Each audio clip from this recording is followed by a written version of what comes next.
In the year 737 of the age of the universe, on planet Vegeta within the seventh universe, as summer dusk enveloped the sky like a mysterious dark silk, the stars twinkled softly. Luo Tian gazed upward, lost in contemplation. Suddenly, a youthful yet imperious voice broke the tranquility from behind him. "Hey, Luo Tian, you certainly are quite leisurely, so much so that you can afford a daydream here." It was none other than Prince Vegeta of the Saiyans. At merely 5 years of age, Vegeta was small in stature, with his iconic spiky black hair and clad in battle armor, his tail swaying gently behind him. "You should pay more attention to your battle power," he declared, pressing a button on the scouter affixed to his eye. Beep beep. The scouter emitted a signal, and after a mere 3 seconds, Vegeta's expression shifted to one of confusion and bewilderment. "Battle power, 200? He exclaimed in disbelief. "What kind of joke is this? This is impossible. Just 3 days ago, your power was at 1,000. A year ago, it could peak at 20,000. Why does your battle power diminish with training?" Vegeta, Luo Tian sighed, stepping closer to the prince. At 5 years old, he stood a couple of centimeters taller than Vegeta. "You should address me as your highness," Vegeta retorted, displeased by Luo Tian's casual address. With a swift motion, Luo Tian seized the scouter from Vegeta's eyes. "What? My scouter? You give back." Vegeta's youthful face reddened with indignation as he shouted. Yet, he was taken aback by Luo Tian's remarkable speed. "Vegeta, remember, do not rely solely on the data from that device," Luo Tian advised, gently squeezing the scouter in his hand. Crack! The device shattered into several pieces, components scattering from Luo Tian's grasp. You dare to destroy my scouter?" Vegeta fumed, rage evident in his voice. "Let me see if I can fix it," Luo Tian mused thoughtfully. Vegeta, visibly perplexed, wondered what he meant by fix it. Taking a deep breath, Luo Tian's expression grew solemn as a radiant orb, shimmering like the stars, suddenly materialized in his hand. The resplendent flame appeared somewhat murky, swiftly enveloping the shattered device. In an instant, the once fractured instrument began to mend at a visibly rapid pace. Vegeta's eyes widened in sheer astonishment. What on earth is happening? Approximately 30 seconds later, the device, which had been crushed by Luo Tian, restored itself to its former glory before Vegeta's very gaze. Even the fragments that had previously fallen to the ground scampered back into the device. What was that technique you just performed?" Vegeta stammered, his expression one of disbelief, as incredulity washed over his youthful visage. "The power of an angel," Luo Tian replied slowly, articulating each word. "The power of an angel? What is that?" Vegeta was taken aback. "You are still young, you will understand when you grow up," Luo Tian remarked, patting Vegeta on the shoulder. "Who are you calling young? You speak as if you were older than me," Vegeta retorted with a grimace. "It's of no consequence now," Luo Tian said, turning to leave. Vegeta thought to himself, "You destroyed my device, and now claim it's inconsequential? I see. You deliberately came to flaunt your extraordinary abilities, didn't you? Return my device," Vegeta commanded. Luo Tian casually tossed the device back to him. Vegeta caught it deftly and swiftly donned it over his eyes. He then pressed a button on the device. Beep beep. A signal emanated from the device, promptly displaying Luo Tian's combat power level. "Combat power 100? Why has it decreased again?" Vegeta queried, perplexed. "I heard you trained according to a peculiar book, which is why your combat power diminished." Luo Tian came to a gradual halt, retrieving a book from his pocket and tossing it to Vegeta. Smack! Vegeta caught the book and quickly glanced at the cover. "There truly is a book. The Guide to Zizai G Training?" Vegeta murmured, a look of confusion crossing his face. "Indeed, it is through the study of this that I acquire my current abilities. Quite impressive, wouldn't you say?" Luo Tian smiled. "Where did you obtain this book?" Vegeta asked, momentarily dazed. "Do you remember last year when a cat and a blue-skinned individual visited our planet?" Luo Tian replied with a smile. "What? Are you referring to the god of destruction Beerus and his attendant?" Vegeta's expression shifted dramatically, his body trembling involuntarily. "Precisely," Luo Tian affirmed with a nod. "I traded a technological marvel, a starchy sausage, to that individual named Whis in exchange for this book. So, you trained with the skills within, and your combat power plummeted from 20,000 to its current 100? Vegeta was taken aback.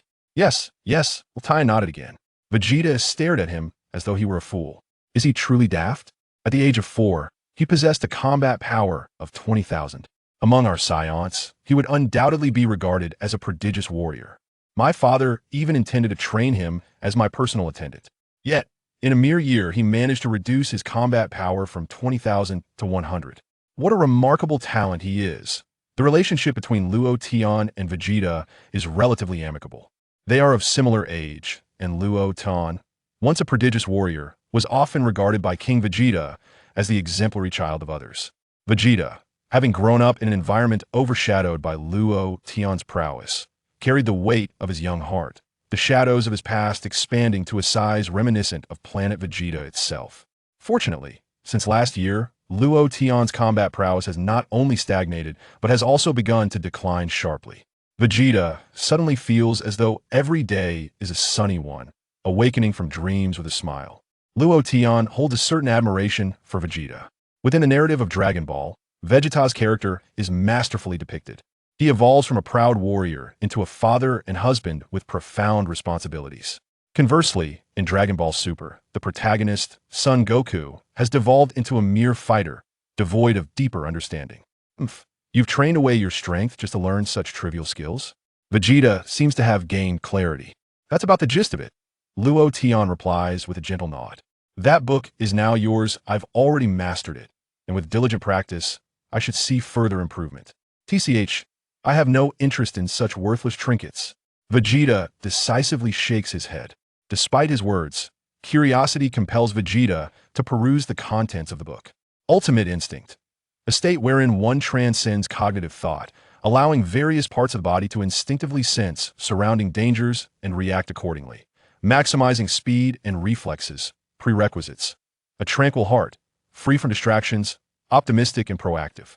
Upon reading the description of Ultimate Instinct, Vegeta's expression turns to one of disdain. Transcending cognitive thought? Sensing danger with the body?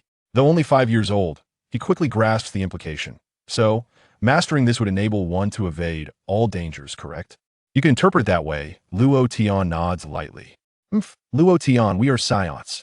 We are a warrior race. Can mere evasion lead to victory in battle? Vegeta's expression grows increasingly contemptuous. Luo Tian remains silent. Furthermore, it states that the condition for training is to possess a tranquil heart. Don't jest. Vegeta chuckles softly. Have you ever heard of Super Saiyans? A tranquil heart? Super Saiyans are the mightiest warriors in this universe. Their nature is inherently violent. If one were truly to possess a tranquil heart, they could never become a Super Saiyan. You make a valid point. Perhaps we should cease this discussion. Luo Tian responds. Vegeta remains silent. Chapter 2. Can you heal? Luo Tian has traversed worlds. As a fervent fan of Dragon Ball, he stumbled upon Bardock's Tale, which felt like a portal to a new universe, captivating him profoundly. One fateful night, beneath the moonlit branches, Luo Tian inexplicably found himself transported, becoming a Saiyan on planet Vegeta within the Dragon Ball cosmos. As Luo Tian navigated through a haze of confusion and astonishment, his heart surged with a blend of excitement and disappointment. The thrill stemmed from the realization that he had finally traversed into the world of Dragon Ball and had become a Saiyan, a race renowned for their martial prowess. Yet his disappointment lingered had yearned to transform into an angel, having been captivated by the allure of Beerus's attendant, Vados. Why was he not granted the opportunity to become an angel? While indulging in the wonders of Dragon Ball Super, Luo Tian found himself most enamored by the celestial beings known as angels. These divine entities possessed eternal life and boundless capabilities. Among the angelic cohort, 3 particularly striking figures caught his eye: Vados from Universe 6, Margarita from Universe 11, and Kusu from Universe 10. Vados, in particular, intrigued him with her exceptional beauty. Although the skin tones of the angels differed from those of Saiyans or Earthlings, Luo Tian dismissed this as inconsequential. After all, being a deity would surely render any alteration of appearance effortless. Luo Tian shared the same age as Vegeta, and his parents were among the elite warriors serving under King Vegeta. Tragically, not long after his birth, his parents met their demise when their spacecraft was struck by a catastrophic meteorite while on a mission in the vastness of space. The Saiyans, a race of warriors, had long engaged in interstellar battles, resulting in significant casualties. Consequently, the once thriving planet Vegeta now harbored merely a few thousand inhabitants. Many orphans like Luo Tian were scattered across the planet. At times, he could not help but lament, The so-called warrior race of Saiyans lacked even the most basic ability to survive in the cosmos. This single inadequacy could prove fatal. It was all too simple for an adversary to obliterate their home planet if they were outmatched. Luo Tian exhibited commendable talent and aptitude, boasting a battle power of 600 at birth, nearly on par with Vegeta. By the age of 4, he had elevated his battle power to an impressive 20,000. Yet for Luo Tian, this was still insufficient. In contrast, King Vegeta trembled in fear at the prospect of such potential. From that moment on, Vegeta lived under the shadow of Luo Tian's burgeoning prowess. Fortuitously, after that fateful day, for reasons unbeknownst to him, Luo Tian's battle power began to plummet as if descending a slippery slope. King Vegeta conducted a discreet investigation and discovered that the peculiar sausage consumed by Luo Tian, a gift from Whis, Beerus's attendant, had been the catalyst for this decline. In return for the unusual delicacy, Whis had gifted Luo Tian a book. Throughout the year, Luo Tian diligently studied the training methods within its pages, only to witness his battle power dwindle to a mere 200. While King Vegeta felt a sense of relief, he was also deeply pained. A once promising warrior had been rendered ineffective. Whis, that attendant of Lord Beerus, had proven to be quite the mischief maker. Moreover, King Vegeta pondered what manner of repugnant sausage had led to such a predicament. On one occasion, he even summoned Luo Tian for a heartfelt conversation, urging him to abandon the peculiar tone. Luo Tian remained unfazed, steadfastly engrossed in the study of the cultivation methods outlined in the tome. King Vegeta, recognizing the futility of persuasion, ceased his attempts. For King Vegeta and the myriad of Saiyans, Luo Tian was deemed utterly lost. Yet to Luo Tian, this pursuit was an unrelenting source of joy. While others perceived Whis merely as the attendant of the god of destruction, Luo Tian, a fervent admirer of Dragon Ball, was acutely aware that Whis was the true deity he aspired to become, a celestial being. During the tournament of power, the universes that fell short would face erasure at the hands of the Omni King, leading to the instantaneous obliteration of all deities and planets within those realms, leaving only the angels behind. It could be inferred that even the gods of destruction were merely elite individuals selected from the cosmos, unlike angels, who were inherently divine and possessed extraordinary prowess. Moreover, only by ascending to angelhood could one genuinely cherish beings like Beerus and others. Wouldn't you agree? As a mere human, what right do you possess to delve deeper into their mysteries? Thus, Luo Tian resolved to commence his training with Ultra Instinct. Within the narrative of Dragon Ball Super, Goku's path towards Ultra Instinct was effectively a journey towards angelhood. Although this path appeared arduous, for Luo Tian, the prospect of becoming a true angel rendered any obstacles trivial. For the sake of Beerus, after a year of diligent study and practice, Luo Tian had finally dissipated most of the energy he had previously cultivated and managed to coalesce a somewhat murky form of angelic power. Despite its impurities, this energy still exhibited the fundamental effects characteristic of angelic power. What can angelic power accomplish? Through a year of rigorous exploration, coupled with his prior experiences as a devoted fan of Dragon Ball, Luo Tian had gained a clear comprehension of angelic power. Angelic power can be likened to an omnipotent energy, or perhaps more aptly, a universal magical energy. There exists nothing you cannot achieve, only limitations imposed by your imagination. Angelic power can be transformed into various forms of energy including, but not limited to, destruction, healing, restoration, magic, fire, telekinesis, insight, and even resurrection. Moreover, through the immense might of angelic power, one could potentially reverse time, returning to moments just moments prior. However, due to the insufficient purity of the angelic power Luo Tian could currently manifest, he was unable to reverse time. Nevertheless, this marked a small step towards angelhood for Luo Tian. In essence, the cultivation of Ultra Instinct was about refining angelic power. Throughout this process, Luo Tian would gradually grasp the essence of Ultra Instinct. The rationale behind his decision to disperse the previously cultivated energy was its utter ineffectiveness compared to angelic power, which far surpassed it in magnitude. Despite Luo Tian's current angelic power being far from pure, based on his understanding, if a true angel's purity stands at 100, his own angelic power would only measure at 1. Yet, even with a mere purity of 1, this angelic power, when transformed into destructive energy, could effortlessly lay waste to the world. If one were to assign a combat power to this modest angelic energy, Luo Tian believed it would undoubtedly reach a staggering height of at least 1 billion. This estimation is based on the fact that the purity of the angelic energy is merely at 1. Primarily, Luo Tian has yet to fully dissipate his own energy. He surmised that if he were to completely purge his own energy, the purity of his angelic power would significantly increase, and his combat prowess would escalate exponentially. Luo Tian gazed upward at the starry sky. His mind involuntarily conjuring images of Bardos's tomb, he vigorously shook his head, chiding himself for such fanciful thoughts. Amidst the cosmos, spaceships sporadically descended upon planet Vegeta. Witnessing the increasing influx of Saiyans returning to their homeworld, Luo Tian felt a tumult of emotions. According to the timeline, it would not be long before Frieza would obliterate planet Vegeta. It was time to depart from this planet. Luo Tian was no saint, nor did he aspire to be a hero saving planet Vegeta. Furthermore, the true mastermind behind the planet's impending doom was not merely Frieza, but the god of destruction, Beerus. It was not that Beerus harbored a grudge against the Saiyans, rather, the existence of planet Vegeta had profoundly disturbed the balance of the universe. Of course, Frieza's motives were tinged with a personal vendetta. Vegeta, have you considered venturing off-planet for battle lately? I can take you to a splendid place. Luo Tian inquired as he prepared to leave, glancing back at Vegeta. He contemplated departing planet Vegeta aboard Vegeta's spaceship, having no intention of provoking Frieza. Luo Tian's guiding principle was to develop in obscurity, ascend to angelic status, and ultimately bring Bardos home. What? Do you wish to accompany me into off-world battles? Vegeta quickly grasped Luo Tian's intent. When do you plan to depart? Luo Tian asked.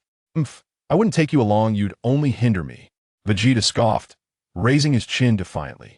Your combat power is only 100. It would be utterly embarrassing for a prince like me to take you along. Are you not aware that I practice healing techniques? Luo Tian replied with a mysterious smile. Healing techniques? Vegeta paused, his eyes widening as he scrutinized Luo Tian. Luo Tian maintained a smile. Suddenly, Vegeta recalled how Luo Tian had just restored a shattered scouter. You remember now, don't you? If I can repair a scouter, how much easier it would be to heal your injuries. Luo Tian grinned. If you doubt me, we can try it right now. Try it? Vegeta was momentarily taken aback. Chapter 3. Super Saiyan and Super Saiyan God. With a swift motion, Luo Tian vanished and reappeared behind Vegeta in an instant. His speed was so astonishing that even Vegeta had no time to react. Rubbing his eyes vigorously and shaking his head, Vegeta searched for Luo Tian's whereabouts. Behind you, came Luo Tian's voice from directly behind him. Startled, Vegeta mechanically turned his head, his eyes widening as he beheld Luo Tian standing there. With a resounding thud, Luo Tian struck with a palm, landing a precise blow to the back of Vegeta's neck. He had infused a modicum of angelic power into the strike, transforming it into a formidable energy. Had he converted it into destruction, Vegeta would have been reduced to mere fragments. Nevertheless, the impact sent Vegeta sprawling forward, blood erupting from his mouth as he fell. Thud. He collapsed onto the ground, feeling utterly defeated. Shock washed over Vegeta's face, his expression shifting rapidly, his eyes reflecting boundless horror. I was injured by that brat Luo Tian. How is that even possible? I must have been careless and failed to dodge. Yes, that has to be it. Otherwise, how could he, with a power level of merely 100, possibly injure me? In the innocence of Vegeta's youthful mind, his thoughts remained rather simplistic. I shall attempt a healing spell now. Luo Tian stepped forward, enveloping Vegeta in a swirling mist of angelic energy. Instantly, Vegeta's injuries began to heal at a visibly rapid pace. Within 10 seconds, he was completely restored. Vegeta sprang up from the ground, astonished as he sensed the changes within his body. Luo Tian, sensing Vegeta's aura, noted that his power level had not increased as a result of the healing. This was because Vegeta had not been on the brink of death. Even with his recovery, his power would not double. Truly healed? Vegeta marveled. I was right. Wasn't he? Remember to call me when you set off. Keep in mind, the planet I take you to is exceptionally unique. Luo Tian remarked before soaring into the sky and swiftly departing. Vegeta remained rooted to the spot, lost in thought for an extended period. Wait, have I overlooked something? Is the fact that you injured me just going to be brushed aside? Luo Tian ascended into the air, gliding over the blue planet of Vegeta before soon returning to the bustling town. The streets were alive with activity as more and more Saiyans were summoned back by Frieza. Since Luo Tian's birth, he had never witnessed such a congregation of Saiyan brethren. Among the returning forces, he spotted Bardock, Goku's father, also arriving aboard a spaceship, drawn back from the stars by Frieza's call. Bardock bore an uncanny resemblance to Sun Wukong, the only distinguishing feature being a prominent scar etched across his face, a testament to the battles he had endured. Additionally, a bushy tail swayed behind him, dancing in the breeze. Bardock, it has been ages. I cannot believe you are still alive. A scion named Rutra greeted the recently returned Bardock with a cheerful demeanor. Do you know why Frisia summoned us back? Bardock inquired, turning to Rutra. Who knows? It is rumored that a colossal star has been discovered, necessitating the mobilization of many scions to conquer it. Rutra replied with a smile. Bardock fell into contemplation, a foreboding sense stirring within him. By the way, it seems those in Frisia's army are inquiring about the legendary Super Scions, Rutra added. Super Scion? Bardock's brow furrowed slightly. Was it the fabled Super Scion they spoke of? Indeed, the hero of legends. Rutra nodded proudly. The Super Scion, a celebrated figure among the Scions, was said to be the mightiest in the universe.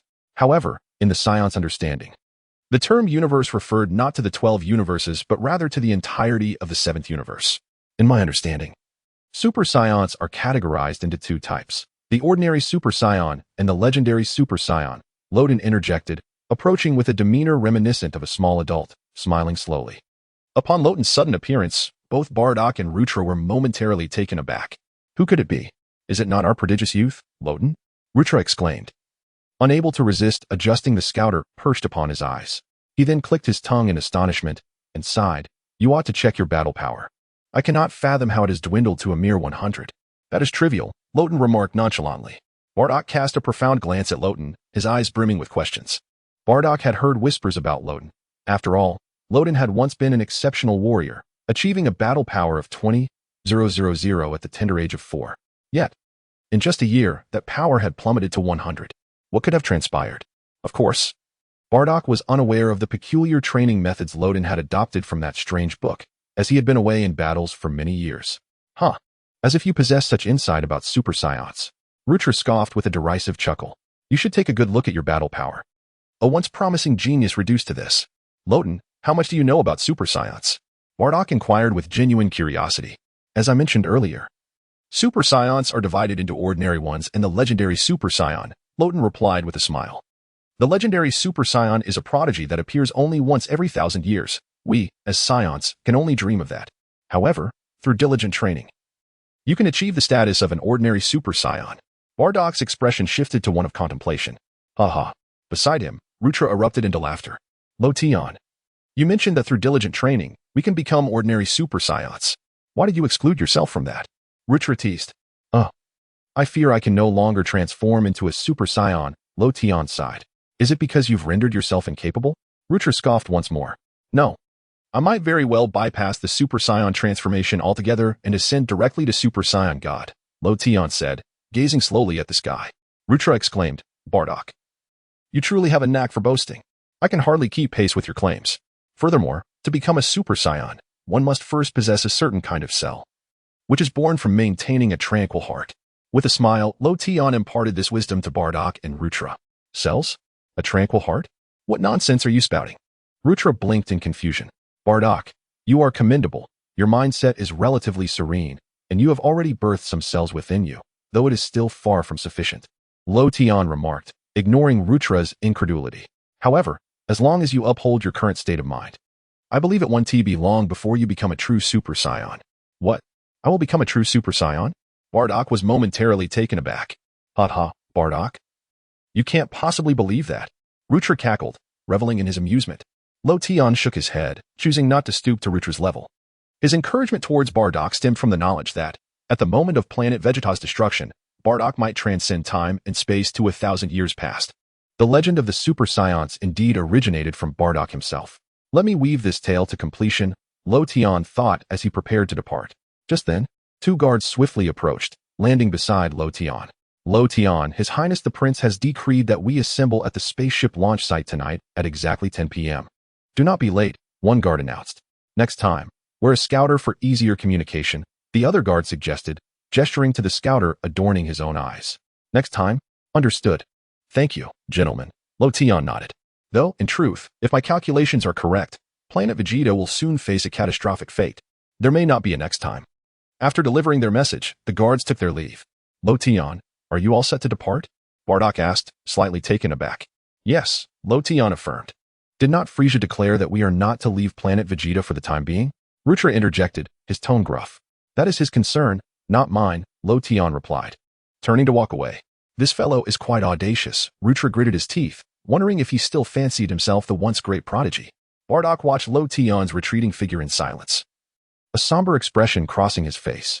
Super Saiyan, Bardock murmured to himself. He then took a step back toward his dwelling. Jine, I have returned.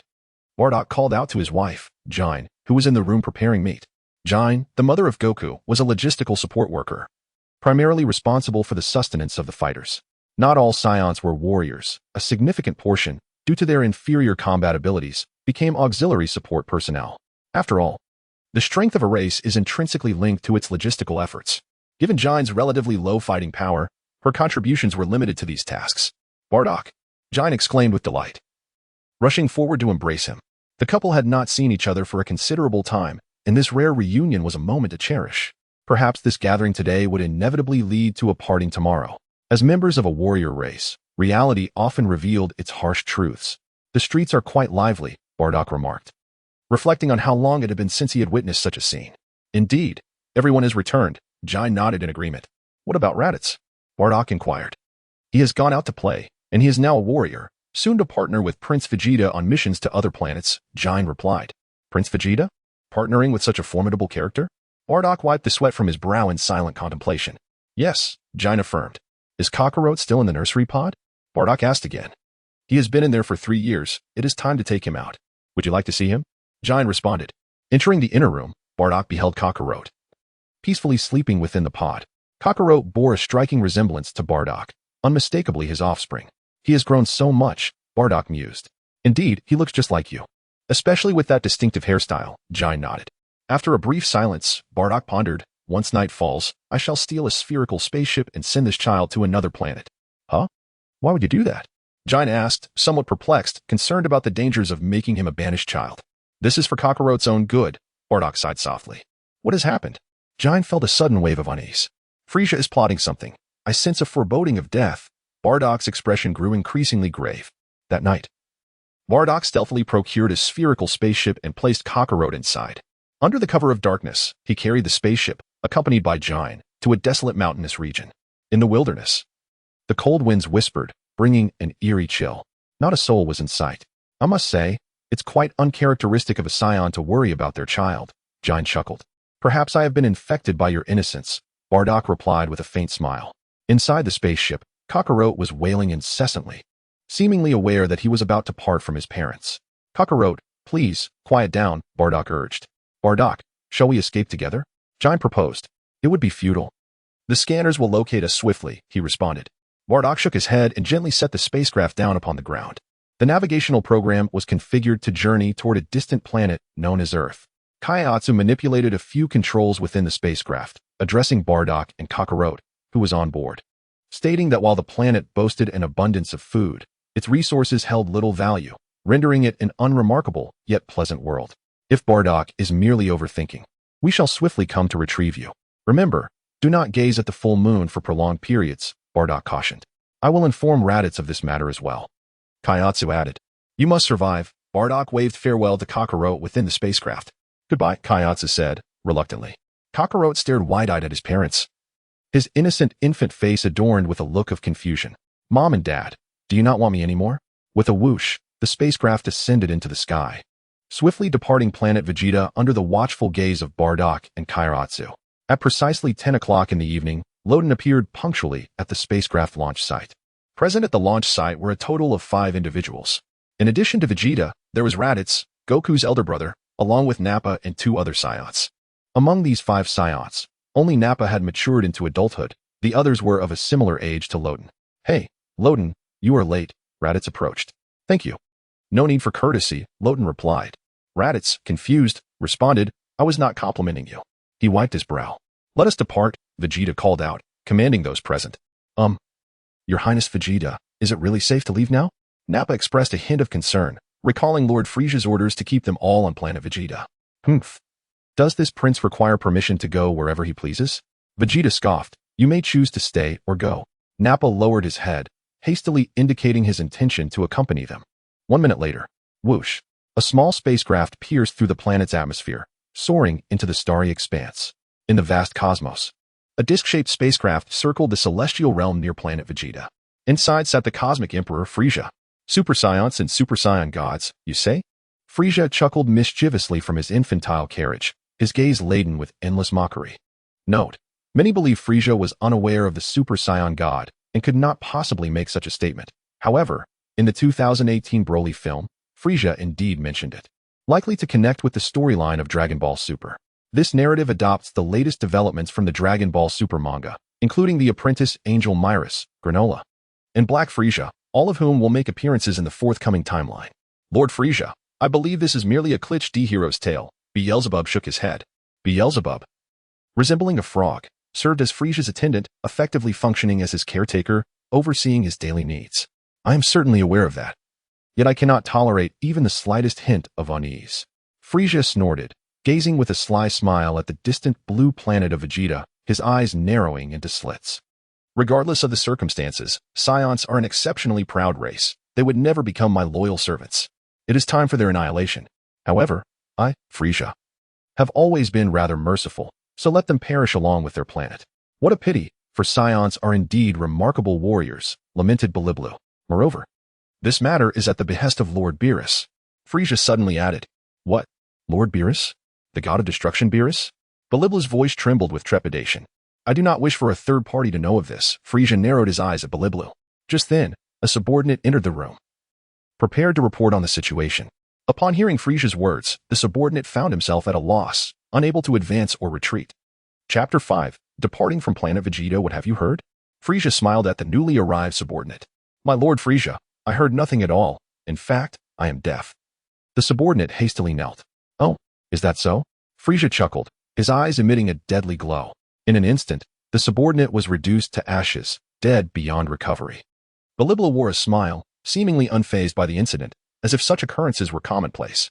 Returning to the matter at hand, whatever happened to that once prominent Saiyan prodigy? Frieza inquired curiously. Great Lord Frieza, that individual was here to report on someone named Luo Tian. Biliblu wiped away sweat. Frieza, a minute later, another subordinate hurriedly entered and succinctly reported the matter concerning Luo Tian. Oh, his battle power plummeted from 20,000 to 100 in just a year? He truly is a genius, Frieza remarked with a grin, his subordinate too intimidated to raise his head, dutifully kneeling in place. I still harbor some expectations. I even naively believed his battle power could rise from 20,000 to 100,000. Frieza shook his head in disappointment. My Lord Frieza, while Saiyans are indeed a warrior race, unless they transform into great apes, their base battle power cannot reach such heights, Biliblu scoffed. Frieza chose not to pursue the subject further, instead inquiring with a smile. By the way, how many Saiyans have returned to planet Vegeta? In about a month. Nearly all the Saiyans will return, with only a few needing more time to make their way back, Biliblu replied. I cannot wait that long. Then we shall proceed in a month. Frieza's smile grew increasingly sinister. Will this not raise the suspicions of any survivors? Biliblu asked. Ha ha ha. We can simply say they were unfortunate victims of a massive meteor strike, can we not? Frieza erupted into fits of uncontrollable laughter, his mirth causing him to double over. Amidst his amusement, he suddenly caught sight of a small spacecraft darting from planet Vegeta into the vast expanse of the cosmos, leaving a brilliant trail of light as it sped towards distant star realms. The amusement on Frieza's face abruptly faded, replaced by a grim expression. Immediately investigate who dares to emerge from planet Vegeta at this time, he commanded Biliblu, who promptly relayed the order to his subordinates. The results of the investigation arrived swiftly. Oh, Vegeta? Luo Tian, Frieza mused, stroking his chin, his gaze growing increasingly frigid. My Lord Frieza, shall we bring them down? Biliblu inquired respectfully, bowing as he spoke, though a hint of concern laced his tone. Striking at their prince now would surely invite unwarranted complications. The Saiyans returning from afar might halt their advance, jeopardizing your plans. Biliblu refrained from voicing the remainder of his thoughts, but the implication was unmistakable. Let them go, Frieza replied darkly, shaking his head. Indeed, if he chose to act now, it would only result in the death of the Saiyan prince, and the news would prevent the Saiyans from returning to planet Vegeta. A brief silence ensued. Biliblu, have you ever heard of pig farming? Frieza suddenly chuckled. What do you mean, my Lord Frieza? Biliblu asked, perplexed. When raising pigs, one must first fatten them up, ensuring they are plump and healthy, for then they will taste far better, Frieza remarked, his gaze fixed on the departing spacecraft. Are you suggesting we treat Vegeta and the others as pigs? Bellablu exclaimed, dawning realization illuminating his features. Precisely, let us keep them, Frieza affirmed with a smile. Isn't that a rather excessive number of pigs? Bellablu queried. Frieza pondered for a moment, conceding that perhaps it was indeed too many. Then let us retain Vegeta and Luo Tian, along with a couple of other Saiyans, for in total will suffice, he directed. Ha ha ha, adding one more will bring us to the same number as the Ginyu Force. Bellablu laughed heartily. Just as the laughter subsided, Captain Ginyu of the Ginyu Force strode in, a frown marring his brow. Bellablu, you've gone too far. We are not pigs. Ginyu glared at him. Ha ha ha, merely a jest, merely a jest. Bellablu chuckled awkwardly, scratching his head. Is there something you wish to discuss? Frieza asked, turning his attention to Ginyu. My lord Frieza, for this assault on planet Vegeta, the Ginyu Force is eager to take the lead, Ginyu stated, bowing respectfully. No need for such formality, a planet-destroying bomb will suffice. None shall escape, Frieza waved dismissively. Do you intend to obliterate planet Vegeta? Ginyu lamented, its resources are quite valuable. Would it not be a pity to destroy it?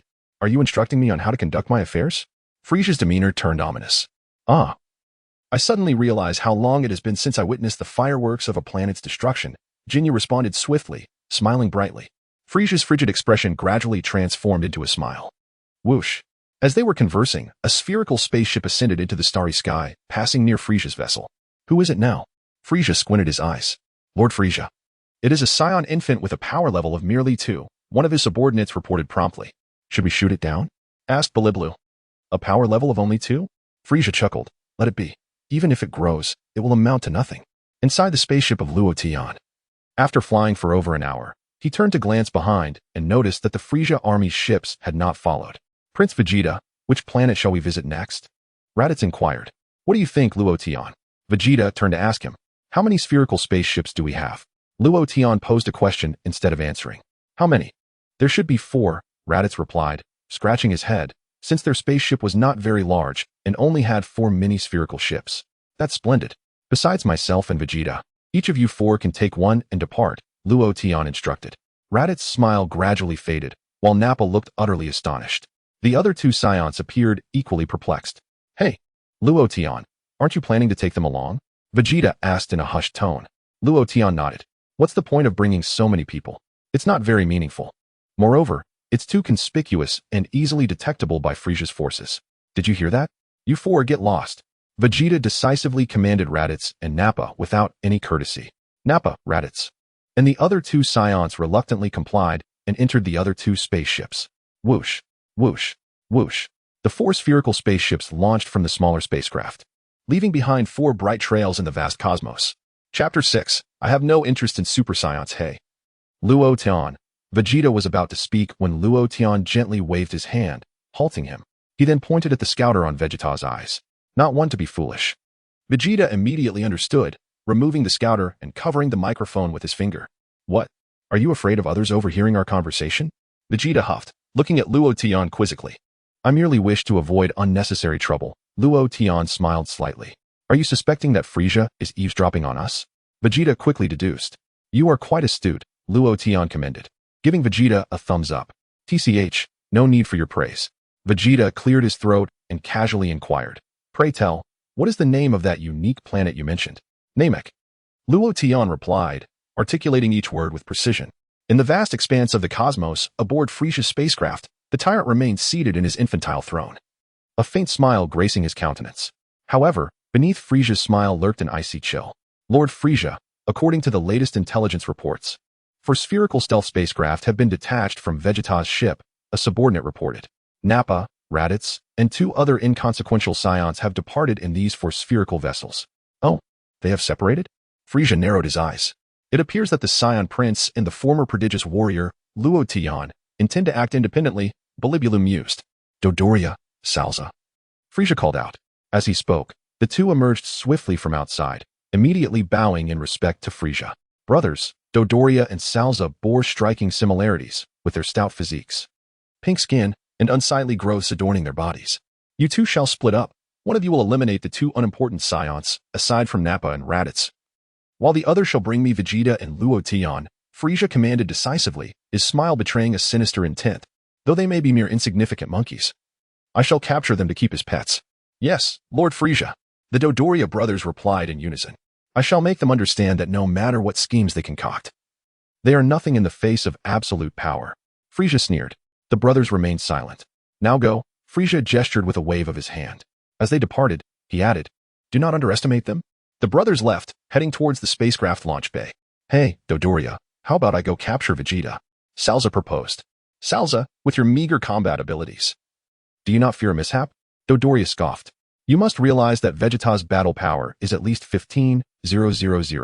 My battle power is 17,000, which surpasses his by 2,000. Salza confidently patted his chest, causing his growths to quiver slightly. Do not forget about the former prodigy, Luo Tian, whose battle power once soared to 20,000. Dodoria frowned. Brother, rest assured, that fellow Luo Tian has already been rendered powerless, Salza chuckled. Dodoria fell into contemplation, wavering in his resolve. My dear brother, you need not worry. Nothing will go awry. Salza smiled. They are merely two Saiyan brats. Can they truly pose a threat? Be cautious and do not let your guard down. Dodoria finally resolved, nodding in agreement. Await my good news. Salza slipped into the spherical spacecraft. Meanwhile, aboard Luo Tian's vessel, the name Namek echoed in the cosmos. Is there anything particularly special about that planet? Vegeta paused for a moment. You will know once you go there. Luo Tian replied with a smile. So mysterious. Vegeta scoffed, unable to suppress an eye roll. Luo Tian, however, was not offended, for he understood that Vegeta's rebellious nature was simply part of who he was. In fact, Luo Tian cherished Vegeta's defiant spirit. If he were to be molded into a compliant little lamb, he would no longer be Vegeta. By the way, Luo Tian, your healing technique is undoubtedly tailored for a prince like me. Vegeta exclaimed, excitement illuminating his face, his eyes sparkling with boundless anticipation. As long as we cooperate well, this universe will belong to us. Once I become the emperor of the universe, I shall appoint you as my grand general. After proclaiming this, Vegeta seemed a bit parched and walked over to the bar of the spaceship, pouring himself a glass of water and gulping it down.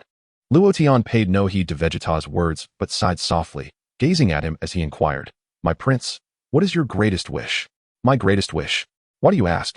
Vegeta replied, wiping the water from the corner of his mouth, momentarily taken aback and puzzled.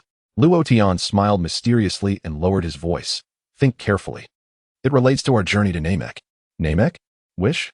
Vegeta fell into contemplation. What does Namek have to do with my wish? I truly do not understand. What is my greatest wish?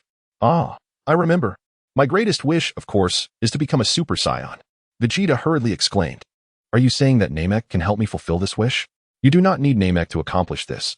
I can assist you, Luo Tian replied. You? You can make me a Super Saiyan? Don't joke with me. Vegeta scoffed. If you can make me a Super Saiyan, why don't you become one first? I have no interest in becoming a Super Saiyan. Luo Tian shook his head. Then what are you interested in? Vegeta asked, intrigued. Angels, Luo Tian answered. Angels again? Is that the kind of angelic power you mentioned? Vegeta was astonished. That miraculous power that possesses healing abilities? Luo Tian did not respond. What a peculiar fellow. Showing no interest in becoming a Super Saiyan, Vegeta murmured softly, then curiously asked, So tell me, how can one become a Super Saiyan? Chapter 7. Someone is coming to become a Super Saiyan. The first step is to cultivate a peaceful heart, Luo Tian remarked. Thus, from now on, you must maintain a tranquil state of mind. I have no intention of keeping a peaceful heart. Stop deceiving me. That is merely the foundation for your angelic training. Vegeta retorted. I do not wish to be a healer. I aspire to be a powerful warrior. A warrior who can crush Frisia into the ground. Vegeta gazed up at the starry sky, his eyes filled with infinite expectations. At this age, Vegeta was most prone to fantasies, lingering in illusions even as he grew older. Suddenly, Luo Tian turned his head swiftly to glance behind him. What is it? Vegeta also turned his head to glance behind him. Someone was closing in. What? Is someone pursuing us? Is it Frisia's men? Vegeta paused briefly, then quickly picked up the scouter and affixed it to his eyes. Beep beep. Instantly, a combat power reading appeared on the scouter. What? A power level of 17,000. Vegeta's expression shifted dramatically, and his voice trembled slightly. It's 2,000 higher than yours, Luo Tian said calmly. Vegeta mechanically turned his head, casting a fearful glance at Luo Tian, gritting his teeth and tightly clenching his fists. It's Dodoria's brother, Salza. What does that scoundrel Frisia intend to do?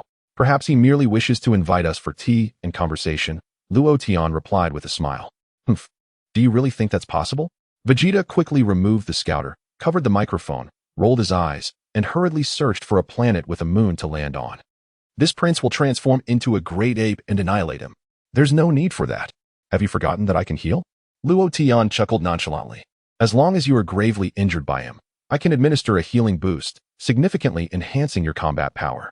At that moment, Vegeta's eyes lit up, and he began to grin foolishly at the starry sky outside.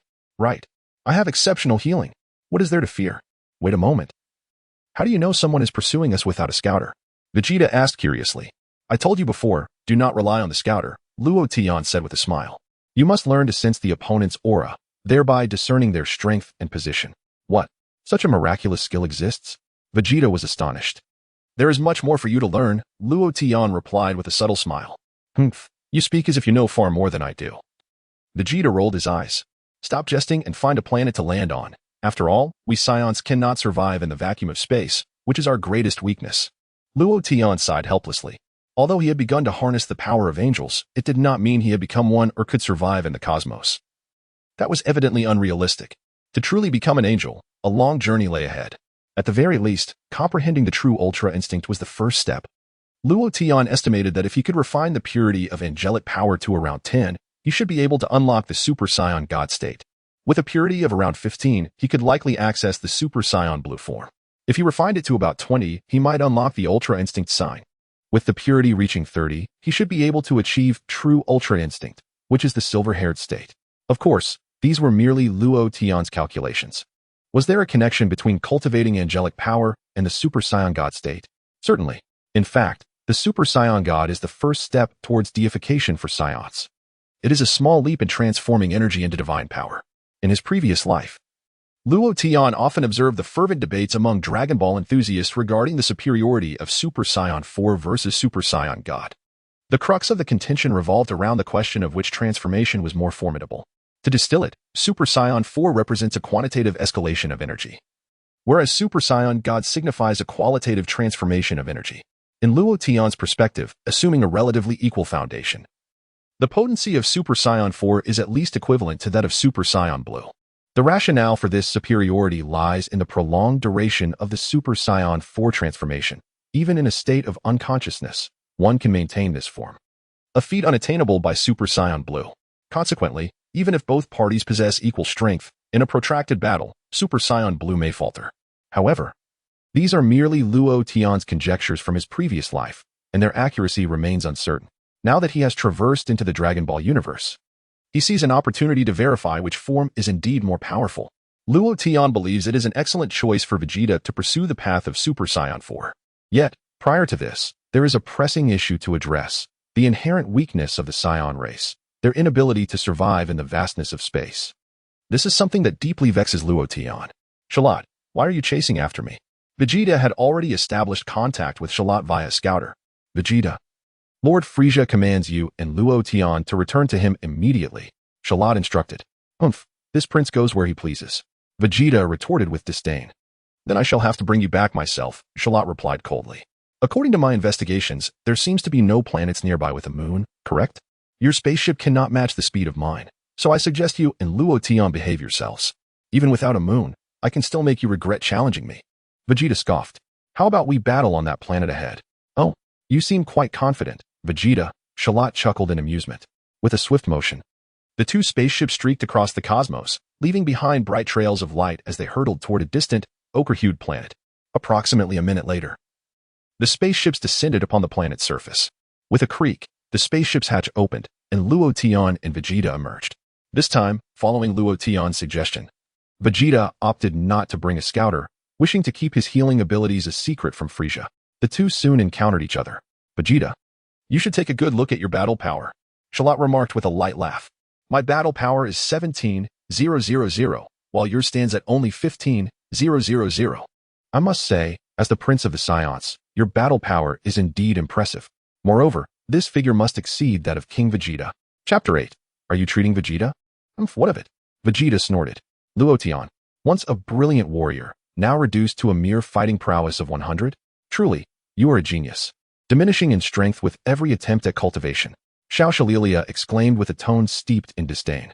Luo Tian chose to ignore him, unworthy of even engaging in combat himself.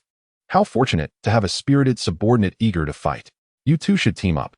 Xiao Shililia sneered, beckoning towards Luo Tian and Vegeta. No need. Dealing with an opponent like you, I am sufficient on my own. Vegeta retorted with a cold snort, unleashing a surge of energy that enveloped him in a brilliant blaze.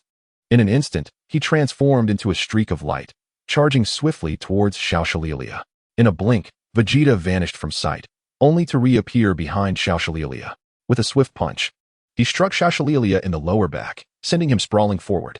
Vegeta pursued, delivering a powerful kick that sent Xiao Shililia soaring into the sky. With a sudden leap, Vegeta ascended.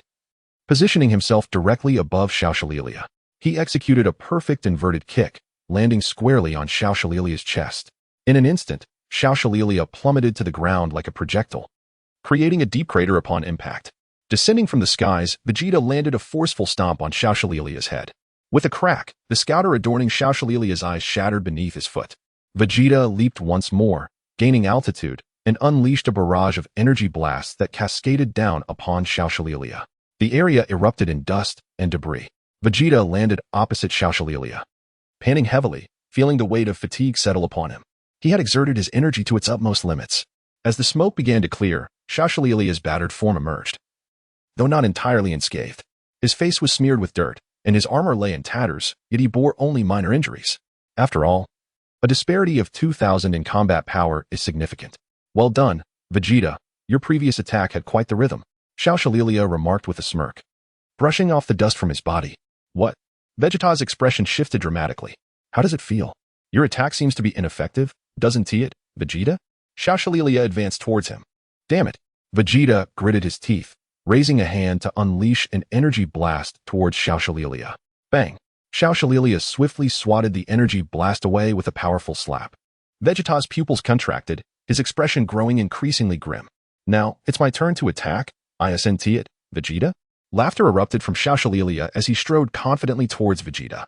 Alarmed, Vegeta gritted his teeth and surged forward, delivering a powerful punch aimed at Xiao Shililia's head. However, Xiao Shililia merely lifted his hand, effortlessly blocking Vegeta's attack. Is this truly your strength, Vegeta? The disparity in our combat powers, a staggering 2,000, is not to be underestimated. He mocked, his laughter echoing. Vegeta's expression darkened with fury. With a sudden motion, Xiao Shililia slammed his forehead into Vegeta's, provoking a pain scream from the Saiyan as blood streamed from his brow. Without hesitation, Xiao Shililia unleashed a powerful kick that sent Vegeta soaring into the sky. Following swiftly, Xiao Shililia ascended and positioned himself directly above Vegeta. Ha! He cackled, delivering a fierce kick to Vegeta's midsection. Vegeta howled in agony, plummeting earthward like a shooting star. The ground trembled violently as he crashed down, leaving a massive crater in his wake. Xiao Shililia landed on the edge of the pit, stomping down with force. The impact jolted Vegeta out of the crater, launching him back into the air. In a swift motion, Xiao Shililia seized Vegeta by his tail, lifting him effortlessly. Now, don't you dare perish on me, Vegeta. My little Saiyan prince. Lord Frieza has commanded that I bring you back alive, he said, smirking as he playfully slapped Vegeta's face twice.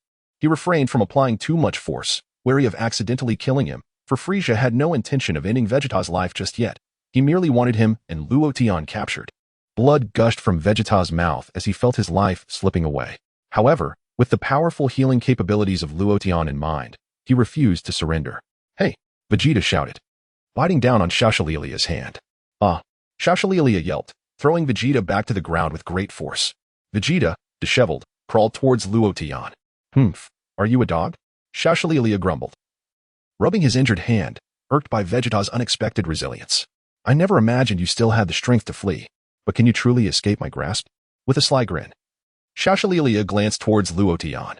So, Luo Tian, once the prodigious youth, will you accompany me willingly, or shall I render you as battered as Vegeta before presenting you to Lord Frieza? He inquired with keen interest. Just a moment, Luo Tian replied, raising his right hand slightly, summoning a swirling mass of murky angelic energy. Instantly, a radiant brilliance, reminiscent of stars, enveloped Vegeta, restoring him with its luminous glow. Vegeta's injuries were visibly healing at an astonishing pace. What are you doing? Shililia paused momentarily, sensing that something was amiss.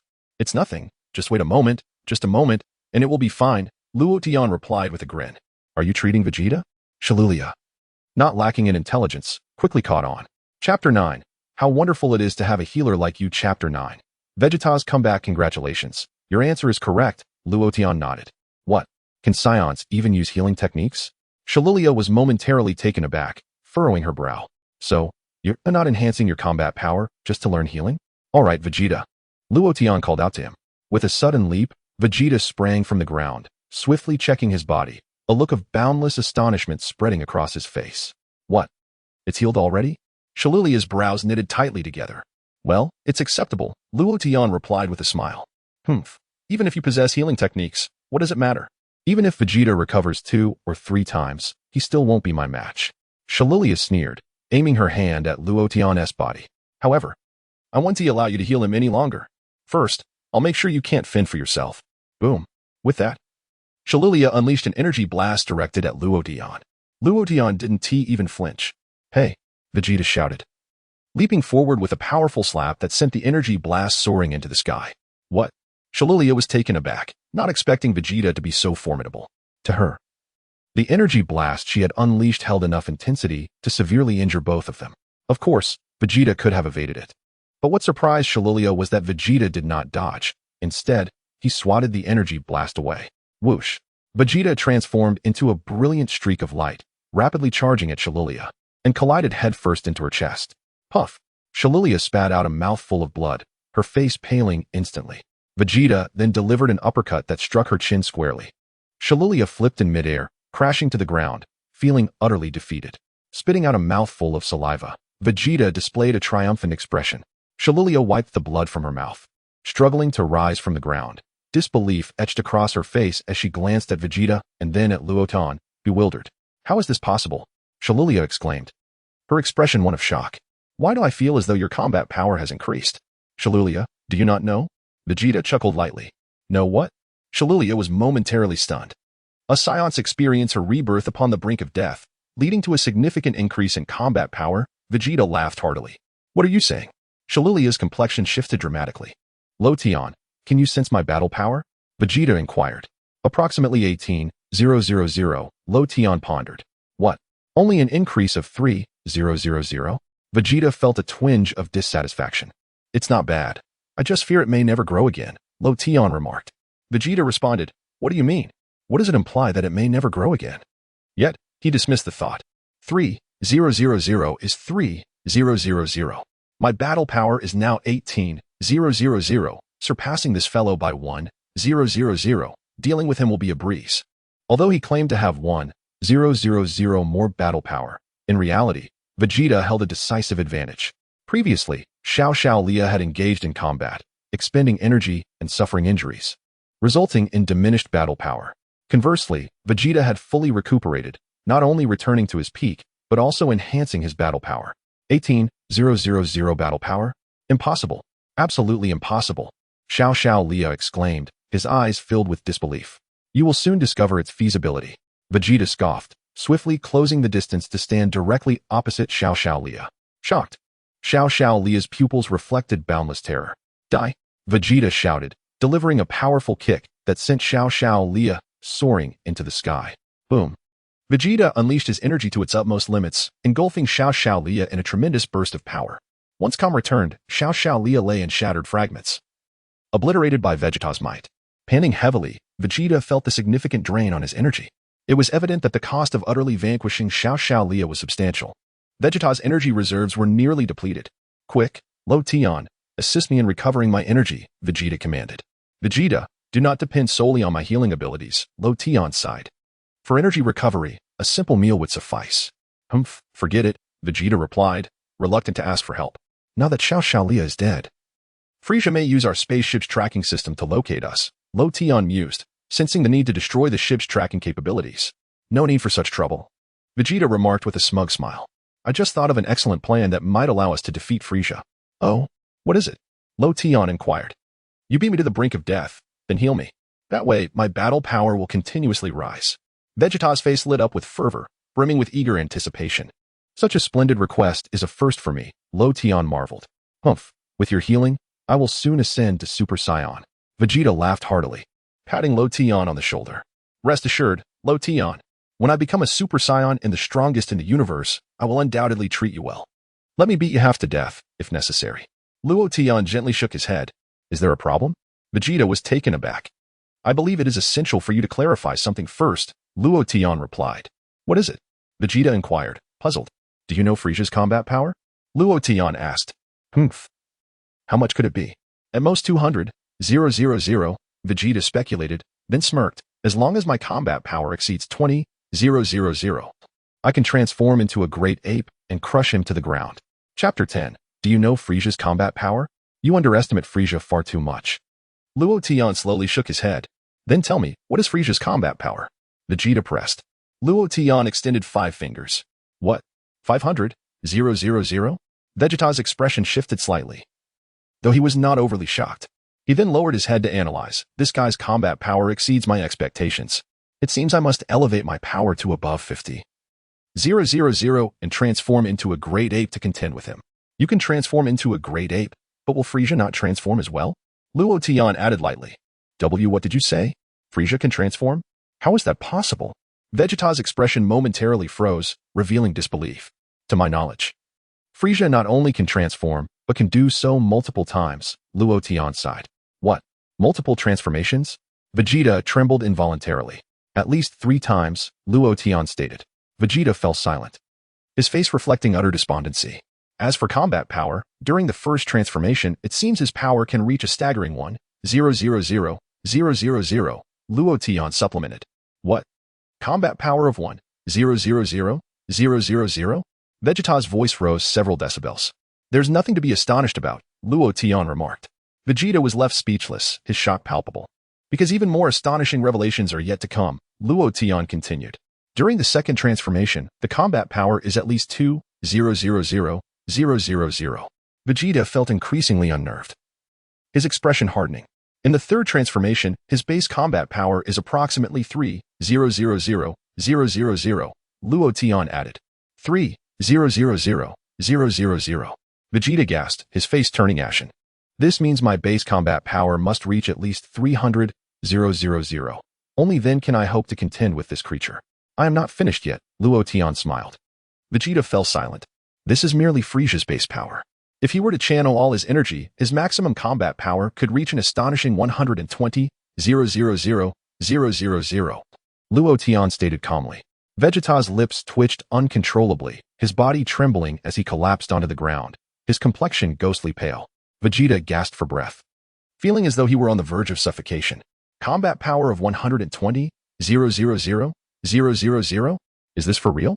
If all this is true, I feel like even his slightest action could obliterate me. Vegeta's mental state crumbled. If this is true, then what a terrifying monster he is. The silence lingered for a full 20 seconds. Vegeta slowly regained his composure, rolled his eyes, and cast a sidelong glance at Luo Tian. That's impossible. You're just fabricating tales. Stop trying to frighten me. I assure you I'm not lying. I overheard a conversation between the god of destruction, Beerus, and Whis. Luo Tian casually stated. What? The god of destruction, Beerus? Is that what he said? Vegeta's expression was one of astonishment. None of that is the crux of the matter. Luo Tian shook his head. Vegeta retorted, after all that you've said, none of it is the main point? The fact that Frieza possesses such formidable battle power isn't central? The real issue is, with his power level. How many times must one be gravely injured to surpass it? Luo Tian pondered aloud. Let me calculate, if fortune favors us, and each instance of injury only increases battle power by 3, 000 points, how many times would that entail? Vegeta felt a pang of anxiety. Following the assumption that each injury resulted in a 3, 000 point increase, it would take 1, 000 severe injuries to reach a battle power of 3 million, and 10, 000 injuries to attain 300 million. Vegeta's composure began to fray. 10,000 severe injuries. Who can endure that? In truth, Vegeta was unaware that, upon the brink of death and subsequent rebirth, the enhancement of battle power could sometimes double. Of course, there were occasions when it would only marginally increase. But there were also times when it could multiply by dozens. This was exemplified in the narrative of Son Goku during his battle against Captain Ginyu on Namek. At that time, Goku's base battle power was approximately 180, 000. After being severely injured by Vegeta and placed in a healing chamber, Goku's power surged to 3 million upon recovery. Vegeta experienced a similar, albeit slightly lesser, enhancement. When he journeyed to Earth, his battle power was 18, 000. After a near-death experience, it rose to 24, 000. Following a fierce battle against Zabon, he was healed and his power increased to around 35,000. Later, after encountering the Jinyu force and suffering another severe injury, his battle power skyrocketed, presumably exceeding 500,000. The Jinyu force member, Jinyu, upon witnessing this power level, naively assumed the scouter was malfunctioning. It was precisely because of this incredible increase that Vegeta felt emboldened to confront Frieza, whose power reached 530,000. Subsequently, after receiving a chilling blow from Krillin and undergoing healing by Dend, Vegeta's battle power rose to approximately 5 million. Nonetheless, he still found himself outmatched by Frieza's fourth form. As the saga progressed, Goku, Vegeta, and even Gohan could no longer gain energy boosts from near-death experiences, as such enhancements have their limits. They had reached their training thresholds. Furthermore, it is known that the gains from this method of power enhancement are finite. Once a certain threshold is achieved, further increases cease. Luo Tian sighed thoughtfully, placed a comforting hand on Vegeta's shoulder, and advised, thus, avoid taking such shortcuts. Mastery comes through gradual progress, not instant achievement. Vegeta fell into a profound silence, his tender spirit deeply wounded. According to your assessment of combat power, even if I were to become a Super Saiyan, I might not stand a chance against Frieza, right? Vegeta's complexion turned ashen. Perhaps the Super Saiyan form is merely a transformation? Luo Tian remarked with a smile. Vegeta was taken aback. For instance, after transforming into a Super Saiyan, one's strength could increase 50-fold. Luo Tian continued with a grin. So how much combat power would you need to pin Frieza to the ground? 3 million? Vegeta responded immediately.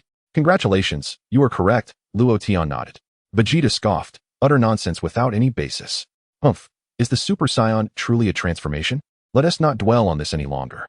With that, Luo Tian stepped toward the spacecraft. Chapter 11. I fear I cannot become a Super Saiyan. Vegeta quickly followed, hastily inquiring, what about you, Luo Tian? Me? Luo Tian was momentarily taken aback. Will you remain a healer forever? Vegeta questioned. Do you not wish to become a Super Saiyan? Not at all, Luo Tian replied decisively. Vegeta was rendered speechless. Given my current state, I'm afraid I can no longer transform into a Super Saiyan. Luo Tian shook his head. Is it due to your insufficient combat power? Vegeta asked. Indeed. Luo Tian nodded, adding, however, I may have the potential to become a Super Saiyan god. Vegeta felt reluctant to speak further. You truly have a penchant for boasting. I can hardly keep pace with your claims. Then let us compare, to see which is superior, the Super Saiyan or the Super Saiyan god. Vegeta huffed. In truth, despite a momentary lapse in composure, he swiftly dismissed Frieza's terrifying combat power from his mind. Is there even a need for comparison?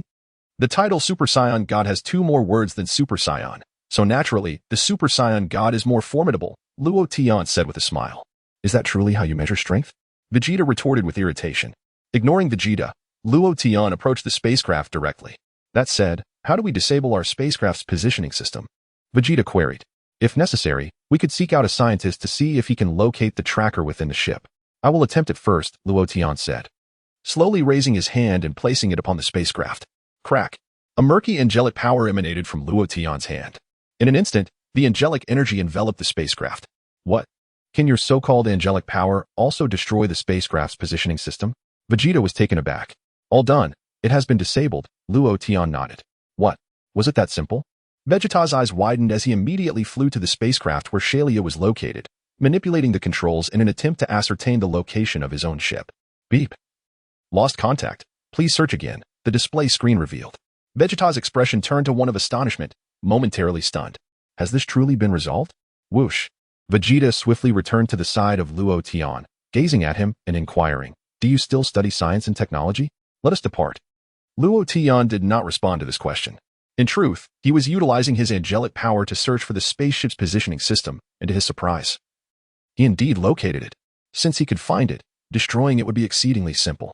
With a flicker of angelic power, Luo Tian obliterated the locator. His desire to dismantle the spaceship's positioning system was not born from fear of Frieza. Rather, he wished to prevent Frieza from harassing Namek during this critical period. After all, Luo Tian intended to journey to Namek with Vegeta. If Frieza were to discover Luo Tian's whereabouts, he would undoubtedly send minions to pursue him. And the presence of so many bothersome flies would be quite troublesome. At present, Luo Tian faced a considerable shortcoming. He could not survive in the vastness of space. Should he encounter a formidable opponent like Frieza, and if Frieza were not merely toying with him, he could obliterate the planet upon which Luo Tian resided. Even if Luo Tian could harness angelic power, he would still perish in the vacuum of space. While angelic power could be converted into air, how long could it sustain him in the cosmos? Thus, Luo Tian's foremost objective was to swiftly devise a solution to this deficiency. He had already conceived a plan to wish upon the dragon of Namek for the ability to survive in the vacuum of space. He believed that with the prowess of the Namekian dragon, fulfilling this wish should not pose a challenge. Luo Tian and Vegeta boarded the spaceship. Whoosh! The vessel transformed into a brilliant streak of light, swiftly departing from the Ochre planet and soaring into the starry sky, entering the cosmic expanse. Namek, here I come.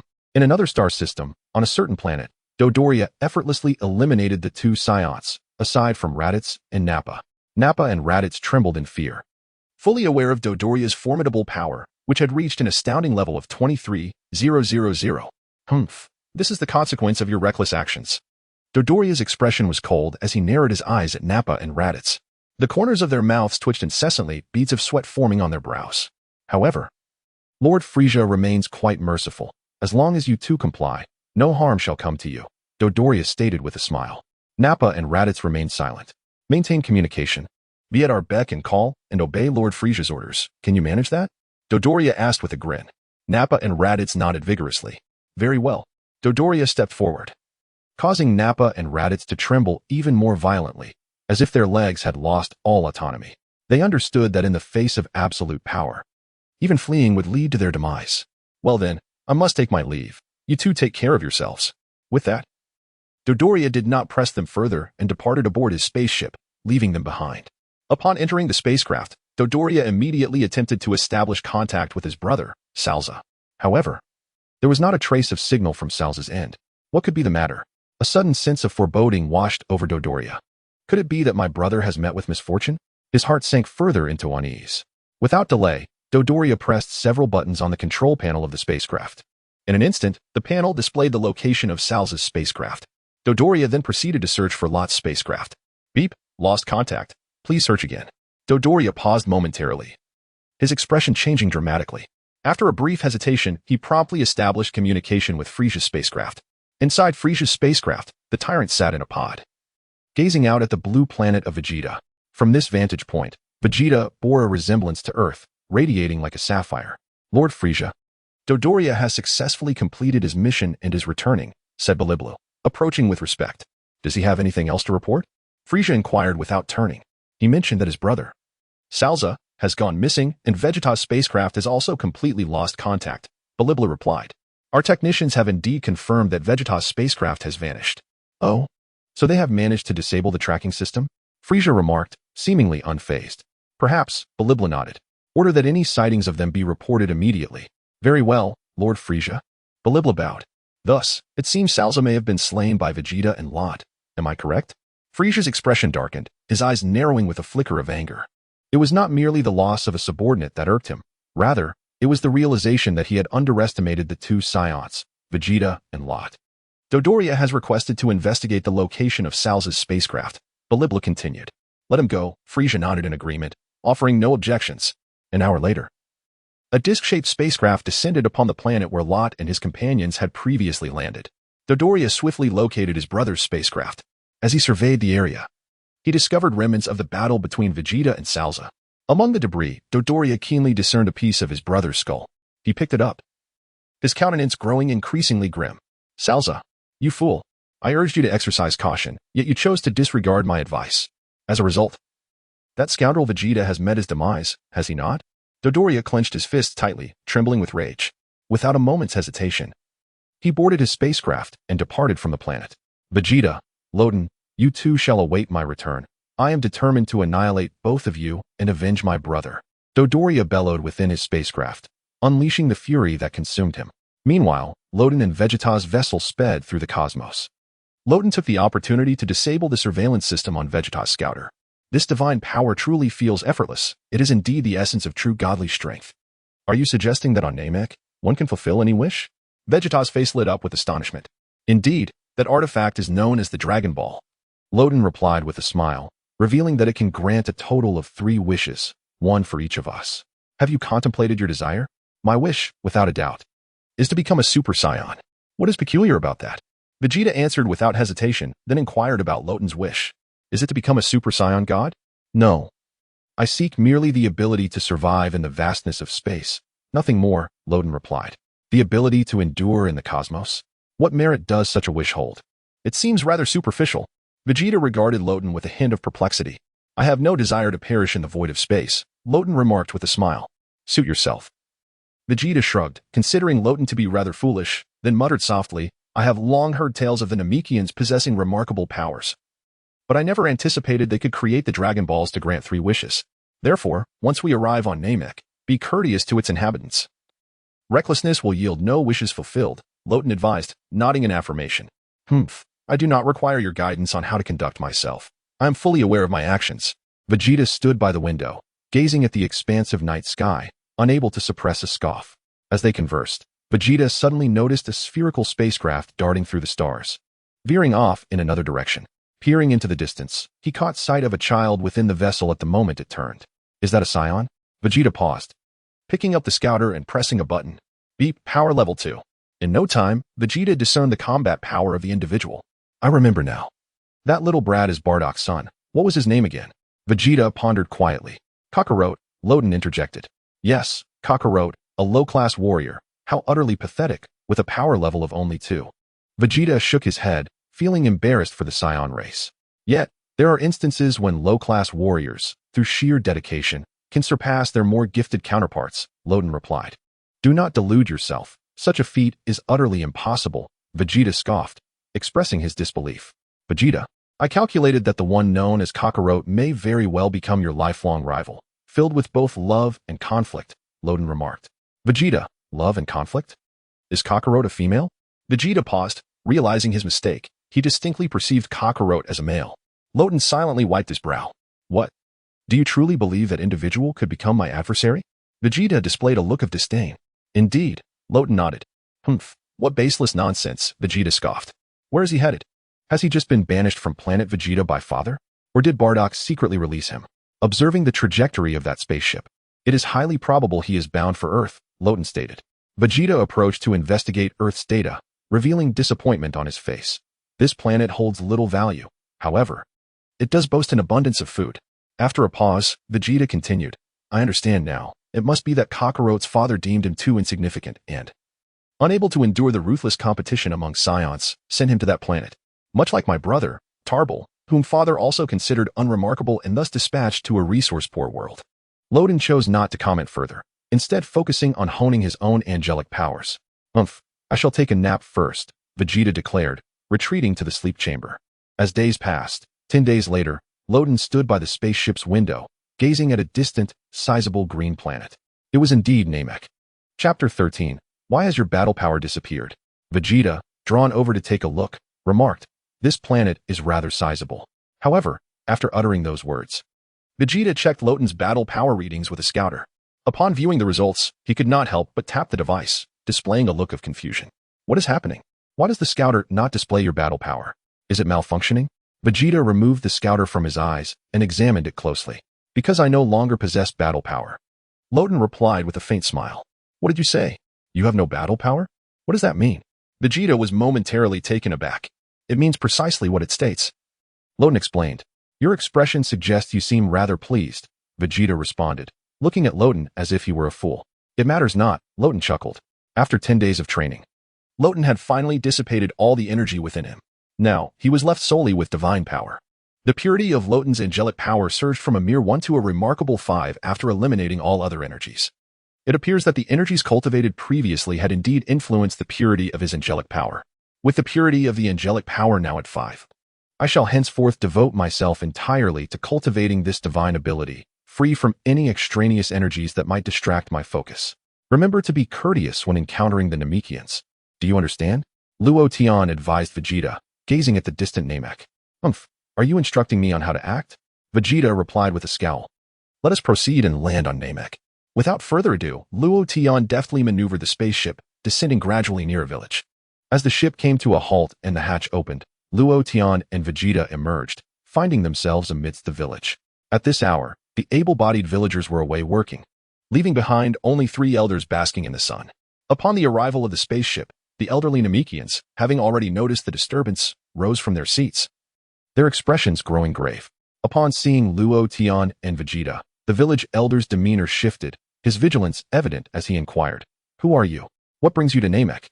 Luo Tian studied the trio and quickly recognized one of them as Elder Muley, who was destined to become the new Grand Elder following the passing of the previous one. Noticing the frailty of one elder, who had nearly stumbled as he stood, Luo Tian observed that he was supported by his companions. "Let me assess their power levels, 300. 400, 500, Vegeta declared, pressing a button on his scouter to reveal the combat capabilities of the three Namekian elders. "Greetings, we are Saiyans, and we have come to..." Luo Tian began, but Vegeta interrupted. "Humph, we have come to fulfill our wishes.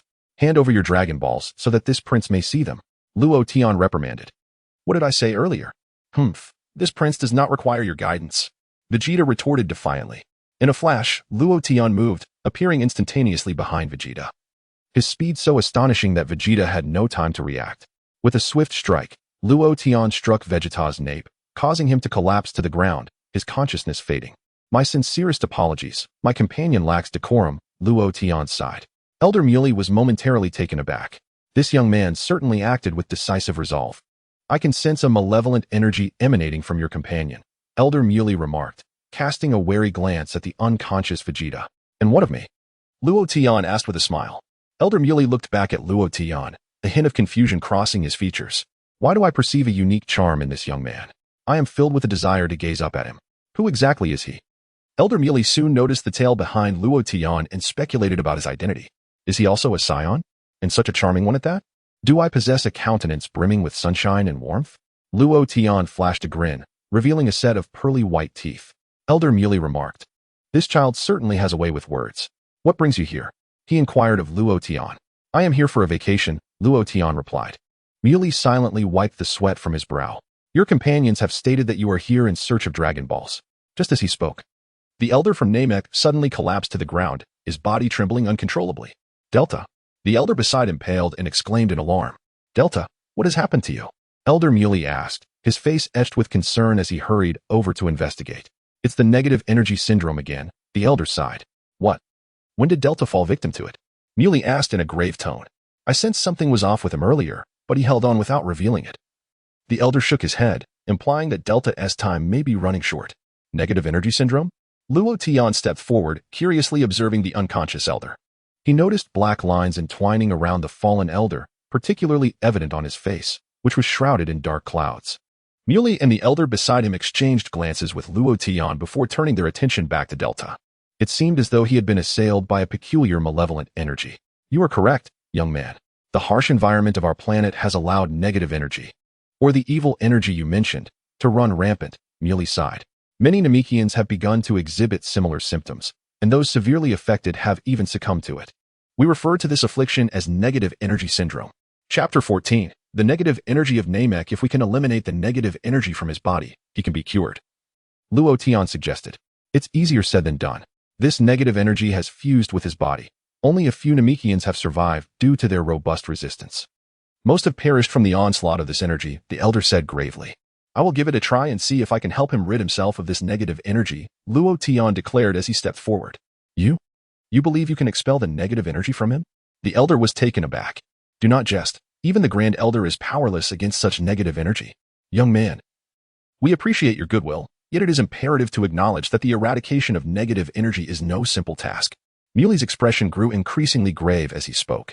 "Presently, on our planet Mexstar, we are cultivating a particular plant that serves as the most effective means of dispelling negative energy. However, to completely eliminate the negative energy from Mexstar, it will require at least another 2 decades.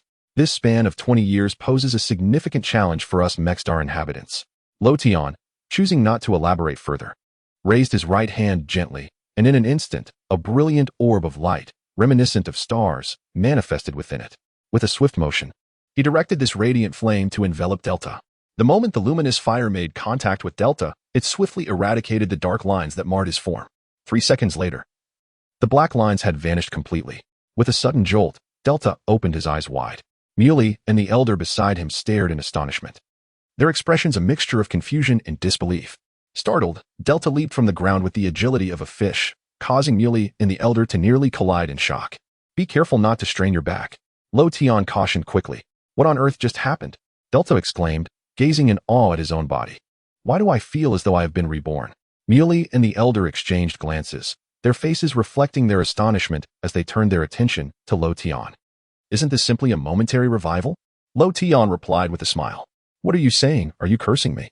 Delta retorted, somewhat irked. I feel as if I have regained at least a decade of youth. Only a decade? It seems I still have much further to go in my cultivation. Luo Tian lamented, shaking his head in disappointment.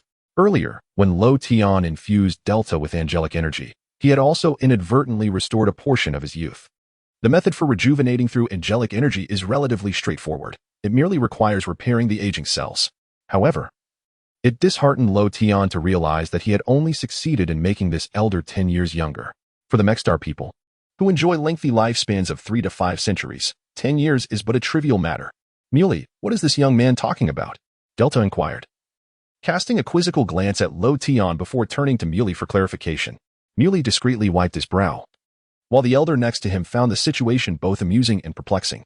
I just remembered. I believe I was afflicted by negative energy syndrome. Delta suddenly regained focus, observing his body with astonishment. Strange, I feel as if I have completely recovered, and the negative energy has entirely dissipated. What could possibly explain this? Delta, you ought to express your gratitude to this young man. He is the one who helped you rid yourself of the negative energy, Muley remarked with a sense of admiration. Is it truly he who assisted me? Delta pondered, momentarily taken aback. Muley and the elder nodded in unison. After a brief moment of hesitation, Delta stepped forward, bowing respectfully. And with a hint of remorse in his voice, he said, Young man, I sincerely apologize. Thank you for saving me. It is but a trivial matter. A mere act of kindness, remarked Luo Tian with a faint smile, exuding an air of nonchalance. However, as he gazed upwards at the sky, his expression shifted to one of solemnity. Indeed, the presence of negative energy here is considerable. It is no wonder that you have fallen victim to it, he mused, pondering whether he could eradicate this negativity entirely. What? You can eliminate this negative energy? Muley exclaimed in astonishment. Delta's face mirrored sheer shock, while another elder widened his eyes in disbelief. I will merely give it a try, Luo Tian replied with a smile. The higher the expectation, the greater the disappointment. The 3 elders fell silent. The intentions of this youthful lad were noble, yet his words were rather jarring. Taking a deep breath, Luo Tian's demeanor turned grave as he began to coalesce a radiant orb of light, shimmering like the stars. The size of this brilliant flame was comparable to that of the Dragon Balls from the Mexstar. Is this size acceptable? He inquired, glancing back at Mu Li and the other elders. Mu Li? Delta and the other elder also appeared perplexed. What do you mean? How can we ascertain if this size is appropriate? Transform, Luo Tian commanded with a sharp tone. Instantly, the star-like orb of light morphed, swiftly turning to a golden hue. As it transformed, the golden orb radiated a brilliant light. Again, Luo Tian directed, manipulating the golden sphere to form a red pentagram at its core. Muli's eyes widened in astonishment. Delta and the other elder were left speechless. Isn't that a Dragon Ball? They wondered. How could this young man's energy resemble a Dragon Ball so closely? Go. Luo Tian gestured, casting the conjured Dragon Ball into the sky. Whoosh. The orb of light, imbued with angelic power, soared upwards, bursting forth with golden brilliance. Subsequently, these angelic energies transformed into streams of red light, shooting forth like a meteor shower around the planet. The red meteor shower struck the negative energy, swiftly consuming it entirely. Approximately an hour later, the angelic power had cleansed Mexstar of all its negative energy. The orb, resembling a Dragon Ball, gradually became transparent. With a clap, the orb completed its mission and vanished completely. All right, there should be no significant issues now, Luo Tian announced, looking up at the sky and beckoning Muley. Muley was left in stunned silence. Delta and the elder beside him also displayed expressions of disbelief. By the way, I have also cured those afflicted by negative energy syndrome, so I believe there will be no further problems, Luo Tian added with a smile. Chapter 15. I am not an angel for Luo Tian. This endeavor also served as a means of honing his angelic powers. Such energy must be utilized continuously to refine and enhance its purity. If left unused, the improvement of its purity would be rather sluggish. This time, Luo Tian's assistance to the Namekians has proven immensely beneficial for them. However, Luo Tian himself has also reaped significant rewards. He sensed that he had nearly unleashed all the angelic power within him. Perhaps, upon its reconstitution, the purity of this angelic power would be further enhanced. Are you an angel? Muley gazed at Luo Tian with palpable excitement. Not just yet, Luo Tian replied with a shake of his head. He understood that Muley was referring to the kind of angel that rescues all beings, not the angels of the Dragon Ball universe. Yet, Luo Tian's response pertained solely to the angels of that realm. Muley wiped the sweat from his brow. What does that mean? What do you mean by not just yet? Muley and the two elders quickly scanned the vicinity for negative energy. To their astonishment, they discovered that the negative energy appeared to have vanished entirely. You have completely eradicated the negative energy from our village. You are our benefactor. Muley exclaimed, overwhelmed with joy, even reaching out to grasp Luo Tian's hand affectionately. Meanwhile, the unconscious Vegeta lying on the ground was entirely overlooked by Muley and the others. There's no need for thanks, it was nothing, Luo Tian smiled. Being able to assist you in overcoming your plight is, in my view, a way to accumulate virtue. Ha ha ha, indeed. Muley laughed heartily, then inquired, by the way. I still do not know your name. I am Luo Tian. Greetings, Luo Tian. I am Elder Muley of this village, Muley replied, gesturing towards Delta and another elder to introduce them. This is Delta, and this one is, not important, Luo Tian interjected, waving his hand dismissively. The unnamed elder stood by, vigorously wiping sweat from his forehead. Why is it not important when it comes to my introduction? Is that polite? Young friend Luo Tian. You have come to Namek in search of the Dragon Balls, haven't you? Muley asked amicably. Indeed, I also came for a bit of sightseeing, Luo Tian nodded. Regarding the Dragon Balls, it is straightforward. Since you have saved Namek, I have resolved to take you to meet the Great Elder, Muley declared with determination. The Great Elder? Luo Tian feigned ignorance. Yes, he is the soul of our Namekian people, Muley responded. However, just as Muley finished speaking, a voice suddenly resonated in his mind. His demeanor instantly shifted to one of reverence. Yes, Great Elder. Muley exclaimed hastily. You already know? What? You wish to come in person? Very well. I shall await your esteemed arrival here. Immediately afterward, Muley seemed to hear another message from the Great Elder, and his eyes reflected boundless astonishment. What? The negative energy across the entire Namek has vanished? Muley exclaimed in disbelief. Really? He cast a surprised glance in Luo Tian's direction. Just by condensing that small orb of light, all the negative energy on Namek was eradicated? This young man is indeed remarkable. Very well, I understand, Muley responded respectfully. The communication concluded. You have eradicated all the negative energy on Namek? Muley wiped his brow. What? All negative energy has disappeared? Delta gasped in astonishment. Another elder remained silent. Yet the astonishment in his eyes was palpable. The three elders naively believed that only the negative energy surrounding their village had been eradicated. Little did they realize that the negative energy encompassing the entirety of Namek had vanished. A sphere of energy no larger than a Dragon Ball had effortlessly resolved a crisis that had plagued Namek for centuries. Due to this negative energy, many Namekians had been compelled to leave their homeland. Today, however, the issue had been entirely rectified. To accomplish something is to do it thoroughly. Merely addressing the negative energy of one village would hardly suffice. Luo Tian smiled nonchalantly. Muley and the others found themselves at a loss for words. Did we imply that you are an angel? I assure you, I am merely an ordinary Saiyan, Luo Tian added. Muley, Delta, and the elder exchanged glances, speechless. We never claimed you were an angel, that was merely a metaphor. Ahem, young friend Luo Tian. The Grand Elder has been informed of your act of salvation for our Namek, and he has decided to pay you a personal visit. Muley responded. What? The Grand Elder is coming in person? Delta and the other elder exclaimed in unison, their voices laced with surprise. Upon further reflection, they concluded that it was not entirely surprising. After all, Luo Tian was indeed a benefactor to the Namekian people, effortlessly alleviating a crisis that had endured for centuries. However, the Grand Elder resides quite a distance away, and it will take him over an hour to arrive, Muley added. How can I accept such an honor? Luo Tian lamented. Did I not mention that it was merely a trivial matter? Since he is your Grand Elder, I ought to visit him instead. With that, Luo Tian seated himself in a chair nearby. Muley, Delta, and the elder wiped their brows in silence. You expressed your desire to personally visit our Grand Elder. Yet why have you taken a seat? Oh dear, I inadvertently sat down. How rude of me, Luo Tian replied apologetically. The three remained speechless. Suddenly, Luo Tian's eyes brightened as he turned to the Dragon Ball resting atop a pillar and pointed, exclaiming, What is that? That ornament is quite unique. Could it be the Dragon Ball? Muley wiped his brow once more. Delta was at a loss for words. The elder chose to remain silent. After a brief hesitation, Muley hurried forward to lift the Dragon Ball, presenting it to Luo Tian with both hands. For me? Luo Tian inquired calmly. This is the Dragon Ball, Muley answered. Oh, as I suspected, it is indeed as I imagined. Luo Tian contemplated the Dragon Ball in Muley's hands, noting that it contained more red stars than his own. This one possessed 3 red stars, whereas his sphere contained only 1. Chapter 16. The detector exploded. Ahem, there are 7 Dragon Balls in total, with stars ranging from 1 to 7, Muley reluctantly explained. Understood, Luo Tian nodded. Muley remarked, after all I have said, your only response is understood? Thank you. I shall not be polite then. As Luo Tian spoke, he took the Dragon Ball from Mu Li's hands. Mu Li smiled, feeling a sense of relief. He believed that even if the elder were to learn of his intention to collect the Dragon Balls, he would not be stingy. For it was Luo Tian who had saved the entirety of Namek. Such a favor deserved reciprocation. Moreover, should one's wishes be rather extravagant, they might not be granted at all. After all, making a wish requires knowledge of the Namekian language. Without proficiency in it, one would need our assistance for translation. Young friend Luo Tian, may I inquire if you have a specific wish that you wish to fulfill by collecting the Dragon Balls?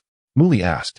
Elder Mu Li, my father once told me that mastering a foreign language can be immensely beneficial, Luo Tian replied, placing the Dragon Ball on a nearby table to shift the subject as he gazed at Mu Li. Mastering a foreign language? Mu Li was momentarily taken aback. My greatest aspiration while traveling is to acquire proficiency in multiple extraterrestrial languages, Luo Tian responded. A sudden sense of unease washed over Mu Li. I feel as though this young man is leading me astray. Therefore, Elder Mu Li, could you teach me the Namekian language?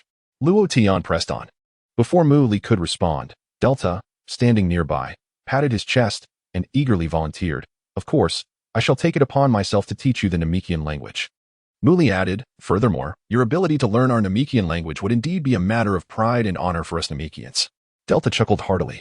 Mu Li fell silent, sensing that Luo Tian's motives for learning the Namekian language were less than innocent. Young friend Luo Tian, when would you like to begin your studies? Delta inquired. Let us commence now, Luo Tian replied. Delta coughed lightly. Ah, what an eager young fellow. He wiped his brow and then generously provided Luo Tian with a brief overview of the characteristics and pronunciation of the Namekian language. Luo Tian listened intently and strove to learn diligently. An hour swiftly passed. By then, Luo Tian had grasped some aspects of the Namekian language. Although he could not engage in fluent conversation with the Namekians, making a wish before the Eternal Dragon should pose no significant challenge. The elder had yet to arrive. However, Vegeta rubbed his temples and opened his eyes, regaining consciousness. Upon seeing Luo Tian conversing amiably with the 3 Namekians, he sprang to his feet and glared at Luo Tian in a fit of indignation. As Vegeta prepared to unleash his anger, Luo Tian interjected. Allow me to introduce you all. This is Vegeta, the prince of our Saiyan race. He gestured towards Vegeta. The 3 Namekians exclaimed, is he truly your prince? How disrespectful of you to have knocked him over with a mere slap. Humph, Luo Tian, spare me your flattering words. Are you unaware of what you just did to me? Vegeta shouted furiously. Your Highness, I was merely testing your reflexes to prevent future ambushes, Luo Tian replied. Humph, utter nonsense. Vegeta retorted angrily. This is for you, Luo Tian said, picking up a Dragon Ball from the table and tossing it to Vegeta. Vegeta, momentarily taken aback, swiftly caught the Dragon Ball. Almost instantly, realization dawned upon him. His eyes widened in astonishment as he eagerly inquired, is this truly the Dragon Ball that grants wishes? Luo Tian nodded affirmatively. Have you already made a wish? Vegeta asked urgently. I was waiting for you, Luo Tian smiled, as the prince. It is only fitting that you make the wish first. Moreover, it is said that once a wish is granted, the Dragon Ball turns to stone. Muley interjected. What are you two doing? This conversation sounds rather suspicious. I can't shake the feeling that you were trying to deceive your prince. Well, that's more like it. Vegeta's anger began to dissipate. In the next moment, a proud grin spread across his face, followed by hearty laughter as he clutched the Dragon Ball and proclaimed, let me. Vegeta, become a Super Saiyan. Then, silence ensued. A cool breeze swept through, tousling Vegeta's hair. He quickly turned to glare at Luo Tian, pointing at the Dragon Ball and demanding, what is going on? Why is there no response? There are 7 Dragon Balls in total. You must collect all 7 to make a wish, Luo Tian explained. Why the rush? Vegeta felt a wave of frustration wash over him. Why didn't you say so sooner? Are you trying to trick me? He glared at Luo Tian, visibly irate. Someone is approaching. Luo Tian's expression turned serious as he stood up and turned to look diagonally behind him. What? Vegeta exclaimed, following Luo Tian's gaze. Vegeta, the approaching individual possesses immense fighting power. Do not act impulsively, Luo Tian cautioned. Immense fighting power? Who are you trying to fool? Are there truly formidable warriors remaining on Namek? Vegeta scoffed dismissively. He then pressed the button on his scouter. Beep, warning, warning. Fighting power 200002100002200. With a series of fluctuating readings, the scouter exploded. Vegeta gasped, closing one eye in shock as he stared into the distant sky. Who is it? Has that fool Dodoria come after me? Vegeta's expression shifted dramatically. Soon, two individuals with green skin gradually appeared in the sky. What? Namekians? Vegeta's attention was immediately captured by the two newly arrived Namekians. Luo Tian also turned to look at the sky. The two Namekians included an elder, who appeared quite ancient, and a younger warrior. Luo Tian recognized them. They were the Grand Elder of Namek and the Soul Warrior Namekian, Nail. Chapter 17. Let My Moon Bloom. The current Grand Elder is still capable of flight. However, in 25 years, as the Grand Elder's life approaches its conclusion, he will find himself confined to his chair, scarcely able to move.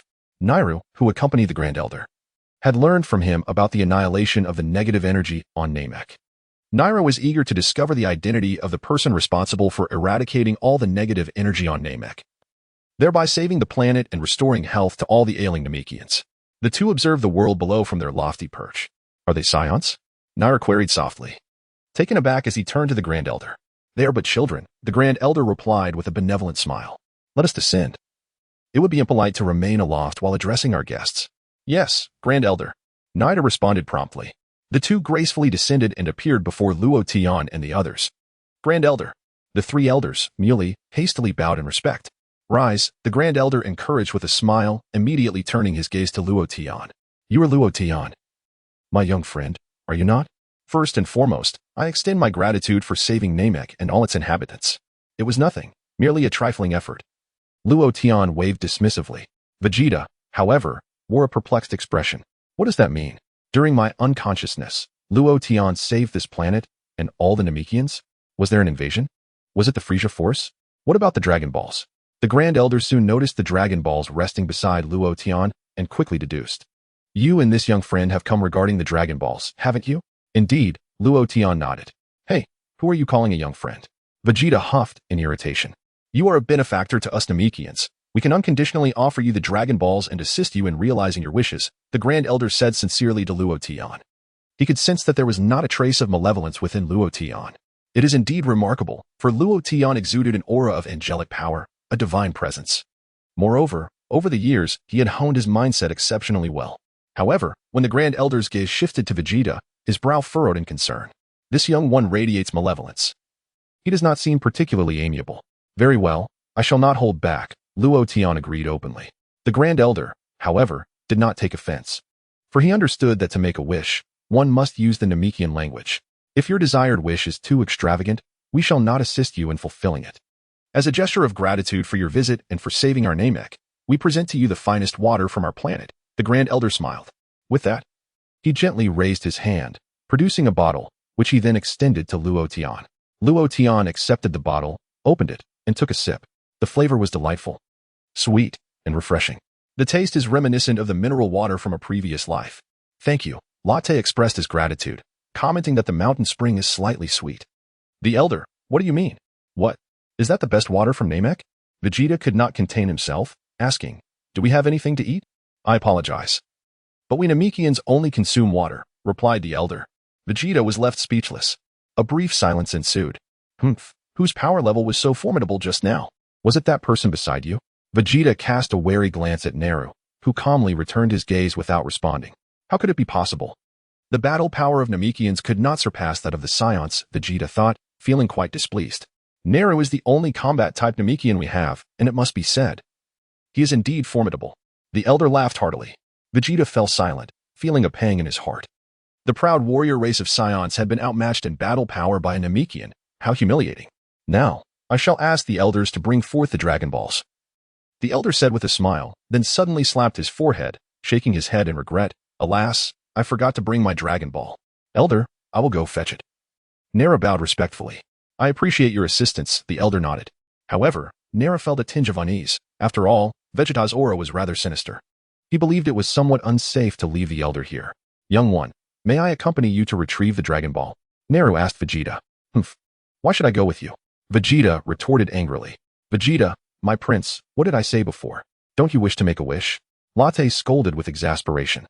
After serious contemplation, Vegeta finally nodded in agreement. Then follow me. Naru soared into the sky, and Vegeta immediately ascended as well. Whoosh, whoosh. The two transformed into bright streaks of light, swiftly departing the scene towards the area where the Elder's home was located. Naru had long sensed the dark aura emanating from Vegeta and intentionally began to accelerate. Vegeta gritted his teeth, pushing his energy to its limits to catch up. However, the distance between them continued to widen. As Vegeta chased, he tragically discovered that Naru had vanished from sight. Damn it! Vegeta fumed internally. After a moment's hesitation, he raised his right hand, his expression turning grave. With a crack, a shimmering sphere formed in his palm. Vegeta was panting heavily, clearly having expended a significant amount of energy to conjure the sphere. Do you think you can escape from this prince, Namekian? Today, this prince shall reveal to you the true essence of a Saiyan. With a disdainful chuckle, Vegeta hurled the luminous orb high into the heavens. Immediately thereafter, he clenched his fists tightly. Shine forth, my moon, Vegeta proclaimed loudly, his youthful visage adorned with boundless anticipation. Chapter 18, Vegeta's Great Ape Transformation with a resounding crack. The orb in the sky erupted into a brilliant light, transforming into a full moon. Vegeta gazed upward at the artificial lunar spectacle, his body gradually enlarging, his mouth and nose protruding, revealing a set of sharp fangs. Simultaneously, dark fur began to sprout across his form. The Great Ape Transformation. Vegeta morphed into a colossal black gorilla. Was it from that direction? He turned his head toward the spot where Nappa had vanished, a grin spreading across his face. Boom. Vegeta surged upward like a rocket, maximizing his speed and leaving a fleeting afterimage in the air. Nappa, racing ahead, sensed that Vegeta had been left far behind and a subtle smile graced his lips. Are you still unconvinced, you little brat? Now you comprehend the chasm that lies between us, don't you? Yet, in the next moment, Nappa suddenly felt an overwhelming energy surge behind him. What is happening? His smile froze in place. Such a powerful aura. He swiftly turned to behold a shimmering sphere emerging from the distant sky. What could that possibly be? Nappa was taken aback. Before he could fully process the situation, a massive shadow hurtled toward him with alarming speed. Whoosh! Vegeta, now a great ape, surpassed Nappa in an instant. The sheer size of his form created a violent gust of wind, sending Nappa reeling, struggling to regain his balance. Nappa stared at the gigantic figure before him, his expression shifting from shock to dread. Who are you? He stammered, beads of cold sweat trickling down his brow.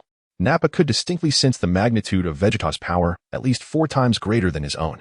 Vegeta's battle power had indeed reached a staggering height of at least 160,000, although he had expended considerable energy in conjuring the artificial full moon, reducing his power from 18,000 to approximately 16,000. His current transformation as a great ape bestowed him with a battle power of 160,000, far surpassing Nappa's mere 40,000. The disparity was glaringly evident. You were flying quite swiftly just a moment ago, Namekian. Why not continue your flight? Vegeta scoffed, a triumphant expression illuminating his face. Are you that little boy from before? Nappa quickly regained his composure, astonished as he gazed at Vegeta. Humph. Who are you calling a little boy? Vegeta's irritation flared as his furry hand lunged forward. Nappa, startled, shifted his stance, his expression shifting from one of shock to alarm. However, the disparity between the two parties is indeed vast. Vegeta's combat prowess has soared to an astonishing height of 160,000, while Naru's power languishes at a mere 40,000, a staggering 4-fold difference. Naru attempted to evade, but it was futile, akin to a mouse confronted by a cat, finding himself firmly grasped in Vegeta's hand. Despite his struggles, Naru's efforts were in vain, leaving his complexion ashen. I am the Prince of the Saiyans. You shall address me as your Highness, Vegeta coldly proclaimed, directing his words towards Naru. The latter felt utterly intimidated, as if he were insignificant enough to be mere fodder for Vegeta. However, Vegeta did not press him unduly, gradually loosening his grip and releasing him. Naru stood momentarily taken aback, puzzled by his intentions. Lead the way, Vegeta commanded with a huff. Naru, silent and gritting his teeth, hastened to comply. Vegeta followed leisurely behind, an expression of unbounded pride etched upon his face. A mere Namekian dares to flaunt before me? As they soared through the skies, the artificial full moon grew increasingly distant. Once they surpassed a certain range, Vegeta's form instantaneously reverted to its normal state. Naru glanced back at Vegeta, then up at the artificial moon, realizing it had shrunk to a mere pinprick. So, it was the exceeding of that boundary that triggered his reversion? Naru quickly deduced, noting that Vegeta's energy had evidently diminished, at least by a factor of 10. Thus, this transformation indeed augments his strength tenfold. How terrifying a race. A single transformation leads to a tenfold increase in power, truly the hallmark of a warrior race. Nero, however, bore no grudge against Vegeta. He certainly could not stoop to the level of a mere child. In the village of Muley, the elder expressed profound gratitude to Luo Tian. For your great kindness. We extend our heartfelt thanks once again. You have saved our Namek and all of our people. The elder bowed deeply. Elder, you are far too courteous, Luo Tian replied hastily. If you continue to be so formal, I shall have to reciprocate in kind. The elder? I have heard that the Dragon Balls can grant 3 wishes. Since you are so polite, I shall request all 3 wishes for myself, Luo Tian stated. The elder, Muley. And the others were rendered speechless. The elder cleared his throat helplessly. Muley, filled with endless sentiment, thought to himself, Elder, you have no idea how shameless this lad is. I am utterly befuddled by him. Very well, then, all shall be granted to you. The elder conceded with a nod, acquiescing readily. After a brief silence, the elder inquired with curiosity, what wishes does the young friend Luo Tian wish to fulfill? I do not intend to pry into your privacy, if you prefer not to disclose. That is perfectly fine. All right, I shall refrain from speaking, Luo Tian nodded. The elder remarked, you truly won't say? Will you not share your wishes later? This young man possesses a good heart, yet his words often provoke irritation. Surely, Nilo must have enjoyed his time with your highness, the prince? The elder could only helplessly shift the topic, turning to gaze in the direction where Nailu and Vegeta had vanished.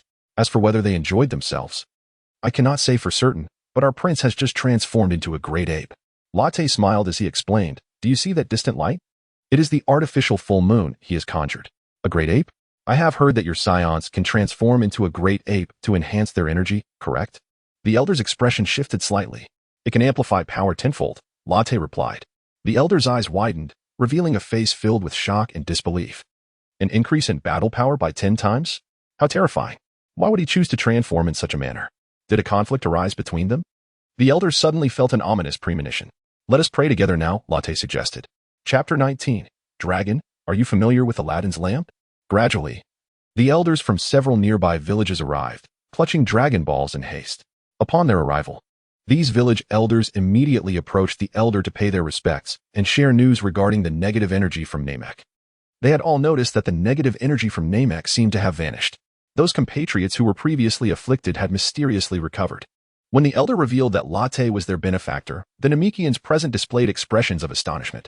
It was evident to all that this young benefactor appeared remarkably youthful, almost like a child. Nevertheless, the Namekians remained courteous, promptly bowing to Latte in gratitude.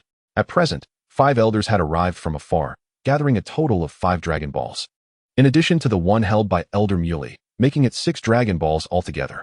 Now, only the elder's Dragon Ball remained to complete the 7. After approximately 5 more minutes, 2 brilliant streaks of light zipped across the sky. Nilo and Vegeta returned with the Dragon Balls in hand.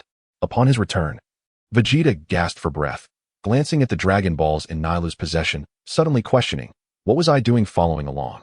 Did I merely run errands? It seems I accomplished nothing. Why did Latte send me away? However, Vegeta's attention was immediately drawn to the 7 gathered Dragon Balls, igniting a surge of excitement within him. Nilo, too, presented the final Dragon Ball to Latte with both hands. Latte placed the 7 Dragon Balls together. Now, I shall make my wish, he said politely to the elder. Very well, the elder nodded. Yet, Vegeta's eyes gleamed with determination as he rushed forward, loudly proclaiming to the 7 Dragon Balls, grant me the power to become a Super Saiyan. And then, silence fell. All the Namekians present stared at Vegeta in disbelief. Vegeta stood there, dazed for quite some time, failing to notice any change in his body. Latte, you deceived me. Did you not say that gathering all 7 Dragon Balls would grant any wish? Vegeta exclaimed, glaring fiercely at Luo Tian. No, you are mistaken, Luo Tian replied. It is 3 wishes, not just 1. Does that even matter? Why can't I make a wish when it is important? I want to become a Super Saiyan. Why does my body not respond at all? Vegeta asked in frustration. Cough. Cough. The elder sighed helplessly. It is not simply about gathering the Dragon Balls. One must summon the Dragon Shinron. What? Summon Shinron? What on earth is that? Vegeta felt utterly disheartened. The elder spoke no more and immediately began to summon Shinron using Namekian language. As his words echoed, the sky turned pitch black. The next moment, the 7 Dragon Balls radiated a golden light, forming a pillar of light that shot into the sky, coalescing and transforming in midair. Bang! The light transformed into a massive azure dragon, plump in appearance and somewhat adorable. Gatherer of the Dragon Balls, state your wishes. I shall do my utmost to fulfill 3 of them. The voice of Shinran resonated through the air. What is this? Vegeta's eyes widened in endless astonishment. Luo Tian. Young friend, Prince Vegeta, this is our Namekian Shinran, also known as Purunga, meaning the Dragon of Dreams, the elder explained with a smile. This was Luo Tian's first encounter with the dragon Purunga, filling him with profound emotions. From his current perspective, Purunga appeared as a colossal entity, reminiscent of a great beast swirling high above. These 3 wishes are all yours, the elder stated with a hearty laugh. Can we wish now? Vegeta had learned his lesson, refraining from hastily making a wish. After the previous 2 embarrassing attempts, he preferred to inquire thoroughly first. Yes, Purunga's voice boomed. State your first wish. Vegeta's eyes sparkled with excitement. If the dragon had stated it was permissible to wish, then surely there would be no issues. Hey, let me, Vegeta, become a Super Saiyan. Vegeta hurriedly declared to Shinran. Purunga did not respond to him. Lend me an Aladdin's lamp. Luo Tian calmly articulated his first wish in Namekian. Shinran. The elder was taken aback, never expecting Luo Tian to utilize the Namekian language. Haha, I taught him, Delta proudly stated, though not fluent. He conveyed his meaning clearly. Muley silently wiped his brow, increasingly convinced that this lad learned Namekian solely for the purpose of making wishes. He had just learned a few pronunciations and formed these sentences. This boy is quite cunning. Vegeta turned, looking at Luo Tian with a bewildered expression. Hey, Luo Tian. Are you speaking in a foreign tongue? Vegeta inquired, perplexed. The Grand Elder observed, as the Namekians present glared in unison. What is this child rambling about? That is the sacred language of our Namek. You mentioned the Aladdin's lamp, which can summon a genie through friction to grant a wish, correct? Purunga felt the entire situation was deteriorating. So, my wish cannot be fulfilled by you, but rather requires the genie's intervention? You summoned me merely for a lamp? Indeed. That is the essence of it. You are truly the dragon. Your knowledge is profound, Luo Tian affirmed with a vigorous nod. A brief silence ensued. This is merely an ancient myth, devoid of reality. Thus, that wish cannot be granted, Purunga replied. I anticipated the difficulty, so I shall revise my wish. I wish for an end to all strife in the universe and for eternal peace, Luo Tian articulated once more in the Namekian tongue. I regret to inform you that this wish cannot be realized, Purunga stated, beads of cold sweat forming on his brow. Is that so? It cannot be achieved? Luo Tian was taken aback. Indeed, the existence of humanity inevitably brings about conflict. Even deities cannot avert it, Purunga wiped his sweat. Chapter 20. Let me, Vegeta, become a Super Saiyan. If that wish is unattainable, then I shall modify it. Let every individual on this planet possess the ability to survive in the cosmos. What of this wish? Luo Tian queried. Naturally, he articulated his wish in the Namekian language once again. Regrettably, I can bestow the ability to survive in space upon only one individual at a time, Purunga replied, once more wiping his brow. I suddenly feel so ineffectual, Purunga thought, his mindset beginning to falter. Then let me possess the ability to survive in space. Luo Tian sighed heavily, his demeanor reflecting discontent. Very well. Purunga nodded with a hint of guilt, an invisible energy flickering in his crimson eyes, swiftly enveloping Luo Tian. Luo Tian distinctly sensed a profound shift within him. Akin to unlocking meridians, an indescribable euphoria washing over him. It seemed he could exist without the necessity of breathing henceforth. At times, life is replete with miracles. Your first wish has been granted. Please state your second wish, the dragon Purunga sighed. I suddenly feel as though I owe you something. The Grand Elder and Muley exchanged glances, both releasing a long sigh of relief. It appeared that, despite his penchant for mischief, this lad had a kind heart. Refraining from making excessive wishes. Vegeta, please voice your wish, Luo Tian encouraged, giving Vegeta's shoulder a reassuring pat. Vegeta, still in a state of bewilderment, felt Luo Tian's touch and jolted back to reality. What is happening? What language were you speaking just now? Vegeta inquired hastily. The Namekian language. Luo Tian replied with a smile. It seems that wishes must be articulated in Namekian. Wait, when did you learn the Namekian language? Vegeta questioned, intrigued. This has become inconsequential. If you do not hasten to make your wish, the dragon will vanish, urged Luo Tian. Vegeta clenched his teeth, darkly muttering. Did you hear all this from Beerus and his companion? Not at all, Luo Tian shook his head. Not. Then how do you know? Vegeta inquired with curiosity. In our household, there exists a book used as a pot stand. The other day, I casually flipped through it, and it chronicled all sorts of bizarre matters, surprisingly. It turned out to be true, Luo Tian expressed with a sigh of realization. What? The book you mentioned couldn't possibly be the cosmic races that my father has been searching for. Could it? Vegeta suddenly regained his focus. Supposedly, that book contains the characteristics of every race in the universe, recorded during the ancient Science exploration of the cosmos. Such a book truly exists? Luo Tian mused. I merely spoke offhandedly. The ancient deity? What was his name? Luo Tian asked with intrigue. Of course. It was the Super Saiyan god you referred to, Vegeta replied, gazing upwards thoughtfully, and after a moment, he added, I think it was something like Yamoshi? Yes, Yamoshi. Vegeta nodded. Then, gritting his teeth, he rolled his eyes at Luo Tian. How could that book end up as a pot stand in your home? I cannot say. Luo Tian shook his head. It must have been your father who brought it back. How infuriating to use such a precious book for that purpose. Vegeta expressed his displeasure. Luo Tian scratched his head, pondering. I never imagined Yamoshi would have chronicled his travels in a book. As a Dragon Ball enthusiast, I certainly know who Yamoshi is. He is the Super Saiyan god that Beerus encountered in his dreams and the genuine Super Saiyan god, the eternal dragon Porunga, along with the Grand Elder and the Namekians present, were rendered speechless. Their astonishment was not about the book being used as a pot stand, but rather that the dragon awaited their wish. Why are you two still conversing? When did you find the time to discuss such matters? Ahem, I am still awaiting your second wish. The eternal dragon Porunga could no longer contain his impatience. Luo Tian. Tell him, I wish to become the legendary Super Saiyan. That is my desire, Vegeta huffed, instructing Luo Tian. Speak properly, is this how you approach someone for a favor? Luo Tian reprimanded. Vegeta trembled with indignation. However, recognizing his need for assistance, he suppressed his commanding tone, his lips twitching as he quickly rephrased his wish. Luo Tian conveyed Vegeta's wish to Porunga in the Namekian language. Apologies, this wish cannot be fulfilled, the eternal dragon Porunga declared. Why do you consistently utter wishes that I cannot have granted? Vegeta retorted. What do you mean? You are saying you cannot make me the legendary Super Saiyan? Vegeta felt utterly despondent. Indeed, that wish is unachievable, the eternal dragon Porunga responded, cold sweat beading on his brow, for you are not the legendary Super Saiyan. What? I'm not the legendary Super Saiyan? Vegeta opened his eyes wide, suddenly regaining his composure. He quickly pointed at Luo Tian and inquired of the dragon. Am I not the legendary Super Saiyan? Could he be? He is not, Porunga replied. Vegeta felt a wave of relief wash over him. Then tell me, who is the legendary Super Saiyan? He asked, gritting his teeth. Is this question your wish? The dragon Porunga inquired. Vegeta, do not squander your wish. Does it truly matter who the legendary Super Saiyan is? Luo Tian admonished from the side. I know this matter, and I will tell you shortly. What? You know who the legendary Super Saiyan is? Vegeta was taken aback. There is nothing I do not know, Luo Tian responded. Vegeta wiped the sweat from his brow. While I cannot make you the legendary Super Saiyan, I can reveal to you the method to become a Super Saiyan, Porunga added. What? Is there a difference between the two? Vegeta was momentarily stunned. Is it not clear, my prince? Luo Tian sighed.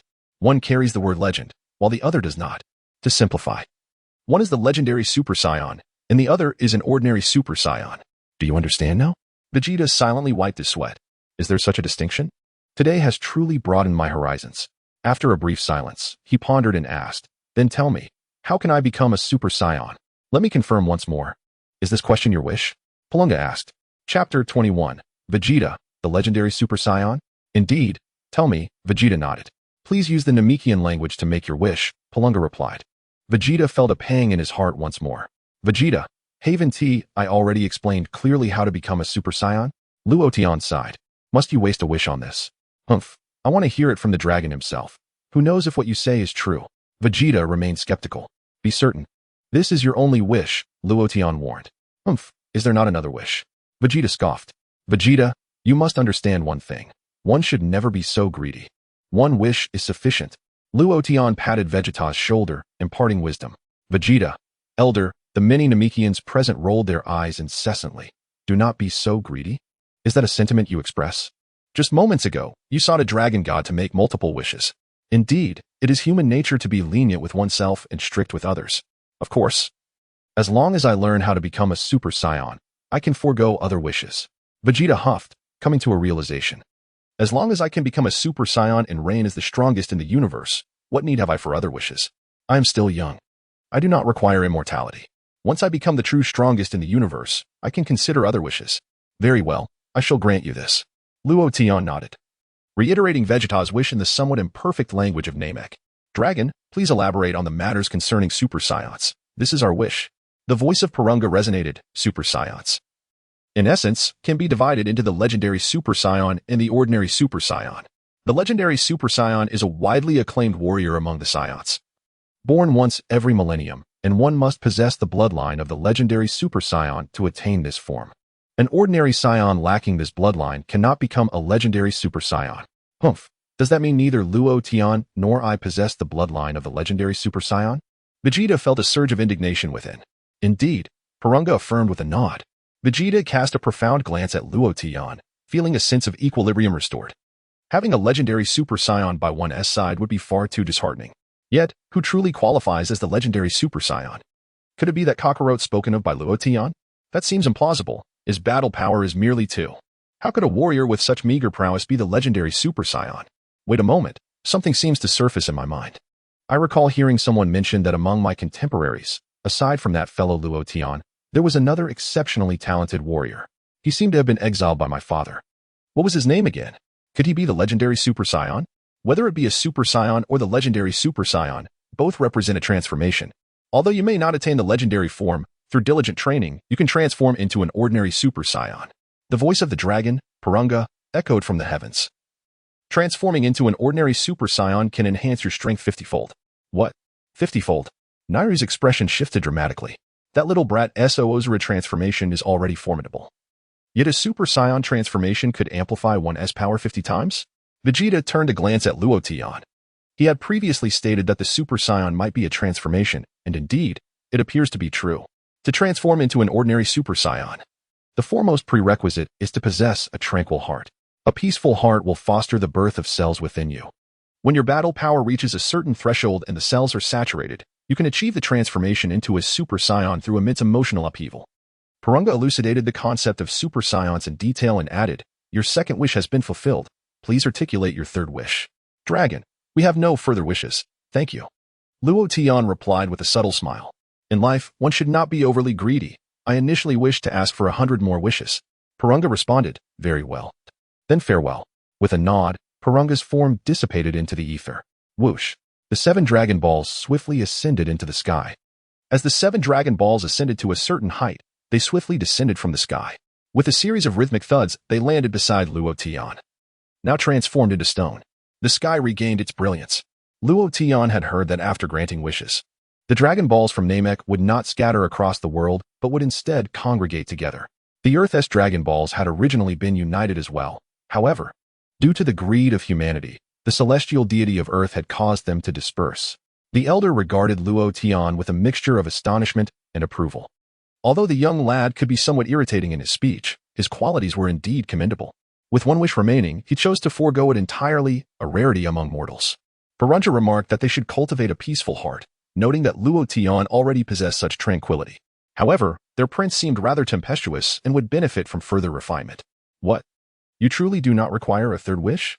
Vegeta exclaimed, momentarily taken aback as he turned to Luo Tian, with an air of indifference. Luo Tian responded that his greatest desire was merely the ability to exist in the vastness of space. Overcoming this limitation would greatly facilitate his future endeavors. As for immortality, he mused that the dragon from Namek might not be capable of such a feat. Moreover, once he attained the status of a true angel through cultivation, his lifespan would naturally extend to eternity. Such matters were trivial. "Elder, Muley, and esteemed friends, we must take our leave," Luo Tian said, smiling at the gathered Namekians. "Indeed. Do visit us again," Muley replied, warmly grasping Luo Tian's hand. "Certainly," Luo Tian nodded, then inquired about how many days it would take for the Dragon Balls to restore. Muley suddenly seemed reticent. "Are you lamenting that only one wish remained?" He coughed, because only one wish was left. "It will take approximately 80 days for the Dragon Balls to replenish."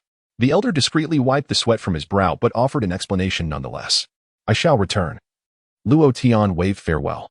Subsequently, Luo Tian bid adieu to the Namekians and, alongside Vegeta, embarked on their spacecraft. The vessel ascended into the heavens with a whoosh.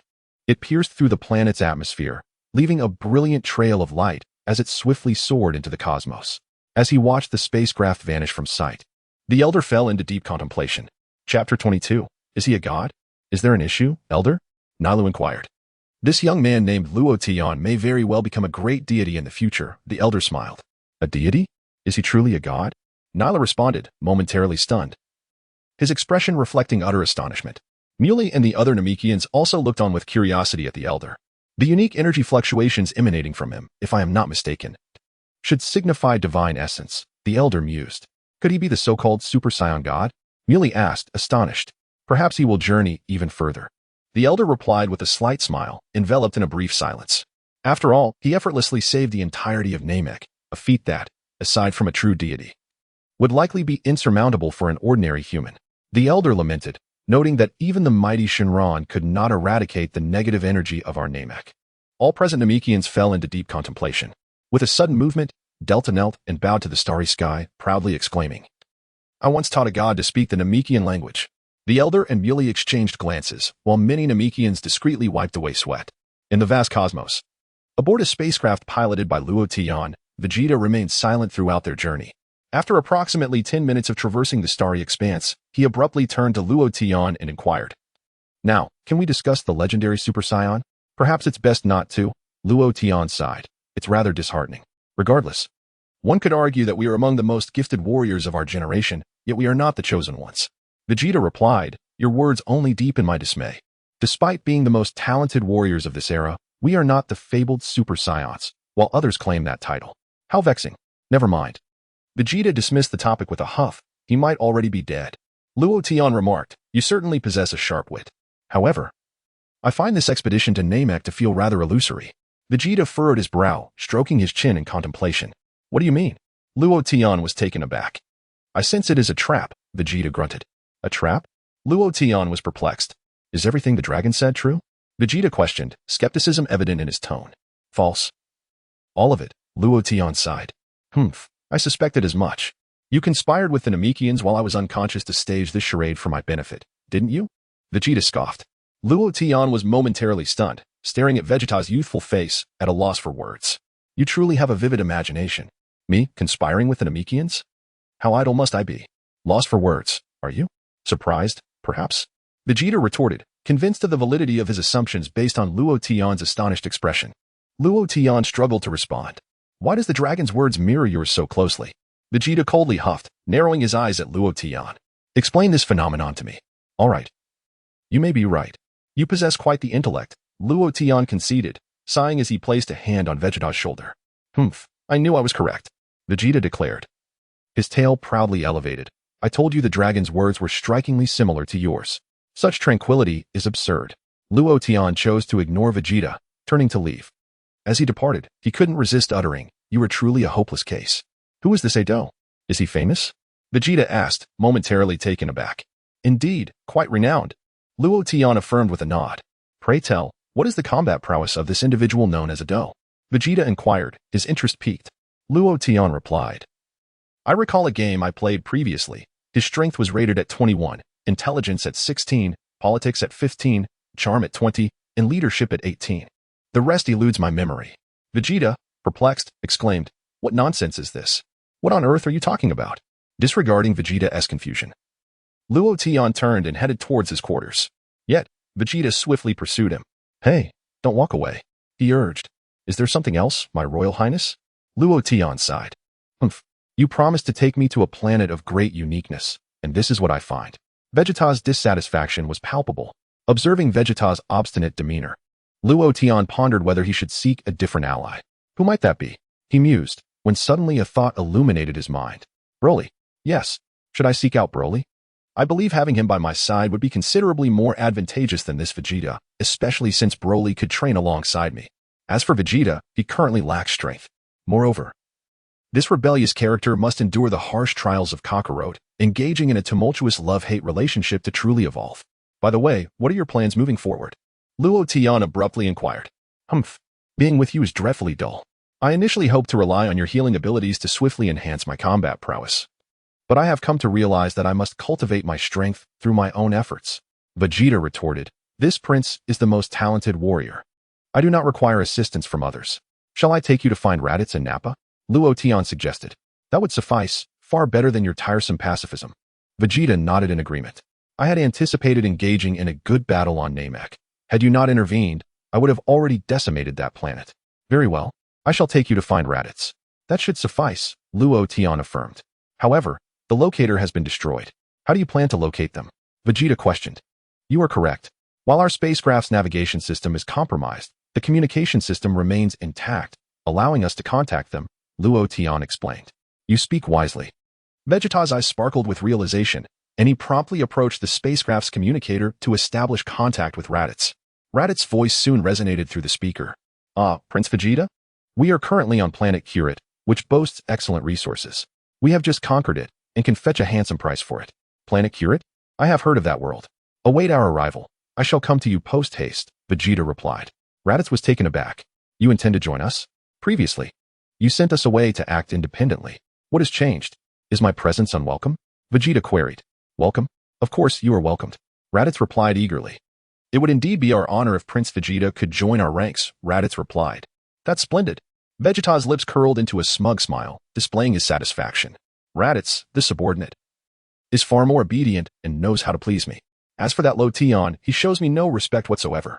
By the way, there is something that weighs heavily on my mind, Raditz said, his tone suddenly turning grave. What is it? Vegeta inquired. The two unfortunate souls who were to team up with us have been slain by that scoundrel Dodoria. Now it's just me and Nappa left. Raditz gritted his teeth. Dodoria claimed that he killed those two because we acted without authorization.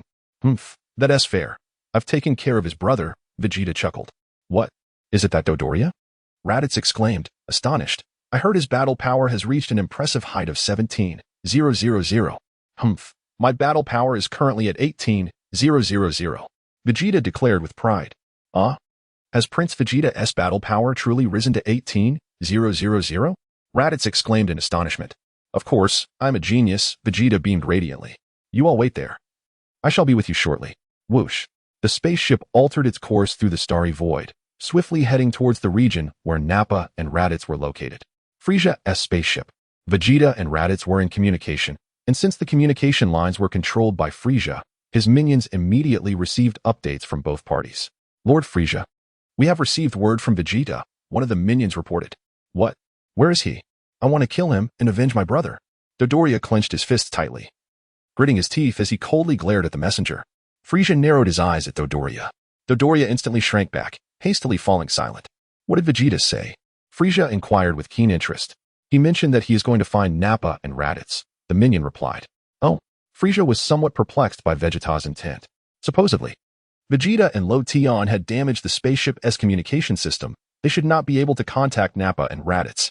Perhaps the spaceship's positioning system has malfunctioned? Bilibla speculated. The fact that he could kill Dodoria's brother indicates that his battle power has surpassed that of Dodoria. Frieza pondered, and if that is the case. He then turned to Dodoria. Dodoria immediately bowed, a sense of foreboding creeping into his heart. Dodoria, Vegeta is still of use to me. And I do not wish for you to seek revenge just yet. Do you understand? Frieza instructed Dodoria with a stern expression. Yes, Lord Frieza. Dodoria bowed again. You may leave for now. Frieza waved his hand dismissively at Dodoria. With a face full of frustration and hatred, Dodoria exited Frieza's chamber.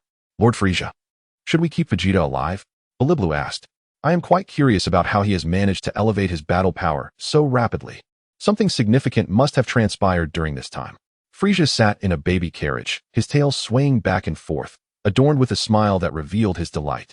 He could eliminate Shalalia, with a combat power that had soared to at least 18,000, a significant increase from his previous power of merely 15,000, as Biliblu analyzed. An elevation of 3,000 in combat strength was quite intriguing, Frieza snorted disdainfully. Your Excellency, I have heard that Saiyans grow stronger when faced with formidable opponents, often enhancing their abilities during battle, Biliblu remarked with a smile. This encounter with Shalalia might provide Vegeta with the perfect opportunity for advancement. Your words hold merit. Frieza acknowledged with a slight nod, his expression growing somewhat sinister. Is it true that a mere increase in combat power has led to such arrogance? I must devise a more fitting lesson for him. To simply eliminate him would seem too merciful. Isn't Your Excellency interested in raising pigs? I have an excellent idea. Biliblu said with a mysterious smile. Oh, pray, enlighten me. Biliblu, Frieza replied, a smile gracing his face. Have you ever played online games, Your Excellency? Biliblu inquired playfully. Very well, forgive my boldness, Biliblu quickly added, somewhat apologetically. In games, characters that level up quickly must face monsters of comparable strength to gain substantial experience points, which they use to enhance their various abilities. Should they encounter monsters of significantly higher or lower levels, one risks being easily vanquished, while the other gains no experience. What exactly are you implying? Frisia's expression darkened. Your Excellency, allow me to explain, Belibla responded.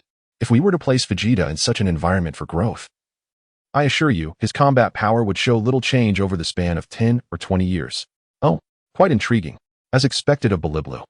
You are indeed a master of psychological warfare, Frisia said, narrowing his eyes at Beliblu. Belibla bowed respectfully to Frisia. However, I find it to my liking, Frisia smiled faintly. You flatter me, Your Excellency, Beliblu bowed once more. Proceed as you propose. You shall be in charge of this matter, Frisia commanded. Yes, Your Excellency, Beliblu readily agreed. 20 days later, Lotan's spaceship landed on the planet Kirit. Naba and Raditz immediately came forth to greet them. Previously, they had been nearly frightened to the point of losing control by Dodoria's presence. However, with Vegeta's arrival, they felt a newfound sense of security. As if they had gained a solid backing. Prince Vegeta, you have finally arrived, Raditz said, looking at Vegeta with a flattering gaze.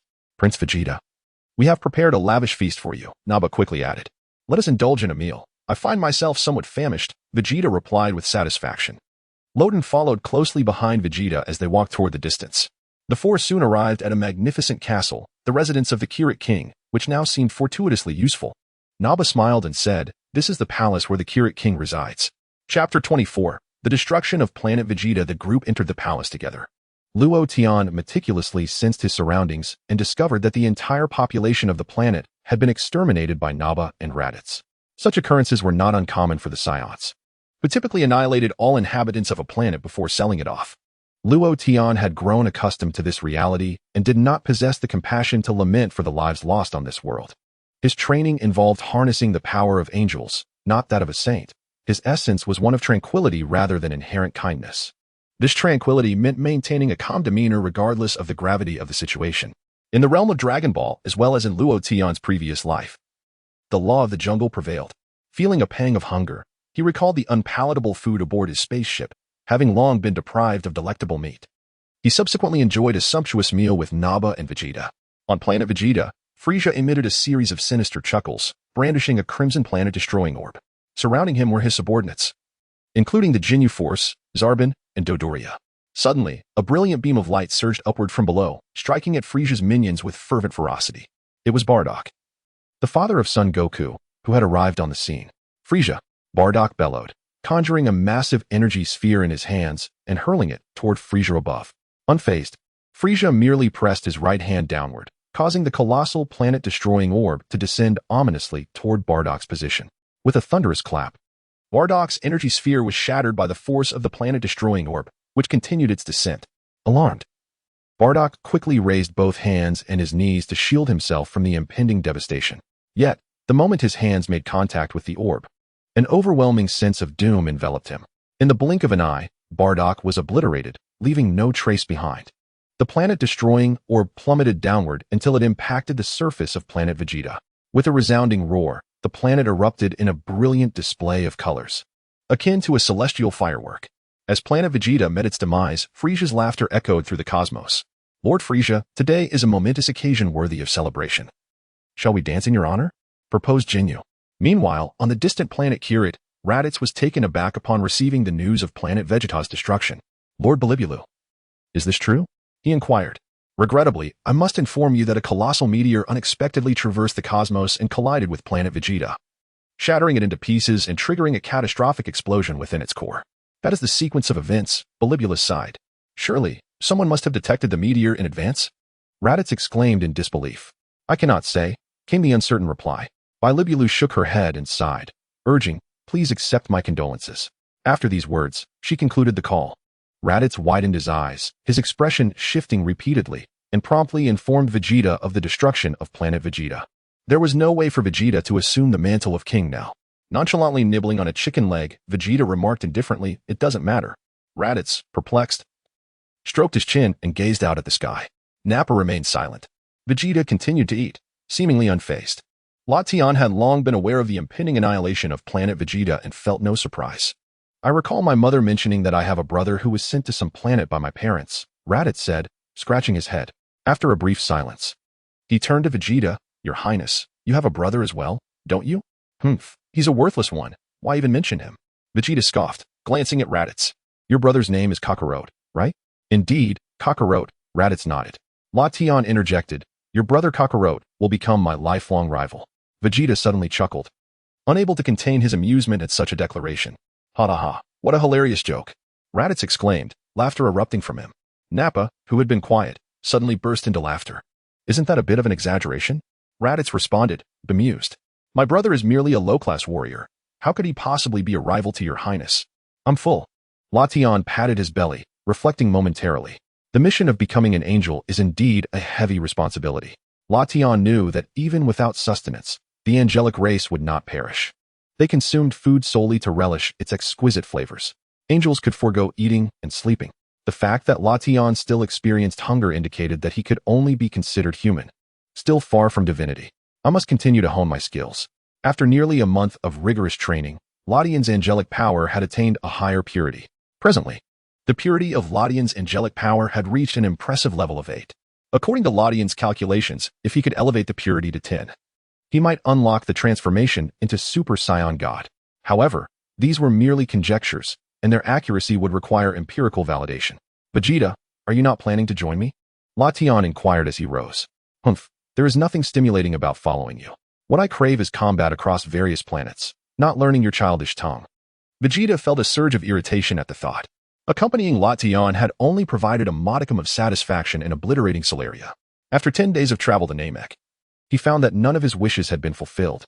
That shameless scoundrel Luo Tian conspired with the Namekians to deceive me. I see now, you want me to practice healing. I, Vegeta, shall not engage in such trivial pursuits.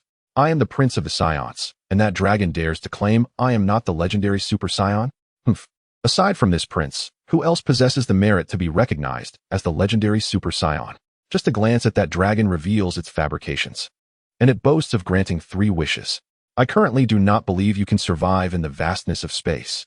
Vegeta rolled his eyes, unwilling to engage with Luo Tian any further. Chapter 25, Planet Wampa. In light of this, we shall part ways.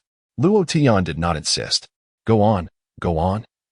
The Saiyans have their own methods of battle and do not require your assistance. Vegeta snorted. Do your best. I hope when we meet again years from now, your combat power will have improved, rather than remaining at the current 18,000. Luo Tian stepped forward and patted Vegeta on the shoulder. Humph. By the time we next meet, my combat power will have long surpassed 100,000. Vegeta smiled confidently. Indeed. Luo Tian nodded slightly. Your dismissive attitude irritates me. Vegeta grunted. Take care, Vegeta. After Luo Tian spoke, he immediately soared into the sky. Hey, Luo Tian, aren't you joining us? Although your combat power is relatively low, you could assist with logistics. Raditz waved at Luo Tian. Why not join us? Nappa added. Luo Tian chose not to respond, swiftly entering the spaceship. Whoosh. The spaceship ascended, instantly breaking through the planet's atmosphere and departing from this world. Farewell. Raditz waved goodbye. Oh no. Vegeta's pupils constricted, and his expression darkened. What's wrong, Prince Vegeta? Nappa asked, taken aback. That rascal Luo Tian has taken off with that small spaceship. Vegeta gritted his teeth in fury, trembling all over. What do we do now?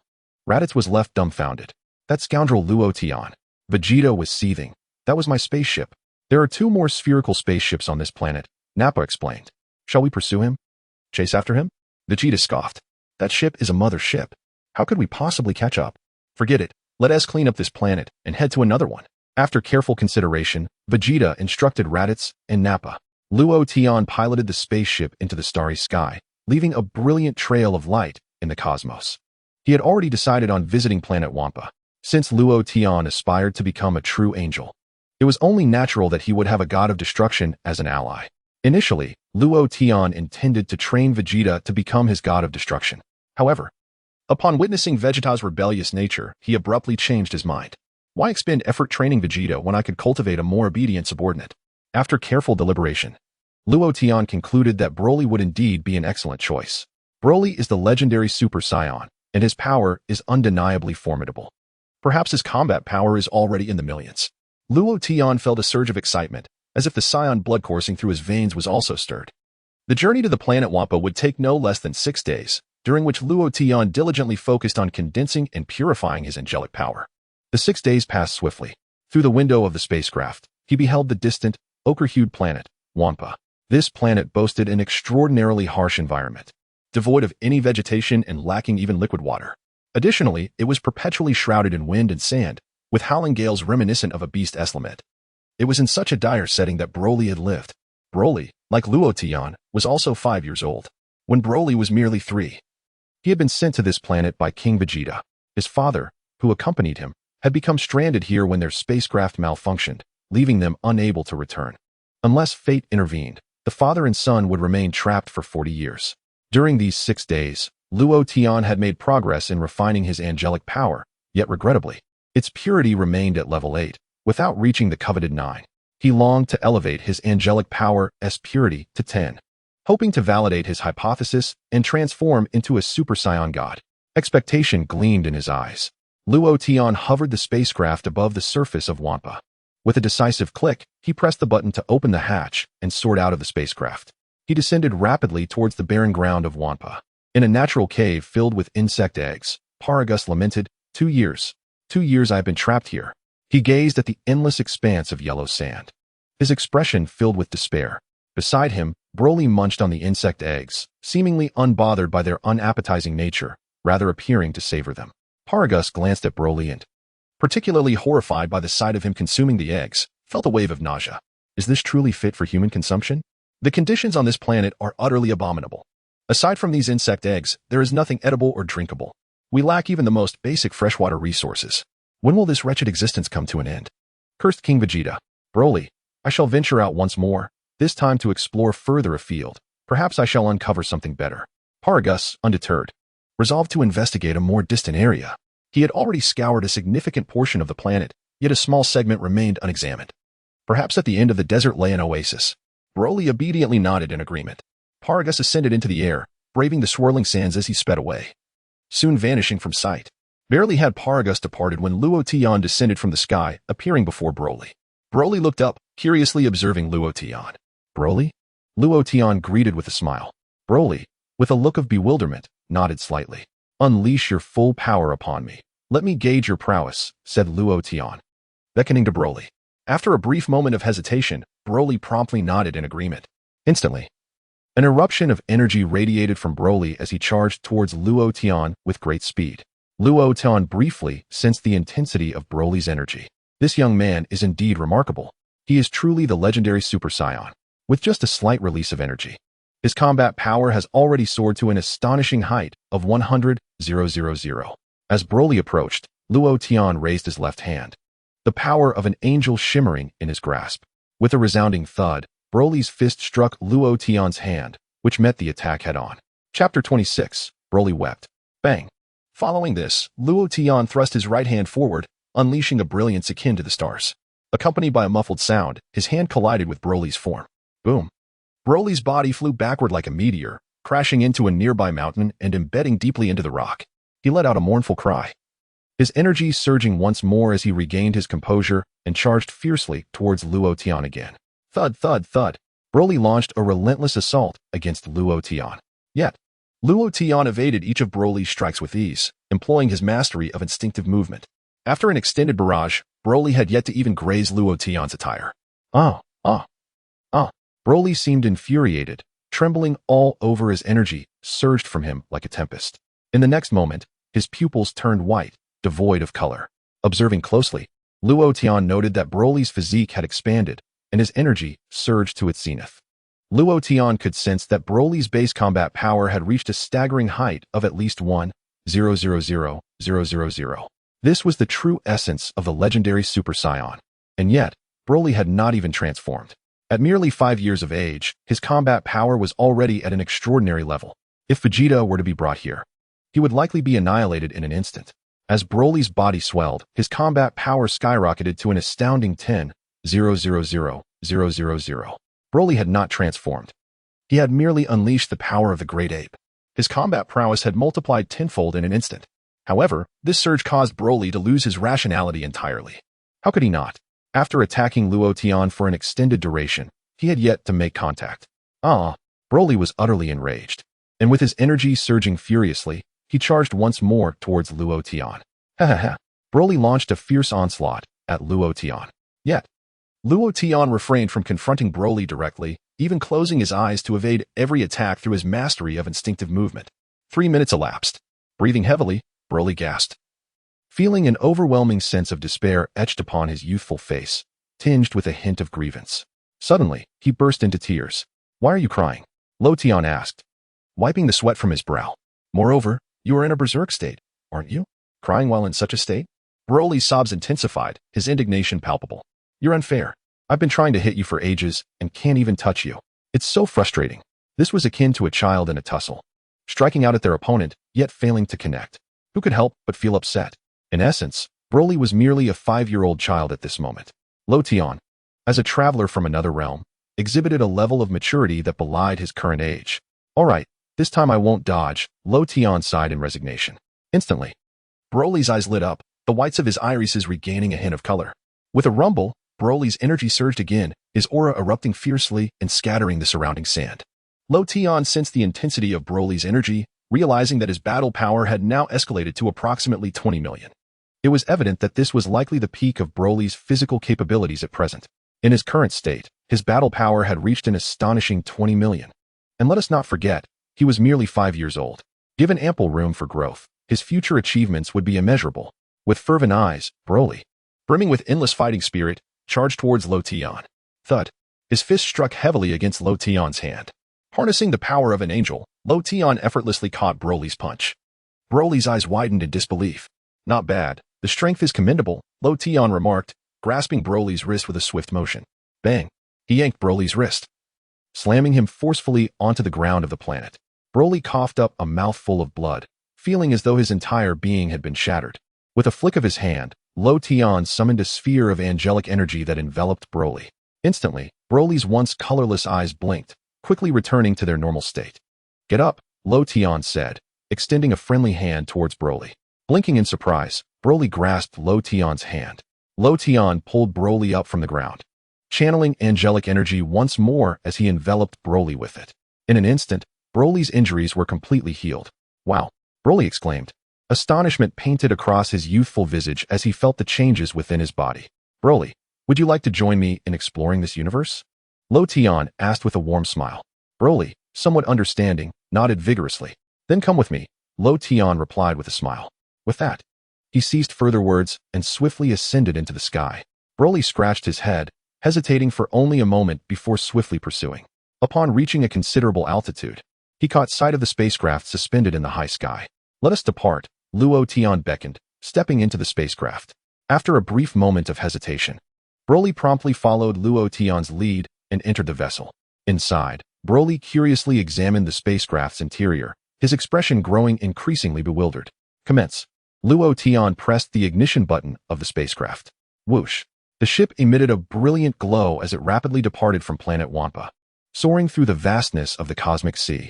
Father," Broly scratched his head, suddenly recalling something and speaking in somewhat halting language. "I am not your father." "My name is Luo Tian," Luo Tian replied with a smile. Broly, pointing at the receding planet Wampa, insisted, "Not my father. I truly am not your father. We are of similar age. How could I possibly be your father?" Luo Tian shook his head. Broly, flustered, struggled to articulate his thoughts. "My father remains on that planet." Broly was aware of everything, but found himself unable to express it. Chapter 27. Earth, here I come. First, let us hydrate. Luo Tian shifted the subject, offering a bottle of water. Luo Tian was well aware that Broly's father, Paragus, was still on planet Wampa. However, Luo Tian would never entertain the idea of keeping Paragus close. Like most Saiyans, Paragus was consumed with malevolence and sought to control Broly. Had Paragus's spacecraft not malfunctioned on planet Wampa, he would undoubtedly have devised a means to dominate his son and mold him into a tool for seizing the throne. Keeping such a person nearby was far from Luo Tian's disposition. Broly was unlike his father. He was a rather innocent Saiyan, even sharing certain traits with Son Goku. Luo Tian's sole desire was to take Broly away. Holding the water bottle offered by Luo Tian, Broly scrutinized it, unsure how to open it, and looked up at Luo Tian with a puzzled expression. "You do this, then this," Luo Tian demonstrated with another bottle, pressing a button and revealing a straw. He took a sip through the straw. Imitating Luo Tian, Broly opened the bottle's lid and placed his mouth on the straw, taking a sip. Instantly, his eyes lit up with excitement and delight. "What is this? It tastes so wonderful." Gulp. In no time, Broly drained the entire bottle. Wiping his mouth with the back of his hand, he even smacked his lips in delight. Broly felt an overwhelming sense of happiness. Good person. Broly gazed at Luo Tian with gratitude. I offer you a bottle of water, and you deem me a good person? Luo Tian replied, producing a piece of ham and extending it to Broly. Broly's eyes flickered with confusion once more, as he curiously leaned in, sniffing the air like a dog. Upon catching a whiff of the enticing aroma of ham, a mixture of surprise, bewilderment, and a hint of greed illuminated his gaze. Without hesitation, Broly seized the ham and took a large bite. The moment the delectable meat touched his tongue, he was engulfed in an overwhelming sensation of exquisite flavor. Suddenly, he recalled that the food he had previously consumed paled in comparison to this delightful delicacy. This, he thought, was true gastronomy. Overwhelmed by joy, Broly felt a surge of happiness wash over him. Was there truly such wondrous food in this world? Tears streamed down his face as he indulged, torn between his desire to savor more and the sheer delight of the moment. Don't fret, there will be even more delicious things waiting for you, Luo Tian remarked with a smile. Broly nodded vigorously, quickly devouring every last morsel of ham, then looked up at Luo Tian with eager eyes, licking his lips in anticipation. Luo Tian, you're a human, not a dog, Luo Tian chuckled. Dog? Broly had little understanding of what that meant. You will understand in time, Luo Tian replied with a gentle smile.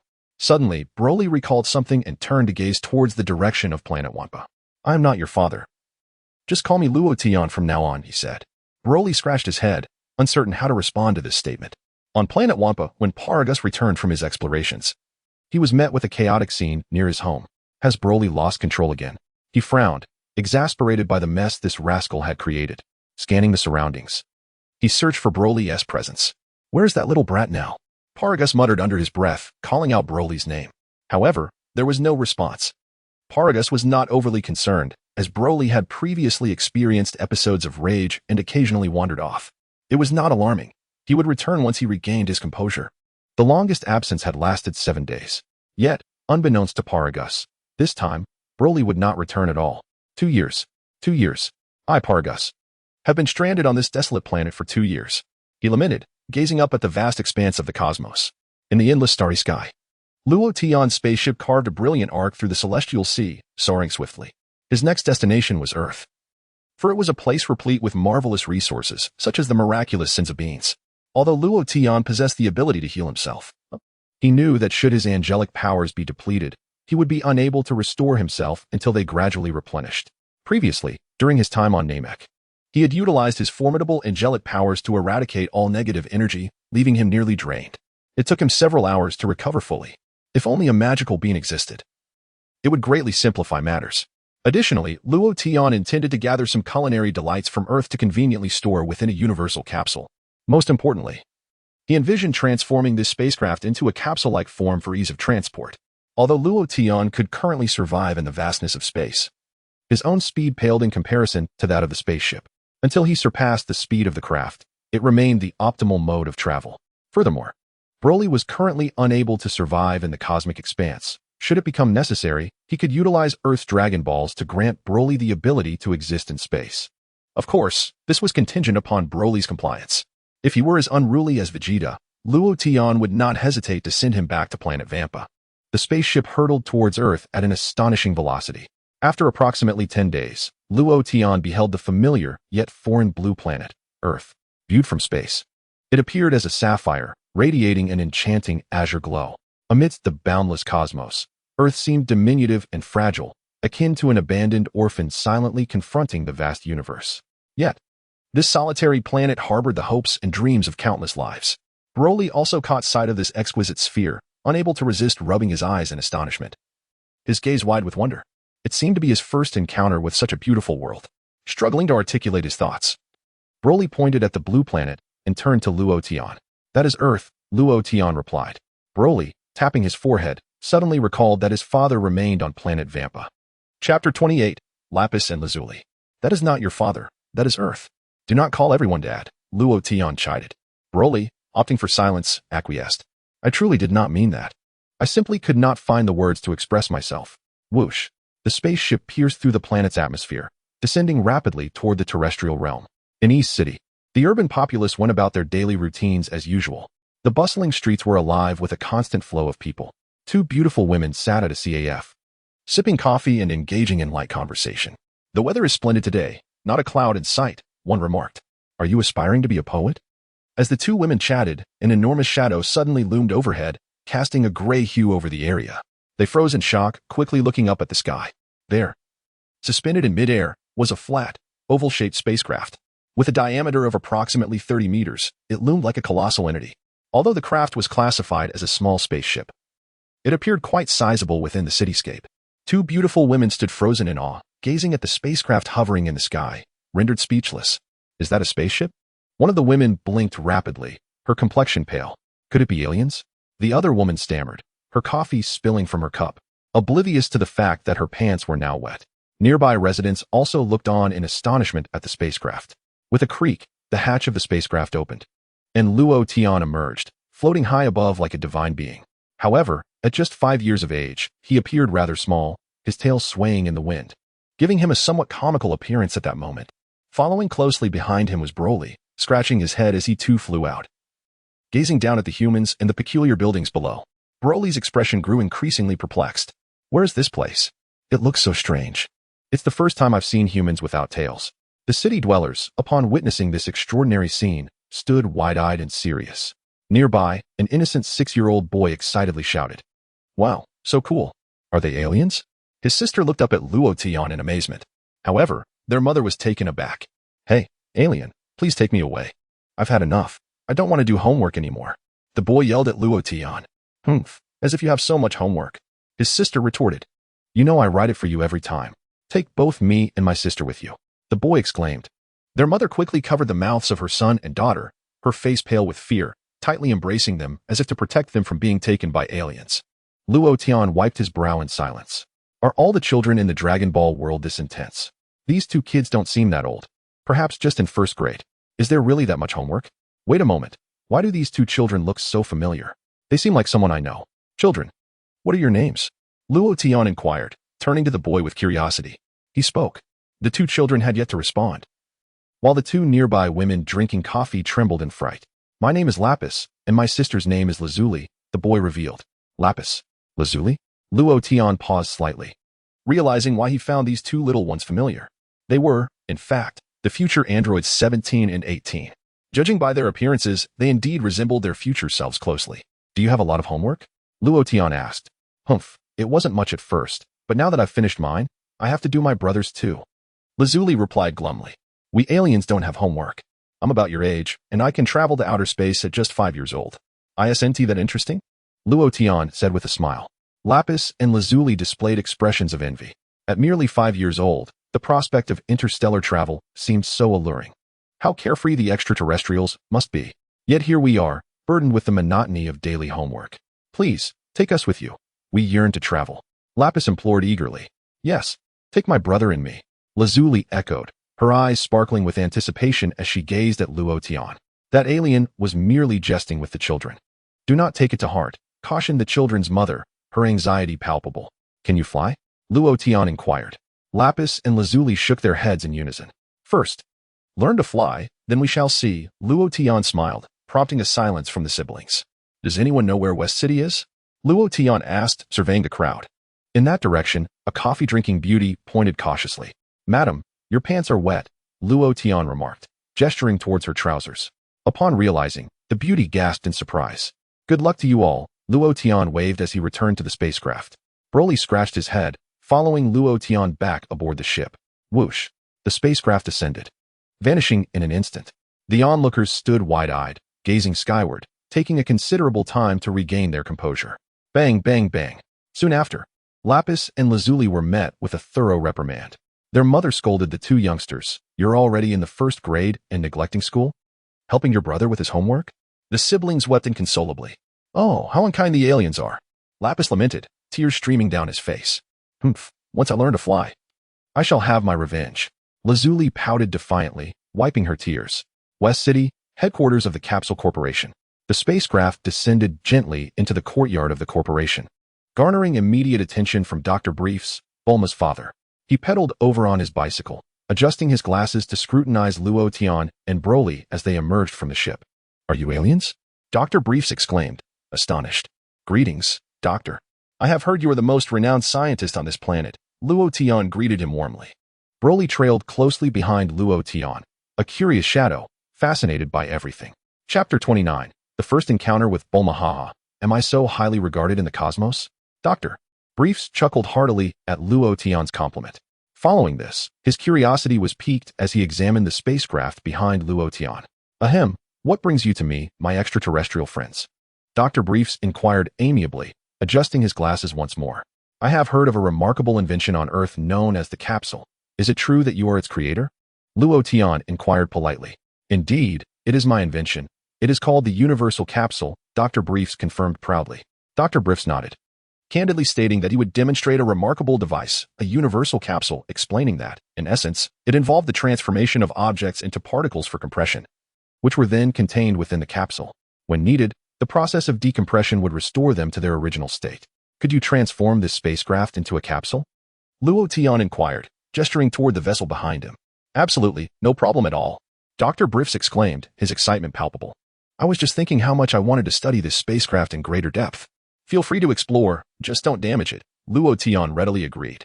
I assure you, it will remain intact. Dr. Briefs chuckled heartily, eagerly approaching the spacecraft and marveling at the extraordinary technology. What materials is this constructed from? It seems Earth has nothing comparable. Luo Tian remained silent, as he too was uncertain about the material composition.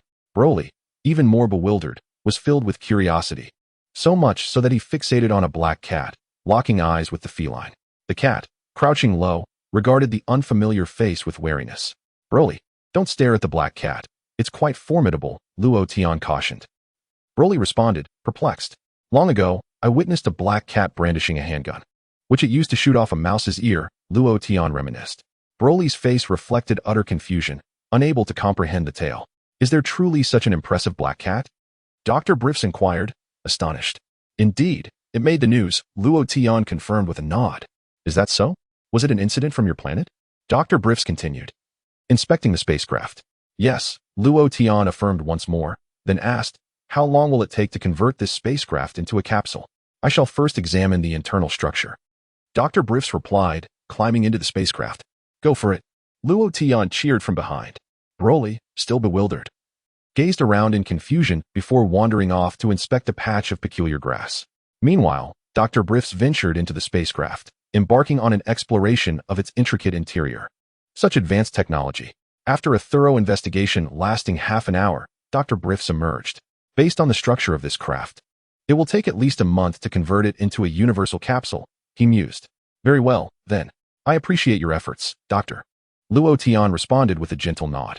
Not at all. It is an honor to study extraterrestrial technology. Dr. Briefs adjusted his glasses, excitement evident in his voice, adding, during this time, if you don't mind, you are welcome to stay at my home. Not a problem, Luo Tian agreed with a nod. Nevertheless, one must inquire. Is the height of you extraterrestrials truly as such? Beerus, having detected no ill intent from the other party, posed the question with a hint of curiosity. Just as Luo Tian was about to respond, a voice echoed from the distance. Daddy, I'm back. Upon hearing this, Bulma came bounding joyfully from afar. Luo Tian cast a glance toward Bulma, who at merely 5 years of age was 1 year younger than him. Strictly speaking, she was born 10 months after him, rendering them contemporaries. Bulma, with her cherubic, rosy face, sported a high ponytail of blue hair and wore a pink dress, her movements resembling those of a playful little rabbit. Ah, Bulma, have you finished school? Beerus looked at the approaching Bulma with affectionate eyes, affectionately ruffling her hair. Daddy, did you know?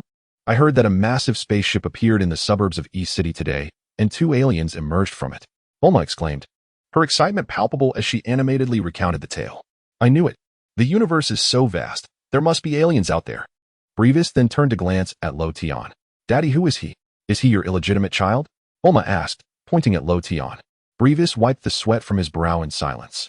Luo Tian, too, could only hold his forehead, momentarily at a loss for words. How does a little girl speak so candidly? Hey, Daddy, what is that colossal object behind you? Is it a new technology you just developed? Bulma blinked her large, curious eyes, quickly noticing the spaceship behind her father. She dashed over and touched the exterior of the spacecraft with her delicate little hands. What a peculiar material, Daddy. What is this? I've never seen anything like it. Is it the new alloy you've been working on? This is my daughter, Bulma. Beerus promptly introduced her to Luo Tian. She is quite young and naive. I hope you will not take offense. Not at all, Luo Tian replied with a nonchalant smile. It appears she is roughly my age. What? Are you really only 5 years old? Bribe exclaimed in astonishment, adjusting his glasses as he scrutinized Luo Tian intently. Yes, Luo Tian affirmed with a nod. Cough, how remarkable. Traveling at such a young age. Bribe chuckled bitterly, his eyes reflecting boundless admiration. Daddy, what are you two discussing? Bulma inquired. Her curiosity piqued as she glanced between Luo Tian and her father. Bulma, if I am not mistaken, he is indeed the alien you mentioned. Bribe said with a smile. Bulma was momentarily stunned, her eyes widening in disbelief. Chapter 30. You wish to become a deity? Tap, tap, tap. Bulma rushed forward, examining Luo Tian from head to toe, tilting her little head in wonder, her curiosity growing. Bulma, do not be impolite, Bribe quickly interjected. Hey, is that a tail? Bulma exclaimed, regardless of whether Luo Tian agreed, and stepped forward to grasp his tail. Luo Tian questioned, is this polite? What a delightful tail. Bulma gently rubbed it in her hands. It was soft and furry, reminiscent of my little teddy bear. Brief remained silent, his expression one of regret. Fortunately, he noticed that Luo Tian was not upset, allowing his anxious heart to settle. Bulma, why don't you entertain our extraterrestrial friend for a while? I shall fetch something to transport the spaceship to the research institute, Brief suggested, adding, you both are of similar size. You should be able to play together. Yes. Bulma nodded innocently. Briefs pedaled away on his bicycle, while Broly fixated intently on a nearby foxtail grass. Poor child, having grown up. It was his first encounter with a plant, and he was quite intrigued by this fuzzy entity. He even brushed his own tail against the foxtail grass, which caused a tickling sensation, prompting him to burst into laughter. Hearing Broly's laughter, Bulma glanced over. Who is that? She inquired curiously. Is he your companion? Indeed. His name is Broly, Luo Tian affirmed. I am Luo Tian. You really are an alien, Bulma remarked, still in disbelief, scrutinizing Luo Tian once more. He bore little difference from us, save for an additional tail. Luo Tian remained silent. I heard you can fly? Is that true? Bulma asked rapidly, blinking her eyes. I can manage a bit, Luo Tian replied as he gradually levitated. Bulma was utterly astonished. Luo Tian gently descended. Hey, do aliens also have genders? Bulma queried again. Yes. Luo Tian nodded, but the women on my planet have likely perished. Huh? What do you mean? Bulma asked, astonished. When we left our planet. It was destroyed by a villain, Luo Tian expressed with a hint of melancholy. Destroyed by a villain? How tragic. Does that mean you will be homeless from now on? Bulma sighed in sympathy, then comforted him. It's all right. You can consider this place your home. That works, Luo Tian nodded. Hiki, tomorrow is my kindergarten graduation ceremony. Can you come with me? Bulma giggled. So, you want me to attend your kindergarten graduation ceremony? Are you trying to show off in front of your classmates? Luo Tian responded with a smile. All right, I shall join you, he readily agreed. That evening, Bulma's family prepared a sumptuous feast to welcome Luo Tian and Broly. The two indulged in the culinary delights, leaving Bulma's family in astonishment. What an incredible appetite! They consumed enough food for over 40 people, Bulma's mother, Bikini, exclaimed with wide eyes. Are they reincarnated starving ghosts? Bulma muttered softly. Haha, eat as much as you like, there's no need to be modest. Briefs laughed heartily and instructed the chef nearby, go prepare some more food. As a chef, one is left utterly astonished. Indeed, Luo Tian had not tasted such delectable fare in quite some time. On planet Vegeta, most of the available food consists primarily of ham. Luo Tian's starchy sausage is, surprisingly, more coveted than ham on planet Vegeta. It is worth noting that the ham there is crafted solely from pure meat. Undeniably, the cuisine from Earth surpasses all. Meanwhile, the television nearby broadcasted a news segment featuring Luo Tian and Broly's appearance in the suburbs of East Capital. During that period, mobile phones capable of capturing the Dragon Ball world had yet to become commonplace. Thus, the presence of Luo Tian and Broly went unrecorded by any cameras. According to eyewitness accounts, two extraterrestrials descended from a spaceship hovering over the western suburbs of East Capital, each standing approximately 1 meter tall. The announcer subsequently stated that experts confirmed the spacecraft was a groundbreaking technology developed by the Universal Capsule Corporation, and the extraterrestrials were, in fact, figures created through holographic projection. Bulma remarked, have the news outlets begun fabricating stories? She spoke with a hint of disbelief, akin to that of a small adult. This afternoon, an expert visited our home. And to avoid unnecessary trouble, I relayed that information to him, Briefs replied. Bulma felt a twinge of discontent at that moment. You've already debunked the alien story. How am I supposed to show off to my kindergarten classmates tomorrow? It's quite vexing. Fortunately, Luo Tian could fly. Perhaps that would reveal his alien origins to them. By the way, Bulma, aren't you graduating from kindergarten tomorrow? Asked Beaky and I gently. Yes, I can finally stop worrying about kindergarten assignments, Bulma sighed in relief. Luo Tian. Don't aliens attend school? Beaky and I inquired. We never attend school, Luo Tian nodded. What about kindergarten and elementary school, or even high school? Bulma followed up with her inquiry. No, otherwise how could I have traveled at the age of 5? Luo Tian chuckled. Mom, I want to travel too. I'm about to graduate from kindergarten. Bulma pouted, making her request. Where do you wish to travel, dear Bulma? Beaky and I asked affectionately. Of course. I want to travel to outer space. Once Dad modifies the spaceship, I want Luo Tian to take me on an adventure beyond the stars, Bulma proposed.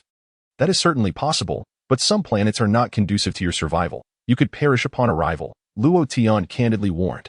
Bulma responded, Luo Tian speaks the truth. With so many planets in the universe, each possessing varying gravitational forces, it's crucial to consider. For instance, if a planet has double Earth's gravity, standing on it with such a delicate frame could be life-threatening. Luo Tian had many planets to explore in the future and, naturally, could not afford to take Bulma along as a burden. Once I ascend to godhood, I shall take you on adventures.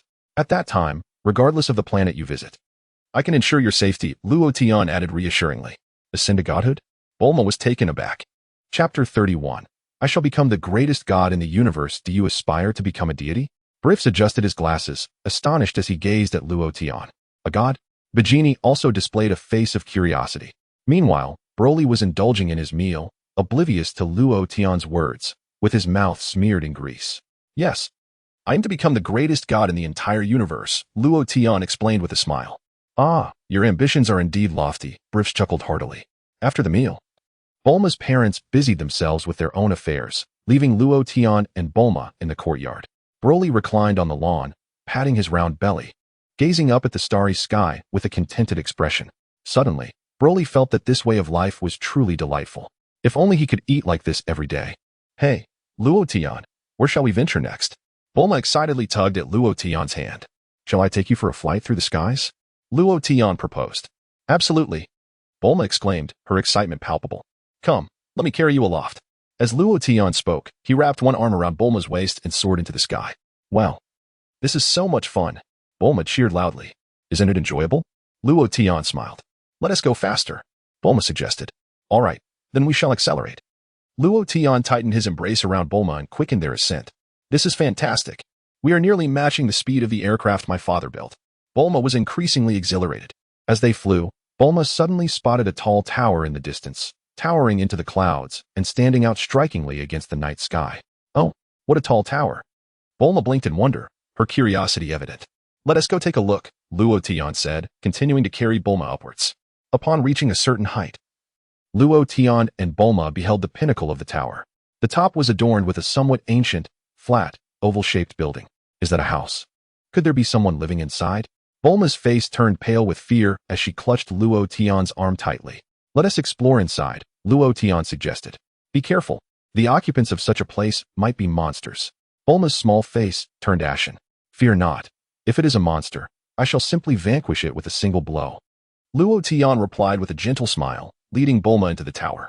In the next moment, Bulma spotted a grayish-white, furred cat person within the tower, leaning on a cane.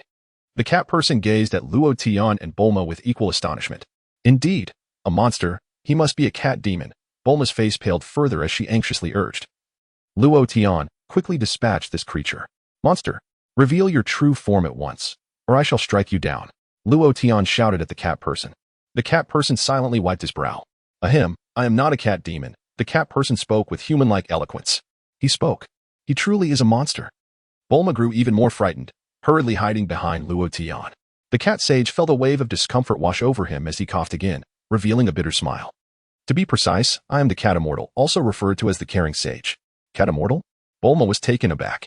Indeed, there is nothing I do not know. You must be the second young lady of the Capsule Corporation, Bulma, the caring sage remarked with a smile. Wow, you really know everything, Bulma exclaimed, gazing at the caring sage in surprise, before pointing to Loden and inquiring, and do you know him? He is a friend from another planet, isn't he? The caring sage displayed a confident expression and replied, you are indeed well informed. Are you truly an immortal? Bulma expressed her admiration. Then do you know which planet I hail from? Loden asked. The smile of the caring sage faltered. Yes, Do you know which planet he is from? Bulma echoed the question. Ahem, to be honest, I only know about the events that transpire on our Earth. My knowledge of occurrences beyond our planet is rather limited. The caring sage admitted, his face flushed with embarrassment. Oh, I see. Understood, Bulma nodded thoughtfully. Since you are an all-knowing immortal, I actually have a matter I would like to consult you about, Luo Tian said earnestly. Please, share, my extraterrestrial friend, the caring sage replied courteously. I have been searching for a wondrous item that, once consumed, can swiftly restore one's vitality and heal wounds. Do you know where I might find such a thing? Luo Tian inquired. Are you referring to the Senzu Beans? The caring sage responded, You have come to the right place. I happen to have this extraordinary item. I shall fetch them for you. With that, the caring sage descended to retrieve a jar of Senzu Beans. He placed the jar before Luo Tian, who glanced inside. Estimating that there were at least several thousand beans. With so many Senzu Beans, I wonder why there are none left later on? Have they all been consumed as snacks by that glutton, Yachirobe? Is this what you seek, my extraterrestrial friend? The caring sage smiled. These are Senzu Beans. Consuming one guarantees you will not feel hunger for 10 days and can even restore energy and instantaneously heal all severe injuries. Really? Are these beans that miraculous? Bulma stepped forward, scooping up a handful and scrutinizing them, muttering softly, they look no different from ordinary beans. Can I try one? Of course. The caring sage did not oppose. On second thought, I'd rather not. Not eating for 10 days means I wouldn't get to enjoy delicious food, right? Bulma quickly shook her head and returned the beans.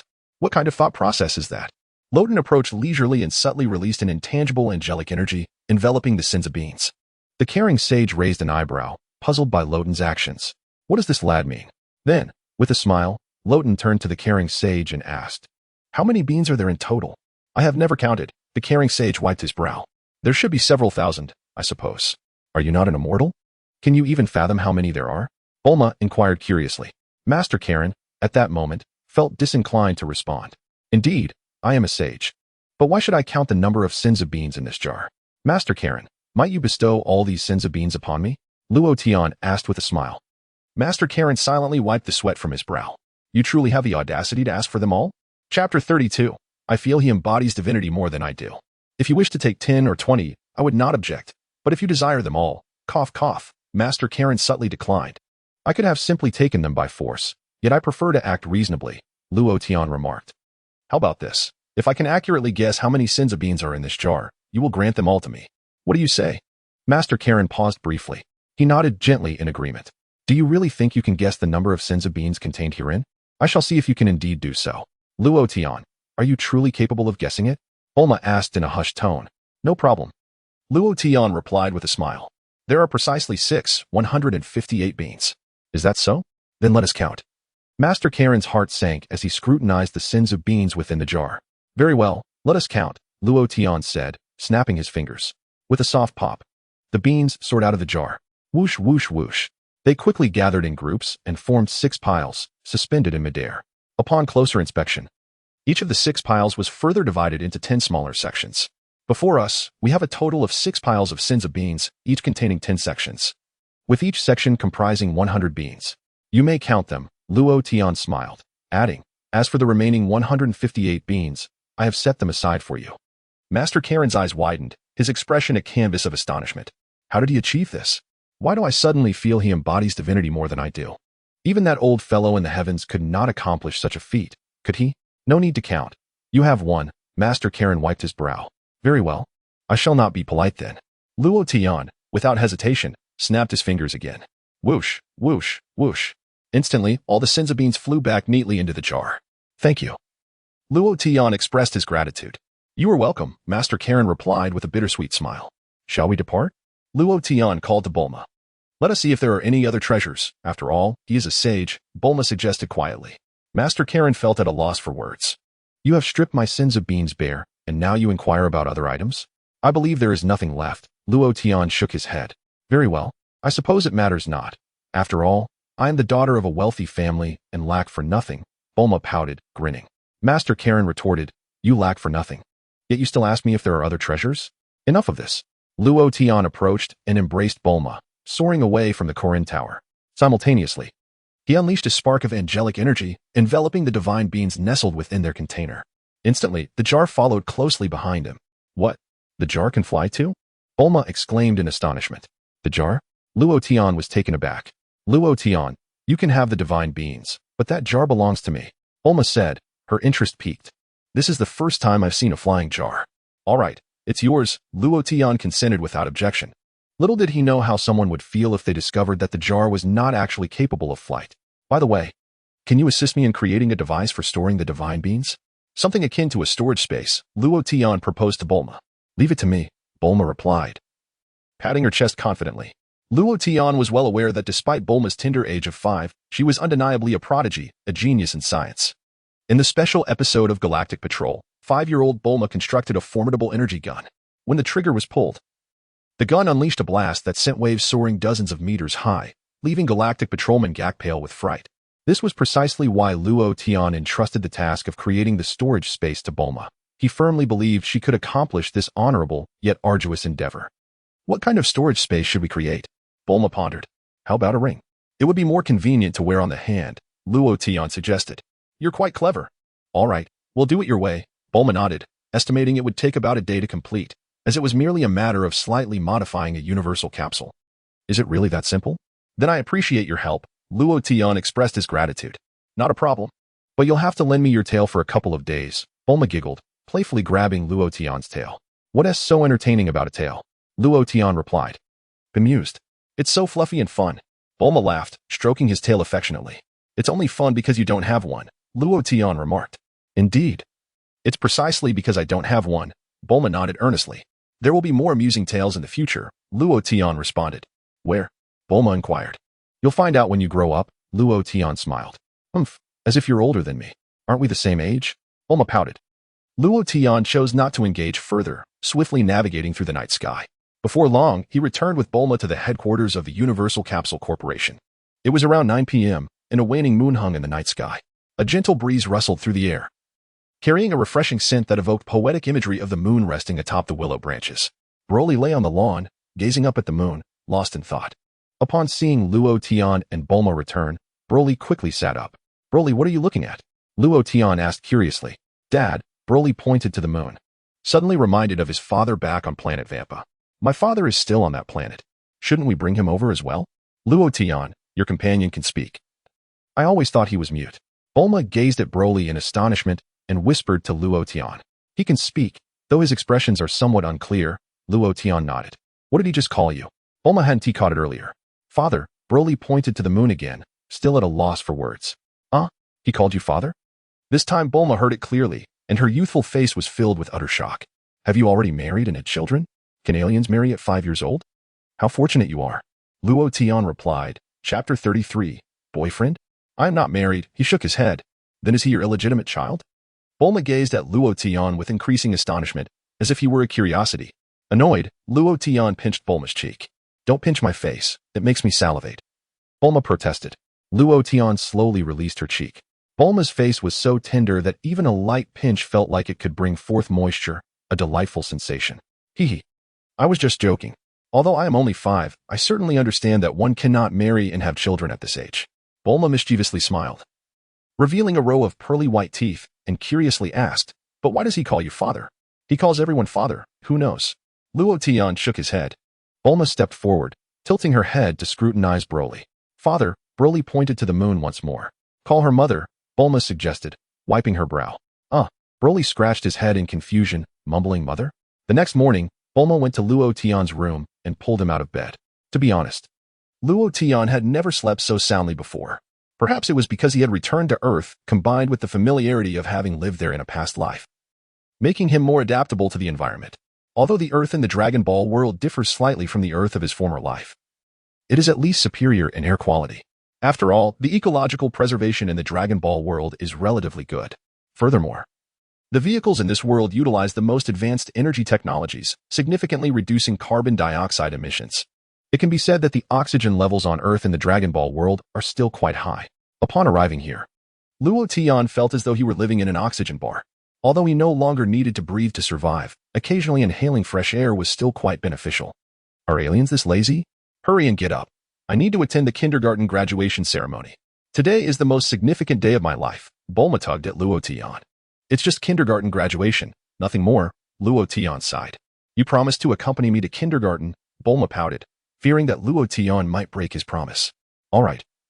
Let us go. Luo Tian nodded in agreement, offering no objections. As the moment of departure approached, Luo Tian deliberately instructed Broly not to wander aimlessly or cause any destruction. Broly, seemingly understanding, nodded his head in acknowledgement. Luo Tian felt relatively at ease with Broly, as he typically refrained from going berserk unless provoked. In his tranquil state, Broly's personality was quite amiable, resembling that of a simple-hearted neighbor. Furthermore, he had an abundance of curiosities to explore. Capable of being captivated for hours by something as mundane as ants relocating their colony, Bulma usually made her way to kindergarten alone, as her parents, Briefs and Biddy, had nurtured her independence from a young age. Moreover, the kindergarten was merely a short distance of over 200 meters from her home. With a cheerful demeanor, Bulma donned her little backpack and clasped Luo Tian's hand as they made their way to school. Upon arriving at the school gate, they heard someone call out Bulma's name. Luo Tian turned to see a little girl with blue hair, Emily. Bulma warmly greeted her friend and introduced her to Luo Tian, saying, "This is my good friend Emily." "Who is he?" Emily asked, approaching with curiosity and immediately noticing the tail behind Luo Tian. "That tail looks so fun," she exclaimed, reaching out to grab it. Luo Tian thought to himself, "Are little girls this bold nowadays? Just reaching out to grab my tail." In a swift reaction, Bulma stepped in front of Emily's hand and exclaimed, "Emily, don't touch. That is my special tail. How stingy. Can I just play with it?" Emily pouted, visibly displeased. "No way," Bulma asserted, treating Luo Tian's tail as her personal possession. Luo Tian was at a loss for words. "Isn't it my tail? Just a little play?" Emily pleaded. "Not even a little." Bulma resolutely shook her head. "Stingy. I'm not playing with you anymore." Emily stomped her foot and turned to leave. "I want to play with you either," Bulma retorted. Luo Tian silently wiped his brow, observing the fleeting friendship between the two girls. Such fragile bonds, he mused. Are they already at odds? "Listen, you must not play with Emily," Bulma admonished Luo Tian earnestly. "Fine, if you don't want to play, we want tea." Luo Tian replied nonchalantly, nodding. "Honestly, I don't find much amusement in playing with you two little girls. If it weren't for needing to stay here for a while, do you think I would attend your kindergarten graduation? Though, I heard from Dr. Briefs that the kindergarten teacher is quite beautiful, which makes it somewhat worth the visit." To avoid further complications regarding his tail, Luo Tian simply wrapped it around his waist. Subsequently, he followed Bulma into the classroom. The moment they entered, Luo Tian's gaze fell upon Bulma's teacher. Indeed, she was a striking beauty. While she might not surpass the future Bulma in looks, her appearance was certainly above a score of 90, and her figure was impeccable, especially the teacher's long, fair legs, which are quite captivating. Upon seeing Luo Tian, the teacher was momentarily taken aback, her beautiful eyes blinking as she turned to Bulma. "Teacher, he is my boyfriend. Here to attend my graduation ceremony," Bulma introduced. Luo Tian replied, "Is this how you introduce someone? A little brat already knows what a boyfriend is?" The teacher was clearly startled, followed by a bittersweet smile, a mix of amusement and exasperation, and chose not to say much more. Deep down, she felt a twinge of discomfort. Even kindergarten children have boyfriends while I remain single. Bulma pulled Luo Tian to sit at her designated spot. "Bulma, is he really your boyfriend?" Her deskmate Emily inquired curiously. "Didn't you say you wouldn't play with me?" Bulma huffed. "I was wrong. Please forgive me, Bulma," Emily said, grasping Bulma's hand in apology. "All right, I forgive you," Bulma nodded cheerfully. "Can I borrow your boyfriend for a couple of days? My cousin, who is a year younger, already has a boyfriend, and I refuse to accept that." Emily pouted, making her request. "You can borrow him. But you mustn't play with my boyfriend tail," Bulma replied after thoughtful consideration. Luo Tian was left speechless. How did these two plastic sisters reconcile so quickly? Chapter 34. Teacher, he says he is an alien. All right, deal. Emily joyfully stepped forward, taking Luo Tian's hand. "Hey, Emily, I'll lend him to you tomorrow. Today he is my boyfriend." Bulma pulled Emily's hand away. "All right, a promise is a promise." Emily did not object. Luo Tian silently wiped the sweat from his brow. He was truly outmatched by these little ones. Here I am, a god destined to become an angel, now being treated like a pet by two little girls in kindergarten? You all are being too much. Bulma, when did you secretly start dating? Emily inquired, her eyes blinking with curiosity as she appraised Luo Tian, adding, "But your boyfriend is quite handsome, even more so than my cousin's boyfriend." "What do you mean secretly dating?" Bulma huffed, disagreeing with that statement. "You said you would marry me when you grew up," Emily pouted. "We are both girls. We cannot marry each other." Bulma shook her head. "Sometimes love can transcend gender," Emily asserted confidently. Luo Tian wiped his brow again, truly defeated by the current crop of kindergarten students. Is this really the kind of dialogue one expects from a child in kindergarten? Luo Tian decided to fight back a little. You've thrown me off my rhythm. Luo Tian, which kindergarten did you attend? Emily asked curiously. Me? I never attended kindergarten. Luo Tian shook his head. Emily was momentarily taken aback, shaking her head in disbelief. That is impossible. How could you not have gone to kindergarten? Who doesn't attend kindergarten these days? Hee. Luo Tian is from outer space, over there. Not only is there no kindergarten, but there isn't even elementary or middle school. Bulma chuckled softly and explained, Are you from outer space? Are you an alien? Emily was taken aback. You truly understand me. Luo Tian nodded, affirming, Indeed, I hail from a distant planet, several 100 billion light years away from Earth. Several 100 billion light years? Emily gasped, her mouth agape, wide enough to hold an egg. A brief silence ensued. Bulma, could you tell me how long that is? Emily turned to Bulma for clarification. Luo Tian interjected, You're mistaken. A light year is a unit of distance, not time. Bulma scoffed. Several 100 billion light years means the distance light travels in several 100 billion years. The speed of light, currently the fastest known speed, can reach 300,000 kilometers per second. Though she couldn't fully grasp it, Emily scratched her head, realizing it must be farther than the distance from our home to the southern hemisphere. Truly uneducated. Bulma dismissed Emily's confusion and turned back to Luo Tian. So, your planet is that far from Earth? Your technological level must be incredibly advanced. Indeed. Luo Tian replied with a nod. But why have you come to our planet? Emily inquired again. I am here for tourism. There's a saying that goes, traveling thousands of miles is better than reading thousands of books, and that is precisely the reason. Luo Tian responded, I genuinely feel sorrow for you Earthlings. Spending your days in school with endless homework. Isn't that the truth? Emily agreed. But thankfully, Bulma and I are about to graduate from kindergarten. And we won't have to do homework anymore. She sighed with relief, shaking her little head. Don't celebrate too soon, Luo Tian warned. I've heard that kindergarten is merely playtime for you Earthlings. It is in elementary school that true studies begin. Especially in middle school, the homework multiplies along with the subjects, physics, chemistry, biology, geography, and science, to name a few. You won't finish your assignments until past midnight. Luo Tian let out a long sigh. And that's just middle school. When you reach high school, well, I want to elaborate, lest you feel disheartened. Emily and Bulma exchanged glances before turning their attention to Luo Tian. Who told you that? They asked in unison. I'm an alien, so of course, I know everything. If you don't believe me, you can investigate. Luo Tian whispered conspiratorially. After a brief pause, he added, If you do inquire, make sure to ask about middle school. Definitely don't ask your parents, as they want to tell you the truth. Emily and Bulma exchanged looks, their innocent faces reflecting a mix of dismay and trepidation about the future. Is he telling the truth, Bulma? Emily's eyes brimmed with tears. It seems to be true, Bulma pondered, nodding seriously. I see my sister often struggling with endless homework. And she goes out to play even before the holidays. We're fortunate, Luo Tian remarked. Look at me. I'm only 5 years old, and I'm already traveling. Wow, Emily could no longer contain her emotions and burst into tears, instantly capturing the attention of her classmates. The teacher, intrigued, glanced over at Emily. Emily, what is the matter? The teacher inquired with genuine concern. What? He said we have more homework in elementary and middle school. Emily sobbed even more sorrowfully. The teacher, at a loss for words, recognized the truth in her statement. Emily's lament resonated with many of her classmates, who were similarly moved and began to weep uncontrollably. The classroom was enveloped in a chorus of cries. Bulma, however, remained composed. Impressive. You turned our graduation ceremony into a sobfest. Bulma glared at Luo Tian.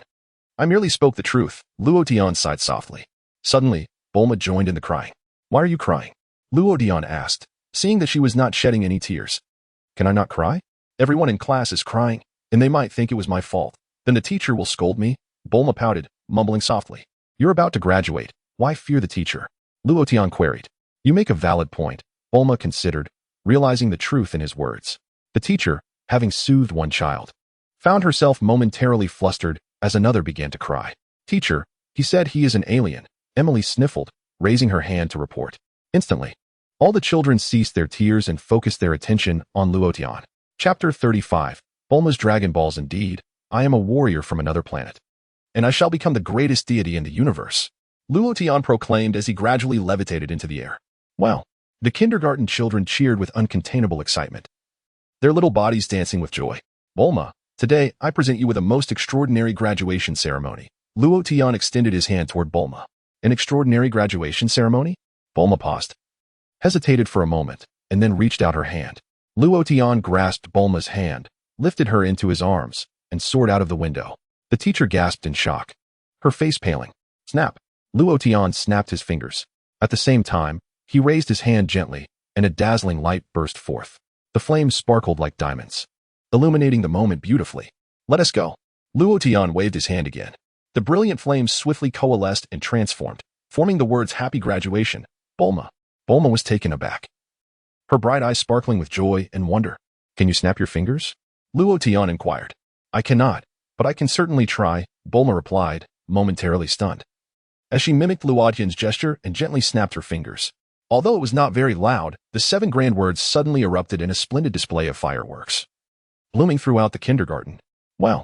All the students and teachers were left in awe, innocently believing this to be the latest technological marvel developed by Bulma's family.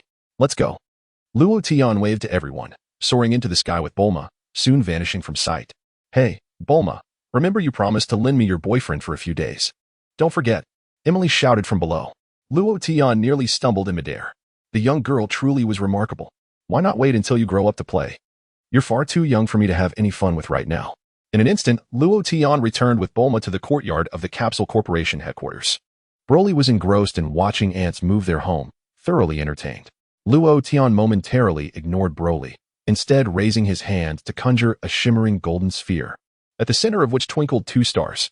Bulma was still reveling in the rather unique graduation ceremony. Wait a minute. I don't think I've actually participated in a graduation ceremony yet.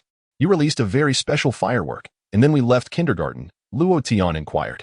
What? Bulma paused, staring at the golden sphere that Luo Tian had conjured, her face a mask of confusion. Scratching her head, she remarked. I feel like I've seen something like this before, but I can't quite recall where. Think hard, Luo Tian suggested. As Bulma pondered, she suddenly looked up at Luo Tian, her eyes sparkling with curiosity. Hey, Luo Tian, are you a magician? If you want to see it that way, then yes. Luo Tian nodded earnestly. What do you mean if? It's either yes or no. Bulma exclaimed. Ah, I remember. We might have a similar sphere in our storage room. Come with me, Bulma said, grabbing Luo Tian's hand and dashing towards the storage area. Broly glanced up in their direction, quickly abandoning his observation of the ants and following suit. Luo Tian, Bulma? They both looked at Broly. Is it time for lunch? Broly asked excitedly. It's barely 9 in the morning. We still have 3 hours until lunch. Bulma rolled her eyes, somewhat exasperated with Broly.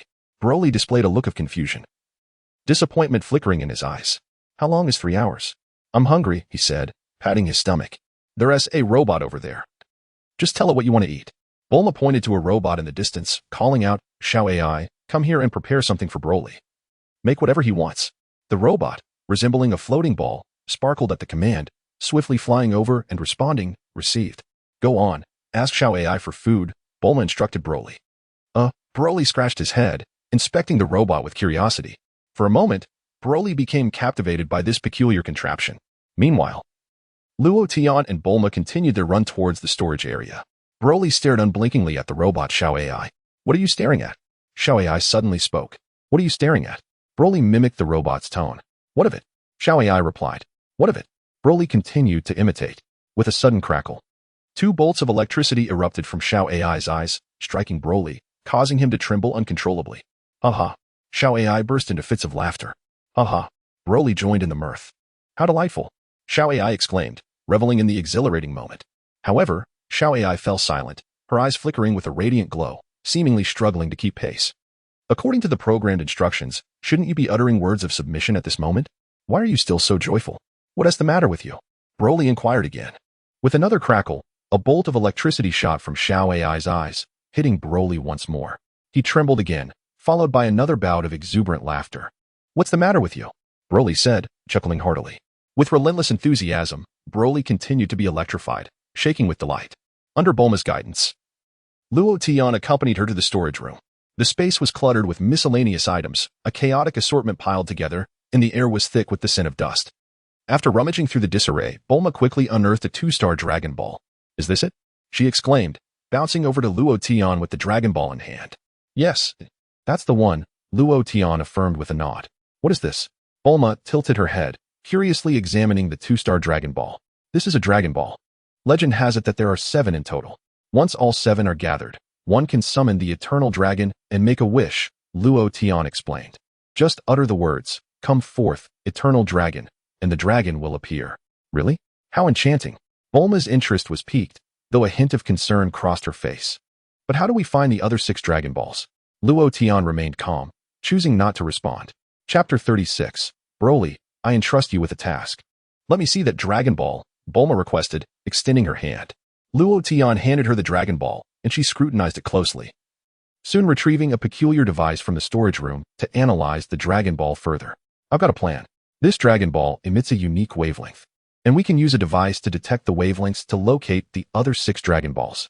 Excitement radiated from Bulma's youthful face. Oh, you can do that? Luo Tian was momentarily taken aback. Of course. I am a genius, Bulma replied with a grin. I can have it ready in a day. It's not difficult. Let's return to the lab. All right. Luo Tian nodded in agreement. Bulma truly was a prodigy at just 5 years of age. She was capable of creating a Dragon Ball radar. Remarkable indeed. Luo Tian was deeply impressed by Bulma's brilliant mind. Everyone has their unique place in life, just like Bulma, who is naturally suited for research and scientific endeavors. In the narrative, Gohan has been misguided by his mother. Despite being an exceptional warrior, he is compelled to pursue a career as a scientist. In terms of technological prowess, Gohan pales in comparison to Bulma by a vast margin. However, in terms of combat prowess, there is simply no comparison. After Luo Tian and Bulma emerged from the warehouse, they found Broly lying on the ground, enveloped in smoke and laughing heartily. The robot, Xiao AI, had ceased to flicker. What had transpired? Bulma hurried over to check Xiao AI's battery level. What? Only 2 left? How could this be? Xiao AI's standby time should last at least a decade. How could it have drained so quickly? What are you looking at? Broly grinned, uttering those 4 words as a faint spark flickered from Xiao AI's remaining power. However, before the spark could reach Broly, it dissipated in midair. Have you been letting the Xiao AI shock you all along? Bulma was utterly speechless. While this level of voltage wouldn't be lethal, it certainly would be quite painful. Not painful. Broly shook his head. Aren't you hungry? Why not ask Xiao AI for something to eat instead of getting shocked? Luo Tian queried, puzzled. It said I. Broly continued to struggle with his expression. Perhaps it's best if you refrain from speaking. I have a recording, Bulma interjected, pressing a button on Xiao AI. Instantly, Xiao AI replayed the conversation between her and Broly. As they listened, Luo Tian silently wiped his brow, even contemplating whether to groom Broly into a god of destruction. Would it be a laughingstock if I made a simpleton my god of destruction?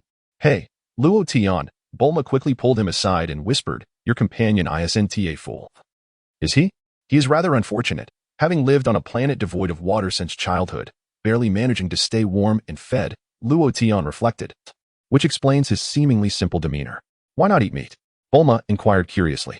Luo Tian acknowledged that Bulma was indeed a technological prodigy, having fashioned the Dragon Ball radar in less than a day under her father's rudimentary guidance. Observing the radar she created, Luo Tian noted that it bore little difference from the one he would see 11 years hence. It was still a palm-sized circular device with a button at the top. With a mere press of the button, the circular screen would reveal the exact location of the Dragon Balls. Look. This point at the center signifies the location of our Dragon Ball. If we can locate the remaining 6 points, we can gather all 7 Dragon Balls, Bulma exclaimed excitedly, pointing to the 6 dots on the screen. Broly, come over here. Luo Tian beckoned to Broly, who was staring blankly at the clouds on the grass. Broly quickly got up and dashed over. Luo Tian explained how to use the Dragon Ball radar to Broly, who scratched his head, nodding in a manner that suggested vague comprehension. Now, I entrust you with an honorable task. Take this Dragon Ball radar and seek out the first Dragon Ball. Luo Tian instructed. Remember, don't break this radar, and absolutely do not harm anyone. Broly nodded in understanding. Put this on, Luo Tian said, fitting a surveillance camera onto Broly's head. The surveillance camera was tasked with capturing Broly's quest for the Dragon Balls. Broly, with a curious demeanor, glanced at the camera and offered a foolish grin. Go ahead, Luo Tian said, handing Broly the radar while pointing towards a distant Dragon Ball. Broly scratched his head in confusion, then soared into the sky, swiftly heading towards the horizon. The reason Luo Tian sent Broly on this quest was to hope that the young man would demonstrate some wit, if he could not even locate the Dragon Balls. It would be more prudent to return him to Planet Wampa and retrieve Vegeta instead. Luo Tian had no desire to nurture a fool into a god of destruction. Could he manage? He hoped he wouldn't lose his way. Bulma was not particularly optimistic about Broly, perceiving an air of foolishness about him. Let us observe further. Luo Tian mused. Even if Broly were to lose his way, Luo Tian could easily sense his energy signature, rendering the situation manageable. What wish do you intend to fulfill? Bulma inquired, her eyes sparkling with curiosity. To grant Broly the ability to survive in the cosmos, allowing him to train alongside me amidst the stars, Luo Tian candidly replied. Huh, is that truly a wish? Bulma shook her head, her ponytail swaying in response. Let us first see if he can find the Dragon Balls, Luo Tian added reassuringly. He believed that Broly was not truly foolish, he simply lacked experience. With more exposure to the world, he would surely adapt swiftly. High above, Broly, holding the Dragon Ball radar, sped towards the direction of the first Dragon Ball indicated by Luo Tian. Occasionally, he glanced at the radar as he flew. After 20 minutes, he looked down and noticed a luminous point at the center of the radar. Scratching his head, he peered downward, spotting a petite island below. The island was charmingly small, with an elegant silhouette, crowned by a uniquely designed tiny house. Broly examined the Dragon Ball indicated by Luo Tian on the radar, then shifted his gaze to the one marked at the center, ultimately focusing on the island below. After a brief moment of hesitation, he made a decision and descended gracefully, landing precisely on the small island. Chapter 37. Why do you lack martial virtue? Broly pressed the button on the Dragon Ball radar, following its guidance to gaze at the house. He stepped forward and pushed the door open. Inside the room, a melodious drumbeat suddenly filled the air. Broly turned his attention towards the source of the sound and spotted an elderly man, carrying a turtle shell, pressing his face against the television screen, engrossed in a program. Curiously, Broly approached, witnessing 3 women in bikinis gracefully dancing on the screen. Having seen television at Bulma's home, Broly was not particularly intrigued by the device. However, he could not comprehend what was so captivating about the 3 women. Dismissing the distraction, he resumed his search for the Dragon Balls with the radar in hand. Suddenly, Broly caught a glimpse and was taken aback to discover that the Dragon Ball was hanging around the old man's neck. A wave of unexpected joy washed over Broly as he stepped forward and yanked the Dragon Ball from the old man's neck. The old man immediately snapped back to reality, turning his head in astonishment to look at Broly. What are you doing? He exclaimed, glancing between Broly and the Dragon Ball around his own neck. My goodness. Broly, holding the Dragon Ball, replied to the old man. Who are you? The old man inquired curiously. How did you get here? I flew here. Broly pointed towards the ceiling. Flying technique? Are you a disciple of Master Roshi? The old man furrowed his brow and questioned Broly. Who? Broly did not comprehend. That rascal Roshi sent a child to bother me? Why not send a few lovely ladies instead? Master Roshi fumed, clenching his fists and grinding his teeth. Broly scratched his head, utterly bewildered. A brief silence ensued. Mine, Broly pointed at the Dragon Ball. I found that sphere in the sea this year. Do you want it? Master Roshi huffed. Not a chance. With that, he stepped forward and snatched the Dragon Ball back. My goodness. Broly became somewhat irate, glaring at Master Roshi. If you don't want to give it, then don't. Master Roshi made a face at Broly. In a flash, Broly advanced swiftly, firmly pressing his hand down on Master Roshi's head. What astonishing speed, Master Roshi thought. When did that rascal Roshi take on such a formidable disciple? Bang! Broly pressed down on Master Roshi's head, breaking through the wall of the room and crashing onto the small island, slamming him into the ground. Instantly, Master Roshi's head made intimate contact with the sandy beach. Following that, Broly rubbed Master Roshi's head vigorously against the sand, eliciting cries of pain from him. After a minute passed, Broly snatched the Dragon Ball from Master Roshi's grasp and stood over him with his foot planted firmly on his body. Mine, Broly declared, clutching the Dragon Ball, addressing Master Roshi. Master Roshi was on the verge of tears. To think that I, a Grand Master of martial arts, would be bested by a child today? How humiliating. Who exactly is this boy? Mine, Broly insisted stubbornly. Master Roshi remained silent. You agree, don't you? Broly added. Master Roshi felt utterly defeated. Kid, you may be young, and I don't wish to stoop to your level, but if you provoke me, I won't hold back.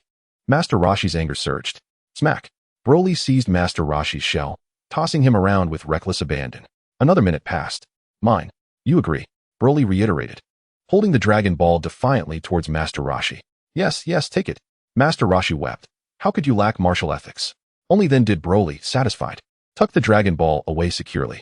Subsequently, he slowly ascended into the sky. Hey, are you really a disciple of that rascal Roshi? Master Roshi called out urgently. No, I don't know him. Broly responded with a remark, pressing the button on the Dragon Ball radar, and a radiant light enveloped him. In an instant, Broly transformed into a dazzling blaze, leaving a luminous trail in the sky before swiftly vanishing from sight. Master Roshi's eyes widened in astonishment. Moments later, he stifled his pain, rose from the ground, and removed his turtle shell. However, upon noticing the edge of the shell, His eyes nearly popped out of their sockets.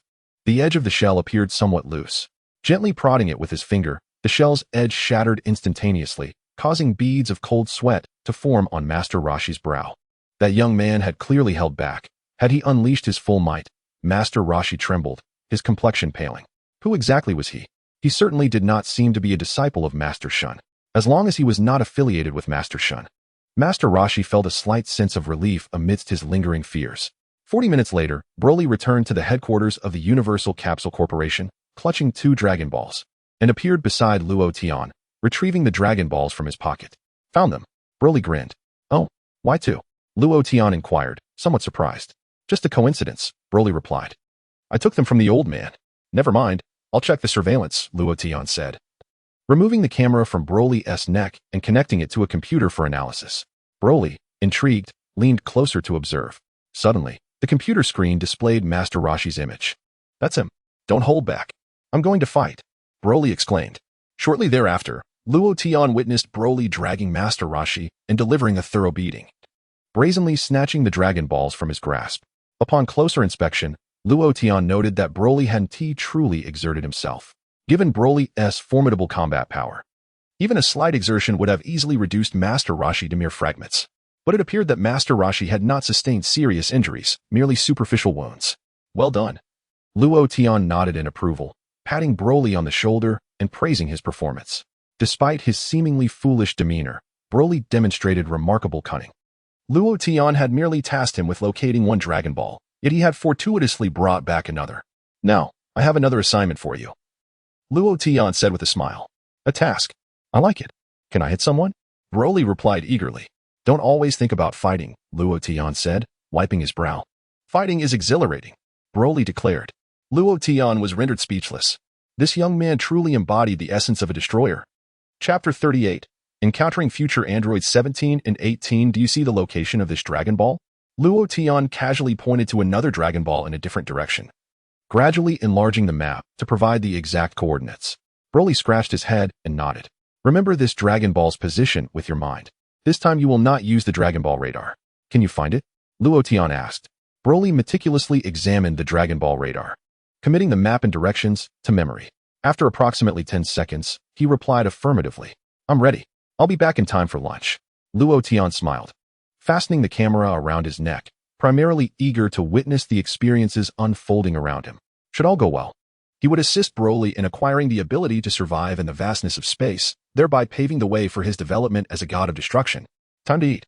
Broly's eyes sparkled with excitement as he soared into the sky, racing towards the distant location of the Dragon Ball. Just as he departed, Bulma emerged from her room and noticed the 3 Dragon Balls displayed on the table. 2 of them were retrieved by Broly, while the third was the 2-star Dragon Ball from Bulma's storeroom. Luo Tian, did Broly return just now? Bulma inquired, astonished. Yes, he did, Luo Tian nodded. Did he find 2 Dragon Balls so quickly? Bulma's eyes widened as she approached to inspect the 2 orbs, confirming their authenticity with a serious expression. Indeed, they are real. Is there something you need from me? Luo Tian asked. As per our agreement, I will lend you to Emily tomorrow, Bulma responded. Luo Tian wiped the sweat from his brow in disbelief. Just to be clear, you must not let her play with your tail, Bulma admonished, pouting. We'll see. Luo Tian neither accepted nor declined. What do you take me for? I am destined to be the greatest deity of the future. How could you lend me to your little friend? He ascended into the air with the Dragon Ball radar, eager to avoid further conversation with Bulma. The audacity of young girls these days was remarkable, so young yet so casual about lending out their boyfriends. What will they think when they grow up? Hey, take me with you, Bulma shouted from below. Luo Tian ignored her, accelerating his pace until he vanished from sight. Following the guidance of the Dragon Ball radar, he swiftly found himself hovering above the location of a Dragon Ball. Peering down, he suddenly felt a sense of familiarity with the city below. Wasn't this the eastern suburb where his spaceship had landed upon his arrival on Earth? So, the Dragon Ball was located here. Luo Tian observed that it was housed in a quaint little building, complete with a yard of approximately 10 square meters. In the yard, a small boy of 5 or 6 years, with short black hair and an innocent yet fierce gaze, was playing with a sandbag. Luo Tian recognized him from the previous day. His name was Lapis. If all went as expected, Lapis would later be transformed into Android 17 by Drive Jero. Luo Tian then glanced towards the interior of the house and saw Lazili sitting at a table by the window, biting her lower lip as she fervently scribbled away. Oh, she is doing her homework. Poor future Android 18, inundated with assignments as a first grader. Not only must she complete her own work, but also assist her brother. Is the Dragon Ball world truly this demanding? The parents of the two little ones were absent, presumably engaged in other matters. Luo Tian speculated that Lazuli and Lapis's father was likely a member of the Red Ribbon Army, holding a significant rank, perhaps even that of a vice-general. After all, Lazuli's family appeared to be quite affluent. Moreover, it was unlikely that Dr. Gero would randomly select a pair of siblings for his research endeavors. As for the Dragon Ball, according to the radar's readings, it was located within Lazuli's household. Luo Tian descended gently from the sky, appearing beside Lapis. An alien? Is it you? Lapis instantly recognized Luo Tian. Practicing your punches here? Luo Tian inquired with a smile. Of course. I aspire to become the strongest man, Lapis declared, his youthful face radiating pride and confidence. Have you completed your homework? Luo Tian admonished. Lapis felt a sting at those words. You have no right to tell me what to do, Lapis retorted, glaring at Luo Tian with indignation. Homework is a burden that lingers in everyone's mind. The simple tasks you learned in first grade are merely a prelude, Luo Tian mused. When you advance to middle and high school, you will encounter even more challenging problems that will test your resolve. Unsolved questions will bring you pain. Even the mere act of looking at them can be tormenting. You're talking nonsense, Lapis exclaimed, growing agitated. How's your punching practice coming along? Luo Tian asked, amusement dancing in his eyes. Humph, I am quite formidable, Lapis proclaimed, stepping forward to strike the punching bag.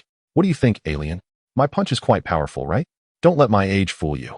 Even adults would struggle to withstand my blows. Oh? Luo Tian approached leisurely and gently tapped the punching bag with his finger.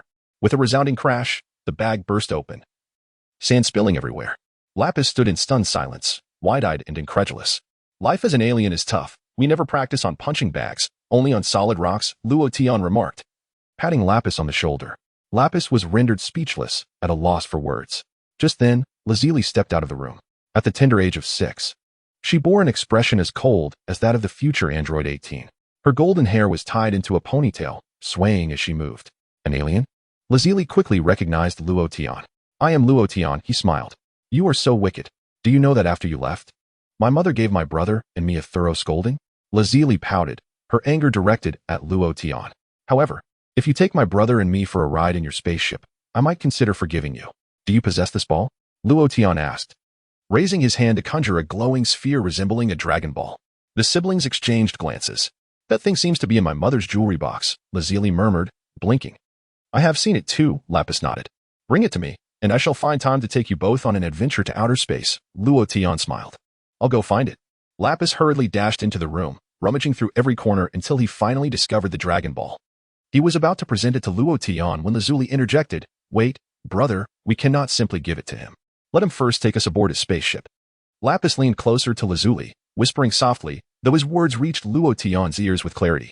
Sister, that alien just shattered the sandbag with a mere flick. They usually practice with stones, so we should avoid provoking him. Upon hearing Lapis's words, Lazuli cast a quick glance at the sand on the ground, undeterred, and responded in a hushed tone, We have a gun at home. Hurry back and bring it. If he dares to bully us, we will shoot him. All right, Lapis replied, swiftly returning home to retrieve a handgun, brandishing it before Luo Tian.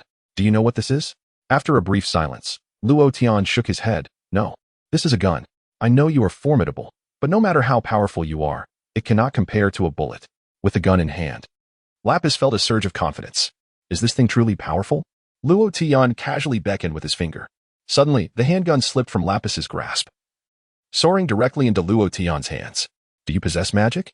Lapis stammered in shock, while Lazuli's face drained of color. Both siblings trembling as they gazed at the gun in Luo Tian's possession. How does one use this? Luo Tian aimed the gun at his own temple, inquiring. Is this how one fires it? Don't. You'll die? Lazuli exclaimed in horror. Bang. The gun fired. Luo Tian effortlessly caught the bullet between his fingers.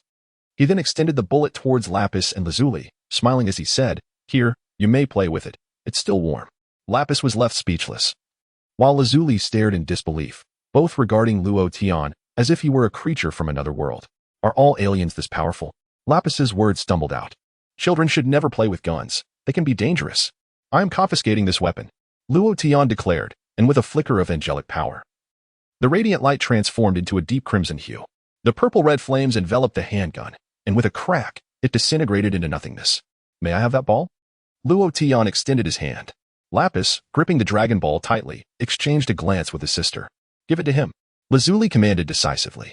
Lapis promptly tossed the Dragon Ball to Luo Tian, who caught it effortlessly and began to ascend into the sky. I will take you out to play another time.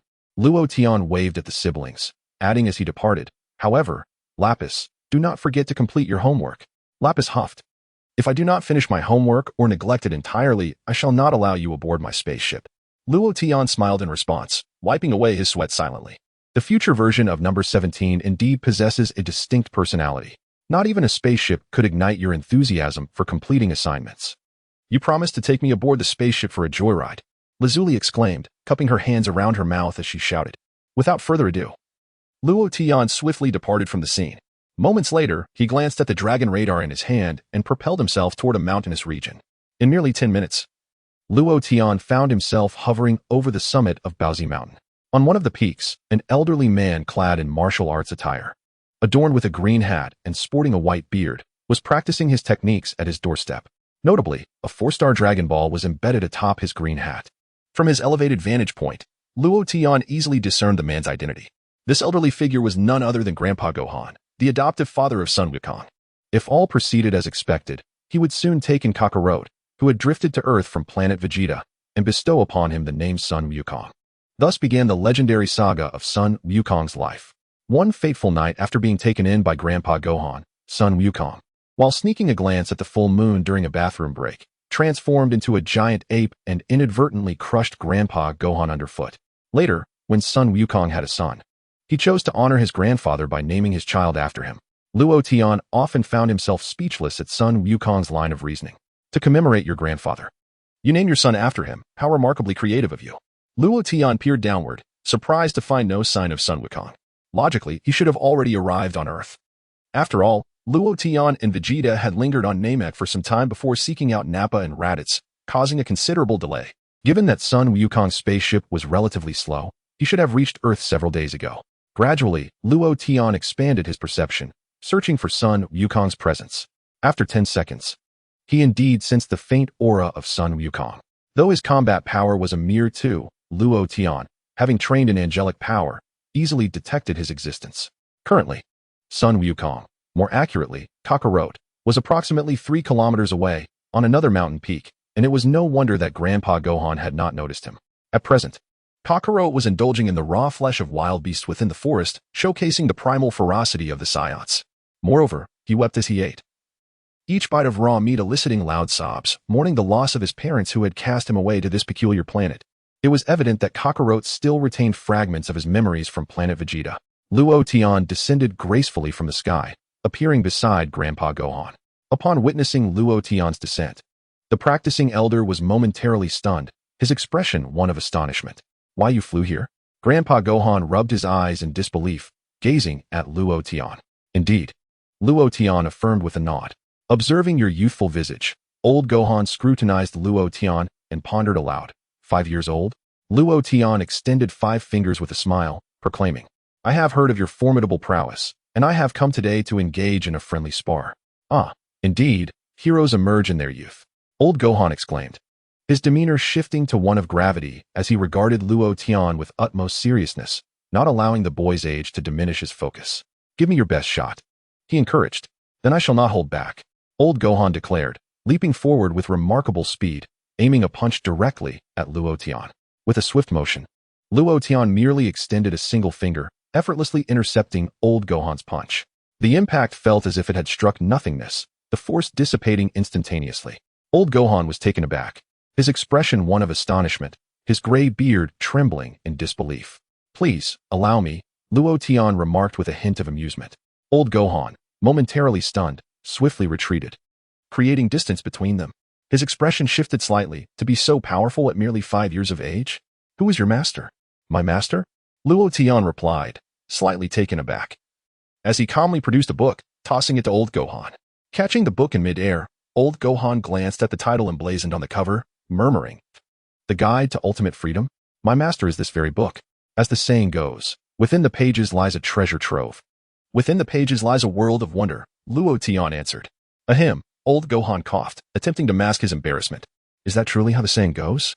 Are you a new disciple of my master? He inquired casually, recognizing that such a statement could indicate a new student under the tutelage of Master Luo Tian, known for his peculiar tastes. Do I resemble that old lecher, the turtle hermit? Luo Tian teased. Old Gohan, no longer speaking further, opened the book's cover and glanced inside, quickly becoming lost in thought.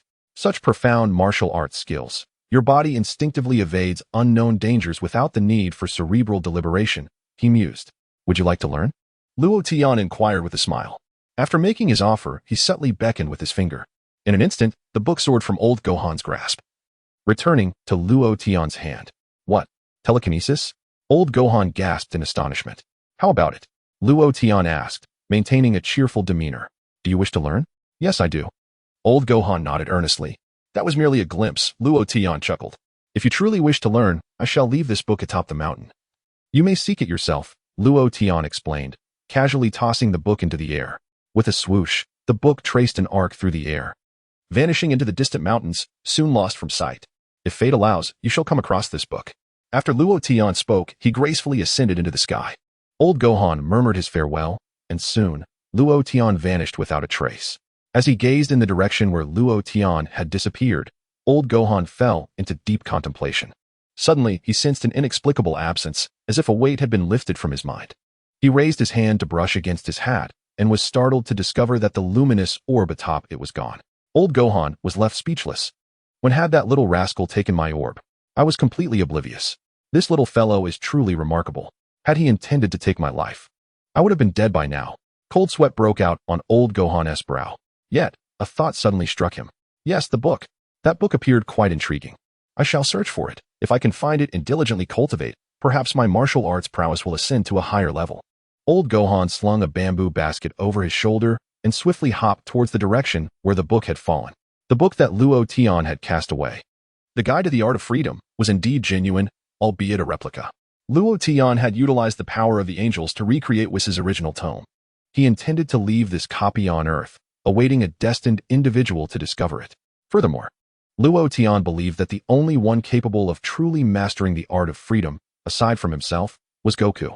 However, according to the narrative, Goku would not be able to cultivate the art of freedom until he reached at least 40 years of age. Leaving this book here might allow Goku to more swiftly embark on the path of mastery. As old Gohan bounded through the mountains, he soon arrived at another peak. Stretching his neck, he searched for any sign of the book. In the next moment, he suddenly sniffed the air and was met with the unmistakable scent of blood. What a strong stench of blood! What transpired here? Turning his head, old Gohan was shocked to find the nearby thicket stained with blood. A scene of chaos that bore the marks of a fierce battle. Most perplexing to old Gohan was the sight of numerous torn papers scattered across the ground. Even on a stone, he spotted the two characters from the book's cover, Freedom. Old Gohan felt tears welling up in his eyes. Had the book been torn to shreds by wild beasts? Such a pity. Just as old Gohan sighed in despair, a figure suddenly darted forth and lunged towards him. With a swift motion, old Gohan raised his hand, effortlessly blocking the assailant's strike. When he focused his gaze, he discovered that the figure before him was a child. Even younger than the previous individual. The child appeared to be merely 3 years old, dressed in garments strikingly similar to those of the earlier attacker. Old Gohan was taken aback, fearing that this child might possess similar strength, which would spell trouble. He swiftly leaped backward, creating distance between himself and the child. Kakarot lunged forward once more, launching a fierce assault on the elderly Gohan. Although Kakarot's combat prowess was merely a meager 2 upon his arrival on Earth, the perilous environment had since nurtured a slight enhancement in his abilities. Nevertheless, compared to the venerable Gohan, he was still leagues away from matching his strength. After a few exchanges, Gohan discerned the extent of his opponent's capabilities. Little one, you are no match for me, Gohan chuckled heartily, delivering a resounding slap that sent Kakarot crashing to the ground. Wincing in pain, Kakarot glared at Gohan with a fierce intensity. How is it that you are here? What is your connection with that person from earlier? Gohan inquired with a benevolent smile. Kakarot remained silent. You appear quite upset. Is it due to my earlier strike? Gohan continued with a grin. How about this? I shall refrain from retaliating, and you may strike back. Chapter 41. Summoning the Dragon of Earth. Kakarot seemed to comprehend this, his eyes lighting up as he charged at Gohan, scratching his face vigorously. In an instant, Gohan's visage transformed into a comical display of colors. Upon witnessing his handiwork, Kakarot erupted into fits of laughter. Are you calm now? Gohan asked with a smile. Kakarot nodded in response. Have you ever seen a book? Gohan queried, picking up the tattered cover of a book that had been shredded. It is this one. Kakarot pointed to his mouth and then patted his stomach, flashing a broad grin that revealed a set of pearly whites. What? You ate it? Gohan wiped the sweat from his brow. Kakarot nodded vigorously. Was it delicious? Gohan lamented, nearly in tears. Kakarot shook his head vigorously, resembling a bobblehead. After ceasing his head shaking, he again patted his belly. Gurgle. Kakarot's stomach growled hungrily. Are you hungry? Gohan understood. Kakarot nodded eagerly. Then come with me. I will prepare something for you, Gohan proposed, setting down the bamboo basket behind him. Climb in, and I shall carry you back.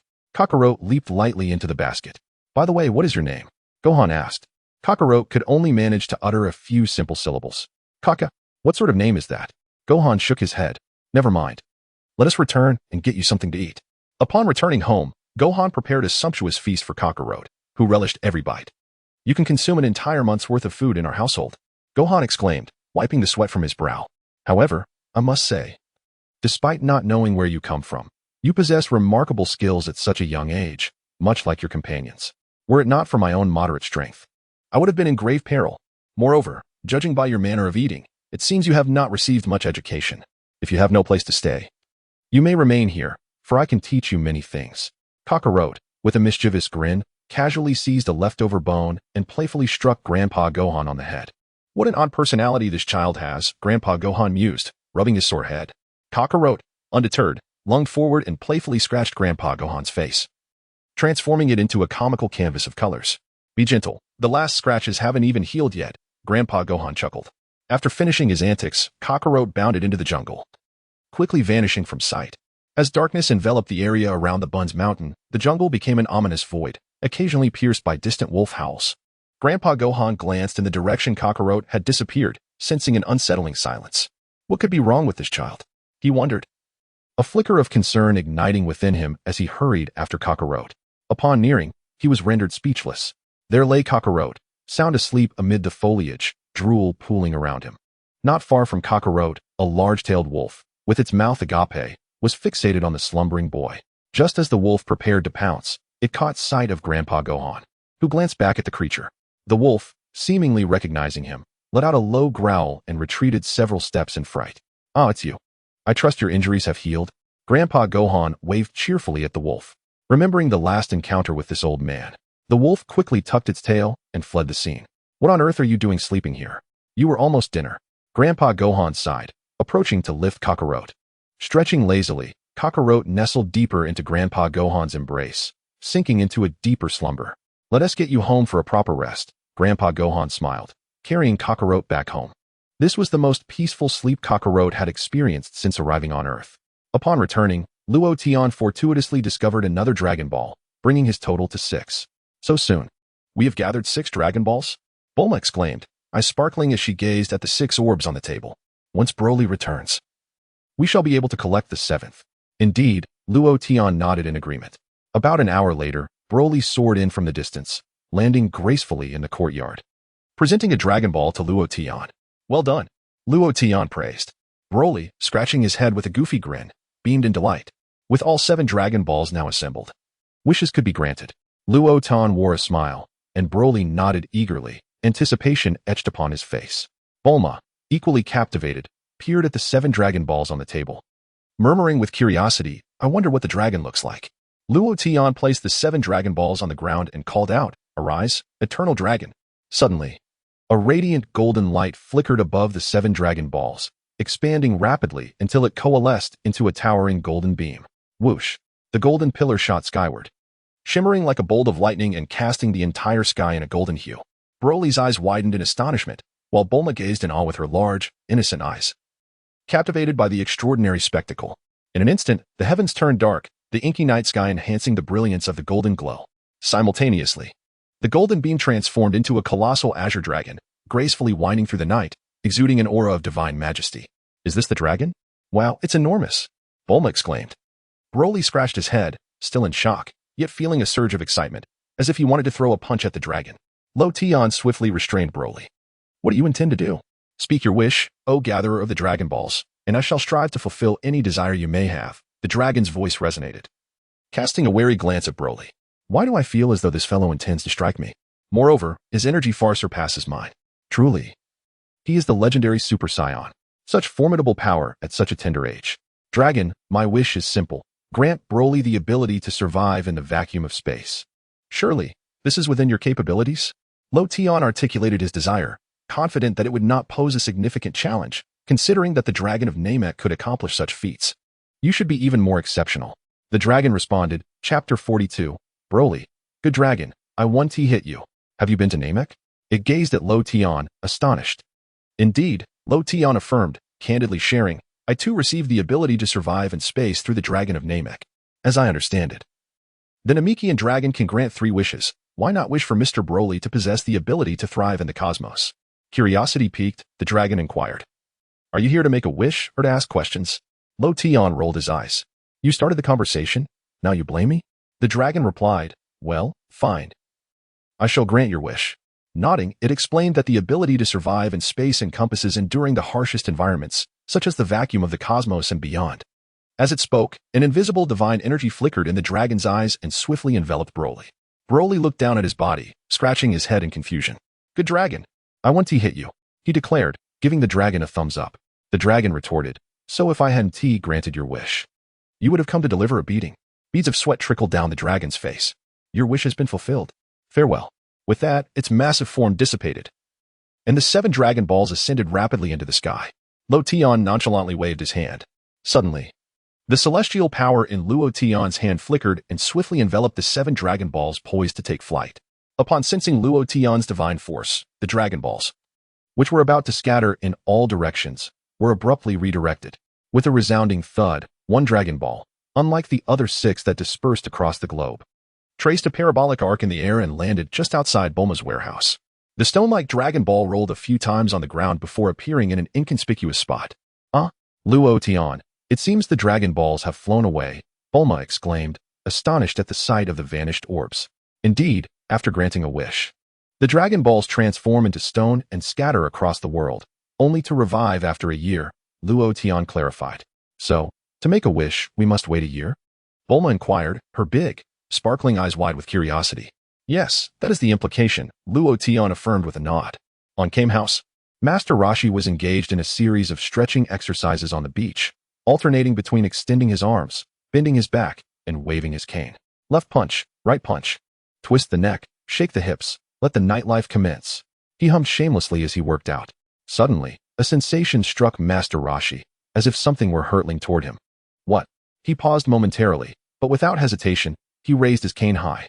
Bang! The Dragon Ball collided with Master Roshi's cane, breaking it instantly. Another dull thud followed as the stone Dragon Ball struck him squarely on the forehead. Master Roshi leaned back, sprawling on the ground in a most undignified manner. The Dragon Ball rebounded off his head, rolling into his room. Master Roshi rubbed his sore head, grimacing in discomfort. Why is there stone falling from the sky? He mused, scratching his head in bewilderment. He rushed home to investigate, only to find the round, rolling stone in his abode. What is this? He pondered, perplexed by the peculiar stone that had seemingly descended from the heavens. In the next moment, anger flickered across his face as he stomped down upon the stone with fervor. I'll flatten you. I'll flatten you. A minute later, Master Roshi, limping, tossed the stone onto the beach outside.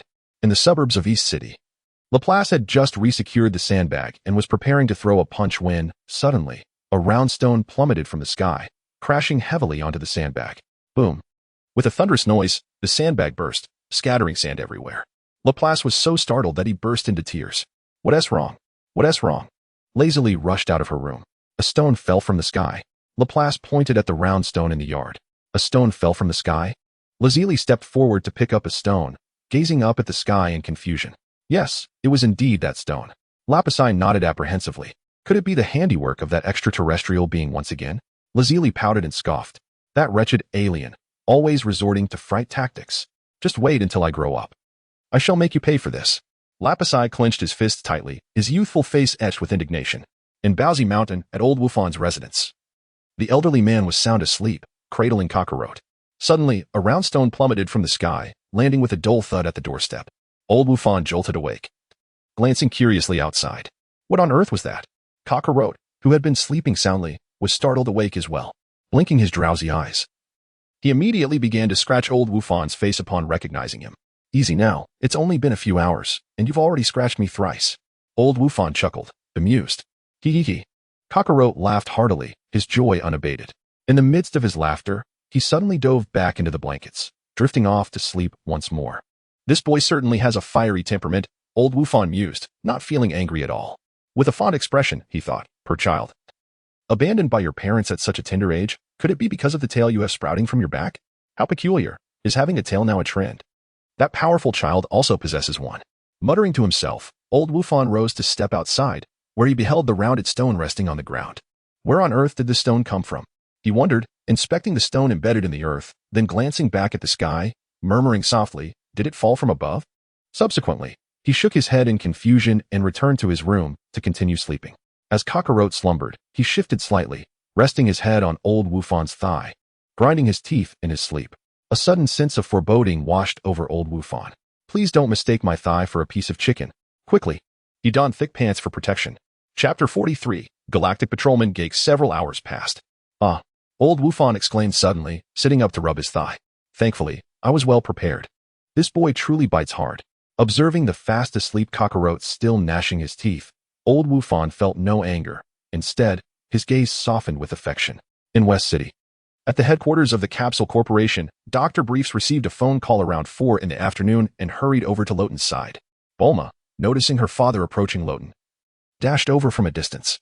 Loten, my daughter called to inform me that she encountered an alien whose spacecraft has malfunctioned. She asked for my assistance in repairing it. Dr. Briefs relayed earnestly. Do you have time to accompany me? Sure, no problem. Loten nodded in agreement. Dr. Briefs' daughter? Could it be Bulma's sister, Tais? It seems quite likely. Thus, the extraterrestrial being encountered by Tai Si must indeed be the Galactic Patrolman Gak. As a devoted Dragon Ball enthusiast, Luo Tian has naturally perused the manga titled Galactic Patrolman Gak. He has even indulged in the narratives featuring Bardos and Android 18. So it is only natural for him to delve into the canon of Dragon Ball. The so-called canon of Dragon Ball consists of storylines authenticated by the esteemed Akira Toriyama. The Galactic Patrolman Gak not only made an appearance in that manga, but also played a lengthy supporting role in Dragon Ball Super. Furthermore, within the pages of Dragon Ball Super, there exists another remarkable elite among the Galactic Patrol, known as Mels. Mels is heralded as the most outstanding warrior among the Galactic Patrol. Moreover, Mels holds another identity as a trainee angel. Luo Tian even harbored a desire to meet this trainee angel Mels. Perhaps through the Galactic Patrolman Gak, he might have the opportunity to encounter this trainee angel. Father, I wish to go as well, Bulma interjected eagerly. I want to see what kind of extraterrestrial beings my sister has encountered. Very well, let us all go, Briefs acquiesced. Tap, tap, tap. Bulma hurried into her room and emerged clutching an energy gun. Bulma, what do you intend to do with that gun? Briefs asked, taken aback. If that alien dares to bully my sister, I shall shoot him, Bulma declared, gripping the energy gun tightly. Broly, let us depart, Luo Tian called to Broly, who was lost in contemplation, gazing at the stars. Broly sprang up from the ground with a swift motion and flew over, obediently nodding without inquiring about their destination. On a remote island, the Galactic Patrolman Gak stood atop a high platform, gazing solemnly at the sky. Meanwhile, Tai Si was frolicking in the sea, resembling a mermaid. Nearby, an elderly man with a somewhat disheveled appearance meandered about in boredom. By the way, I heard that Gak's purpose for coming to Earth is for vigilance? Tai Si surfaced from the water, addressing the old man.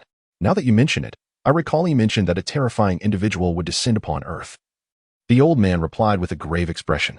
A terrifying individual? What is the situation? Tai Si inquired, climbing ashore and drying her hair and body with a towel.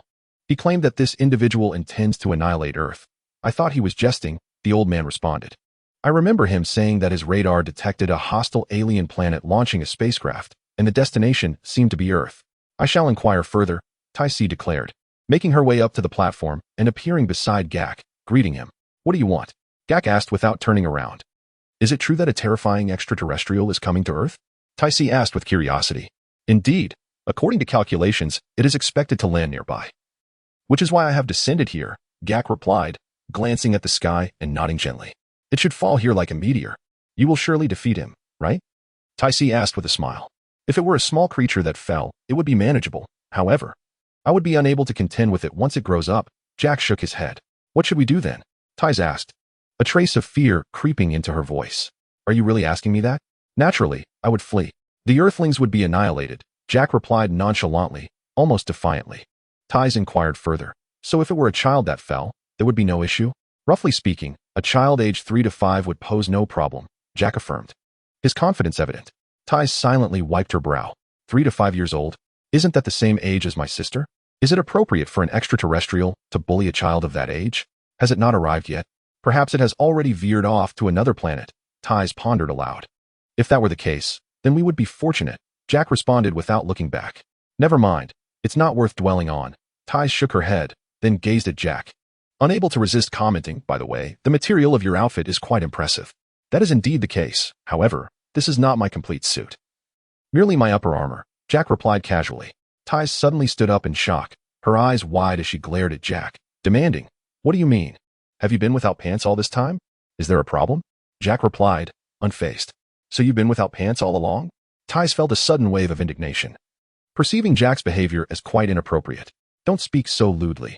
This is customary on my planet," Jack huffed. Tai scrutinized Jack's legs and noticed their unusually smooth, purplish hue, devoid of any distinct features, and could not help but ask, "How do you urinate?" With a nonchalant expression, Jack sprayed 2 jets of liquid from the small openings atop his head. "From here," he indicated. "So can you eat while you urinate? You wouldn't accidentally ingest it, would you?" Tai giggled, covering her mouth. Jack felt utterly dismayed. "What do you mean by that? Is it appropriate to speak in such a manner?" "I am here to assist you on Earth free of charge," he retorted, gritting his teeth. "What sort of dangerous extraterrestrial are you referring to? Does it urinate in the same manner? Surely it wouldn't end up in its mouth?" Tai inquired with newfound curiosity. "I do not wish to converse with you." Jack glared back. "Don't come closer. I'm not jesting. Let's talk about that alien," Tai urged. "The extraterrestrials I mentioned aim to conquer other planets. The most terrifying aspect is that they are an exceedingly warlike race. Even our galactic patrol cannot contend with them." Jack's expression grew increasingly grave. For beings as defenseless as the humans of Earth, they might very well send a child here, ultimately leading to the gradual annihilation of all humanity on this planet. "Is it truly that serious?" Tai asked, her expression shifting to one of concern. From childhood to adolescence, they maintain the physique of infants, which renders their opponents complacent. Jack stated solemnly, after which they suddenly transform into their battle forms, resembling adults as perceived on Earth, sustaining this appearance indefinitely without aging. Their external features are nearly indistinguishable from those of humans, save for an additional tail. "I had assumed they bore a closer resemblance to you. But it appears they look just like us," remarked Tai, comprehending the situation. She inquired further, "Which planet do they hail from?" "They originate from planet Vegeta. They are Saiyans." Jack replied. "The name hardly seems remarkable, yet their arrival on Earth likely heralds no good," Tai mused. "Let us descend. It seems they shall not be coming today." Jack remarked with a shake of his head. "So you are here to observe this Saiyan's arrival on Earth?" Tai realized. "What else would I be here for?" Jack rolled his eyes. The two descended from the elevated platform. "I just called my father. He has agreed to assist with your spacecraft issue," Tai informed Jack. "Your father? How can he possibly help?" the old man queried, curiosity piqued. Jack also cast a bewildered glance at Tai. "After all this time, why do you suddenly mention your father? Is he particularly renowned? Have you heard of the Capsule Corporation?" Tai asked the elder. "The Capsule Corporation?" "Certainly." The old man nodded. "Isn't that the enterprise of the illustrious scientist, Dr. Briefs, from West City? Why do you bring this up? Surely you don't mean to say you know Dr. Briefs?" "Indeed, I do, and quite well," Tai smiled. "Quite well." The elder was taken aback.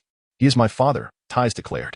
The old man was stunned into silence, emitting a series of high-pitched gasps, unable to regain his composure for quite some time. Jack stood beside him, equally perplexed.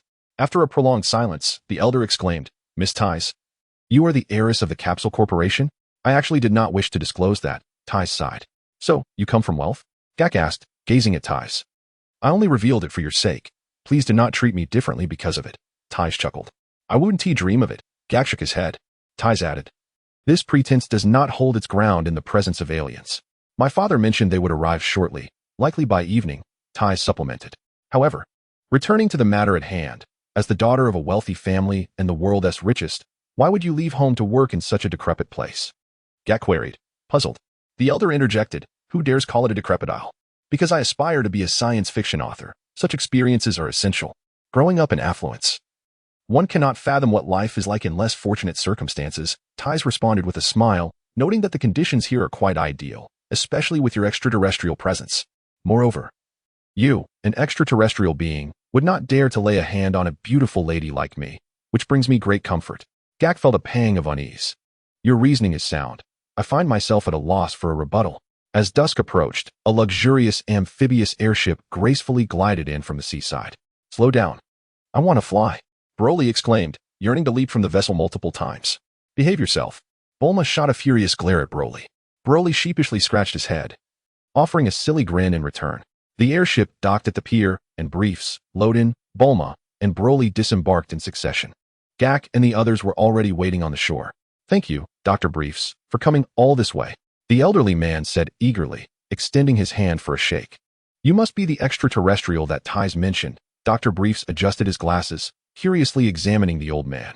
Ahem, I am Dr. Daxing, the old man replied, wiping the sweat from his brow. Father, this is the extraterrestrial, Ties said, pointing at Gak. However, as Ties turned to look at Gak, she suddenly noticed he was drenched in sweat, his body trembling uncontrollably. What is wrong, Gak? Ties asked, puzzled. Upon closer inspection, Ties realized Gak was fixated on the two children accompanying their father and Bulma. Are you two classmates of Bulma's? Ties approached them with a friendly greeting. No, Loden replied. Broly scratched his head again, grinning foolishly. Sister. Bulma rushed forward and embraced her sibling warmly. Loden, however, strolled leisurely towards Gak. Gak's trembling intensified. Stay away. Gak immediately assumed a fighting stance, pointing towards the ocean. If you come any closer, I will jump. Just then, Broly swooped in from a distance, forcefully pressing Gak's head down onto the ground. Thud. Gak's head made a firm acquaintance with the earth. Broly then seized Gak's arm, tossing him around in various directions. Everyone present was left in shock. Even Loden found himself at a loss for words. I didn't tell you to fight. No jumping, Broly declared, placing his foot on Gak's chest, crossing his arms in defiance. Tears streamed down Gak's face. I never said I would jump, Loden interjected. You jump. That's impolite, Broly reprimanded in his somewhat halting language. Gak sniffled, a look of utter grievance upon his face. They truly are Saiyans. How peculiar. Why are there two more Saiyans landing on Earth? And this Saiyan possesses immense power. Furthermore, why did our radar not register any signal? Chapter 45. Was it not said that a 5-year-old Saiyan could be dealt with? The moment Loden and Broly stepped off the airship, Gak instantly recognized their identities. Could Gak not feel fear? The information I received indicated that only one Saiyan had arrived on Earth. How utterly strange. Sister Pooh, the extraterrestrials you know are quite inept. Bulma suddenly burst into laughter, grasping her sister's hand as she chuckled. They were easily brought to tears by my alien friend. Tai's expression transformed into one of confusion. Extraterrestrials? Are they truly aliens?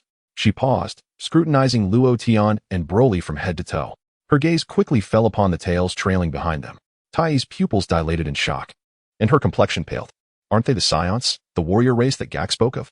What are they doing here? How do they know my father and sister? Sister. Allow me to introduce them. They are also aliens whom my father and I have just met. This is Luo Tian, and that silly fellow is Broly, Bulma promptly introduced. Silly? Tai blinked in surprise, turning her attention to Broly. He remained silent, still perched atop Gak, who was yearning for an end to his predicament. Tai scrutinized Broly more closely and indeed found him to be rather simple-minded. The elder, witnessing such a terrifying scene, could not suppress his trembling. Previously, both the elder and Tai had clearly observed Gak's formidable strength. Many armed individuals had been effortlessly subdued by him. Yet, when faced with the child named Broly, he was reduced to tears. Broly, be courteous, Luo Tian admonished. Broly grinned sheepishly, releasing Gak and returning to Luo Tian's side. Luo Tian stepped forward, extending a friendly hand to Gak, inquiring with genuine concern. Are you all right? Gak hesitated, preparing to refuse the handshake, but was startled into submission by Broly's fierce glare from behind Luo Tian. Gak's face drained of color, recalling Broly's warning. When Luo Tian speaks, others must show respect, or they shall face the consequences. Trembling, Gak hastily extended his hand to shake Luo Tian's.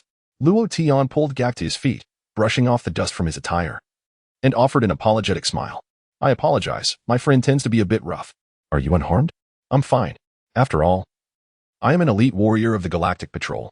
That level of attack is nothing to me, Gak replied with a bitter smile. Luo Tian patted Gak's arm, nodding gently with a smile. I'm glad to hear you're all right. Gak wiped his brow in relief. Luo Tian understood, while that despite Broly's seemingly foolish demeanor, he was far from simple. The few blows Broly had delivered were executed with remarkable restraint.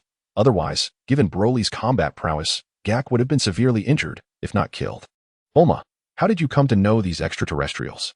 Tai inquired, her curiosity piqued. Luo Tian asked my father to assist in modifying the spaceship, and it landed at our home, Bulma replied candidly. Luo Tian, the one who appears rather dashing? Tai probed further. Indeed, Bulma nodded. Do you know their true identities? Tai whispered nervously to Bulma, lowering her voice. Extraterrestrials? Is there anything else you need to know about my identity? Bulma inquired with her sparkling, innocent eyes. Tice. Her voice trembling slightly, recounted what she had heard from Gak. They might be Saiyans, here to annihilate all Earthlings. Hey, Loden. My sister says you and Broly are here to wipe out all Earthlings. Is that true? Bulma boldly approached and asked. Tice, on the verge of tears, exclaimed. Why did you ask so directly? You foolish sister. What do you think? Loden smiled and replied, I don't think so. You don't seem like a villain. Bulma shook her head, her big, bright eyes glimmering with hope. No, I would never do such things, Loden affirmed with a nod. Sister, are you reassured now? Bulma chuckled. Tice fell silent, a moment of stillness enveloping them. Hello, Loden, I am Tice, Bulma's sister, she said, stepping forward and extending her hand in a friendly gesture. Loden took her hand, studying her quietly. Tice was fairly attractive, though perhaps due to her age, her development was not quite mature. Her overall appearance was pleasing, and her hands were quite delicate. Loden, how old are you? Tice asked. I am 5 years old, Loden replied. Oh, truly remarkable for one so young, Tice nodded. Glancing at Broly before continuing her inquiry, and him? He is the same age as I am, Loden said. Tice chose to say no more and moved closer to Gak. Whispering, did you not say that you could handle Saiyans aged 3 to 5? Quiet. Gak wiped the sweat from his brow. This is an exception, all right. So, is it true or not that aliens are attacking Earth? You've left me quite confused, Tice said, exasperated. I don't think Loden seems like a bad person. Do villains have their intentions written on their faces? You have no idea how terrifying Saiyans can be. Gak gritted his teeth, his voice barely above a whisper. Fearful that Broly might overhear. Haven't you eaten? I can hardly hear you, Tice remarked. Humph, I haven't said anything, Gak grumbled. The elderly gentleman, Dr. Brief, had prepared a lavish feast for Dr. Briefs. However, with Broly, the voracious eater, present, the spread was hardly sufficient. Fortunately, Dr. Briefs had anticipated this and brought along a capsule of snacks, which finally satiated Broly's hunger. Loden did not indulge much. Saiyans do not consume food in quantities meant for 40 people at every meal. Sometimes, they only need to eat slightly more than the average person. It is only after an intense battle or during a transformation into a great ape, when they expend a significant amount of energy, that they require copious amounts of food to regain their strength. By the way, you mentioned you are a galactic patrolman? Loden suddenly turned his attention to Gak. Broly paused his eating, turning to fix a penetrating gaze on Gak. Gak swallowed his food, casting a wary glance at Broly, then quickly nodded at Loden, responding earnestly, yes. I am Galactic Patrolman Gak. In the realm of the Galactic Patrol, how do you measure up? Luo Tian inquired. I am an elite warrior of the Galactic Patrol. Gak replied. Bulma and Tai exchanged knowing glances. What an elite warrior indeed. Reduced to tears by a mere 5-year-old child. Chapter 46, The Apprentice Angel Mercy. Speak respectfully. Luo Tian admonished. With a swift motion, Broly slammed his spoon onto the plate and abruptly rose from his seat. Gak, visibly frightened, stammered, I truly am an elite warrior. I am not lying. His eyes filled with dread as he cautiously regarded Broly. Let me pose another question, Luo Tian said with a smile. Among the Galactic Patrol, who possesses the highest strength? Think carefully before you answer. It's Mercy. Gak quickly responded, fearing a delay might lead to another beating. Mercy? Luo Tian mused, stroking his chin while repeating the name. Gak, hesitant to say more, displayed a myriad of expressions. Once your spaceship is repaired, take Broly and me to the Galactic Patrol headquarters. We intend to pay a visit to this Mercy, Luo Tian said with a smile. Gak found himself at a loss for words. Not welcome? Luo Tian asked, his tone playful. Of course welcome. The Galactic Patrol headquarters eagerly anticipates your visit. Gak quickly capitulated. Very well, then it's settled, Luo Tian affirmed with satisfaction. Yet, Gak's heart was fraught with anxiety. I've dug a pit for Mercy to fall into. I might end up offending her terribly. What if Broly turns her into a mere shadow of herself? This Broly is overwhelmingly powerful. No, I must swiftly devise a means to contact Mercy and inform her of this predicament. However, my spaceship's communicator is broken, rendering me unable to reach headquarters. Once the spaceship is repaired, I can discreetly contact Mercy then. With this thought, Gak felt a temporary sense of relief. Luo Tian, take me along. I want to go too. Bulma raised her hand. You should refrain from going. There will be ample opportunities in the future. You are too young for interstellar travel. Luo Tian gently shook his head. What? As if you were significantly older than me. Bulma pouted, displeased. Gak felt a hint of schadenfreude as he observed the young girl challenging the Saiyan named Luo Tian. Would that foolish boy dare to clash with her? However, the anticipated confrontation did not materialize. Broly remained utterly indifferent. Gak scratched his head. Is it just me you were targeting? After their meal, Dr. Briefs, accompanied by Dr. Dajing, approached to inspect Gak's spaceship. It turned out that the core energy source had malfunctioned. In simpler terms, the battery was dead, leaving it powerless. As soon as Dr. Briefs provided a new energy source, the spaceship would be ready to restart. As for the minor malfunctions, they have been effectively ruled out. The energy components are available at home. However, the distance is considerable, requiring a 4-hour round trip. Dr. Briefs sighed. Let us discuss it tomorrow. Very well, Dr. Briefs. I am in no rush, responded Dr. Dashing with a chuckle, showing his respect. Jace interjected, you may not be in a hurry, but I am. Let Broly retrieve it. Luo Tian suggested, as his flying speed is notably swift. How long will it take Broly? Dr. Briefs inquired. In his current state, if he flies back at full speed, it should take only a few minutes, Luo Tian pondered. What? Can he fly that fast? Dr. Briefs adjusted his glasses, his expression one of astonishment, and then nodded. Very well, let us trouble Broly to make the trip home. Broly scratched his head, grinning foolishly, and nodded in agreement. Broly, once you get home, just find any robot and have it fetch the energy battery number 35, Dr. Briefs instructed him. Do you remember? Luo Tian asked Broly. Broly nodded. Repeat it. Luo Tian insisted. Number 35. Energy. Battery. Broly exclaimed, pronouncing each word distinctly. Go ahead, Luo Tian said, satisfied with his response. Though many label Broly as somewhat dim-witted, Luo Tian understood that the young man was, in fact, quite clever. He simply lacked the ability to articulate himself effectively. Broly transformed into a brilliant streak of light, swiftly ascending into the sky, swiftly disappearing from the gaze of the onlookers. I could easily repair the battery myself, but I preferred to give Broly the opportunity to refine his skills, Luo Tian mused, watching the direction in which Broly had vanished. Dr. Briefs and Dr. Dashing immediately turned their attention to Luo Tian. Can we refrain from boasting? Jace could not help but remark. With Broly absent, Jace felt an immediate release of pressure, allowing himself a moment of levity. Previously, with Broly nearby, Jace felt as though he were burdened by an immense weight, struggling to breathe. Now that Broly was gone, he could afford to let loose a little. Broly, how did you return so quickly? Bulma suddenly called out. Oh, I misspoke. I didn't say anything. Just pretend I let out a little gas. Jace's face turned pale, his expression shifting to one of sheer embarrassment as he sank to the ground, trembling in fear. Huh. Bulma laughed heartily, seemingly carefree. Jace cautiously lifted his gaze, only to find no trace of Broly. Enraged, he shot an indignant glare at Bulma. Ha! Bulma continued to laugh, thoroughly enjoying the moment. This is precisely why I dislike children, Jace exclaimed, cradling his head in frustration. Sister, this alien you know is utterly pathetic. Bulma turned to her sister, remarking. Do not repeat the same remark again, Tai Si warned, her expression darkening. Luo Tian said nothing further but stepped forward, channeling his angelic power and enveloping the spacecraft with it. Suddenly, the not-so-pure power of the angel surged into the spaceship, entering the energy zone and commencing repairs on the damaged energy source. Hey, Luo Tian, what are you doing? Bulma inquired with curiosity. Oh, nothing much. Just taking a look to see if I can fix the battery, Luo Tian replied with a smile. Perhaps you should refrain from that.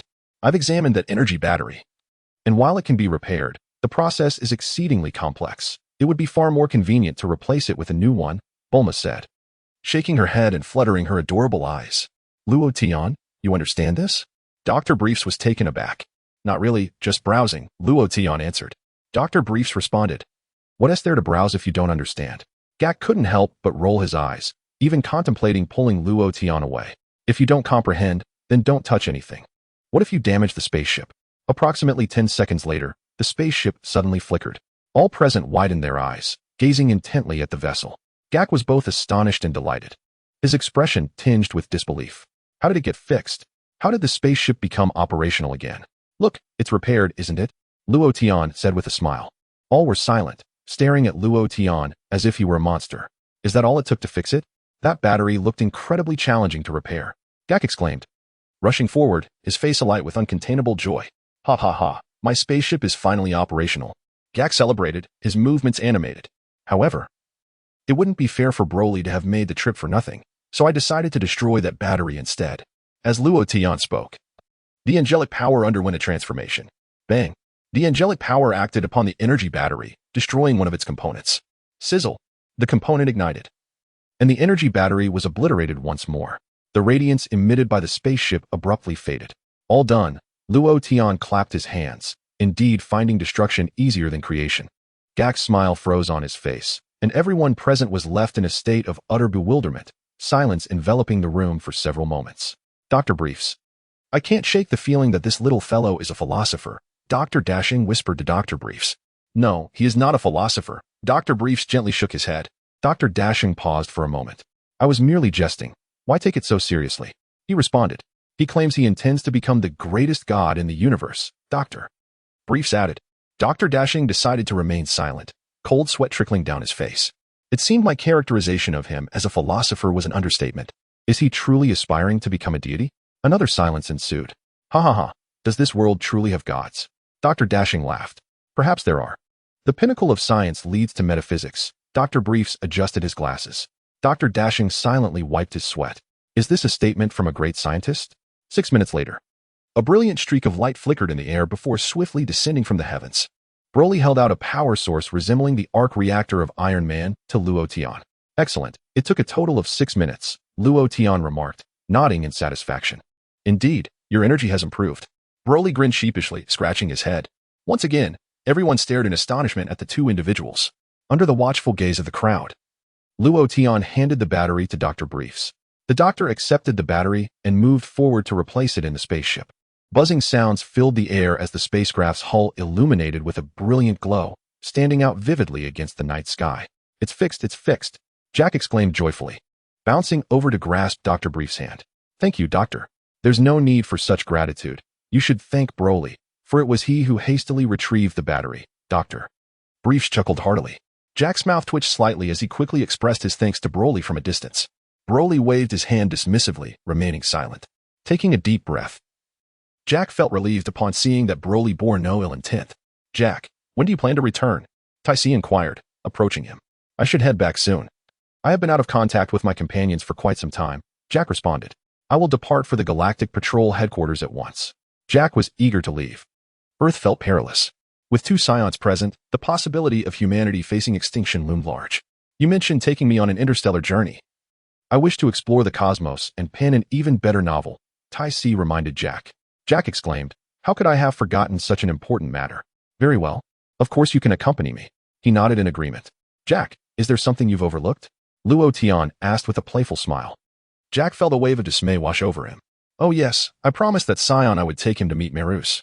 This could spell trouble for Beerus. However, it's only fitting. After all, Beerus has always been so arrogant. Bringing back a worthy adversary might be a good lesson for him. Of course I haven't forgotten. I will set off immediately. Will you all join me? Jack responded hastily. Then let us depart together, Luo Tian affirmed with a nod. I want to go too. Both my sister and Luo Tian are traveling off-world. Bulma pouted, visibly displeased. I will return. My spaceship remains on Earth, Luo Tian reassured, playfully pinching Bulma's tender cheek. Stop that. It makes me drool. Bulma huffed. Remember to come back soon. I haven't finished your storage ring yet. Good luck. Luo Tian encouraged. Is this something that can be accomplished with mere encouragement? Bulma retorted. Doctor, Broly and I are leaving now. Luo Tian waved at Dr. Briefs. Thank you for your hospitality these past few days. I entrust the spaceship to you. Not a problem, Dr. Briefs nodded. Doctor, a good man. Broly extended his thumb towards Dr. Briefs. Why do you say I am a good person? Dr. Briefs inquired, puzzled. Am I not a good person? Bulma, hands on her hips, glared at Broly. He shook his head decisively. What did you say? Repeat that if you dare. Bulma was furious. Broly, startled, hurriedly took refuge behind Rhoda. Gak stood by, bewildered. What kind of logic is this? Is Tai's sister truly so formidable? It doesn't seem that way at all. Thank you for your care during this time, Dr. Dajing, Gak expressed, shaking hands with him. Come visit Earth when you have the chance. Dr. Dajing smiled. I am quite busy. I hardly have time for leisure. Gak scoffed, turning to enter the spaceship. The hatch of the spacecraft slowly closed. Whoosh. The spaceship soared into the sky, breaking through the atmosphere and entering the vastness of outer space. All right, we have now entered outer space. Gak explained. Really? We are already in outer space? Tai's eyes widened in astonishment. Look, that massive planet over there is Jupiter, the largest planet in your solar system, right? Gak pointed to Jupiter outside the window. Chapter 48. Rhoda, come sleep. That is Jupiter? It looks immense from space. Tai pressed her face against the window. excitedly gazing at the solar system. Such an uninformed woman. Gak shook his head. Tai, however, was not offended. Instead, she stared into the distant cosmos, marveling. I never thought I would one day travel in a spaceship, leaving Earth for an extraterrestrial adventure. It will take at least 2 days to return to the Galactic Patrol headquarters, so let's rest and get some sleep, Gak announced to those present. However, this spaceship is rather small, with only 2 rooms, so let's divide the accommodations. As the owner of this vessel, I naturally deserve a private room. What are you talking about, Gak?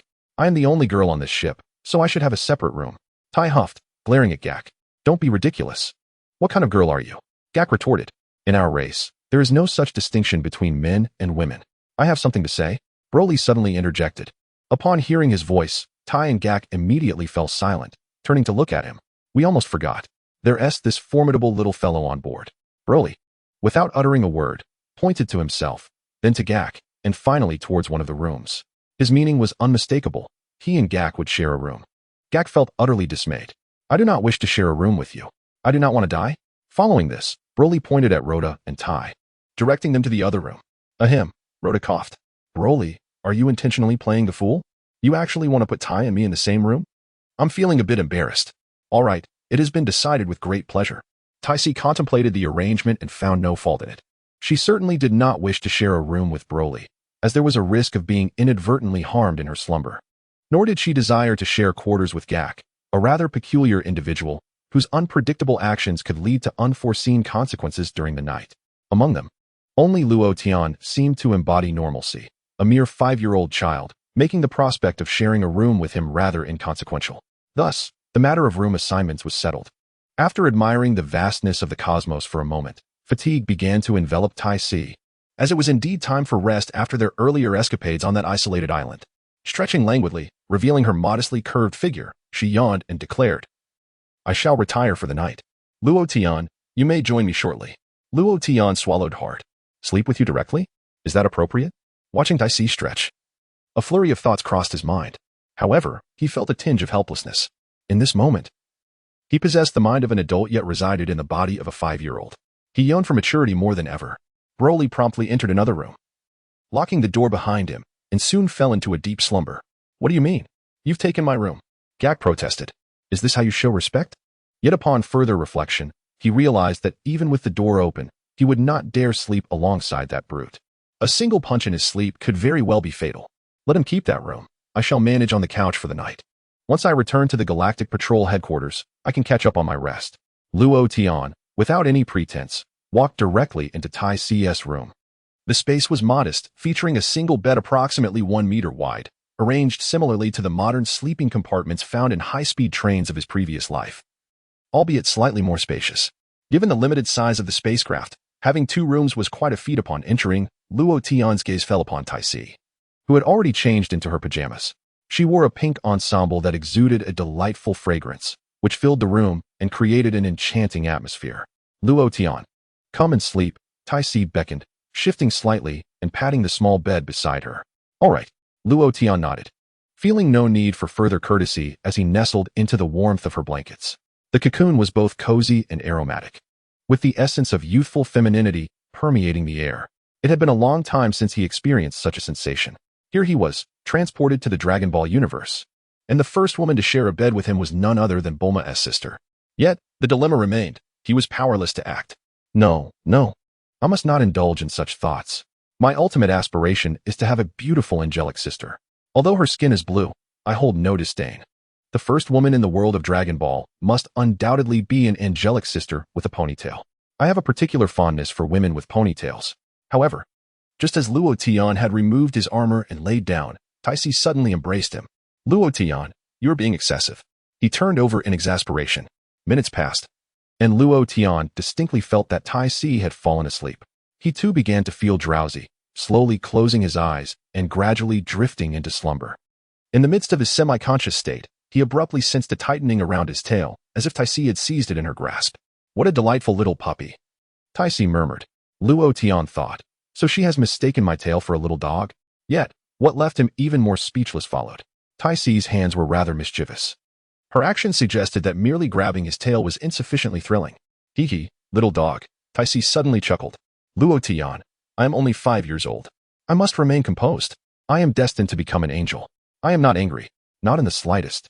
Outside, Jack noticed that all three individuals were asleep and cautiously picked up the communicator to initiate a video call with headquarters. Hello, I am Iliku. Are you Jack from the team? You have been unreachable for quite some time, came the immediate response. On Jack's screen appeared a peculiar alien with a round, flattened head, even features, and a light green complexion, clad in the distinctive armor of a galactic patrol officer. My spaceship encountered a minor issue, which has just been repaired today. I expect to return to headquarters in approximately 40 hours, Jack replied. Have the matters concerning the Scions been resolved? Iliku inquired. Yes. I have successfully subdued the two Scions who ventured to Earth, Jack said with a grin. Iliku displayed a look of astonishment, regarding Jack with surprise. Hee. I told you I was elite, Jack said with a proud expression. Truly impressive, Jack. How old are those two Scions? Iliku expressed deep admiration. They are both only 5 years old, Jack answered honestly. I see. So they likely possess limited combat abilities? Iliku sighed in relief. No, one of them is quite strong. Jack said gravely, lowering his voice. It took considerable effort to persuade him. Persuade? Iliku was somewhat bewildered, murmuring, can Scions be persuaded? That's not important, Jack waved his hand. Redirecting the conversation, is Officer Mel's available?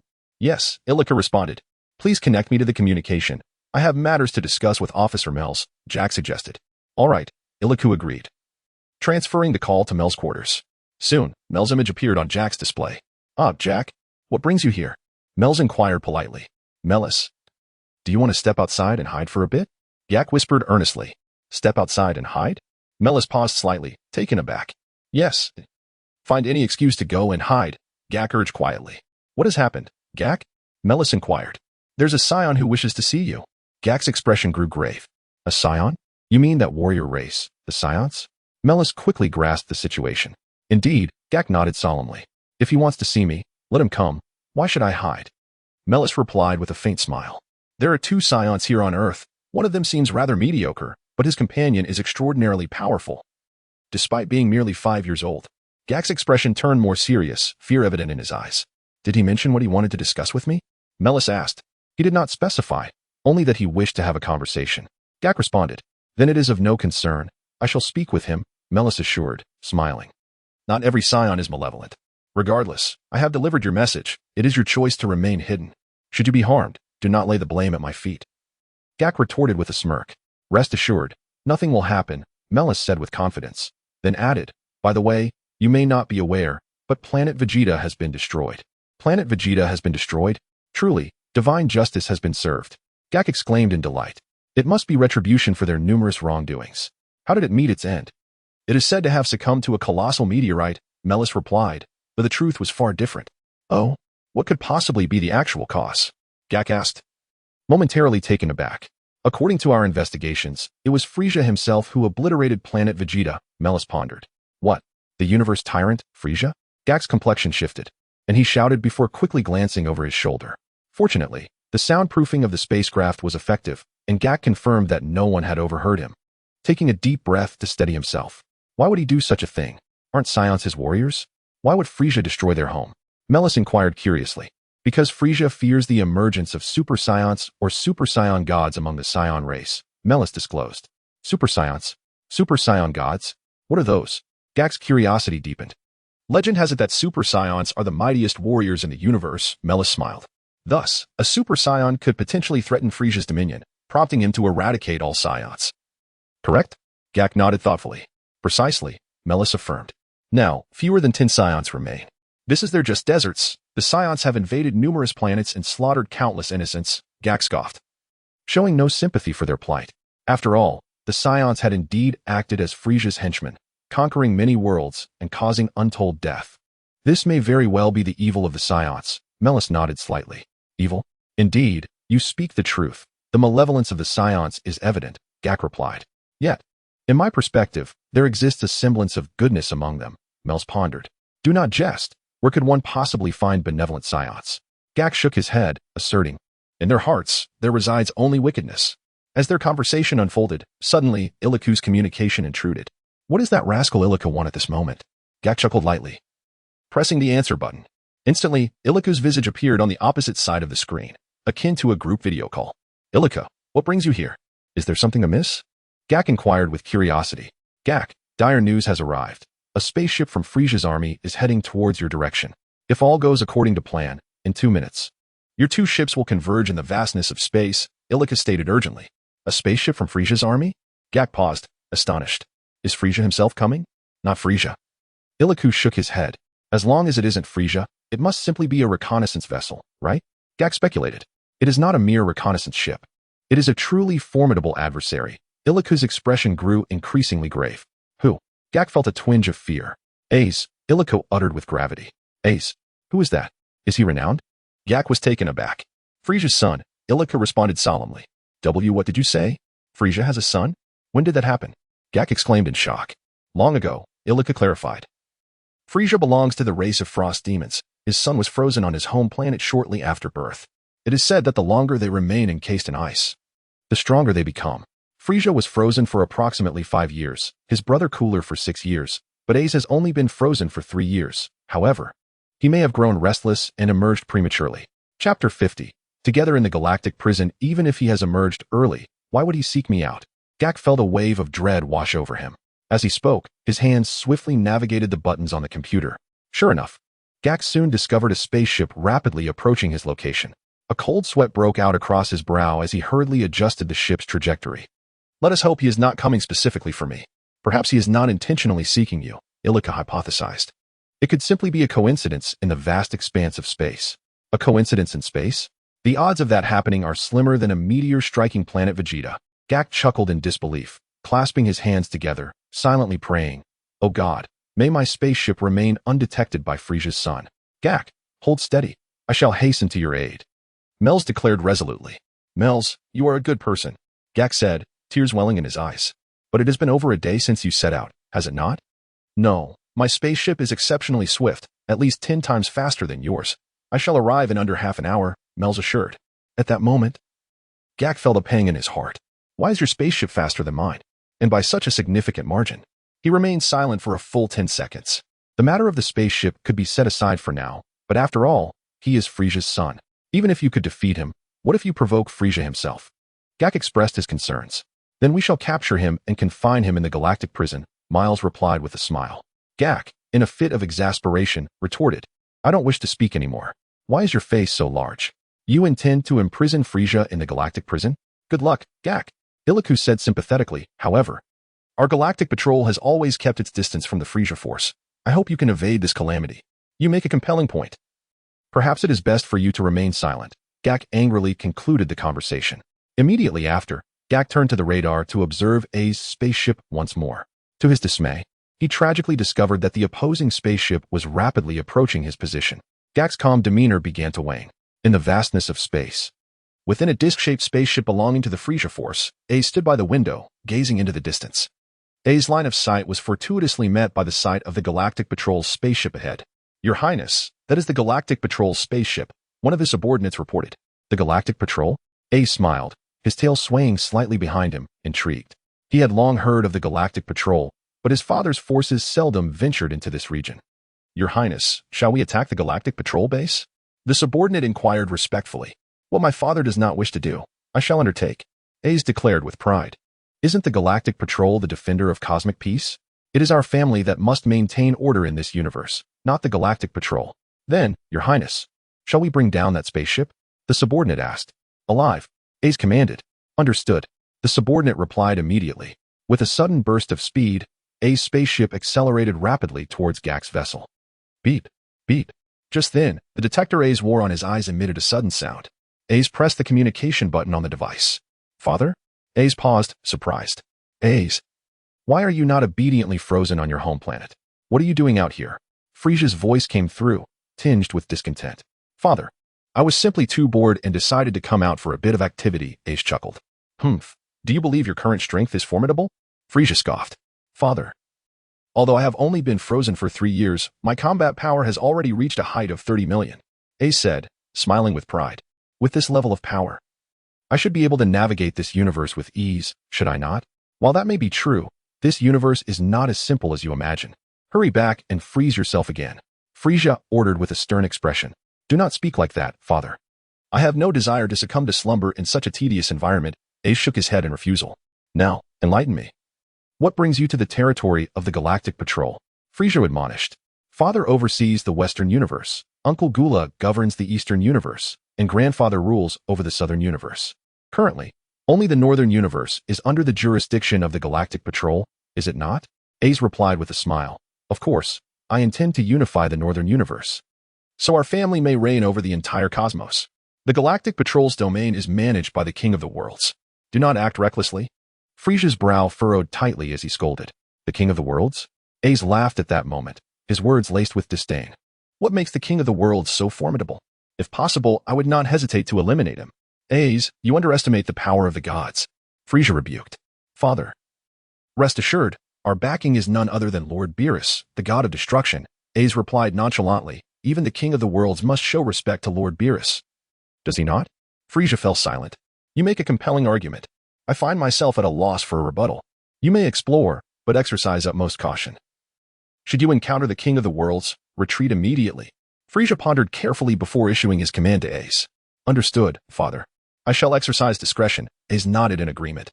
Upon concluding the call, Ace's spaceship collided directly with Gak's vessel. With a resounding crash, Luo Tian inside the spaceship felt himself collide with a soft body. Ah! Taisi exclaimed, startled awake, her face filled with alarm. Looking down, she discovered Luo Tian's face pressed firmly against her chest.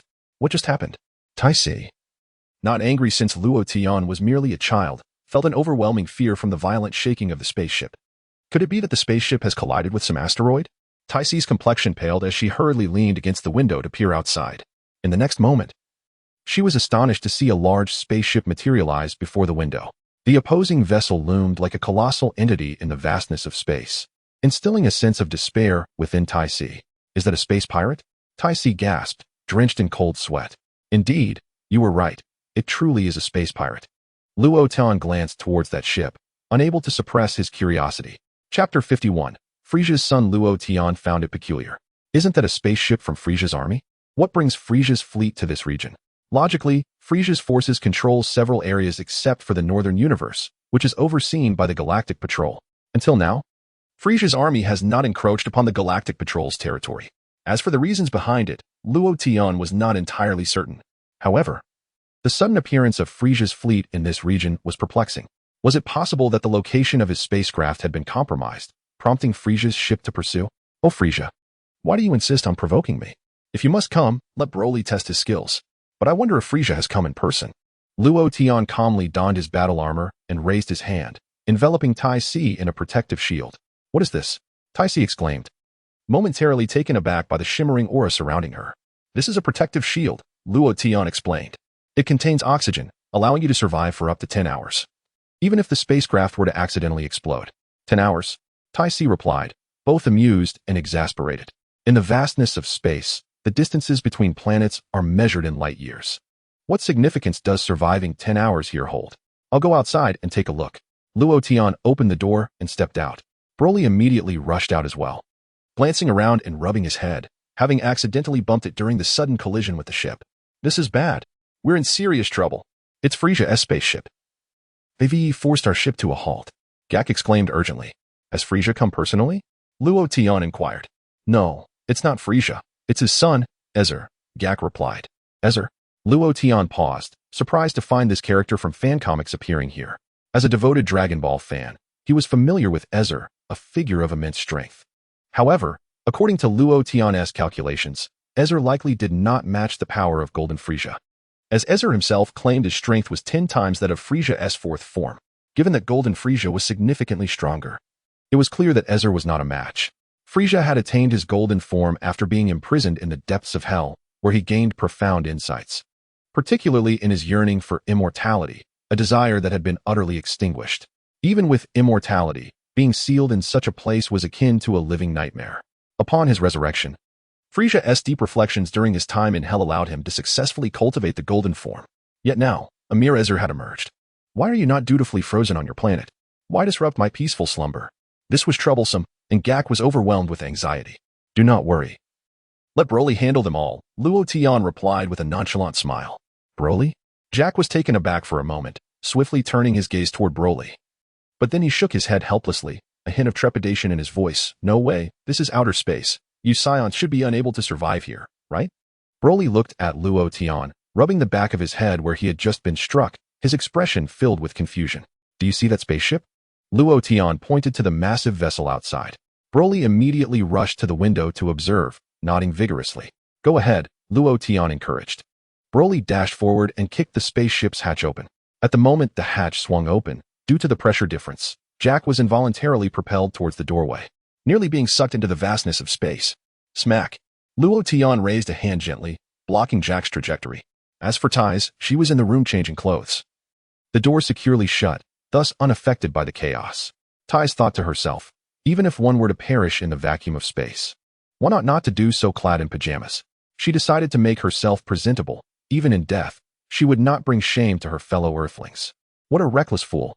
Jack exclaimed, drenched in cold sweat, and hurriedly expressed his gratitude to Luo Tian. Thank you. Thank you. Luo Tian remained silent. Were you already prepared for this? With such a high pressure differential, you can stand there without moving. Jack marveled as he struggled to make his way towards the controls. Pressing a button. Creak. A protective shield materialized around the spaceship, restoring atmospheric pressure to normal. Jack exhaled a sigh of relief and immediately inquired, where's Broly? Where did that guy go? He wouldn't actually be planning to confront Friesia's son in outer space, would he? He is already gone, Luo Tian nodded. What? That foolish boy. He could very well perish the instant he enters outer space. Jack lamented, operating the machinery with swift hands. Smack. A projection image flickered to life. They saw Broly. Upon entering the void of space, transforming into a bright streak, rapidly darting towards Friesia's spaceship. What incredible speed! Can he survive for a few seconds in outer space with such velocity? Jack murmured quietly, then curiously asked, what does he intend to do? Is he going to engage in battle with that is aboard the spaceship? Luo Tian remained silent, silently observing the unfolding scene on the screen. The two spaceships were not far apart, and Broly had swiftly reached Friesia's vessel. Smack! Broly wasted no breath, charging forward and seizing a handle on the spaceship. What does he intend to do? Jack was momentarily stunned. A spaceship. Report. Someone has emerged from the spaceship. A subordinate stepped forward to relay the news. Oh? Is he here to surrender? Ace smiled broadly. Indeed, before Lord A's, even the Galactic Patrol must obediently capitulate and come forth to kneel. The subordinate chuckled heartily. Ace squinted at the young subordinate. Is it amusing? He inquired nonchalantly. The young man's smile froze on his face. If you don't want me to laugh, I shan't. He opened the hatch, revealing the Galaxy Patrolman who had come to kneel before them. Ace wore a look of disdain, his tail swaying behind him. The young man was about to call someone to assist when suddenly, the spacecraft began to shake violently. Outside, Broly had effortlessly grasped a corner of the ship. In the next moment, he yanked the spacecraft in a circular motion. Chapter 52. Broly's unrelenting assault on A's. Is he actually spinning the spacecraft? Gak gaped in astonishment. Luo Tian maintained his composure, refraining from comment. When they looked again, Broly had already completed a full rotation of the spacecraft. With the first circle came the second. And then the third. Broly continued to spin in place, his speed increasing with each rotation. Instantly, the spacecraft began to whirl rapidly around Broly. Inside, A's and the others were thrown about, disoriented and dizzy. With a thud, the young man who had previously reported to A's collided with him. Your Highness, what is happening? I feel so dizzy, he exclaimed. Your foot. A's glared fiercely at him. Upon inspection, the young man was horrified to discover that his toes had lodged themselves in A's nostrils. Is this the peak of my existence? He pondered. Your Highness, I truly apologize. I washed my feet last night, he nearly whimpered. Fool. A's erupted in fury, his energy surging as he prepared to burst from the spacecraft. Broly, having spun the ship countless times, was reveling in the exhilarating motion. Suddenly, due to the excessive speed, a part of the spacecraft's structure broke away. Huh? Broly felt his hands lighten, glancing down to see only the handle remaining, while the rest had detached. Gradually, he came to a halt. A multitude of stars dancing before his eyes, his head spinning in confusion. Initially spinning clockwise, he felt dizzy and promptly scratched his head. Spinning counterclockwise several times to alleviate the sensation. Almost instantly, he felt much better, the dizziness dissipating. Next, Broly turned his gaze to the spacecraft now tumbling through the cosmos. It spun rapidly, and as it did, several sections of its structure began to disintegrate. With a swift motion, Broly transformed into a streak of light, his diminutive form piercing through the spacecraft's body. With a resounding boom, a spacecraft erupted in the vastness of space, bursting into a brilliant display of flames. Gak stood in shock, while Luo Tian remained unfazed. He had long since noticed Broly's increased combat prowess during this period. Broly's typical battle strength had reached an impressive height of approximately 2.5 million. Undoubtedly, he embodies the legendary Super Saiyan. Despite his idleness, his combat prowess continues to ascend. In merely a few days, his fundamental battle power has surged by 500,000. The perplexing aspect is that he is yet to engage in any training. If I do not harness the power of an angel, what can I possibly compare to the fabled Super Saiyan? Moreover, I sense a looming peril. If I remain inactive, will there come a day when he surpasses me? Can that foolish lad survive in the vacuum of space? Gak was astounded, vigorously rubbing his eyes. Indeed. Lotan affirmed with a nod. Gak turned to Lotan, his face a mask of astonishment, followed by a curious gesture as he retrieved a folder. Perusing its contents while resting his chin in contemplation, according to our findings, Scions should not possess the ability to survive in the vacuum of space. It is of no consequence, Lotan replied. Gak interjected, in the vastness of space. As a spaceship erupted in the cosmos, the crew members aboard met their demise instantly. In this boundless universe, only a select few races possess the capacity to endure in the void, while most, including Scions, are rendered incapable. Lotan recalled discussions among Dragon Ball enthusiasts in his previous life regarding the notion that Scions could survive in space, stemming from the spectacle of Goku and Beerus battling amidst the cosmos. However, this was a misconception. The realms depicted in the anime and manga during their encounters were not the true vacuum of space, but rather the outer atmosphere of Earth, where air, albeit sparse, still prevailed, allowing Scions to exist. Furthermore, during the Moro arc in the manga, Vegeta had explicitly warned Goku during their confrontation with Moro, do not advance further. Beyond lies the vacuum of space. This further substantiates the fact that Scions cannot survive in the genuine expanse of the cosmos. Following the explosion of the spaceship, all crew members, save for Ace, perished. Ace, amidst the chaos, rubbed his head, feeling a bit dazed, having been spun around countless times by Broly within the vessel. Broly swiftly turned his gaze toward the wreckage of the spaceship, quickly locking his eyes on Ace. With a piercing gaze, Broly easily discerned that this was the sole survivor. Whoosh! Broly transformed into a streak of light, rapidly closing the distance to Ace in an instant. What is that? Ace vaguely perceived a luminous figure hurtling towards him. It was then that he recognized the individual clad in military armor, adorned with a green, furry apron around the waist. Ah, it is one of our troops. Ace hazily acknowledged. The armor worn by Broly was the same he had donned since his arrival on planet Wampa, albeit with some damage incurred along the way, which was of little concern. Luo Tian, utilizing the power of the angels, completely restored the damaged battle armor. Ace, momentarily taken aback, did not dwell on it too much. Though rare, there were indeed members within the Legion capable of surviving in the vastness of space. However, while Ace was momentarily lost in thought, he suddenly noticed a fist hurtling towards him. His head still spinning, he barely had time to react. Bang! In the next instant, Broly's fist struck Ace squarely in the face. Ace let out a pained scream, his body propelled backward. What are you doing? He shouted. Naturally, Ace's voice resonated through energy, for sound cannot travel through the vacuum of space. Broly scratched his head in confusion. What am I doing? I'm going to kill you. I was dreaming about delicious food when your spaceship rudely awakened me. What else could I do? Broly, filled with rage, swiftly pursued Ace. At present, Ace remained in his first form, his combat power lower than that of Frisia's initial state. A rather dismal predicament indeed. Chapter 53. I sense Broly is in grave danger. Broly had not unleashed his full strength, yet even so, that blow was sufficient to leave Ace reeling. Ace quickly shook his head, only to find Broly charging at him with remarkable speed once again. Whose subordinate are you? Ace bellowed, and as he spoke, his body underwent a rapid transformation. In the blink of an eye, Ace transitioned into his fourth form. Although termed the fourth form, it was, in fact, Ace's true form. Similarly to Frisia, the so-called fourth form is merely the authentic visage of the Frost Demon race. Boom. Ace thrust both hands forward, unleashing a massive wave of energy that enveloped Broly.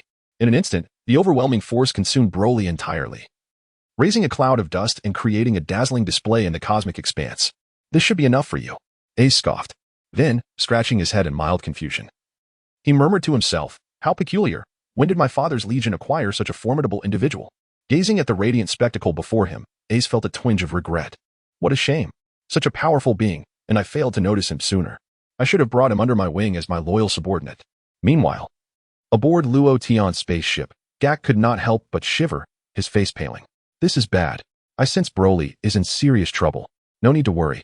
Luo Tian replied with a smile. Did you see? Frisia's son can transform. Gak quickly added. Indeed, we Scions can do the same, Luo Tian responded. What I meant was that he is incredibly powerful. Your mention of Scion transformations is rather irrelevant, Gak retorted. A brief silence ensued. I am aware that you Scions can transform, even into great apes. Jack rolled his eyes and gestured towards the vastness of space, questioning how they could possibly transform into a giant ape without the presence of a moon. Yet in my heart, the full moon shines. Every night is a night of plenitude, Luo Tian replied with a smile. Jack, feeling exasperated, pondered why their conversation felt so misaligned. We must leave this place at once. That fellow's speed likely cannot match that of our spaceship, he decisively concluded. The ship's hatch remains unrepaired. How long can this shield hold? Luo Tian inquired, directing his gaze towards Jack. Without hesitation, Jack turned to glance at the ship's door. That scoundrel Broly. Can he not simply open the door properly? He immediately grabbed his toolbox and approached the door. Throughout the repair process, Jack's eyes were fixed on the screen ahead, anxious to ascertain whether Broly was still alive. In the vast cosmos, the smoke released by Azer began to dissipate, gradually revealing Broly's form. What? You're still unscathed? Azer's pupils constricted in astonishment. Broly, unfazed, opened his mouth wide. A sudden sense of foreboding washed over Azer. Boom. Broly unleashed a tremendous surge of energy, engulfing Azer in a brilliant blaze. Humph. A mere parlor trick. Azer scoffed, gritting his teeth and delivering a fierce punch. Bang. The colossal energy was deflected by Azer's blow, transforming into a luminous sphere that hurtled towards Luo Tian's spaceship. Not good. That energy sphere is heading our way, Jack exclaimed, his face pale with alarm. You have destroyed my spaceship. Do not expect to keep yours. Azer retorted, a smirk of satisfaction gracing his features. Broly, too, turned to observe the energy sphere before swiftly pursuing it, plunging into its depths. Azer? Boom. The energy sphere erupted in a massive explosion, once again consuming Broly within its core. Azer's eyes widened in disbelief. What are you trying to accomplish? As the smoke cleared, Broly emerged, disheveled yet resolute. What is this strategy? Jack thought, bemused, realizing that Broly had charged into the very energy sphere he had unleashed, igniting it. Who on earth are you? Azer exclaimed, utterly astonished. Swish. Broly charged once more towards Azer. What? A Saiyan? Azer momentarily hesitated, then noticed the tail trailing behind Broly, immediately snapping back to reality. Just as Azer regained his focus, Broly's fist landed squarely on his face, shattering the scanner affixed to Azer's eyes and sending debris spiraling into the void of space. As Azer absorbed the impact, allowing Broly's fist to strike him, his head tilted slightly aside, his expression growing increasingly ferocious. A mere Saiyan dares to act so brazenly before me. A cold chuckle escaped A's lips as he delivered a powerful punch to Broly's chest. With a splatter of blood, Broly was sent flying backward. At last, I comprehend your true identity. Have you, a Saiyan, allied yourself with the Galactic Patrol? A sneered incessantly. Do you believe that joining the Galactic Patrol ensures your safety? In a flash, Ace pursued Broly, unleashing a flurry of punches and kicks upon him. Broly was utterly outmatched, his visage marred and battered, unable to defend himself. This is dire. Broly stands no chance against him. If this continues, Broly may very well be killed. Jack's face turned pale with fear as he hastened to repair the spacecraft's door, muttering to himself, I must expedite the repairs. Otherwise, we may be caught in the crossfire. Luo Tian remained silent, calmly observing the unfolding scene on the projection. He recognized that for Broly, this was a rare opportunity for combat, a worthy opponent who could further elevate Broly's prowess. After all, how could he become my god of destruction otherwise? Yet, I too must diligently train. Should my god of destruction surpass me, it would indeed be a tragedy. Broly cried out as Ace continued his relentless assault. Ace delivered another kick, this time striking Broly squarely on the head. Broly's body tumbled through the air, crashing into a nearby meteorite. The meteorite shattered, creating an explosive spectacle in the vastness of space. With a swift motion, Ace appeared directly in front of Broly. Saiyan, your strength is commendable. Such combat prowess at such a young age has certainly caught me off guard. Ace smiled, gesturing to himself with a thumb. But you must be aware of my identity. Yes, I am Frisius. Before Ace could finish his sentence, a tremendous surge of energy erupted from Broly, causing his physique to swell significantly. The Great Ape Transformation. This was a unique metamorphosis that allowed Broly to harness the power of the Great Ape without the need for a full moon. What is this transformation? Ace was momentarily taken aback. Upon closer inspection, he noted that Broly's pupils had faded, his gaze now vacant and hollow. In an instant, Broly charged at Ace, gripping the back of his head and ramming his forehead against him. Ace let out a pained scream, feeling disoriented as dizziness enveloped him. Broly showed no signs of relinquishing his hold. He continued to strike Ace's face with his own forehead. Once, twice, thrice, countless strikes ensued until Ace felt as though his face had flattened. Ace cried out in agony, delivering an uppercut that struck Broly's abdomen. Broly allowed Ace's fists to land upon him, all the while continuing his indiscriminate assault. Luo Tian observed meticulously and discovered that while Acer was being pummeled, the energy emanating from him was incessantly expanding outward. Soon, Acer's energy had reached its zenith. With a subtle perception, Luo Tian could distinctly sense that Acer's combat prowess had soared to an impressive height of at least 30 million. At present, Broly's maximum combat power stood at merely 25 million, leaving a substantial gap of 5 million between them. Bam, bam, bam. As anticipated, Broly was met with a relentless barrage of blows. Acer's fists descended upon Broly like a torrential downpour. Although Broly initially held the upper hand, he was soon battered and bruised by Acer. If this trend continued, it seemed that the future god of destruction would be ruthlessly vanquished by Acer. This is dire. Broly is on the brink of being defeated. Gak exclaimed, drenched in cold sweat. Gak, have you finished repairing the door? Luo Tian inquired. Almost there, just one more minute. Gak replied hastily. Don't rush the door repair just yet, Luo Tian advised. Gak responded incredulously. What? We need to fix the door quickly and make our escape. I would like to request a favor from you, Luo Tian pondered. What is it? Gak asked, taken aback. How are your acting skills? Luo Tian probed. Gak's confusion deepened as he looked at Luo Tian in bewilderment. What acting skills? He questioned. At this point, not even a cosmic-level movie star could simply ask Acer for an autograph and leave. No, I mean acting as his father. Luo Tian pointed to Broly on the screen. Gak, in his innocence, mistakenly thought that Luo Tian was referring to Acer. No way. You want me to play Frisia? Don't joke around. I don't want to die. He would hunt me down. Gak vehemently shook his head. I meant Broly's father, Luo Tian clarified. Broly's father? What do you mean? Gak's confusion only deepened. You just need to do this, Luo Tian stated, articulating his proposal to Gak. No, no, no. I cannot survive in the vastness of space. Besides, do I look anything like Broly's father? Gak continued to shake his head vigorously. Why are you being so indecisive? You're the one. Luo Tian insisted, pulling Gak's arm and propelling him toward the cosmos. Let me at least put on an oxygen mask. Gak cried out. That won't be necessary, Luo Tian replied, swiftly enveloping Gak with the power of an angel. What is this? Gak paused for a moment. With this, you can survive for 10 hours in space, Luo Tian explained. Hurry up. If we delay, Broly will be defeated. Are you sure this thing allows survival in space? Gak asked, half convinced, prodding the radiant shield that resembled a starry sky. However, before Gak could confirm, he was already whisked away by Luo Tian into the depths of space. Could you not have waited a moment? You're such an impatient fellow, Gak remarked. Hey, how do we perform next? Do I just pretend to be dead as you said? Gak inquired. Yes, when I say start, you showcase your acting skills, Luo Tian nodded. Gak was left in a state of bewilderment. However, Jack had no other choice but to obey Luo Tian's commands. Perhaps a miracle might occur. Bang! Ace delivered a powerful kick, sending Broly flying. What do you say? Little monkey? You are no match for me, Ace sneered disdainfully. Broly's eyes were vacant, his pupils shimmering white as he had completely lost his sanity. Hey, Broly. Suddenly, a voice resonated from a short distance away. Broly turned to look in that direction and immediately spotted Luo Tian. Upon seeing Luo Tian, a flicker of light gradually returned to Broly's eyes, as if he was beginning to regain his senses. Ace, having noticed the sudden appearance of Luo Tian, paused momentarily. Another Saiyan? Besides this Saiyan, that fellow with eyes resembling a fly must be a Galactic Patrol officer. Are these two Saiyans joining the Galactic Patrol? This is indeed a significant discovery. I must report this to my father at once. Surely, he is unaware of this development.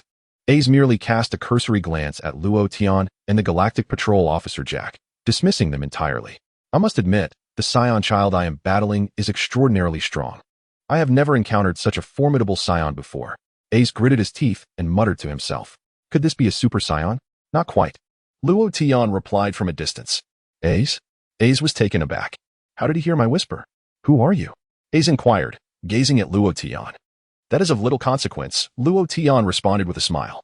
Aren't you Saiyans incapable of surviving in the vacuum of space? How have you managed it? Ace asked loudly. Every limitation can eventually be overcome, Luo Tian smiled in reply. Well said. Ace scoffed. However, you should not be here. You ought to escape this area while you still can, for your chances of survival are dwindling.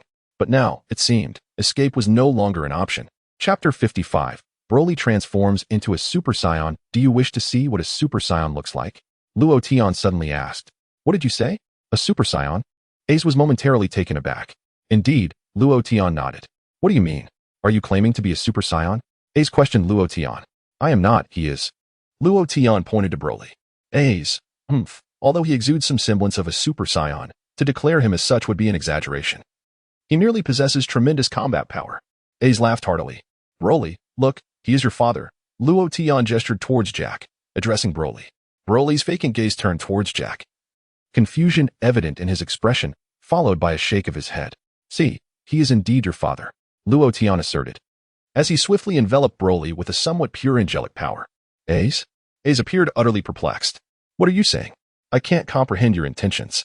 Is that galactic patrolman the father of this Saiyan? Don't be ridiculous. Clearly, they aren't of the same race. Who are you trying to deceive? At that moment, Lotan's angelic power smoothly infiltrated Broly's mind, coursing through his brain and affecting his eyes. Broly's pupils constricted, and he fixated on Gak, tears welling up in his eyes. Father. Broly murmured. Gak's eyes widened in astonishment. He truly considers me his father? Quickly, respond. Lotan urged Gak in a hushed tone. Gak's eyes sparkled with understanding as he vigorously nodded, exclaiming with excitement. Yes, yes, my good son. Father. Broly was overwhelmed with tears. Ace, standing nearby, was both baffled and confused. Are you two recognizing kin here? What exactly are you trying to achieve? Ace couldn't help but inquire. It will be ready shortly. Please hold on a moment, Lotan replied. Ace crossed his arms and let out a cold huff. I am curious to see what tricks you have up your sleeve. Broly, your father is dead, Lotan suddenly declared. Broly. Ace. What does that mean? Gak, please commence your performance. Lotan signaled to Gak with a glance. Gak let out a wretched scream, his face contorting as he trembled uncontrollably, spewing tomato juice that stained his clothes crimson. Father. Broly's pupils dilated, his expression shifting dramatically. I am dead. Gak's head tilted, and then he fell silent. During the recent battle, that fellow killed your father. Lotan informed Broly, while pointing nonchalantly towards Ace in the distance. Ace scoffed. I still don't understand what you were trying to accomplish. Are you putting on a show? Ace sneered dismissively. Broly immediately turned to glare at Ace. Well, I am the one who killed your father. What will you do about it? Do you intend to avenge him? Ace continued to scoff, unperturbed. Broly roared in fury, suddenly erupting in golden flames. The golden radiance surged outward, transforming the starry sky into a golden hue. With a crack, Broly's hair stood on end, and layers of golden flames enveloped him, burning like fire. However, Broly's eyes glowed white, still in a state of berserk rage. A powerful aura emanated from Broly, creating waves that surged outward. Wherever it passed, massive waves were stirred up. Even distant spacecraft were sent tumbling backward, resembling small boats swaying in a tumultuous sea. What is this transformation? Ace momentarily stood in shock, suddenly gripped by a foreboding sense. Broly, in a fit of rage, turned his fiery gaze towards Ace. Could it be that this is the Super Saiyan? Ace's eyes widened in disbelief. Congratulations, you are correct. Luo Tian nodded lightly and uttered those words. What did you say? Acer was taken aback. Whoosh. Broly transformed into a flash of golden light, appearing instantaneously right in front of Acer. The swiftness of his movement left Acer momentarily stunned. Startled, Acer hurriedly braced himself for battle. Bang! Broly delivered a powerful punch, striking Acer squarely in the chest. Gushing forth, Acer spat out a copious amount of blood, feeling utterly incapacitated. Crack! Broly's small hand reached forward, seizing Acer's ankle, and with a forceful motion, propelled him toward a distant meteorite, crashing down upon it with tremendous force. Boom! Broly and Acer's bodies smashed onto the large meteorite, resulting in a thunderous explosion that shattered it into countless fragments. Gasping for breath, Acer expelled another mouthful of blood. In a moment of desperation, he gritted his teeth and kicked out fiercely, landing a blow squarely on Broly's face. Broly remained unfazed, his eyes glinting with an icy frost. What? Acer was astonished. He thought, I kicked him, yet he appears completely unperturbed. The next moment, Acer's terror escalated. Broly suddenly extended his hand, capturing Acer's other ankle. What do you intend to do? Acer exclaimed in horror. Wait a moment. Hey! With a powerful tug, Broly tore Acer apart. Acer let out a blood-curdling scream. In an instant, Acer's body was rendered into two halves. Indeed, torn asunder. Fortunately, his head remained intact and scathed. Oh dear, quite gruesome, Luo Tian sighed helplessly. Jack's eyes nearly bulged out of their sockets, utterly dumbfounded. Is this truly that little fellow named Broly? Am I not mistaken?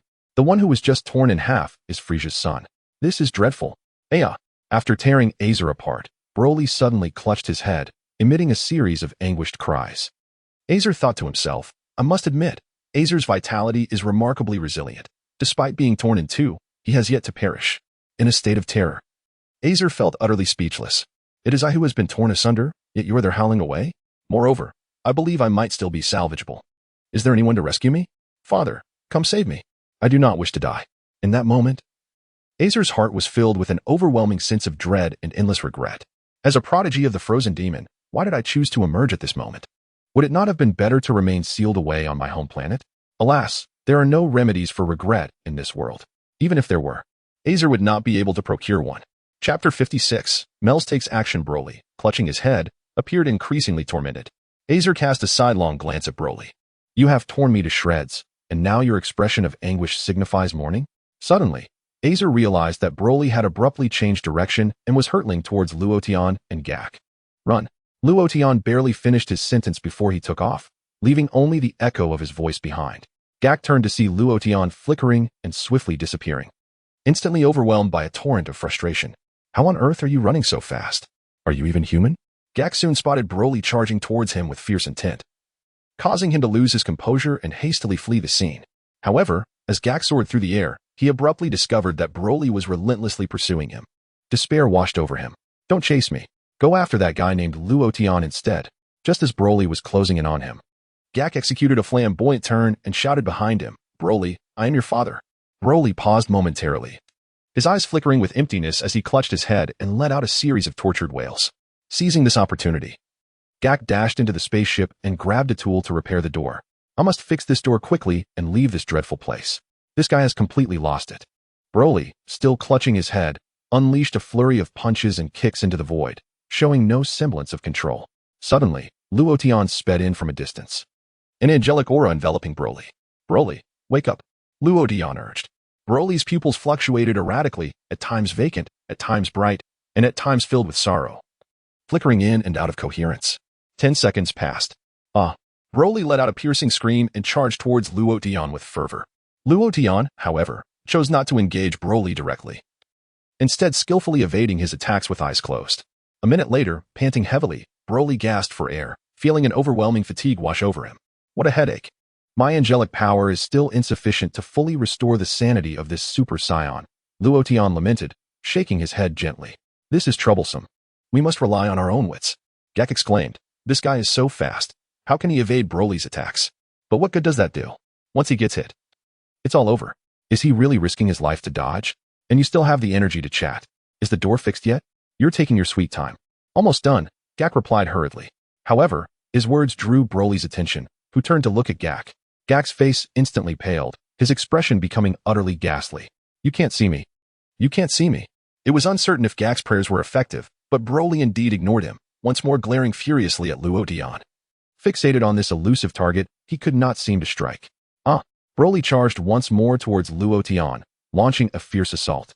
In the vast expanse of space, a galactic patrol spaceship raced towards them. Within the vessel were merely two individuals, Mels and Iliku. The duo soon became aware of the unfolding commotion ahead. Mels? That is Gak's spaceship, Iliku remarked hastily. Indeed, Mels nodded slightly, his gaze sweeping towards the scene of conflict. There are two individuals engaged in combat, Iliku pointed out, indicating diagonally ahead. Mels, too, noticed the ongoing battle between Luo Tian and Broly. However, upon observing Luo Tian's agile movements, Mels could not suppress his astonishment, exclaiming, Is that the Ultra Instinct? What? Iliku turned to Mels, perplexed by his sudden utterance. It's nothing, Mels replied, his eyes widening in shock. Where is Frisia's son, Ezer? Has he already departed? Iliku pondered aloud, scratching his head. How could it be Ultra Instinct? What is going on? Mels murmured softly. What troubles you, Mels? Iliku inquired, regarding Mels with curiosity. What are you saying? Nothing. Don't concern yourself with trivialities. Mels smiled faintly, regaining his composure as he focused intently on Luo Tian, who was deftly evading Broly's attacks. After a brief silence, Mels made a decisive move, swiftly donning his oxygen mask. Hey, Mels, what are you planning to do? Iliku asked, his tone laced with concern. It was evident that the golden-haired individual had succumbed to madness. I'm going to assist, Mels explained as he equipped his mask. But that is the vastness of space. You must exercise caution, Mels. Iliku urged anxiously. Without responding, Mels activated the spaceship as hatch, turning to Iliku with a thumbs up and a grin. Almost immediately, he propelled himself towards the battleground where Luo Tian and Broly clashed. As he neared Broly, Mel's extended his arm forward, from which a large net suddenly burst forth. "Please, step aside," Mel's called to Luo Tian, who promptly dodged. Swish. The black net released by Mel's enveloped Broly entirely. Bound by the net, Broly thrashed desperately within its confines. Yet, the net appeared to be crafted from some extraordinary material. No matter how fiercely Broly struggled or unleashed his energy, he remained ensnared, the bindings only tightening with his efforts. "Thank you," Luo Tian acknowledged Mel's with a nod of gratitude. Mel's, however, scrutinized Luo Tian from head to toe, momentarily bewildered. "You are Mel's?" he inquired. "I am Luo Tian," came Luo Tian's reply, without turning his head, before he swiftly directed his attention back to Broly, calling out, "Broly, wake up. It's time for a meal." The white light within Broly's pupils flickered incessantly. "Is he your friend?" Mercy inquired. "Indeed, he momentarily lost his reason," Luo Tian nodded. "This transformation possesses tremendous energy, resulting in his mental turmoil. As soon as he reverts to his original form, he shall regain his sanity." Mercy smiled. Chapter 57. Is that the power of an angel? "Let me give it a try," Luo Tian said, turning once more to Broly. "Broly, quickly transform back. Dinner is about to be served." The light in Broly's pupils continued to flicker. "Dinner?" Broly murmured. "Yes, dinner," Luo Tian gently affirmed, "with your favorite fried chicken." Broly's eyes lit up, and saliva began to flow uncontrollably. With a sudden burst, the golden light enveloping Broly vanished, and he returned to his normal state. "Dinner, dinner, dinner," Broly exclaimed excitedly, gazing at Luo Tian. However, after uttering those words, Broly suddenly noticed the netting entangled around him. "Broly? Hey!" With a vigorous tug, the net showed no sign of yielding. Broly looked at Luo Tian with a puzzled expression. "Do you not remember what happened earlier?" Luo Tian asked. Broly shook his head, indicating a lack of recollection. "Never mind. We can ponder it later," Luo Tian said, waving his hand lightly. A murky angelic power surged forth, swiftly removing the net that had ensnared Broly. He regained his freedom. Mercy stood by, utterly astonished. Was that not the power of an angel? Is that not a power unique to us angels? How could he? What is happening? Mercy scrutinized Luo Tian from head to toe. No matter how he examined him, he appeared to be merely a human. Perhaps he resembled a Saiyan, but was it merely an illusion? Was that truly the power of an angel? Mercy chose to refrain from further comments, deciding to seek an opportunity to inquire later. Luo Tian also observed Mercy closely. He understood that Mercy was a trainee angel undergoing trials in the human realm. Presently, Mercy's complexion was a light purple rather than blue. Perhaps this hue was a result of deliberate disguise. Additionally, Mercy's hair was the distinctive silver of angels, neatly styled with bangs. He was clad in the attire of a galactic patrol officer, with an energy gun slung at his side. Whoosh! Gak had also noticed Mercy's arrival at the scene. Relieved that he had already repaired the door, and then flew in at great speed. Mercy, just in time. How fortunate, or we would have been in trouble. Gak sighed in relief. "Gak, are you well?" Mercy greeted him with a smile. All is well, Gak replied with an awkward grin. "What about Ease? Has he already left?" Mercy inquired. Although Mercy was a trainee angel, at that moment, he was merely honing his skills in the human realm and would seldom utilize angelic power. It could be said that Mercy relied on techniques learned during his time in the human realm. Thus, regarding Azar, should Meruz regain his angelic identity, it would undoubtedly be effortless to investigate the matter. However, at present, he can only be regarded as an ordinary man, albeit a remarkably powerful one. "Azar? He is drifting over there," Jack pointed into the distance. At that moment, Azar's spacecraft lay in ruins, shattered into countless fragments scattered throughout the cosmos. As for Azar's body, it had gradually drifted farther away due to the recent battle. Meruz glanced in the direction Jack indicated and immediately spotted Azar, torn asunder. "Torn in half?" Sweat trickled down Meruz's face. "Indeed," Jack nodded, casting a curious glance at Meruz. "Impressive, Meruz. You can see so far?" "My eyes are structured rather complexly, akin to a dragonfly's compound eyes, allowing me to see clearly and at great distances." "I didn't expect you could see as far as I can. I just have good vision," Meruz smiled. "Aren't you supposed to have the eyes of a fly?" Luo Tian interjected. "Dragonfly, dragonfly," Jack emphasized. "Is there a distinction?" Luo Tian inquired. "The compound eyes of a dragonfly surpass those of a fly," Jack responded assertively. Luo Tian ceased further discussion. "Your reasoning is quite compelling."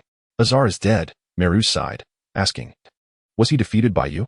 "Yes, it was Broly's doing," Jack confirmed with a nod. Broly, somewhat bewildered, pointed to his own nose. "You don't remember anything?" Jack silently wiped his brow. I remember chasing after you, Broly replied. Why do you only recall that? Jack pressed. I also remember you asking me to call you Dad, Broly said, glaring at Jack. Jack was taken aback, his face paling as he quickly hid behind Beerus. Broly bared his teeth at Jack. Broly, calm down, Luo Tian said. Hearing Luo Tian's words, Broly temporarily spared Jack. Jack's heart, which had been racing, began to settle. By the way, I forgot to introduce you. Luo Tian, this is Beerus, whom you are to visit. Beerus, this is Luo Tian, and this is Broly. Both are Saiyans.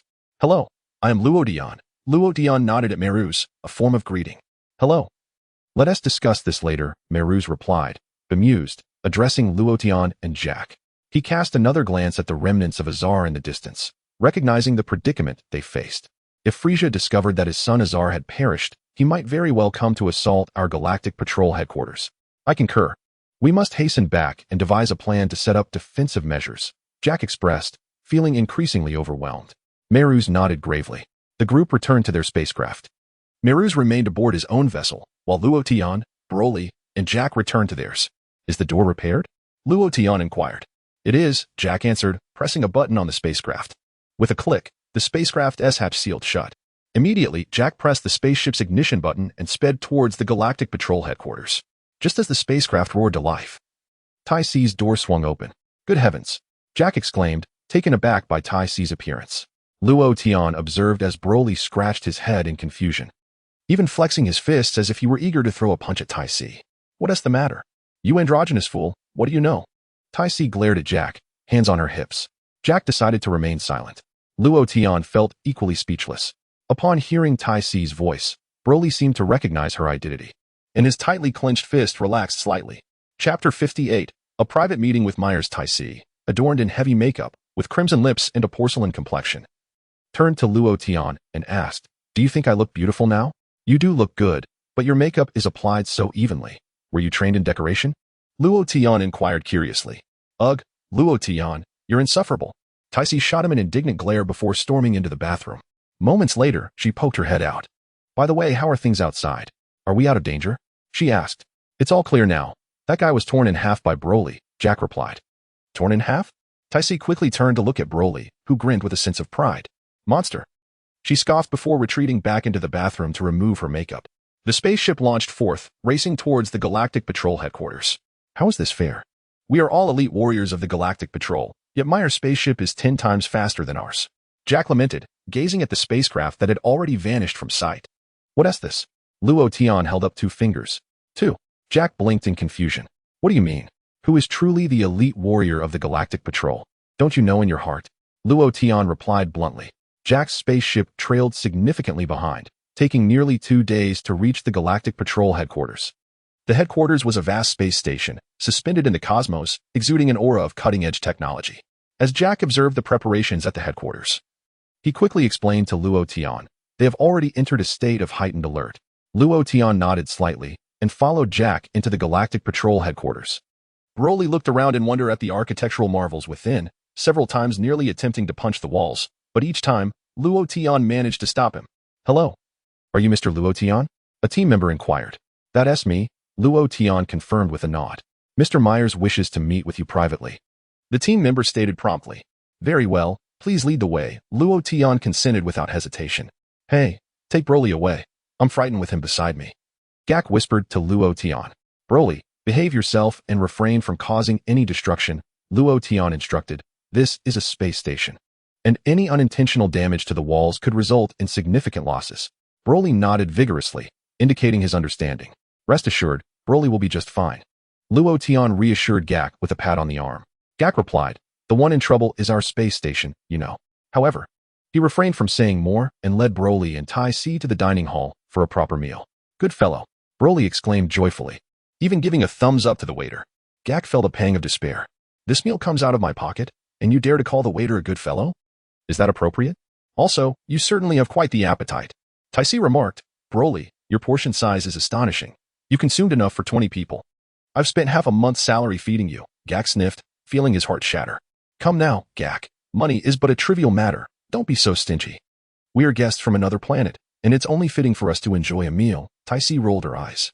You say that so easily. You're the daughter of a wealthy family, so money is no issue for you, Gak retorted. I haven't asked my family for money ever since I entered university. I've been working to earn my own, Tai Si replied. Gak fell silent. Of course, if I truly ran out of money, my father would transfer me a few million to spend, Tai Si added. Gak felt a pang of heartache at that moment. Although the currency of the Galactic Police did not equate to Earth S, having lived on Earth for nearly a month, he understood the concept of millions quite well. How could she casually mention that if she ran out of money, her father would send her a few million? No wonder she was the daughter of the world's richest man, and she claimed to earn her own money. Didn't tea that hurt her pride? Another serving. Broly called out to the waiter. What on earth? The waiter was flabbergasted. How long has this guy gone without food? You're still eating? Gak felt his heart bleed. Broly shot Gak a glare, prompting Gak to surrender and nod helplessly at the waiter. In Myers' room, Luo Tian stepped inside and immediately caught sight of Myers' silhouette. Myers stood by the window, gazing at the dazzling starry sky. Sensing Luo Tian's entrance, he turned around and politely welcomed him. Hello, Mr. Luo Tian. It's good to see you again. I heard you were the most formidable member of the Galactic Police, so I came to pay you a visit, Luo Tian said. Mr. Luo Tian, there's something I'd like to inquire, Myers asked directly. Please go ahead, Luo Tian nodded. I witnessed your earlier battle with Mr. Broly, Myers inquired. And I wanted to ask if you utilized the Ultra Instinct. You are aware of Ultra Instinct? Luo Tian responded. Indeed, it is Ultra Instinct. Did Whis teach you? Myers probed further. Sort of, Luo Tian nodded. Myers was left momentarily speechless. Is it what it is, or is it not? How can it still be considered so? To be precise, it was Whis who gifted me a book, and I have been studying the essence of freedom through its teachings, Luo Tian remarked, promptly retrieving the book titled The Guide to the Practice of Freedom from his bosom and presenting it to Myers. With a hint of confusion, Myers accepted the book and began to peruse its contents with great scrutiny. The more he read, the more astonished he became, his face revealing a myriad of questions as he occasionally glanced up at Luo Tian.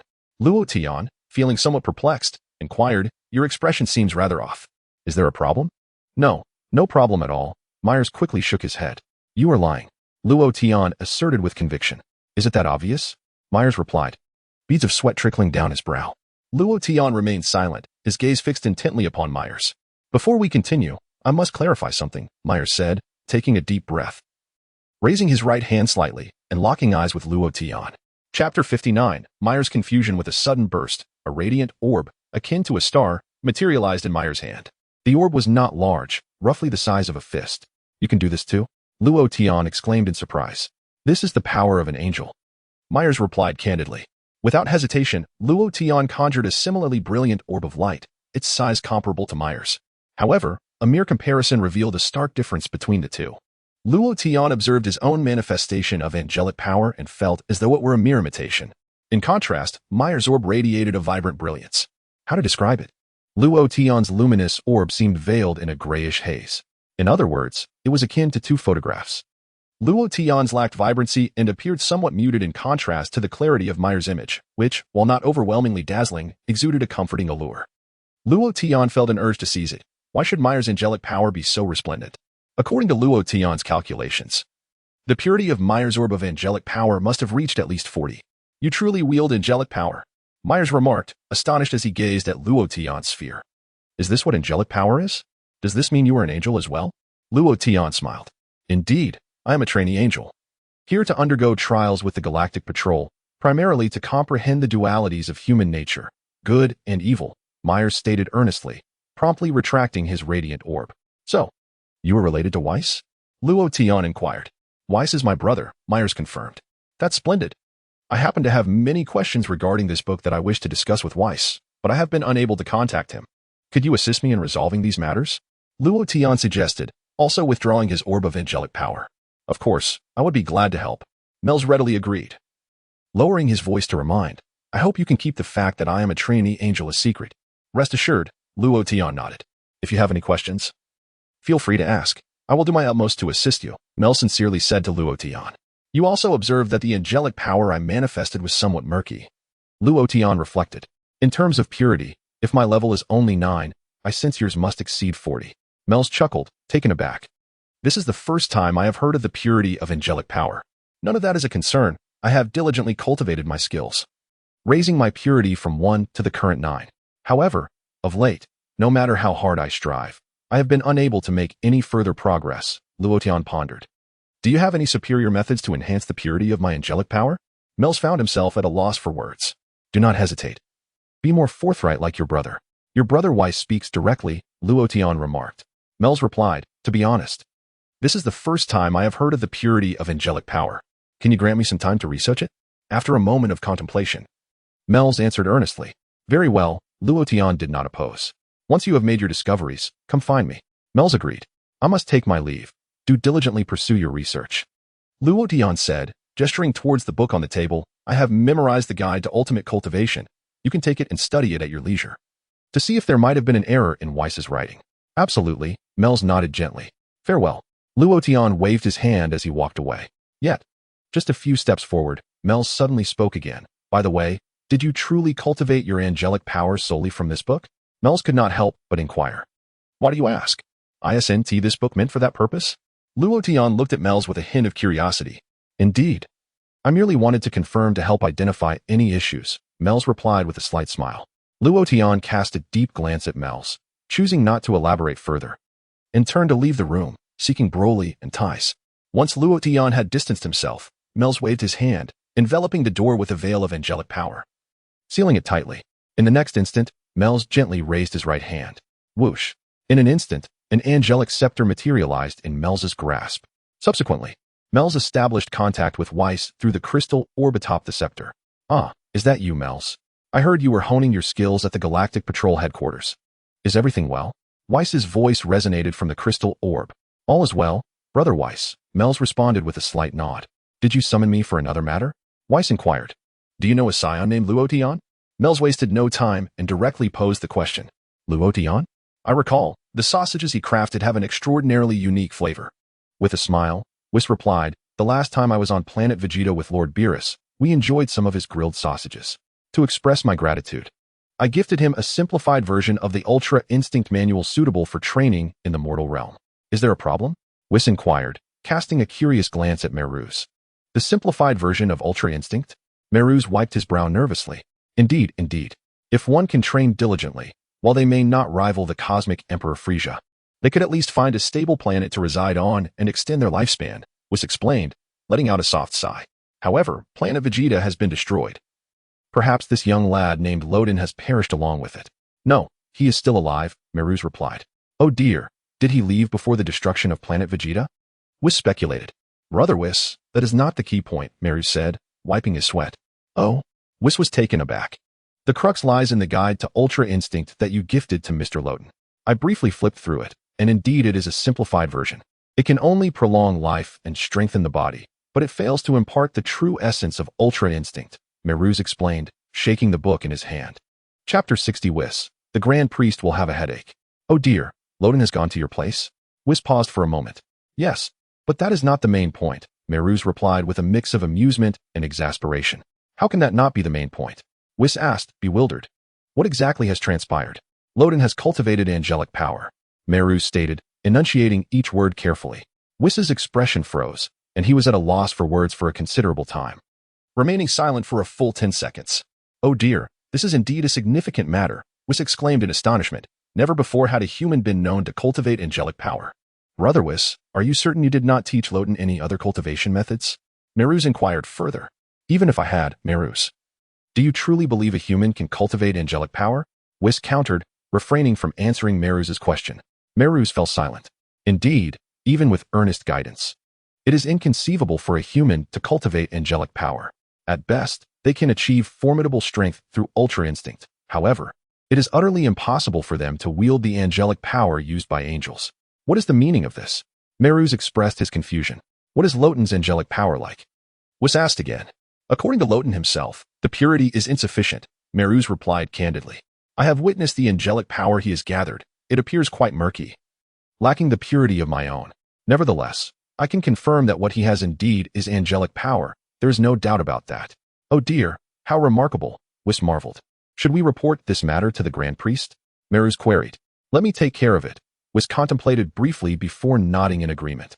Furthermore, Mr. Luo Tian, the elder brother of Whis, sought my counsel regarding the purity of angelic power, yet I find myself at a loss as to how to address the matter. Myers remarked. Somewhat troubled. I shall first consult with the Grand Priest, Whis declared, promptly concluding the conversation. In the 7th universe, on Beerus planet, after finishing his call with Myers, Whis stood silently, grasping his staff in contemplation. Suddenly, a fish, riding atop a fishbowl, soared towards him from a distance. "Whis, what is the matter?" the fish inquired, its mouth articulating human speech. It was the prophetic fish. Whis turned to regard the prophetic fish. "It is rare to see you in a state of distraction," the prophetic fish observed. "Indeed, there is a peculiarity that necessitates the Grand Priest's insight." Whis pondered aloud, then posed a question to the prophetic fish. "By the way, do you have any recent prophecies?" "I do possess a significant prophecy that I am about to disclose," the prophetic fish nodded. "What is it?" Whis inquired. "I foresee that shortly, a truly great angel will be born," the prophetic fish replied. "How great?" Whis pressed further. "I cannot say," the prophetic fish shook its head. Whis fell into a brief silence. "Based on my prophecy, perhaps it is best that I refrain from speaking further," the prophetic fish hastily added, shaking its head vigorously. Whis rubbed his forehead in exasperation. "Oh dear, do not leave me hanging like that," he lamented. "Well then, if I tell you, you must keep it between us," the prophetic fish urged with a serious demeanor. Agreed, Whis nodded readily. "According to my prophecy, this newly born angel may very well surpass the Grand Priest," the prophetic fish whispered cautiously. "Oh my, that truly is a momentous event," Whis reflected. "The Grand Priest shall surely find this troubling." "Promise me you won't tell the Grand Priest," the prophetic fish implored urgently. I won't, Whis assured, immediately using his staff to connect with the Grand Priest. "Whom are you conversing with?" the prophetic fish asked curiously. "Whis, is there something amiss?" The Grand Priest's voice came through promptly. The prophetic fish felt utterly despondent. "Did you not promise not to inform the Grand Priest? Are you reporting me directly in front of my own eyes? I shall be obliterated by the Grand Priest." "Indeed. There is a matter of great significance and peculiarity." Whis did not withhold information, promptly relaying the details of Luo Tian's cultivation of angelic power to the Grand Priest. Upon hearing Whis's words, the Grand Priest fell into deep contemplation. "Grand Priest, what does this signify?" Whis inquired with curiosity. "This matter is indeed peculiar," the Grand Priest mused after a prolonged silence. "However, it is not unusual for various extraordinary beings to emerge in the universe, and the ability to cultivate angelic power is quite normal. Oh dear, a fish has foretold that shortly, a truly great angel will be born, and this angel may surpass the Grand Priest," Whis added. The prophetic fish felt like crying. "A fish said? You might as well say it was I who said it. What distinguishes you from direct naming? I eagerly anticipate the arrival of that day."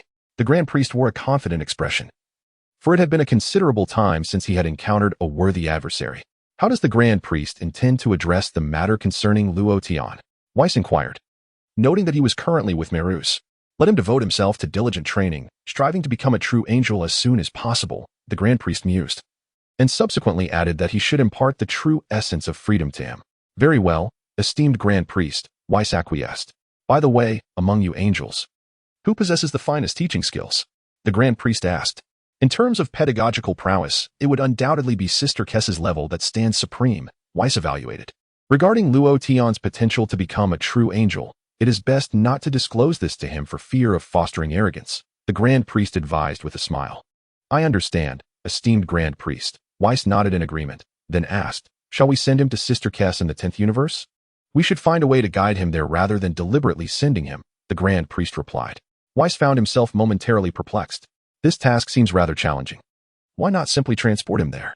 The more elusive something is, once obtained, the greater the appreciation for it becomes. The Grand Priest, gazing through the crystal orb atop his staff, focused on Whis and elaborated. "If you send him to Kess directly, he may not value it and could squander his time.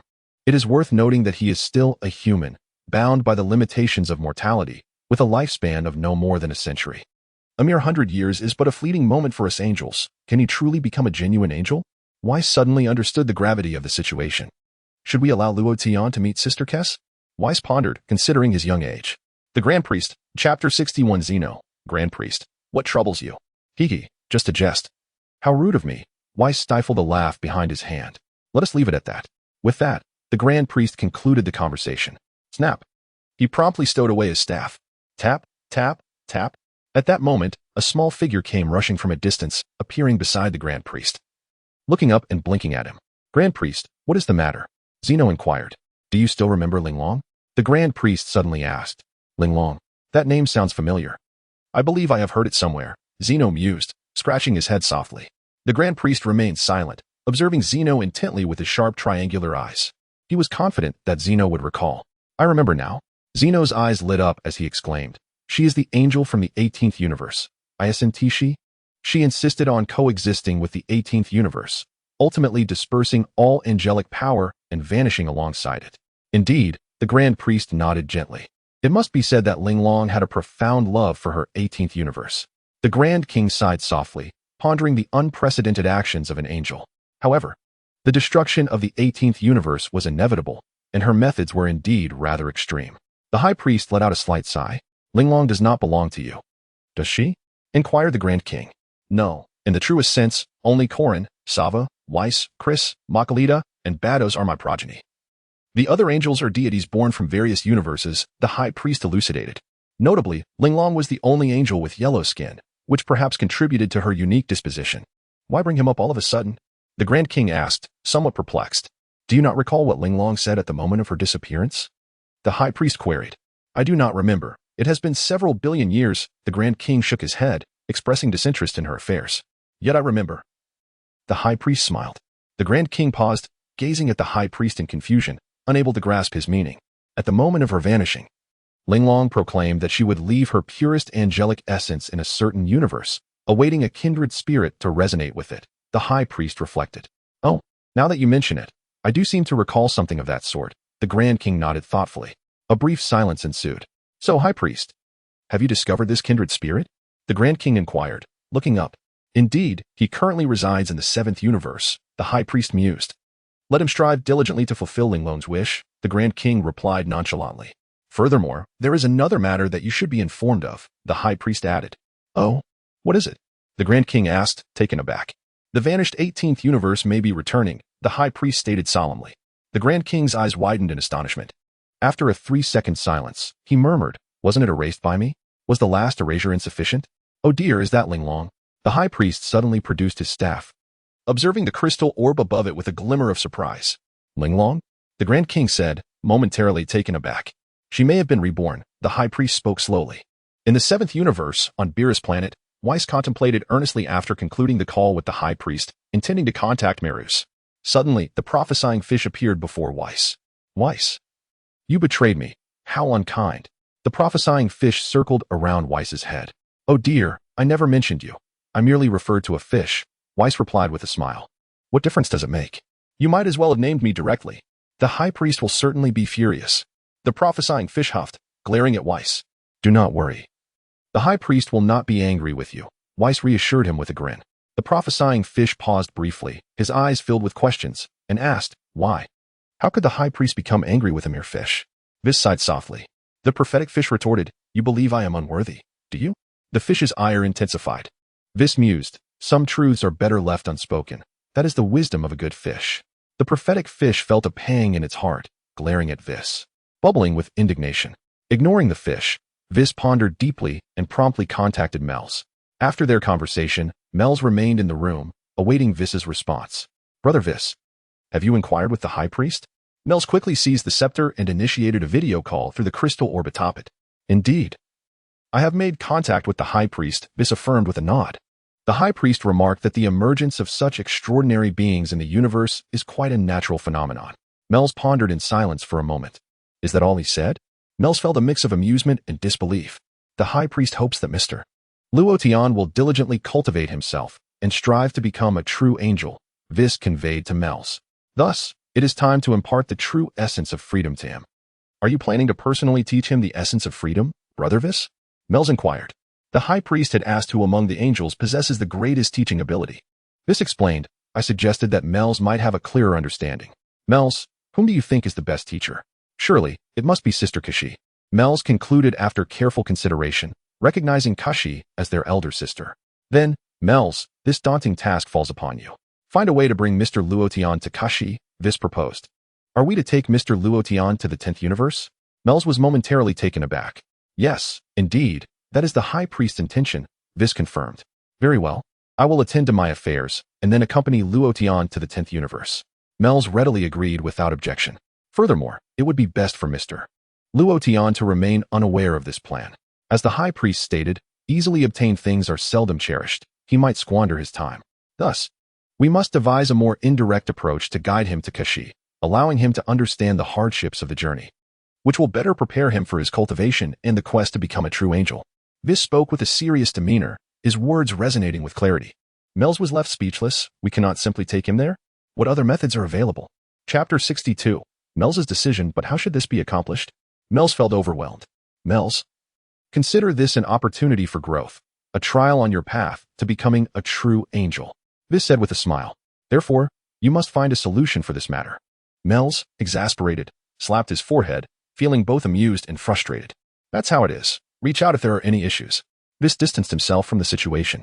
This troublesome task was left for Mels to resolve. Brother Whis, there is one more matter, Mels hastily interjected. It pertains to Frisia. Frisia?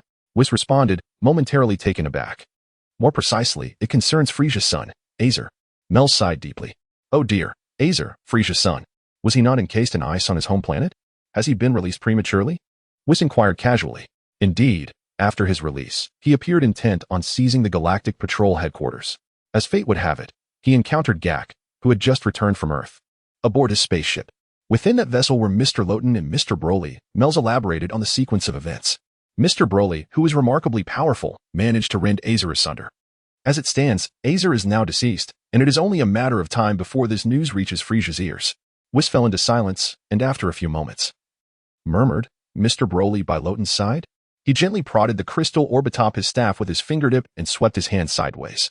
Subsequently, he extended his thumb and opened it at an angle with his index finger. Instantly, an image materialized beside the crystal sphere, revealing Broly's likeness. Whis scrutinized Broly closely and nodded thoughtfully. Ah, this Mr. Broly must be the legendary Super Saiyan that Frisia fears. The legendary Super Saiyan? Mels echoed, slightly taken aback. No wonder he was able to defeat Azer. Whis realized the significance of the revelation. The problem is, during the time I send Luo to Universe 10. If Frisia were to attack our Galactic Patrol headquarters, I fear there would be no one here capable of confronting him. Mel's expression turned grave. Should we consider retaining Broly? Mels, the Galactic Patrol has always maintained a cordial relationship with the Supreme Kai. Perhaps you could reach out to the Supreme Kai and request assistance in this matter, Whis suggested. After all, over 10 million years ago, the former Supreme Kai collaborated with the Galactic Patrol. Indeed. It was back when the Supreme Kai sealed Moro and subsequently imprisoned him at our Galactic Patrol headquarters. Mel's eyes brightened. I know what to do. I will find a way to contact the Supreme Kai immediately. Perhaps you could take Mr. Luo along to meet the Supreme Kai, as a means of broadening his horizons. Whis proposed. Understood. Mels nodded in agreement. The communication concluded. With a swift motion, Mels retracted his staff and waved his hand towards the door, dispelling the angelic power that enveloped it. He stepped out of the room and quickly made his way to the control center, inquiring of the staff. Have we intercepted any information regarding Frisia? Ah, it's you, team member Mels. The staff greeted politely, glancing at the screen. We are currently monitoring Frisia's spaceship, and it appears he is still unaware of his son's demise. If he were to learn of it, how long would it take for his spaceship to reach us? Mels pressed further. The Frisia force is quite distant from our Galactic Patrol. Should they wish to launch a significant assault, it would take at least a month. The staff operated the computer briefly and promptly provided an answer. How long will it take for Frisia's fastest spacecraft to arrive here? Mels inquired with another question. It would take at least 20 days, the staff replied. Thank you. Mels expressed his gratitude, already aware of the situation. Although these inquiries could have been effortlessly resolved through the staff of angels, Mels refrained from doing so. He was here to train with the Galactic Patrol. If every issue were resolved through the angel staff, the training would lose its efficacy. Mels contemplated carefully. It would likely be about a month before Frisia could mount a significant offensive. During this month, he could seek the assistance of the Supreme Kai to address the Frisia predicament. After all, a large-scale attack from Frisia on the Galactic Patrol would certainly be troublesome. Mel strode purposefully toward the dining hall. Upon entering, he immediately spotted Luo and Broly indulging in a hearty feast. Have you not eaten for days? Jack is on the verge of tears. What you're consuming is not mere food. It is my salary. Is it easy for me to earn a living? No. With the two of you, you've consumed the equivalent of over 40 meals. Let us keep it to this amount for today. It's merely enough for 3/10 of satiety, Luo smiled. I'm at 5/10. Broly patted his belly. Jack was immediately in tears. I invited you to dine. Yet you remain unsatisfied. I am the most tragic of all. Luo, Mels waved amicably at Luo. Mels, hello. Have you found a solution to the problem? Luo politely rose, his expression filled with anticipation. Unfortunately, I have not discovered a suitable method, Mels replied with a helpless shake of his head, casting an apologetic glance at Luo. Does this mean there is no solution? Luo's face fell with disappointment. My lack of a solution does not imply that others lack one. Mel smiled. Mr. Lowton, prepare yourself. In a couple of days, I will take you to a place where perhaps that individual may have a resolution. If even she cannot assist, we shall need to contemplate other alternatives. Mel's had already formulated his thoughts. It was about presenting Lowton with challenges, ensuring he does not attain his desires too easily. This approach would allow him to cherish the arduous path of cultivation. The training with Sister Cass would be pivotal. First, he would bring Lowton to the Supreme Kai. Surely, the Supreme Kai could not resolve his issues with angelic power. Then, Mel's would tell Lowton, you see, even a true deity cannot resolve this. It is something he must tackle himself. Hence, Lowton would undoubtedly strive harder in his training. Furthermore, Mel's devised a plan to guide him to Universe 10. As long as he orchestrated the arrival of the spacecraft to Universe 10 while Lowton and Broly slumbered, creating a fabricated malfunction that would lead to an emergency landing in the God of Destruction's realm would be entirely feasible. Such matters do not appear to be particularly arduous. The spaceship made an emergency landing in the realm of the God of Destruction of the 10th universe, facilitating the encounter between Luo Tian and Sister Kaiōshin, thereby fulfilling my mission. Where shall we go? A wave of anticipation washed over Luo Tian. Could it be that we are to meet Whis? Chapter 63, Mel's. Do you have any siblings? You will find out once you arrive. Mel's refrained from elaborating further, and Luo Tian resisted the urge to inquire. Where else could they possibly venture? Aside from meeting the true angel, Whis, Luo Tian could not conceive of any other destination. I intend to bring Broly along. You do not mind, do you? Luo Tian addressed Mel's. Of course not, Mel's nodded. If possible, we should set off today. The sooner we depart, the sooner we return. I am currently concerned that Frieza may launch an attack on the Galactic Patrol headquarters at any moment. Very well, let us embark immediately. Luo Tian decisively agreed. Eager to proceed, he was even more anxious than Mel's.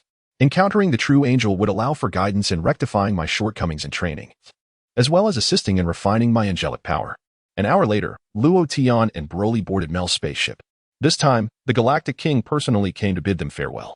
The Galactic King resembled a humanoid octopus, adorned with a golden crown atop his light green skin. Notably, in the Dragon Ball universe, all non-deity intelligent beings are collectively referred to as humans, including Frieza, Cell, and Bu, among others. The Galactic King warmly grasped Mel's hand, his expression serious as he earnestly stated, Mel's, the future of the Galactic Patrol rests upon your shoulders. As he spoke, the Galactic King cast a fierce glare at Broly. Broly, taken aback, returned a puzzled look at the Galactic King. A brief silence ensued. Octopus? Broly suddenly inquired. Fool, that is the Galactic King, Gak exclaimed, chastising Broly. Broly remained silent. His brow furrowed as he glared at Gak. Gak quickly backed down, waving his hands apologetically. My apologies, let us pretend nothing happened. Are you Broly? The Galactic King extended one of his tentacles in greeting. You are the one who killed Frieza's son, Ace? Broly seized the Galactic King's other tentacle with a firm grip. The Galactic King's face flushed instantly. Broly? Hey? What is wrong with him? Taisi curiously asked Luo Tian. I have strong suspicions that Broly is holding on to his private parts, Luo Tian murmured discreetly. Taisi leaned in for a closer look. Luo Tian remarked, why are you so curious about everything? Did you uncover any secrets? None. Taisi shook her head. Ahem.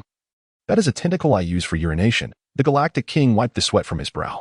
Upon understanding, Broly immediately withdrew his hand, vigorously wiping it against Gak. Gak, do you have any manners? Enough. You all should leave promptly and return quickly, the Galactic King sighed repeatedly. Esteemed Lord of the Galaxy.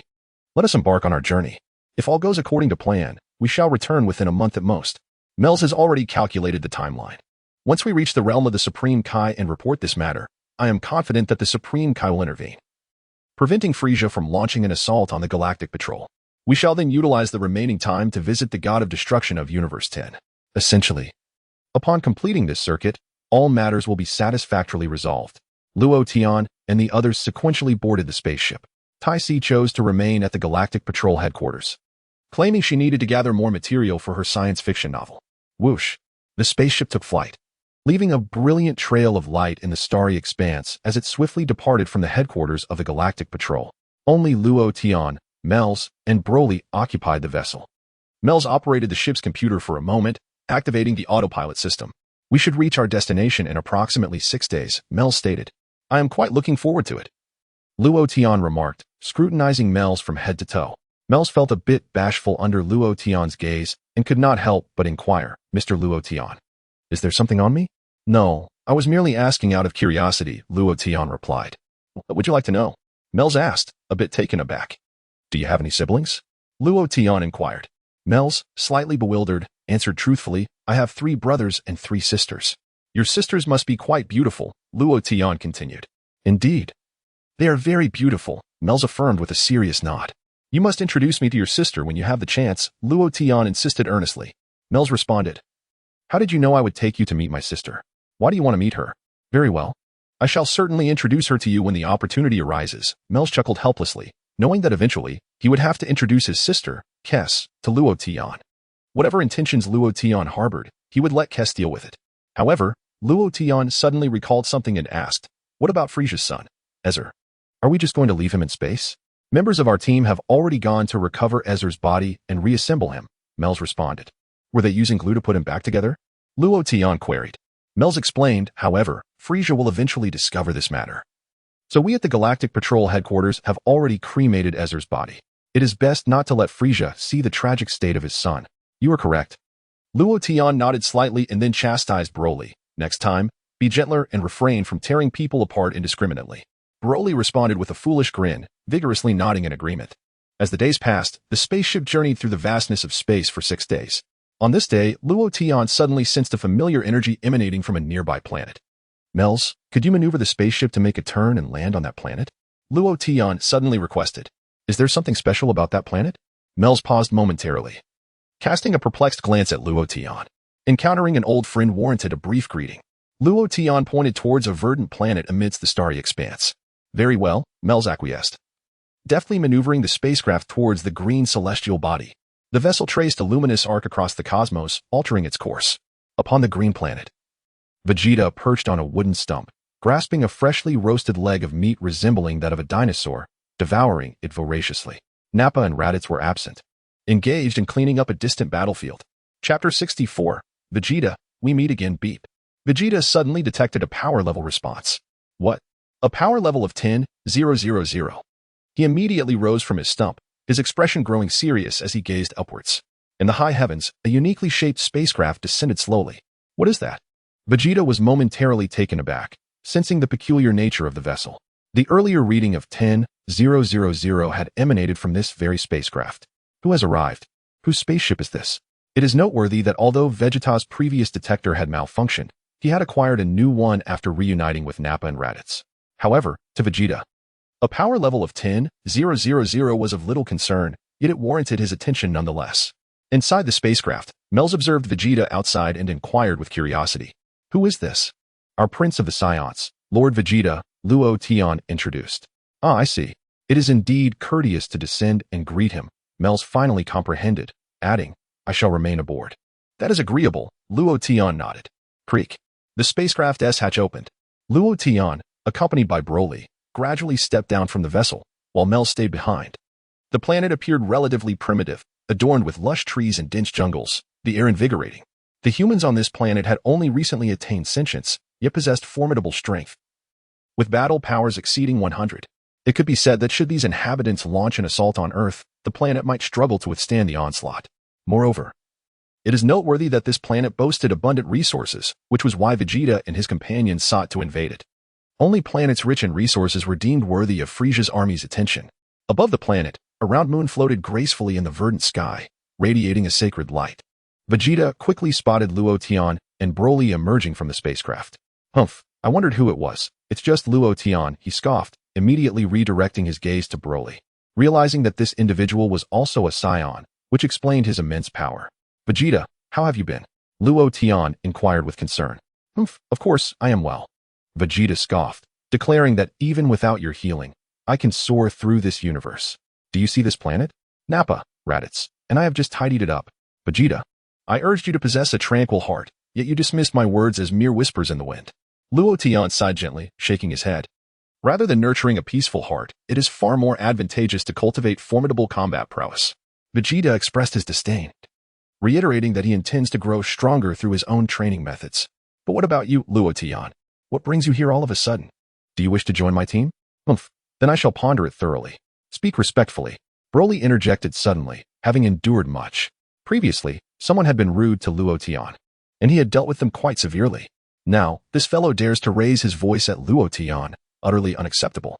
At this point, Broly had managed to utter 4 words, marking significant progress for him. Upon hearing Broly's words, Vegeta shot a cold glance in his direction, his eyes filled with scorn.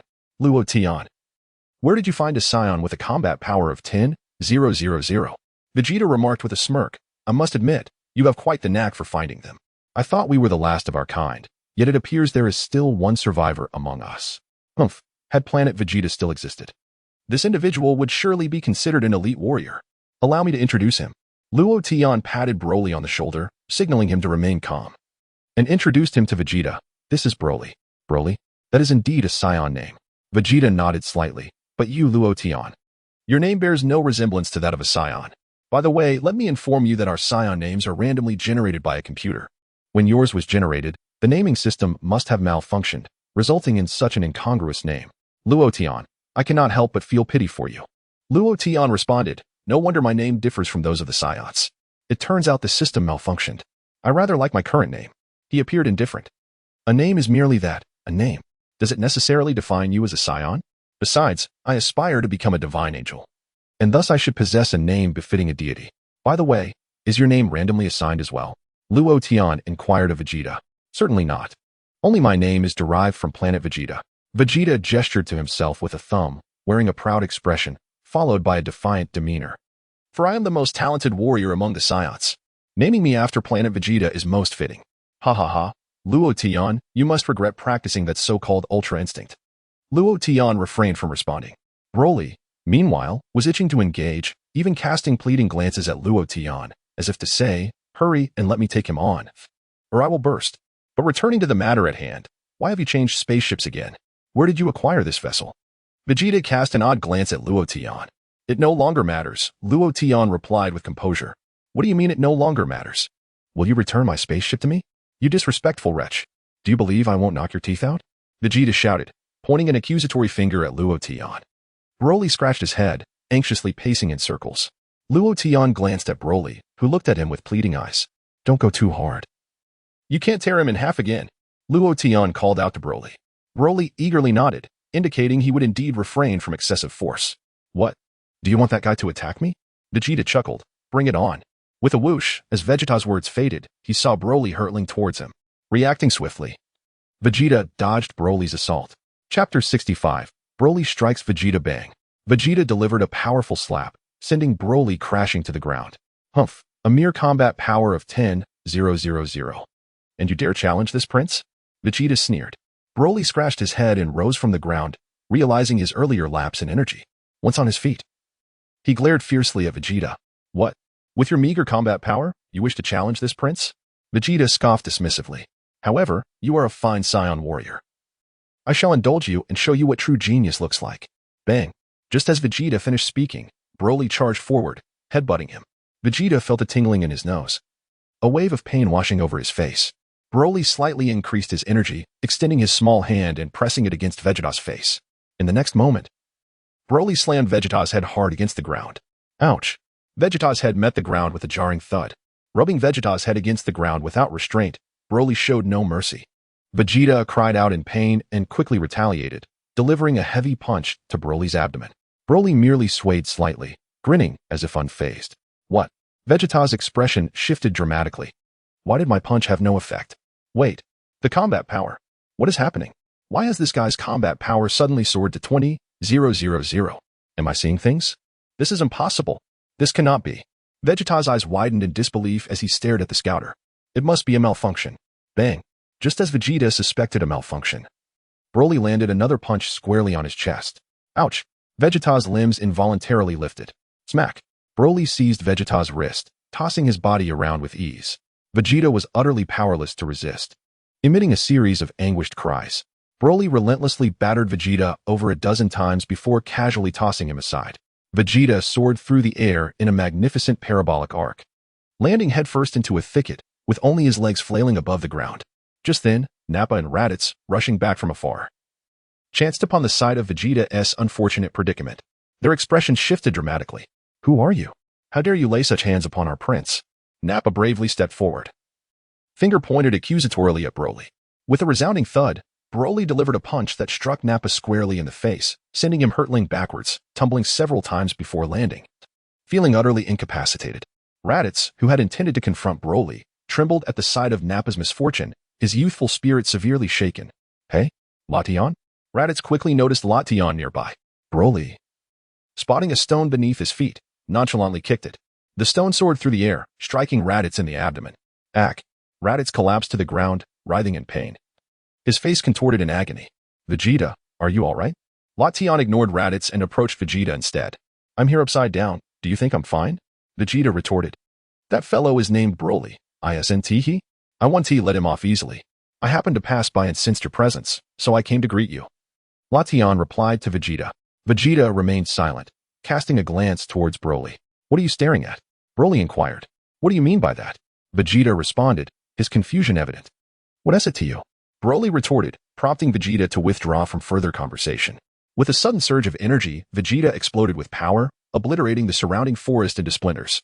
He righted himself, glaring at Broly in a fit of rage. Then he immediately turned his gaze towards the scouter on his eye. A power level of 10,000? Was I imagining things? His power level has reverted to 10,000. I must have been mistaken. However, just to be safe, I will unleash my true strength. Vegeta looked skyward. At that moment, a full moon gradually emerged in the heavens. Luo Tian, do you see that? It's the moon of this planet. And today happens to be a full moon. Vegeta laughed heartily, adding, it's worth noting that apart from our royal lineage, only a select few Saiyans retain their sanity after transforming into a great ape. Your earlier actions have thoroughly enraged me. I shall transform into a great ape and let you experience true terror. With that, Vegeta fixed his gaze unwaveringly upon the full moon. Broly, too, looked up at the moon with a hint of confusion. Do not look away. He speaks the truth. You will lose your sanity. Luo Tian waved his hand before Broly's eyes. Broly, momentarily distracted, scratched his head. Our prince is on the verge of transforming into a great ape. What do you suppose we can do to prevent this transformation? Luo Tian inquired, turning to Broly. Without a hint of hesitation, Broly gestured with his hands in a tearing motion. Let us not resort to such violence. There are myriad ways to resolve this, Luo Tian replied. Wiping the sweat from his brow, Broly regarded him with a hint of confusion. For instance, the moon, Luo Tian suggested. Broly nodded vigorously, comprehension dawning upon him. In an instant, Broly transformed into a streak of light, soaring into the sky. What does this mean? Luo Tian pondered, struggling to decipher Broly's thought process. Just then Vegeta, too, transformed into a massive black ape under the full moon's glow. However, as Vegeta roared in his newfound form, he caught sight of Broly ascending into the heavens. Attempting to flee, are we? Vegeta scoffed, taking to the air in pursuit. After transforming into a great ape, Vegeta's power surged to an astounding 180,000. With a burst of speed, Vegeta quickly closed the gap between them. Upon noticing the colossal figure trailing behind him, Broly's eyes widened in surprise, his expression shifting to one of bewilderment as he scratched his head. Chapter 66, Vegeta, the legendary Super Saiyan upon recognizing the towering Black Mountain pursuing him. Broly's energy began to radiate outward. With renewed vigor, he accelerated, distancing himself from Vegeta once more. The two ascended higher and higher, piercing through layers of white clouds. You cannot escape, Vegeta shouted, vowing to showcase the true power of a Saiyan. With a disdainful grunt, he quickened his pace. Yet, as Vegeta soared, an unsettling realization dawned upon him. No matter how he increased his speed, he could not catch up to Broly. What is happening? He wondered, noticing that the air grew increasingly thin as he ascended. Suddenly, he was taken aback to see Broly penetrate the planet's outer atmosphere and launch into the vastness of space. Hey fool, that's outer space. Are you seeking to end your life? Vegeta called out, but Broly paid him no heed, continuing his ascent. Vegeta halted at the edge of the atmosphere, hesitating to proceed further, for beyond lay the true expanse of the cosmos.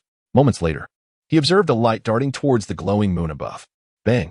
Accompanied by a thunderous roar, Broly unleashed a powerful punch towards the moon in the sky. The moon trembled violently and was instantly shattered by his blow. With both hands, Broly forcefully grasped the fissure in the moon and tore it asunder, splitting it into two halves. Vegeta stood in stunned silence, his gaze transfixed upon the terrifying scene before him, rendered speechless by the spectacle. Following the moon's division, the brilliant light of the full moon dissipated instantaneously. In a moment of shock, Vegeta felt his body tremble and rapidly revert to its normal size. What just happened? Vegeta was at a loss for words. Did he truly just split the moon in half with a single punch? Is this some kind of joke? This peculiar technique was beyond comprehension. Vegeta was entirely immobilized, his eyes wide with disbelief as he gazed at the moon, now severed in two.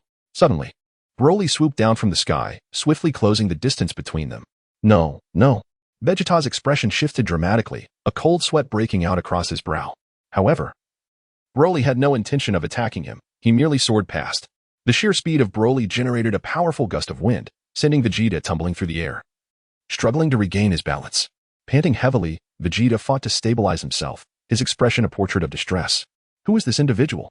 Is he truly a Saiyan? This was the first time he had encountered such an extraordinary Saiyan.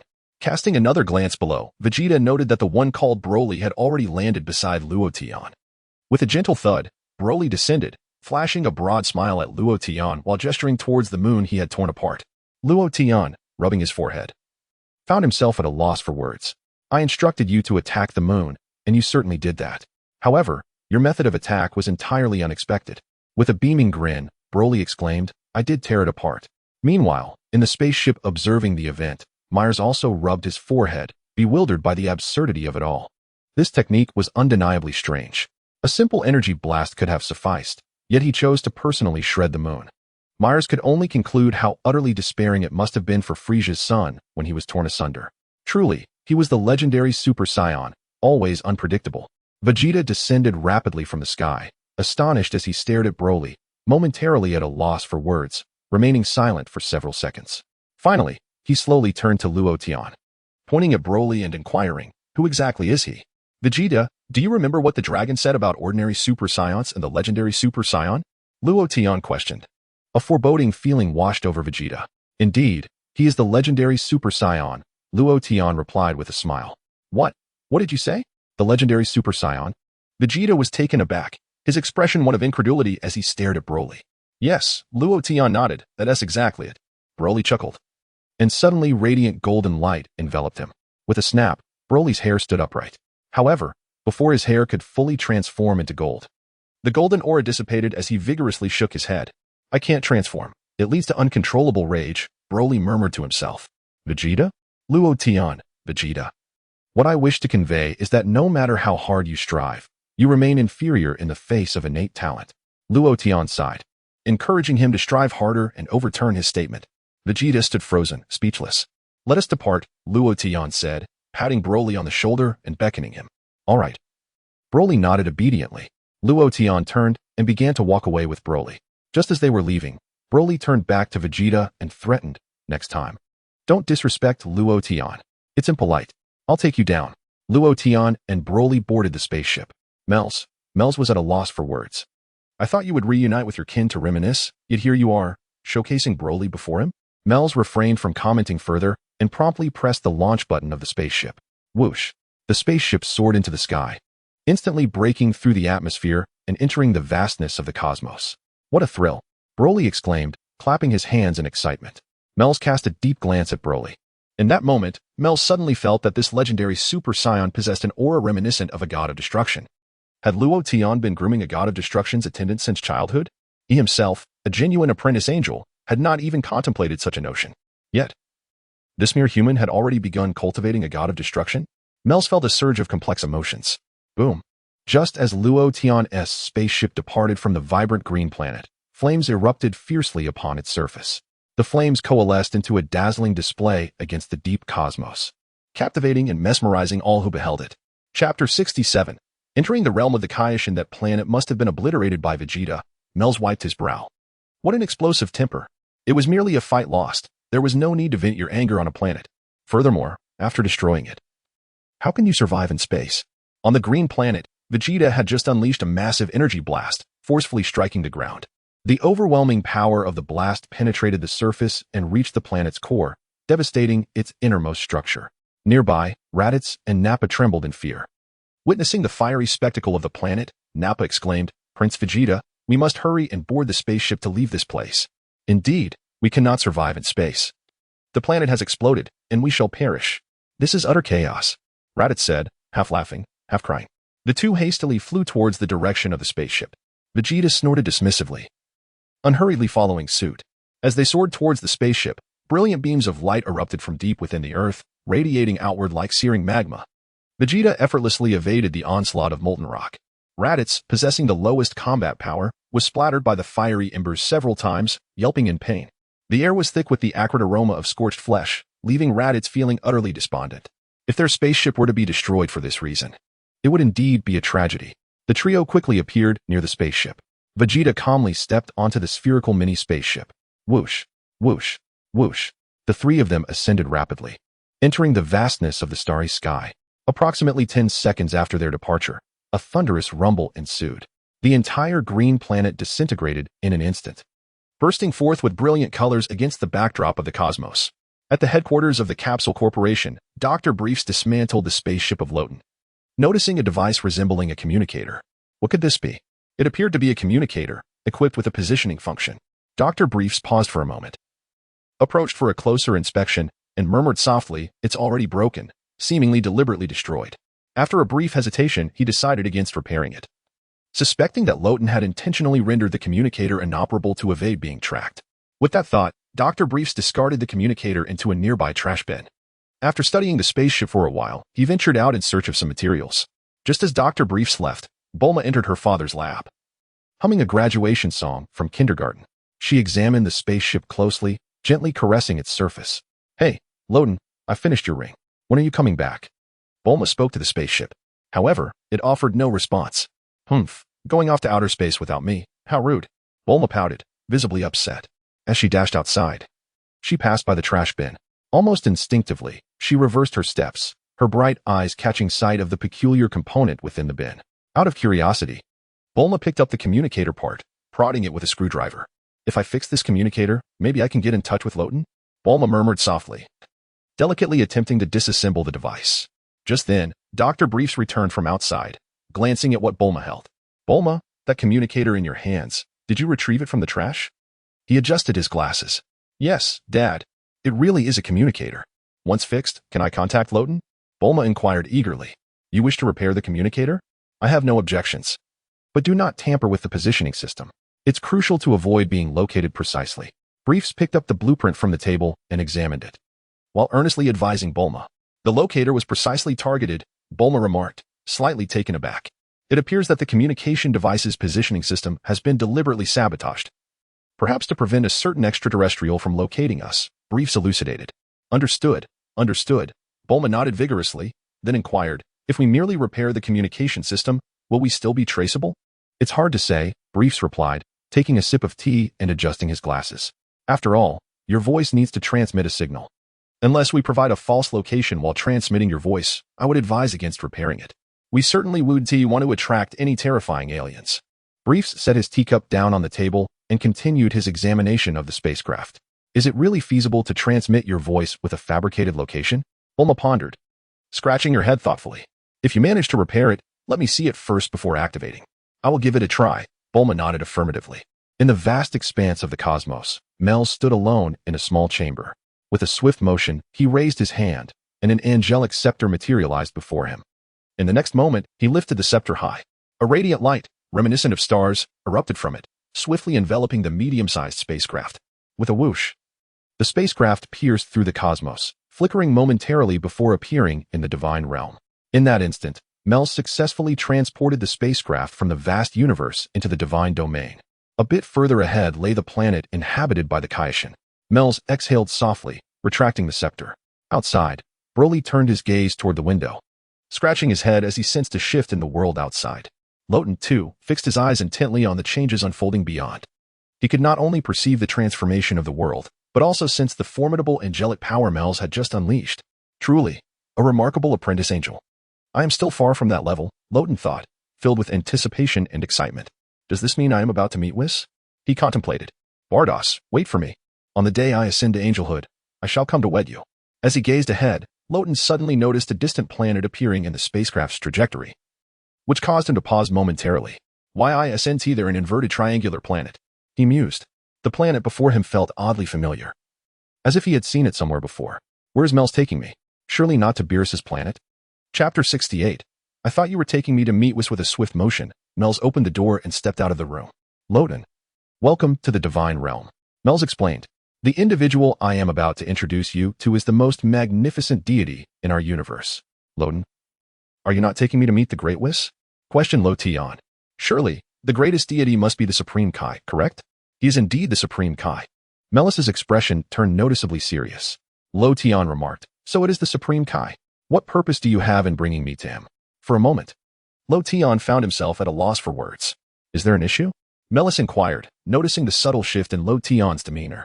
Can the Supreme Kai assist me in resolving the issue of my angelic power lacking purity? Luo Tian asked earnestly. That may indeed be possible. Melis replied with a somewhat awkward smile. I had assumed you wished to meet Whis. Luo Tian shook his head. Brother Whis mentioned he, too, could not remedy your lack of purity and angelic power, Melis explained. Thus, I have brought you to meet the greatest deity in our universe. Perhaps he can provide a solution. Is the Supreme Kai truly greater than the angels? Luo Tian inquired, gazing at Melis. Indeed. The Supreme Kai is undoubtedly the most exalted deity in the cosmos, Melis asserted, reiterating his point with steadfast conviction. Luo Tian responded. Your words carry such weight that one unfamiliar with the truth might easily be misled. Luo Tian understood that the angelic race tended to be rather discreet. However, Melis's assertion held merit. The Supreme Kai indeed stands as the most remarkable deity within their respective realms. Why is he deemed the greatest deity? Because the Supreme Kai is a creator god, and to designate a creator as the most magnificent being is hardly an exaggeration. After all, numerous forms of life within this universe were brought forth by the Supreme Kai's hand. This is a testament to his greatness. Yet, it does not imply that Luo Tian aspires to become a Supreme Kai. His ultimate ambition remains to become a true angel. It is noteworthy that despite the Supreme Kai's status as the most illustrious deity in the universe, he is still bound by the constraints of mortality. With a lifespan of approximately 20 million years, I share this to emphasize to you, Mr. Luo Tian and Mr. Broly, that when you meet the Supreme Kai, it is imperative to be respectful, Melis stated, particularly addressing Broly, who was especially attentive to Luo Tian's words. Am I not allowed to strike? Broly queried, scratching his head in curiosity. No, you must not, Melis replied, wiping the sweat from his brow. It is fortunate that I forewarned you. Should you approach the Supreme Kai with hostility, it would be exceedingly disrespectful. Furthermore, I doubt you would prevail against him. Nevertheless, Melis decided such sentiments were best kept to himself. It is wise not to provoke the legendary Super Saiyan should he engage in a fierce confrontation with the Supreme Kai. It could lead to significant turmoil. Broly glanced at Luo Tian, seeking his counsel. Heed Melis's advice, Luo Tian encouraged, placing a reassuring hand on Broly's shoulder. Broly nodded vigorously, adding, if it is disrespectful to you, I shall strike. Melis rubbed his forehead in exasperation, feeling as though his earlier words had fallen on deaf ears. Broly, you are quite something, Luo Tian remarked, feeling a deep sense of satisfaction that he had managed to articulate 5 words. Hee, Broly grinned, his expression one of endearing simplicity. Soon, they would arrive at the planet of the Supreme Kai. Melis pointed towards a distant celestial body, which was none other than the realm of the Supreme Kai. The vast expanse of the starry sky was punctuated by a solitary robot gliding through the cosmos. Beside the robot floated an eccentric figure, a diminutive being entirely crimson in hue, standing less than a meter tall, with 2 pointed horns adorning its head, resembling a mischievous imp from the depths of hell. The robot, bathed in a soft green light with a round head, exuded an unmistakable mechanical aura. Luke, the red imp inquired, is this truly the 7th universe? Indeed. Master Muse, the robot nodded in affirmation. I've heard that Beerus of the 7th universe is the mightiest of the gods of destruction. Is that true? Muse asked, a playful smile gracing his lips as he glanced at the robot. Yes, Master Muse, Luke confirmed once more. Could you perhaps phrase that differently? Muse expressed his dissatisfaction. I am grateful to Master Muse for activating my intelligence system, the robot replied with a mechanical tone, which has granted me the ability to speak. Humph. You should indeed express your gratitude, for my father is the god of destruction of the 3rd universe, and even he has not activated such intelligence, Muse boasted. A haughty expression illuminating his face, as if attributing all of the robot's capabilities to his own benevolence. I thank you, Master Muse, for granting me the intelligence system. Luke reiterated. A sudden sense of foreboding washed over Muse. Hey, your intelligence system isn't malfunctioning, is it? He inquired anxiously. Discovering alternate dimensions, initiating dimensional breach. The robot declared abruptly. What? An alternate dimension? Muse was momentarily taken aback. Luke then extended his hand from afar, unleashing a surge of purplish-red energy. Don't do anything reckless. Muse's expression shifted dramatically. Are you trying to obliterate the 7th universe? This is disastrous. I should never have activated your intelligence system. You're clearly not intelligent enough. With a thunderous roar, the purplish-red energy erupted from Luke's hand, causing the very fabric of space to tremble violently. This energy pierced through the cosmic void, breaking through the barriers of reality, and entered the realm of the Supreme Kai. In the next instant, the purplish-red energy hurtled towards the direction of the spaceship carrying Luo Tian and his companions. What is happening? Mels was momentarily bewildered. Luo Tian displayed a look of astonishment. Why does that energy seem akin to destructive energy, though its intensity appears rather ordinary? Broly also glanced ahead, his expression reflecting confusion, yet not much else. With a whoosh, whoosh, Luo Tian and Mels acted in unison, unleashing their divine angelic power.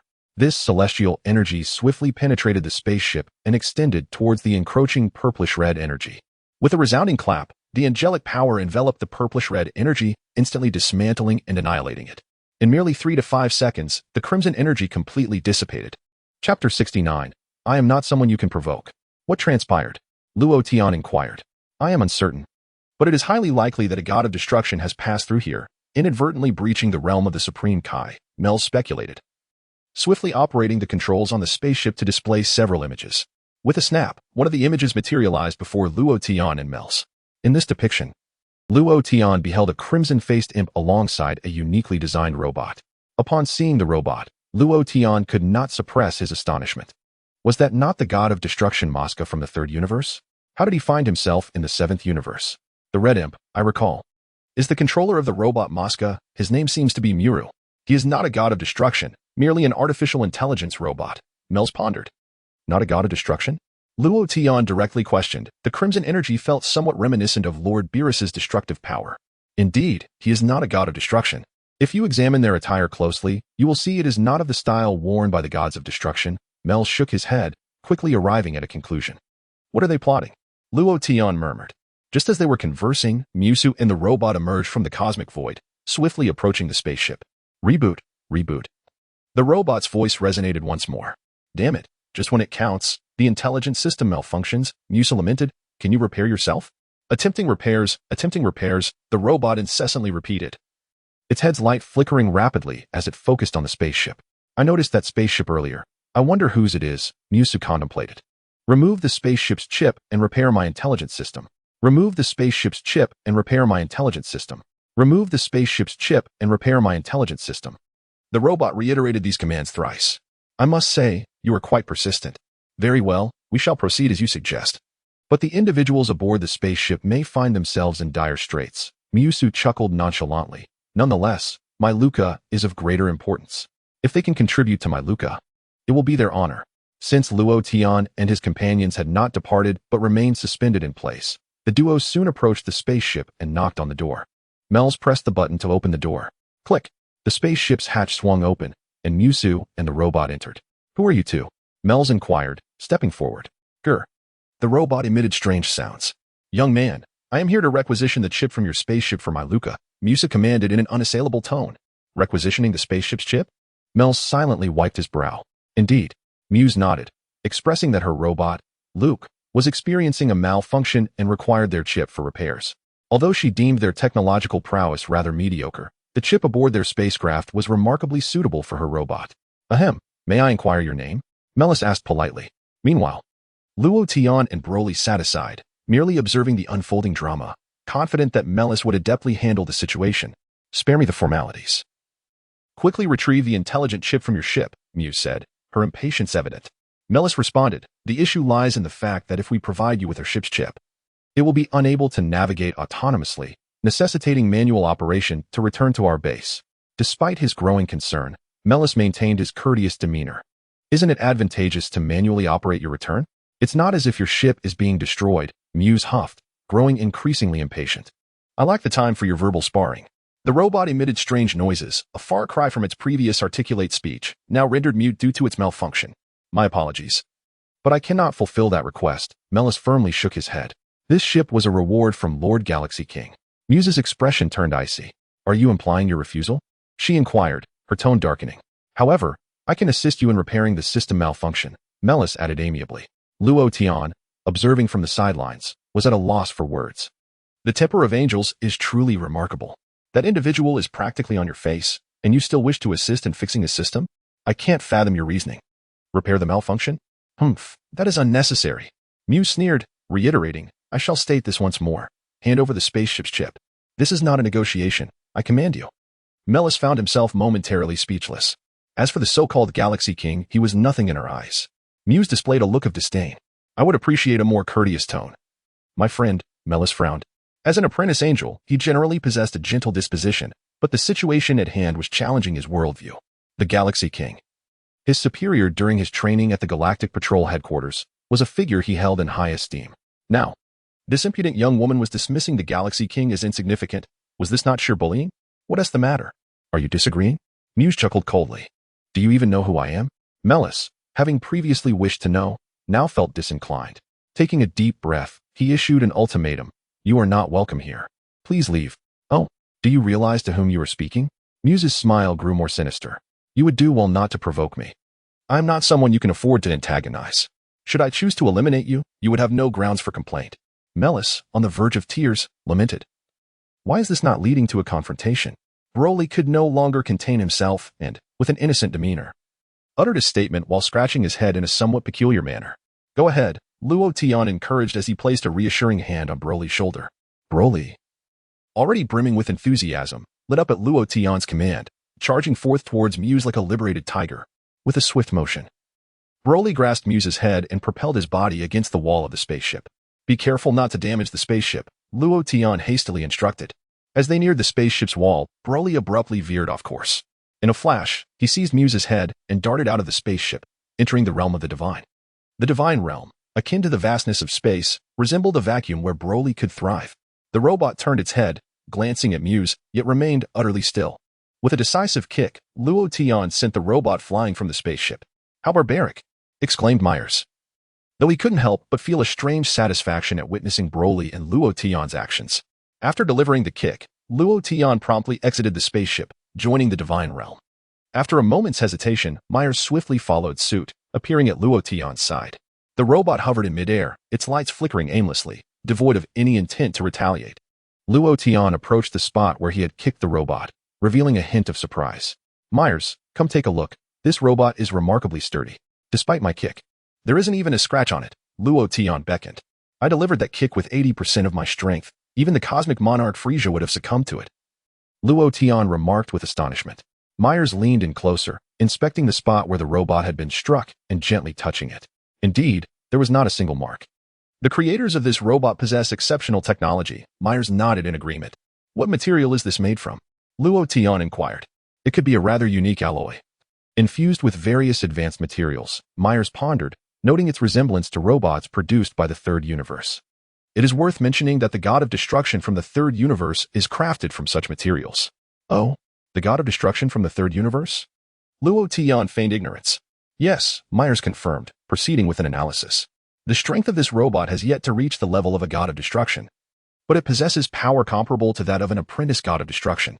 It is somewhat lacking in intelligence, Luo Tian remarked. The abdomen of this robot features an opening, which, once entered, allows for its control. Melz explained, gesturing towards a small door on the robot's belly. Open sesame, said Luo Tian. Melz replied, it won't open. Luo Tian pondered for a moment. Melz, holding his forehead, found himself at a loss for words. Let me attempt to unlock it using angelic power, Luo Tian declared, channeling his celestial energy and directing it towards the small door on the robot's abdomen. With a series of mechanical sounds, the robot's head emitted a flickering light. Suddenly, the small door on its belly swung open. Luo Tian quickly glanced inside the robot. Within, he discovered a comfortable seat designed to snugly accommodate a person, but aside from that, there was nothing else. The seat seemed somewhat small, prompting Luo Tian to shake his head in disappointment. I'm taller and more robust than that fellow. It might be a bit cramped. It must have been designed according to that person's proportions, Melz chuckled in response. I'll see if I can control it, Luo Tian expressed eagerly. Melz did not object. Rather than rushing inside, Luo Tian unleashed a dazzling display of angelic power, enveloping the robot's interior. The robot emitted a series of peculiar mechanical signals. Mr. Luo Tian, what does this mean? Melz inquired, somewhat puzzled. Just cleaning it up, Luo Tian replied. Melz responded. Are you a cleanliness fanatic? Well, it's already spotless. Luo Tian affirmed with satisfaction. I've recently discovered that using angelic power to clean is far more effective than using detergent or alcohol. Mels was left speechless. You actually use angelic power as if it were detergent or alcohol. I'm astounded. Now, Luo Tian stood slightly taller than Mels, and upon entering the robot's interior, it felt a tad cramped. Nevertheless, it was not uncomfortable. With a swift motion, Luo Tian closed the door on the robot's abdomen. In an instant, a panoramic screen materialized before him, displaying images not only in front but also behind him, seamlessly blending with the external environment. Identity verification in progress. The screen announced. Binding in progress. 1. Shortly thereafter, a rapid progress bar appeared on the screen, moving at an astonishing speed, almost displaying 8 numbers per second. Luo Tian found himself bemused. Didn't you just say it was verifying identity? Is it already complete? He quickly deduced that the robot's chip must be malfunctioning, otherwise it wouldn't have bypassed identity verification and proceeded directly to binding the newcomer. No wonder that red-faced fellow wished to requisition Mels's spaceship's chip. Binding at 90. In the brief span of time, the progress bar reached 90. Do you feel anything, Mr. Luo Tian? Mels waved his fingers outside, beckoning Luo Tian. Binding successful. In the next moment, a line of text appeared on the screen, accompanied by an auditory prompt. As this prompt emerged, Luo Tian suddenly felt as though he had become one with the robot. As if he were entwined with it, each existing within the other. Every movement within his consciousness mirrored the actions of the machine. Most astonishingly, the robot's internal space seemed to expand dramatically.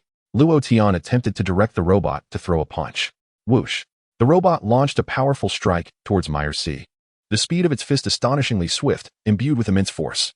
Swish! Meyer C., being a trainee angel, deftly sidestepped the robot's assault. To Luo Tian's surprise, he discovered that the robot could amplify its strength by at least 50 times. He was utterly shocked. Such an enhancement was comparable to transforming into a Super Saiyan. He decided to unleash a series of combination punches towards Meyer C. Chapter 71. 50-fold enhancement. Mr. Luo Tian, are you all right? Meyer C. inquired with concern as he evaded swiftly. I'm fine, Luo Tian replied, halting his assault. You startled me. I thought you had lost your sanity. Meyer C. remarked, curiosity evident in his voice. It's nothing significant. Inexplicably, I became bound to this robot. Luo Tian explained candidly. Meyer C. was left speechless. You won't believe it, but within this robot, my strength has increased by at least 50 times, Luo Tian expressed, marveling at the transformation. 50 times. That's truly remarkable. Meyer C. responded. The remarkable one is you. Despite my 50-fold enhancement, I couldn't land a hit on you. Luo Tian chuckled from within the robot. The machine emitted mechanical laughter in response. This robot is quite impressive, though it seems to possess some issues. I'll attempt to repair it with angelic power shortly, Luo Tian mused, casting his gaze into the distance. Has Broly not yet settled the score? He pondered. That individual is formidable, Meyer C. remarked quietly, scanning the far-off horizon. Indeed, quite resilient, Luo Tian nodded in agreement. At that moment, Broly was forcefully pressing Muse's head down, smashing it into a distant small planet. Muse emitted agonizing cries. With a grinding motion, Broly pressed Muse's head into the planet's surface, leaving a long, deep trench akin to that of a bulldozer. Soon, Broly had circled the planet, dragging Muse's head along, creating overlapping marks on the ground. Overlapped? Broly mused, releasing Muse as he stroked his chin, contemplating this profound observation. Muse rubbed his head and staggered to his feet. Who did this? Broly pointed at the overlapping marks, delivering a hefty blow to Muse. Dazed, Muse felt as though stars were dancing before his eyes. Speak, Broly demanded, slapping Muse's face. In a fit of rage. Muse fiercely thrust his sharp horn towards Broly's chest. Though Broly often appeared rather foolish, he was anything but during combat. As the horn came hurtling towards him, Broly swiftly grasped one of the horns in his hand. With a series of resounding thuds, he relentlessly swung Muse's horn, slamming him around in every direction. After a minute had passed, Muse lay sprawled on the ground, utterly devoid of strength to rise. Speak. Who did this? Broly inquired, pointing at the overlapping marks left from their clash, as he crouched beside Muse. You did, Muse weakly replied, fully aware that any failure to provide a satisfactory answer would lead to further punishment. You lie. Broly snorted in response. I did not lie. You pushed me around this small planet, which is why we overlapped, Muse lamented, on the verge of tears. Your horn is quite sturdy, Broly remarked, poking at Muse's horn with a finger. Why do you change the subject so quickly? What do you mean? Broly pressed further. Muse, feeling despondent, replied, You might as well kill me. Speak. Broly delivered another slap to Muse. They grew out of my head. Muse hastily retorted, gritting his teeth in frustration. I was too careless. I never expected this little monkey to be so powerful. Had I known, I would have entered Luke's body. That way, he wouldn't have been my opponent. I must find a way to reach Luke and enter his body as quickly as possible. Just then, as he spoke, Luo Tian controlled a robot that descended from the sky, landing beside Broly. The moment Muse caught sight of the robot, his eyes sparkled with uncontainable delight. My Luke has arrived. This is wonderful. It is as if fate is on my side. Once I enter Luke's body, I shall gain over 50 times his strength. I will tear this long-tailed fellow into shreds. You have hurt me severely. Broly turned to glance at the robot and Muse, remaining silent. Yet his gaze roamed as if searching for Luo Tian. Luo Tian remained quiet for the moment. Ha ha ha ha. Muse laughed heartily. Without delay, he produced a silvery metallic sphere resembling a glass orb from his person. Wait for me. I will make you suffer more than death, Muse declared. Throwing the metallic sphere to the ground, Broly cast a puzzled glance at it, bewildered by its nature. That is a flashbang, Myers quickly identified. What is a flashbang? Broly scratched his head in confusion. Boom. Just as Broly's words faded, the silvery metallic sphere erupted in an exceedingly blinding white light. Caught off guard, Broly's pupils dilated, and his vision was engulfed in a brilliant whiteness, rendering him unable to see anything. Instinctively, he covered his eyes, waiting for his vision to restore itself. As for Mels, being a trainee angel, he was certainly not susceptible to the blinding effects of a flashbang. Luo Tian, situated within the robot, merely noticed a brief flicker on the screen. Nothing more. This robot is quite impressive, capable of absorbing considerable damage. Haha, you deserve this. Now you can see nothing, can you? Muse cackled uncontrollably, while I observed everything with clarity. With that, Muse soared towards the robot. Look, open the door quickly, Muse commanded. Bang. No sooner had Muse uttered the words than he collided headfirst into the robot's abdomen, leaving him dizzy, with little stars swirling around his vision. Thud. Muse slid down from the robot, gazing up at it with a bewildered expression. What is happening? Why won't you open the door? Hasn't Luke always obeyed my commands? Normally, a single shout would suffice to open it. Has there been a major malfunction this time? This is dire. I shouldn't have activated his intelligence system. Or else there wouldn't be so many issues. Luke, hurry up and open the door. Let me in. Muse shouted again. Suddenly, as he spoke, the door on the robot's abdomen swung open with a force. Muse's eyes brightened, and he rushed towards the entrance. However, just as he reached the threshold, he noticed a large foot barreling towards his face. Bang! Luo Tian delivered a powerful kick to Muse's face, knocking him to the ground. Chapter 72. Broly rips again. Broly's eyes gradually regained their focus, coldly regarding Muse. You dare to deceive me? Broly's countenance darkened. Muse stared in astonishment at Luo Tian nestled within the robot's interior, then mechanically turned to glance at Broly. How is this possible? How could you be in my Luke's body? Muse's expression was one of shock. However, before Muse could finish his thought, Broly seized his left leg with one hand and his right leg with the other. What are you planning to do? Muse felt an ominous premonition. Do you know who my father is? My father is Lord Mosca. Wait, Mels exclaimed in alarm. With a swift tug, Broly effortlessly tore Muse in two. Boom. Subsequently, Broly opened his mouth wide, unleashing a torrent of immense energy that utterly consumed Muse. Mels, sweat trickled down Mel's face. Humph, Broly scoffed, rolling his eyes at Mels. Let me wait? Not a chance. Do you think you are Luo Tian? This is a disaster, Mels thought, half amused, half dismayed. Indeed, my suspicions were correct. His father is the god of destruction, Lord Mosca. The son of the god of destruction from the third universe has come to our universe to flaunt his power. And he dares to speak disrespectfully to you, a trainee angel? One can only say it is his misfortune. Luo Tian appeared indifferent. After all, Mels was also involved in this matter. He could easily shift the blame onto Mels when the time came. I doubt Mosca would dare to lay a hand on Mels. Mels was left speechless, enveloped in a brief silence. Should Lord Mosco truly become aware of this, he would undoubtedly unleash a relentless pursuit against Mr. Broly. Meruz wiped the sweat from his brow. Then we must ensure he remains unaware, Rothan contemplated. You are indeed correct. We must find a way to conceal this matter. Meruz nodded in agreement. I had anticipated you would suggest we openly admit our mistake, Rothan remarked. I didn't realize even angels could possess a cunning side. Lord Mosco? Quite formidable? Broly inquired, momentarily taken aback. At your current level, you are far from his match, Rothan affirmed with a nod. What about this? Broly's aura shimmered with golden light. Rothan shook his head. Broly scratched his head, determination igniting in his eyes. In that instant, he fervently wished to become stronger. Meruz suddenly felt that since encountering Rothan and Broly, many events had spiraled beyond control. First, Frisia's son, Ace, had been torn asunder. The demise of Frisia's son could be dismissed as he was merely human. However, now it seemed that the son of the god of destruction, Lord Moscow, had also met a similar fate at the hands of Broly. This situation had escalated into a dilemma. Frisia's issue could be addressed with the assistance of the Supreme Kai. Yet, handling the son of Lord Moscow posed a far more formidable challenge. Was it truly necessary to seek the aid of the Grand Minister for such a trivial matter? Beerus felt a headache coming on. After careful consideration, Beerus decisively turned to Rothan and said, "Let us first deal with this robot. It likely possesses a tracking system or even recording capabilities, potentially transmitting visuals back to the third universe. That's manageable. We shall dismantle those systems." Rothan replied as he soared out from within the robot, enveloping it with his angelic power swiftly. Beerus felt at a loss for words. "Isn't your method rather barbaric?" After a brief silence, he added, "I will assist you." Beerus propelled himself forward, channeling his own angelic energy. "I will join as well," Broly declared, following suit.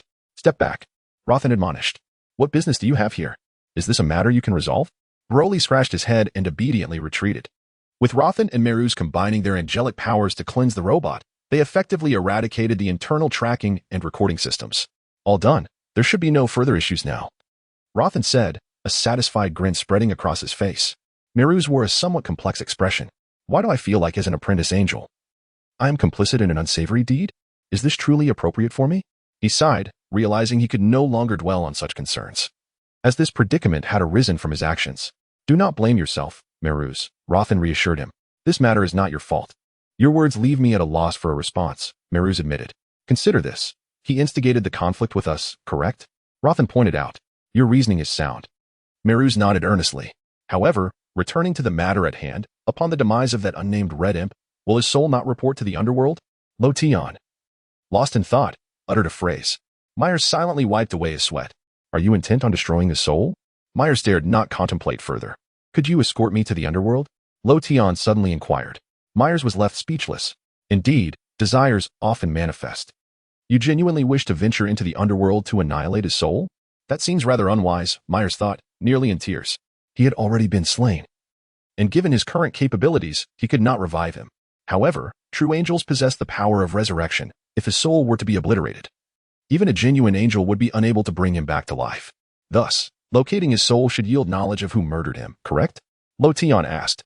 Myers replied, "I am indifferent. He may not be able to find me." Luo Tian added, "Yet you are different. Your spaceship is too conspicuous, easily revealing your identity as a Galactic Patrol member. So, the question arises, how will you train within the Galactic Patrol without exposing your true self?" This line of reasoning left Myers in considerable distress. Luo Tian ceased further commentary, quietly observing Myers as he awaited his resolution. After a prolonged silence of 20 seconds, Myers finally resolved himself, taking a deep breath and gritting his teeth. "Very well, we can first locate his soul, but we must not kill him. I shall personally safeguard him." Agreed. Luo Tian did not oppose. "I shall handle this matter independently. Your involvement is unnecessary. Even if Lord Moss discovers me, I believe my identity will prevent him from probing further." Myers contemplated. Furthermore, as long as his son's soul persists, he can be resurrected. Remember to employ angelic powers to erase his memories of death. Luo Tian provided an additional note. Chapter 73, Broly, one more to seize. Myers twitched at the corners of his mouth. "You are indeed formidable. Will this enable you to cultivate into an angel?" Nevertheless, Myers considered this approach rather sound. After all, both Luo Tian and Broly had provoked Lord Mosk, which could profoundly impact their future cultivation. It was possible that before he could truly become an angel, Lord Mosk would apprehend and thwart him. "By the way, there is something I find perplexing," Luo Tian continued. "What is it?" Myers inquired. "Isn't the god of destruction of the third universe, Mosk, also a robot controlled by humans?" Luo Tian questioned. "Indeed, that is correct," Myers replied with a gentle nod. "Thus, the question arises," Luo Tian mused. "Is it the human who is the god of destruction, or is it the robot?" "It should be the robot that is the god of destruction. Its enhanced capabilities likely exceed 50-fold, Myers responded. "Of course, this is merely my conjecture, as I do not possess extensive knowledge of the third universe. The robot's enhanced capabilities exceed that?" Luo Tian fell into contemplation again, his eyes glinting with a hint of avarice. "You do not intend to seize the robot Mosk, do you?" Myers wiped his sweat away. "No, I was merely inquiring." Luo Tian shook his head, acknowledging, "With my current capabilities, I am certainly no match for him. I possess a certain level of self-awareness." Mel's inhaled deeply and nodded vigorously. "It is good that you understand. Therefore, the human controlling that robot Mosca must not possess significant skill, correct? If we can somehow coax him out of Mosca's body, defeating him should be feasible, Luo Tian further inquired. Mels fell silent.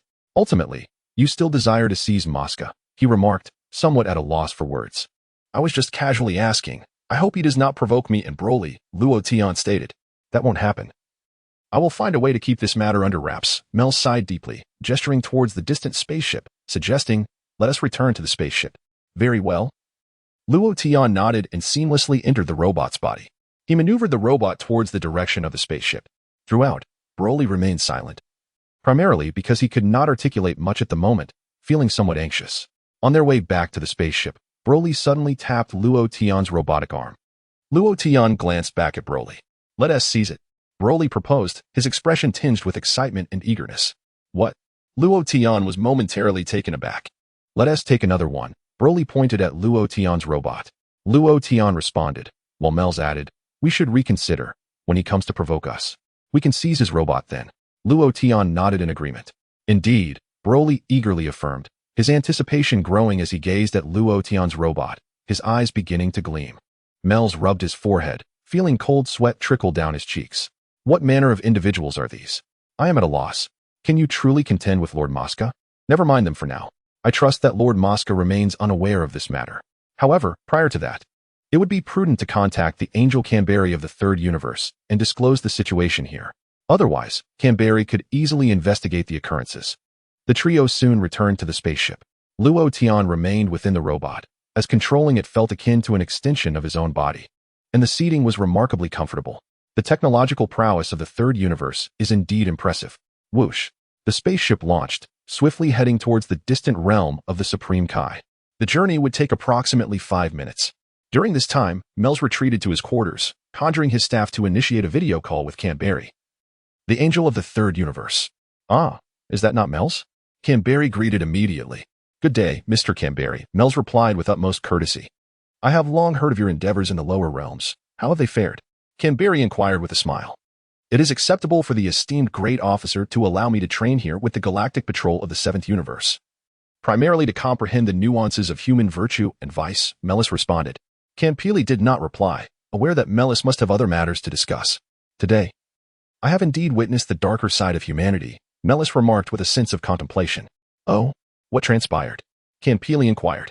First, may I ask, is Lord Mosca by your side? Melis queried. Lord Mosca is not present. He has stepped out for some errands, Campili replied.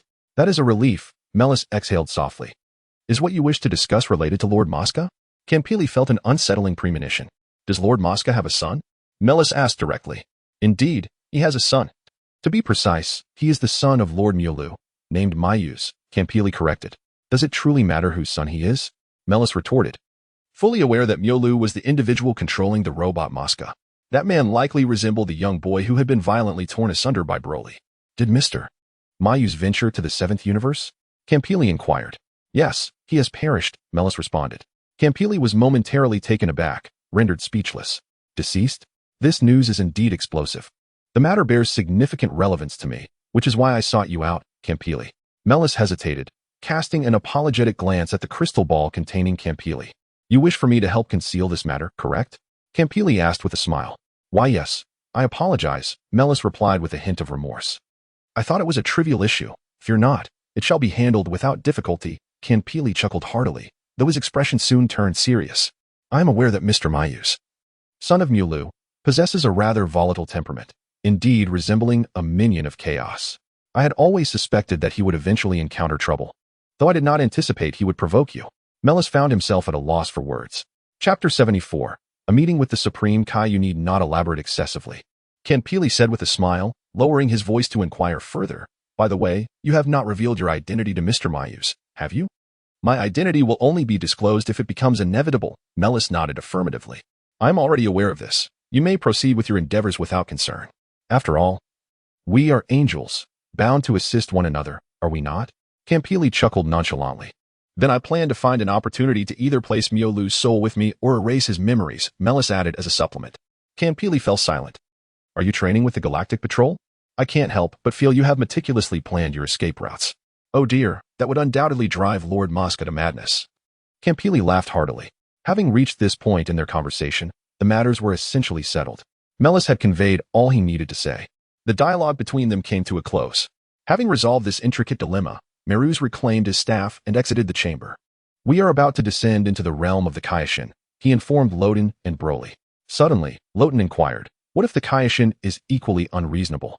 Should we strike him?" Broly, eager for action, rubbed his fists together and muttered, "Let us beat him." Beerus responded promptly, "Rest assured, the esteemed Kaiōshin will certainly not act in an unruly manner." "That's a relief," Luo Tian nodded, though Broly's expression shifted to one of disappointment. Beerus found himself at a loss for words. "Is that expression of yours an indication that you genuinely wish to confront the Kaiōshin?" he asked. "Broly, we are about to meet the most illustrious deity of this universe. We cannot afford to resort to tearing individuals asunder as we did previously," Luo Tian instructed, recalling Broly's recent displays of strength. "Hey, you flatter me," Broly replied, somewhat bashfully scratching his head. Luo Tian felt a wave of reflection wash over him. The saying goes, one becomes like those they associate with. Broly was increasingly resembling him. Beerus could no longer contain himself. "Is Luo Tian complimenting you?" In the Kaiōshin realm, Kaiōshin gazed into the distant cosmos, focusing on a blue planet that had emerged in the vastness of space. Through the lens of this azure sphere, he perceived a pink circular seal nestled within a cliff. Encased within it was a demon known as Majin Buu. The Kaiōshin frequently observed Majin Buu's seal, ensuring that no irregularities had arisen. Thus, he remained oblivious to the fierce skirmish that had just transpired within the divine realm. "Kaiōshin-sama, is there any issue with Majin Buu's seal?" Jebbit approached respectfully, inquiring. Jebbit served as the Kaiōshin's attendant, often regarded as his disciple. "There is no problem," the Kaiōshin replied with a smile. "However, the seal of Majin Buu indeed presents a vexing concern." Jebbit felt a slight headache at the implications. "Yes, for now, it poses no danger on Earth. That area is sparsely populated, and the seal remains secure," the Kaiōshin pondered. As they conversed, a spaceship suddenly materialized above the Kaiōshin realm. The Kaiōshin's eyes widened in disbelief, while Jebbit's expression turned incredulous, nearly causing his eyes to pop from their sockets. "This is impossible. It simply cannot be. Am I hallucinating? How could a spaceship enter the divine realm?" Jebbit exclaimed in astonishment. The occurrence was indeed extraordinary, and the Kaiōshin's demeanor grew exceedingly grave. "Who has arrived? What manner of being has trespassed into our domain?" Jebbit, equally on high alert, took a cautious step back, preparing himself for potential conflict. Yet, he could not fathom how a spaceship could breach the barriers of the divine realm. It was not a place one could simply enter at will. The spaceship descended slowly, landing firmly upon the soil of the Kaiōshin realm. Who could it possibly be? Jebbit furrowed his brows tightly as they descended, prompting a suggestion to investigate. The Supreme Kai remained silent, taking flight to coldly observe the distant spacecraft. However, he soon recognized the design, feeling a sense of familiarity, and muttered to himself. With a creak, the spacecraft's hatch opened, and Mel's was the first to descend, followed closely by Luo Tian and Broly. Luo Tian initially intended to emerge in the robot, but Mel's intervened, stating that they were to pay respects to the universe's greatest deity, the Supreme Kai, and that it would be disrespectful to remain within the robot. Reluctantly, Luo Tian complied and left the robot on board. "That attire resembles that of the Galactic Patrol, doesn't it, Supreme Kai?" Jebbit remarked, snapping back to attention. Indeed, it was reminiscent of the Galactic Patrol's uniform, but the two children behind Mel's appeared to belong to Friesia's army. The Supreme Kai pondered briefly, analyzing the situation. "They might be Saiyans," he concluded. Jebbit quickly added, somewhat perplexed, "How could Saiyans be associated with the Galactic Patrol?" The answer would soon reveal itself. "They must have come to seek him out," the Supreme Kai thought, a confident smile gracing his face. Jebbit chose to remain silent. Mel's had already noticed the Supreme Kai and promptly led Luo Tian and Broly forward. Upon arriving in the Supreme Kai's realm, Luo Tian and Broly surveyed their surroundings. Their eyes filled with curiosity. "Is this the realm of the gods?" Broly turned to Luo Tian for confirmation. "Indeed, this is the realm of the gods. Take a moment to sense the air. Doesn't it feel exceptionally refreshing?" Luo Tian replied. Broly inhaled deeply, nodding vigorously in agreement. Luo Tian, too, gained a renewed appreciation for the divine realm. Above the Supreme Kai's domain, a feeling of profound comfort enveloped him. If this world possessed spiritual energy, then the concentration within the Supreme Kai's realm was the most potent Luo Tian had ever encountered. The divine realm was indeed extraordinary, with even the wildflowers and grasses flourishing vibrantly. "Shall we see some?" Broly proposed. Mel's nearly stumbled upon hearing Broly's suggestion. "You dare to entertain such thoughts?" he exclaimed. "It could be considered," Luo Tian mused thoughtfully, causing Mel's expression to tighten further. "Must you persist in this nonsense?" At that moment, Mel's had guided Loden and Broly to stand directly before the Supreme Kai. "We pay our respects to you, Supreme Kai," Mel's bowed in greeting. Loden remained still, and seeing Loden's lack of a bow, Broly straightened his posture as well.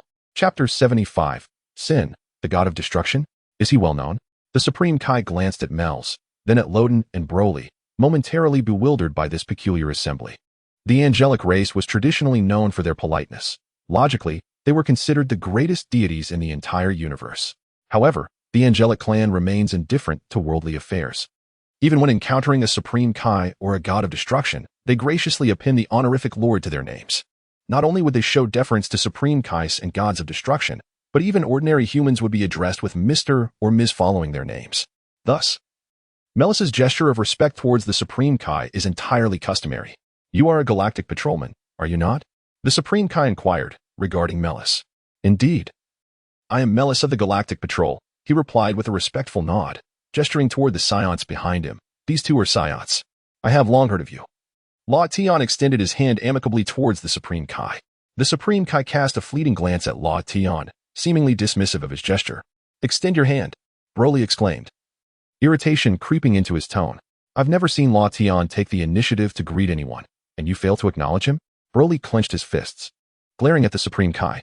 "Broly, calm down. This is the esteemed Supreme Kai. Let us not resort to violence so readily," Luo Tian admonished. Broly scratched his head, nodding sheepishly with a goofy smile.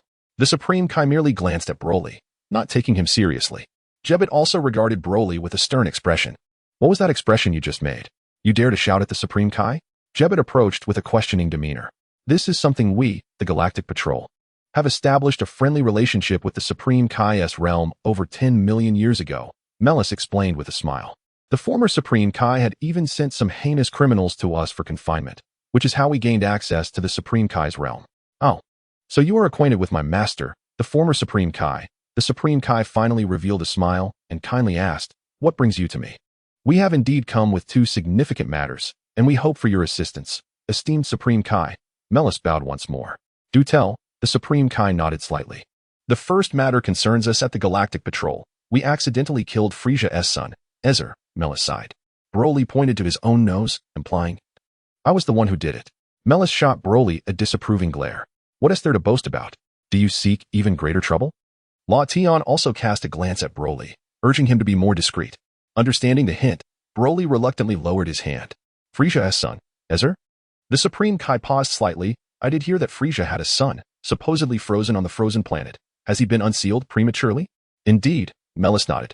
"After Ezer was unsealed, he attempted to invade our territory at the Galactic Patrol, but met a grim fate, torn asunder in the process," Luo Tian vividly recounted. "Melis, could you refrain from interjecting at this moment? However, your description of met an untimely end before achieving his goals is indeed quite apartment torn apart, you say?" The King of Worlds was momentarily taken aback. Jebbet, slightly astonished, could not help but inquire, "Who possesses such formidable prowess?" Broly was about to point at his own nose with his index finger, but upon catching a glimpse of Luo Tian's gaze, he promptly lowered his finger. His expression tinged with a hint of grievance. However, this was of little consequence. Luo Tian waved his hand dismissively, indicating that Meyer's intention was to convey that they had inadvertently provoked the cosmic overlord Friesia and hoped that the King of Worlds could mediate the situation, allowing both parties to coexist peacefully. They wished for Friesia to continue ruling his universe while the Galactic Patrol operated within the Northern Universe. At this juncture, Luo Tian paused briefly. "Myers, is this the essence of your message?" he inquired. "Indeed," Myers nodded. "We are entrusted to the King of Worlds. It is a fair request." The King of Worlds replied, "I have been monitoring the peace of the universe over the years, and I have neglected the misdeeds of Friesia. It seems the time has come to take action against him." He agreed readily, a smile gracing his lips. "The King of Worlds merely needs to issue a warning to Friesia. There is no need to eradicate him at this moment," Myers interjected, a look of surprise crossing his face. "Are you suggesting we imprison him in the galactic jail?" inquired the King of Worlds. "Not quite. After all, Friesia is currently serving Lord Beerus. Should the King of Worlds eliminate him at this juncture, it might complicate matters for Lord Beerus," Myers elaborated. "Lord Beerus?" The King of Worlds paused, a puzzled expression adorning his face. "Who is he?" "Lord Beerus is the God of Destruction." Myers responded with a scrutinizing glance at the King of Worlds, surprised by his ignorance. "God of Destruction?" The King of Worlds blinked in confusion, struggling to grasp the concept. "What is a God of Destruction?" Jebbet inquired from the side. Surely you cannot be unaware of this. Myers retorted, offering a brief explanation that in this universe, creation and destruction coexist, both indispensable to one another. Thus, the lives of the King of Worlds and the God of Destruction are intertwined. Should one perish, the other will inevitably follow. The King of Worlds. Jebbet's eyes widened in disbelief, struggling to comprehend the implications. They shared a silent exchange. And then Jebbet burst into laughter. So, you are implying that the fellow named Beerus shares his life with the King of Worlds? If that imbecile Beerus were to die, our King of Worlds would vanish as well, Jebbet exclaimed, unable to restrain his expletive-laden remark. Myers responded indignantly. How dare you refer to Lord Beerus as an imbecile? Myers, did you bring a recording device? Luo Tian suddenly asked. No, what do you intend to do? Myers replied, wiping the sweat from his brow. Encountering an unreliable individual is already quite sufficient. Do you not desire to escalate matters further? Do you wish to record this for Lord Beerus as a keepsake? Chapter 76. The greatest god and the most powerful god. What a pity it would be if Lord Beerus were to learn that someone has labeled him a fool. I wonder if he would be haunted by nightmares, sighed Luo Tian. Myers chose to remain silent. Pray tell, how formidable is this so-called Beerus, the white fellow you mentioned? Jebbet inquired. If the Supreme Kai is regarded as the greatest deity in this universe, then the God of Destruction is undoubtedly the most powerful one, Myers stated candidly. It can be said that the might of the God of Destruction is exceptionally formidable. Should he choose to act, no one could stand against him. Of course. Myers' words were somewhat modest, for his brother Whis could effortlessly defeat Beerus. However, the angelic race is known for their humility and would naturally refrain from disclosing Whis' prowess at this juncture. The Supreme Kai fell silent, and Jebbet appeared momentarily dazed. They exchanged glances once more. What of Majin Buu? The Supreme Kai suddenly directed his gaze towards Myers. That poses no issue, Myers replied nonchalantly. Let me put it this way. If Lord Beerus were to get serious, a mere puff could reduce Majin Buu to dust, added Luo Tian from the side. The Supreme Kai and Jebbet shared a laugh, subsequently regarding Luo Tian and Myers as if they were simpletons. A silence ensued. I can find a way to address the matter regarding Frisia's son, the Supreme Kai remarked calmly, gazing at Myers. As for what you mentioned about the God of Destruction, I shall treat it merely as a tale to be heard. Unaware of the depths, Jebbet scoffed. In this realm, it is evident that the Supreme Kai is the most powerful, for he is the greatest deity in this universe. Should one encounter a being that even the Supreme Kai cannot contend with, it only foretells the impending doom of this universe. Myers discreetly wiped the sweat from his brow. Myers, he does not believe, Luo Tian murmured under his breath. I suspect that the Grand Supreme Kai's demise was rather abrupt, leaving many matters uncommunicated to the current Supreme Kai. Myers chuckled wryly, acknowledging that Lord Beerus spends most of his time in slumber, leaving little room for interaction. Now, speak of the second matter, the Supreme Kai urged. Myers turned his attention to Luo Tian, fully aware that this so-called second matter was merely a formality. It was essential for Luo Tian to grasp the difficulties of cultivating angelic powers, allowing him to better appreciate the forthcoming encounter with Sister Kashi. Shall I inquire about the nature of angelic powers? Luo Tian sighed deeply. Indeed, for the Supreme Kai is the greatest deity in this universe. Myers replied with a dry smile, nodding gently. He knows not of the God of Destruction, let alone the angels, does he? Luo Tian retorted. Myers found himself at a loss for words. Your reasoning is most compelling. Angels? Could they possibly be the fictional deities with wings that are depicted in the human realm? The Supreme Kai chuckled. Myers, Luo Tian had long recognized the Supreme Kai's limited capabilities, thus he found little cause for astonishment. At this very moment, the God of Destruction added, there is nothing I, the God of Destruction, do not know. With arms crossed behind his back, he exuded confidence. Luo Tian, meanwhile, observed Myers quietly wiping the sweat from his brow. You claim to know everything, yet even we angels are unaware of certain matters. How can you assert that you possess knowledge of all? Myers found himself at a loss for words. It was the first time he realized how inept the God of Destruction was. Broly could no longer endure the conversation. Who am I? He asked, pointing to himself with his index finger, seeking clarification from the God of Destruction. The God of Destruction merely glanced at Broly, remaining silent. Do we really need the God of Destruction to tell you who you are? Jebbet scoffed. I can tell you right here. You are a Saiyan, am I wrong? Broly shook his head, missing a few words. Jebbet was taken aback. I am the legendary Super Broly, he exclaimed in a rush. Struggling to articulate so much in one breath, then quickly corrected himself. I am the legendary Super. What nonsense is this? I have no time to play games with a little brat. Jebbet frowned, scolding him sharply. Broly, eager for a challenge, looked at Luo Tian with anticipation. The The moment Luo Tian nodded, Broly was determined to charge at this individual and give him a good beating. Broly, do not be so impulsive, Luo Tian advised. You are too easily provoked. If you can maintain a calm mindset, perhaps you can regain your rationality when you transform. Do not be angry. Do not be angry. Broly repeated these words, feeling that Luo Tian was absolutely correct. Luo Tian, since we are here, we might as well ask what we need to. Perhaps the god of destruction knows something, Meyer suggested, albeit somewhat insincerely. Luo Tian replied, I truly do not understand your point. Why do you think the god of destruction knows how to purify angelic power? Would it not be better to take me directly to Whis? So, what do you need me to assist you with? The god of destruction smiled at Luo Tian, confident in his ability to resolve a human's issue. Luo Tian sighed lightly, raising his right hand like a miniature adult. With a clap, a radiant sphere of angelic power, akin to a cluster of stars, materialized in his palm. This is it, Luo Tian said, tossing the fist-sized orb of angelic power to the god of destruction. Are you feeding it to a dog? The god of destruction's expression darkened. Yet he quickly extended his hands to attempt to control the incoming angelic power. However, the moment his hands made contact with the energy, it slipped through his fingers and plummeted towards the ground. The god of destruction's expression froze. What kind of energy is this? Why can I not grasp it? This situation became rather awkward, and Jebbit was equally bewildered. Why couldn't the god of destruction catch it? Was he distracted? Myers discreetly wiped his brow. This will surely embarrass the god of destruction. With a snap of his fingers, Myers attempted to alleviate the tension. The divine power of the angel, which had been plummeting towards the ground, abruptly soared back and returned to the hands of the Supreme Kai. Indeed, the Supreme Kai's mastery over this energy was remarkable. Jebbit, standing nearby, uttered a remark to alleviate the Supreme Kai's embarrassment. However, this comment, rather than providing comfort, only intensified the Supreme Kai's awkwardness. Chapter 77, Tread Lightly. This time, do not tear apart. The Supreme Kai swiftly diverted the conversation, feigning control over the angelic energy as he scrutinized it closely. In truth, it was Melis who had been surreptitiously guiding this energy all along. Without Melis's influence, and should Loten choose not to exert control, that energy would have long since liberated itself. Indeed, this was a rather peculiar form of energy, and controlling it posed considerable challenges. The Supreme Kai gazed contemplatively at the angelic power, offering an explanation. This energy is rather murky. Do you possess any means to purify it? Loten casually inquired.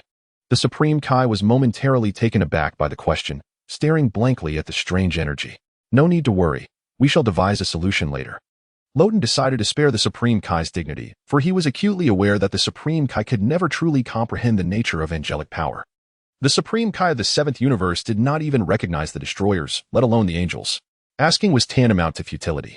Yet, Melis, why engage in such unnecessary actions? Loten expressed his gratitude with a simple nod and beckoned towards the angelic energy. It was swiftly drawn back into his possession.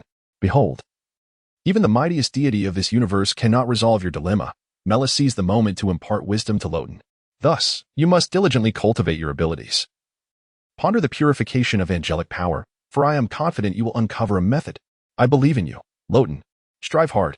Loten remained silent, observing Melis intently. Why do you regard me so? Melis suddenly felt a twinge of unease.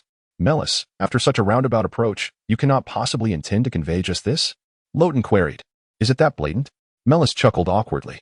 Are you attempting to suggest that I should strive to cultivate my skills and achieve the purification of angelic power on my own? Loten pressed further. The issue is, even Brother Whis is uncertain about how to purify it, Melis lamented. Melis, think carefully. I know you will find a way, Loten reassured. Patting Melis's arm. Melis suddenly felt something amiss. This is clearly your issue. Why must you enlist my help to resolve it? When does the Supreme Kai intend to assist with the Frisia matter? Melis hastily shifted the topic. I find myself free at the moment. Let me address that for you. The Supreme Kai contemplated before agreeing to assist Melis. Thank you, Supreme Kai. Melis expressed his gratitude immediately. I shall seek out Frisia and explain the situation. The Supreme Kai smiled. Melis hesitated, words caught in his throat. You may rest assured. I promise you, I will not take his life. The Kaiōshin added with a caveat. But you must inform me of the whereabouts of that god of destruction you mentioned.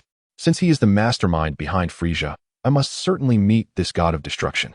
Melis pondered for a moment, realizing that sending the Kaiōshin to the realm of the god of destruction could prove beneficial. It would provide an opportunity for Whis to enlighten the esteemed Kaiōshin about the intricacies of the god of destruction. Melis readily acquiesced. Thus, it was a delightful decision. The Kaiōshin was quite pleased with Melis's response. His keen eyes promptly pierced through the divine realm. gazing into the vast expanse of the universe. In less than 10 seconds, he exclaimed, "I have sighted Frisia. I shall proceed to find him." A subtle smile graced the Kaiōshin's lips. "Kaiōshin, allow me to accompany you," Jebbet respectfully requested from the side. "No need." The Kaiōshin shook his head. "I shall return shortly." "Kai Kai Kai." The Kaiōshin chanted, a radiant aura enveloping him. In an instant, he vanished from sight. Broly, wide-eyed with astonishment, immediately began to search for the Kaiōshin's whereabouts. However, how could Broly possibly locate the Kaiōshin? Gone. Broly glanced at Loden. "Humph. Inexperienced, are we?" "That is known as instant transmission, a remarkable skill possessed solely by the Kaiōshin," Jebbet declared with pride. "Naturally, as a disciple of the Kaiōshin, I too can perform instant transmission, though not as adeptly as the Kaiōshin himself." Instant transmission? Broly's curiosity deepened. In simple terms, it allows one to traverse instantaneously from here to the planet Vegeta, where you once resided. Jebbet beamed with pride. "Teach me." Broly's anticipation grew. "Do not harbor such thoughts. Humans cannot master this skill. It is a divine ability," Jebbet scoffed, his flushed face reflecting disdain. Broly fell silent. "Fear not, Broly, in the future. I will take you to learn instant transmission," Loden reassured him. Broly's eyes sparkled with excitement, his expression filled with anticipation. "You refer to the instant transmission of Yardrat, do you not?" Jebbet chuckled softly, "But that form of instant transmission cannot be compared to that of the Kaiōshin. Another word, and I shall strike you," Broly threatened, cracking his knuckles in readiness. "Oh, did I hear you correctly? You intend to strike me?" Jebbet laughed heartily. "Do you even comprehend to whom you are speaking? While I may not possess the strength of the Kaiōshin, I am still his disciple and one of the greatest deities in this universe. I understand you are a warrior race, the Saiyans, but do you truly believe you can challenge me?"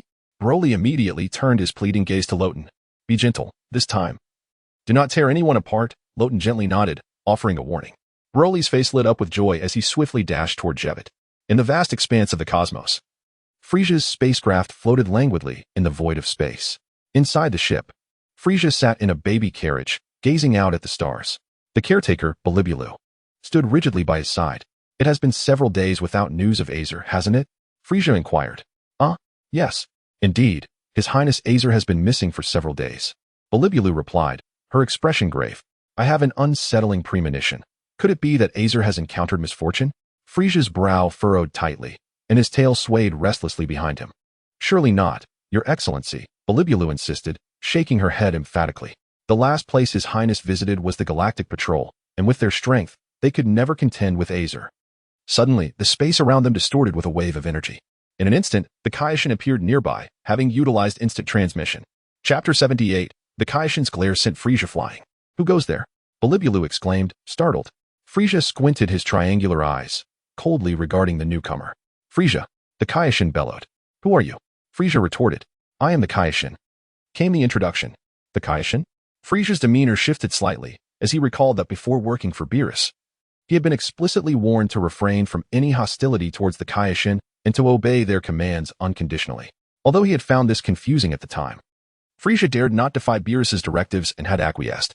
Moreover, he had vaguely heard that the Northern Universe, where the Galactic Patrol resided, fell under the Kaiōshin's jurisdiction. This was one of the reasons he had refrained from encroaching upon that territory. Given the vastness of the cosmos, commanding other regions constituted a monumental military endeavor. "Kaiōshin, what brings you to me?" Frisia sensed an ominous foreboding. "I have come to inform you about your son, Azer," the Kaiōshin said, his countenance devoid of warmth. Frisia's lips twitched, his anxiety mounting. Indeed, his fears were materializing. "What has happened to Azer?" he asked, frowning.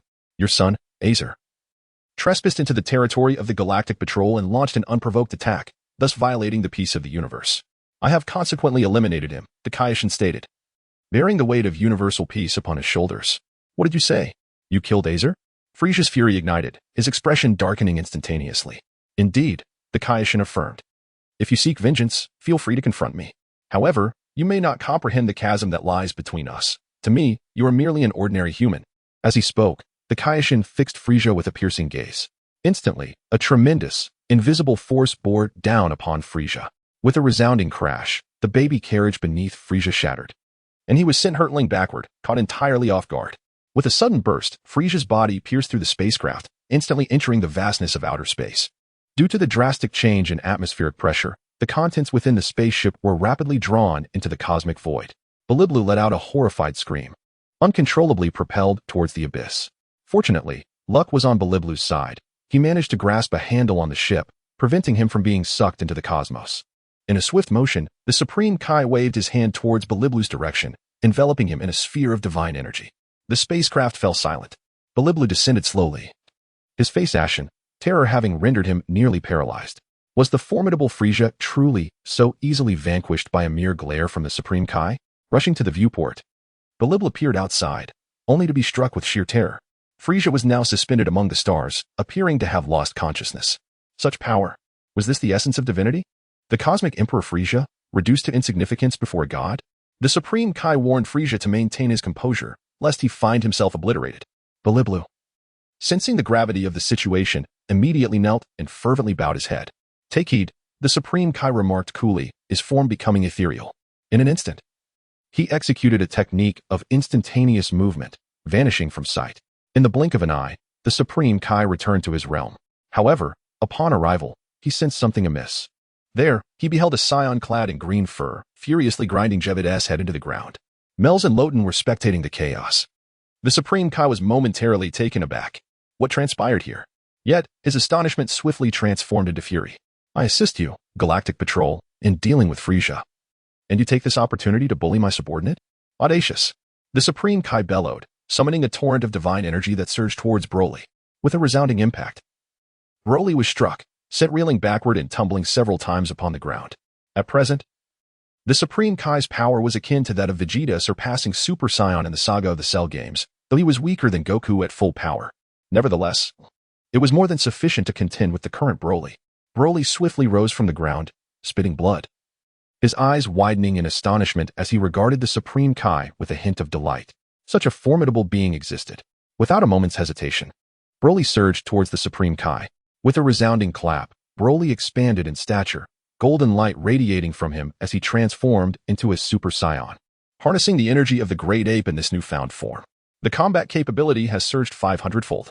Presently, Broly's base power level has reached an impressive height of 3 million. It is undeniable that this young warrior's strength tends to increase spontaneously from time to time, even without training. Occasionally, Luo Tian observes this phenomenon with a tinge of envy. Truly, he embodies the legendary Super Saiyan. For Broly, the ascent from 2 million to 3 million in power is remarkably effortless. However, even with such a monumental increase, Broly's combat strength merely amounts to 1.5 billion. In contrast, the current Supreme Kai, purely in terms of power level, has surpassed 100 billion. Consequently, dealing with Broly remains quite manageable. With a sudden movement, the Supreme Kai fixed his gaze upon the approaching Broly. Instantly, a formidable divine energy enveloped Broly. The impact sent Broly hurtling backward, his body tumbling across the ground several times. Upon landing, he gritted his teeth and struggled to rise. You have gone too far. While I was preoccupied with handling Frisia, you were here assaulting Jebed. The Supreme Kai's expression was icy, his anger palpable. I sincerely apologize, Lord Supreme Kai. This matter is rather complex. Mir's hastily expressed regret. There is no need for further discussion. You are not welcome here. You may leave. The Supreme Kai coldly issued his dismissal.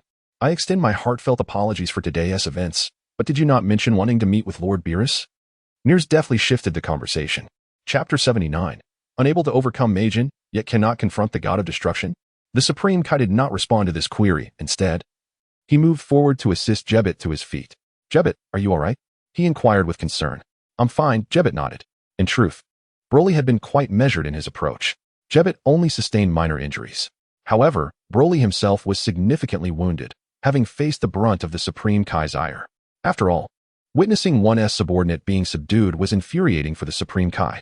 At that moment, Broly had reverted to his usual state, lying on the ground, heavily injured. With just a glare, the Supreme Kai had reduced him to his original form. Broly gazed upward, his spirit somewhat dazed. Suddenly, Luo Tian's angelic power swiftly enveloped Broly, initiating his healing. Rise, train diligently, and take your time to reclaim your strength, Luo Tian reassured him. Reclaim my strength. Broly's eyes sparkled as he sensed his body fully restored, and he vigorously nodded, leaping to his feet. Immediately, he cast a fierce glare at the distant Supreme Kai, eager to charge forth. Not now. You are not his match yet, Luo Tian intervened, restraining Broly. Following his healing from serious injury, Broly's power level surged from 3 million to an astonishing 5 million. Nevertheless, even if Broly were to transform into a Super Saiyan, his battle power would merely reach 2.5 billion, which still pales in comparison to the current god of destruction. What? You possess healing abilities? The god of destruction cast a surprised glance at Luo Tian. I have some knowledge in that area, Luo Tian replied with a slight smile. The god of destruction, with a stern expression, remained silent. Do you only heal your own kin? Have you not noticed that Jebet is also injured? Would you like me to attend to him? Luo Tian inquired. It's unnecessary. I can heal myself. Jebet scoffed, summoning a radiant light of healing to envelop his form. His wounded body was swiftly mended by his own power. Jebet, what transpired? Why did you engage in combat? The god of destruction asked, perplexed. It was merely a brief spar. There is no need for concern, my lord, Jebet chuckled heartily. Luo Tian displayed a hint of confusion. Is this fellow truly so insufferable? After receiving a beating, he is now capable of coherent speech. That is well. The god of destruction chose not to dwell on the matter and instead turned his grave expression towards Beerus, asking, where is the god of destruction you mentioned? I shall confront him at once. Are you planning to utilize instant transmission, my lord? Beerus inquired. Indeed, as you have observed. My instant transmission allows me to reach any location within my line of sight in an instant, the god of destruction affirmed. Simply indicate the direction of that god of destruction, and I shall teleport there. It should be in that direction. Beerus pointed towards a specific location in the sky. The god of destruction immediately directed his gaze towards the indicated point. In the vastness of space, Frisia was retrieved by his subordinates, Belibulu, and others. After a full 3 minutes, Frisia finally opened his eyes slowly and leapt from the bed. My lord Frisia, are you all right? Belibulu asked with concern. Where did that bastard god of destruction go? Frisia seethed, surveying his surroundings. He has already departed, Belibulu replied. Just you wait. One day I shall make him pay. Frisia fumed with fury. Belibulu dared not respond, keeping his head bowed in silence. So, Azer was killed by the god of destruction? No wonder there has been no word of him lately. Frisia clenched his fists tightly, veins protruding on his forehead. At that moment, no one dared to utter a sound. All bowing their heads, not even daring to breathe, lest they incur unwarranted wrath. God of destruction, I shall remember you. One day, I will settle this score. The vengeance for my son shall be avenged by me, Frisia declared coldly, his words escaping through clenched teeth. In the realm of the god of destruction. Move slightly to the left. Yes, this should be the location, my lord, Beerus said politely. I see an inverted triangular planet that resembles an upturned pyramid. Is that the dwelling of the god of destruction? The god of destruction's eyes brightened, expressing astonishment. There is a castle atop it. Lord Beerus must be within. Beerus explained. The Supreme Kai immediately turned his gaze towards the castle. Soon, his eyes penetrated its walls, effortlessly locating the slumbering figure of Beerus within. A cat? The Supreme Kai paused momentarily, taken aback. Indeed, that is Lord Beerus, the god of destruction of our universe, was Melis' response. Is he the mastermind behind Frisia? The Supreme Kai scoffed. One could say so, Melis nodded gently. Melis knew somewhat that before falling into slumber, Lord Beerus had entrusted Frisia with his duties, tasked with annihilating certain specified planets. Thus, it wouldn't be entirely inaccurate to attribute Frisia's actions to Beerus. In essence, are all the troubles in the universe the consequence of this individual? The Supreme Kai grasped the situation. Melis was momentarily at a loss for words. A brief silence ensued. Not quite, Melis shook his head. You need not say anything further. If I cannot contend with Majin Buu, how could I possibly challenge a god of destruction? The Supreme Kai let out a haughty snort, his form suddenly becoming ephemeral. Wait, my lord Supreme Kai. Melis' expression shifted. Are you truly intending to utilize instant transmission to the realm of the gods of destruction? You must take me with you. Luo Tian's eyes lit up, eager to rush forward and implore the Supreme Kai to transport him to the realm of the gods of destruction. However, after a brief moment of hesitation, he quickly withdrew his foot. The individual the Supreme Kai ultimately sought was indeed the god of destruction, Beerus. He might directly teleport next to Beerus. I shall refrain from accompanying him. Should he merely glare at Beerus, and Beerus happen to sneeze, the scene would be utterly unbearable. I will not follow him to my demise. Fear not, for the Supreme Kai is the greatest deity in the universe, aside from that troublesome Majin Buu. The god of destruction you mentioned is hardly a concern, Jupiter declared with a confident smile, patting Melis on the shoulder in a gesture of reassurance. Melis, Chapter 80. Xian and Beerus. Melis genuinely found himself at a loss for words. Are you and the Supreme Kai unaware? Before Lord Beerus, Majin Buu is insignificant. Even I, as a novice angel, may not stand a chance against the god of destruction, Beerus. My greatest worry is whether the Supreme Kai will act rashly towards Lord Beerus. That would be disastrous. Just as Melis finished speaking, the Supreme Kai had already vanished, employing instant transmission. The hand Melis had extended awkwardly retreated. Subsequently, Melis scratched his head, rapidly contemplating whether he should contact Whis immediately. If the Supreme Kai has ventured to the realm of the gods of destruction, I wonder if Brother Whis will sense it? If he doesn't, and something befalls the Supreme Kai, it would be quite troublesome. With a decisive clap, Melis raised his hand, and his staff materialized before him. In this critical moment, he could no longer afford to conceal his identity. Moreover, the identity of the Supreme Kai poses no significant issue even if it becomes known to his attendants. Broly rubbed his eyes in astonishment as he gazed at the staff that suddenly appeared in Meruz's hand, stepping forward to inspect him closely. From where did this staff materialize? Jebbet caught sight of the staff in Meruz's grasp and was momentarily taken aback, feeling a twinge of surprise. What exactly is that? Luo Tian leaned closer to Meruz, peering into the crystal orb atop the staff. Hey, Whis, long time no see. He greeted, waving at Whis, who had just manifested within the orb. Meruz was left speechless, while Whis displayed a look of astonishment. Both turned their attention towards Luo Tian. You can see inside? Meruz turned away with a wry smile.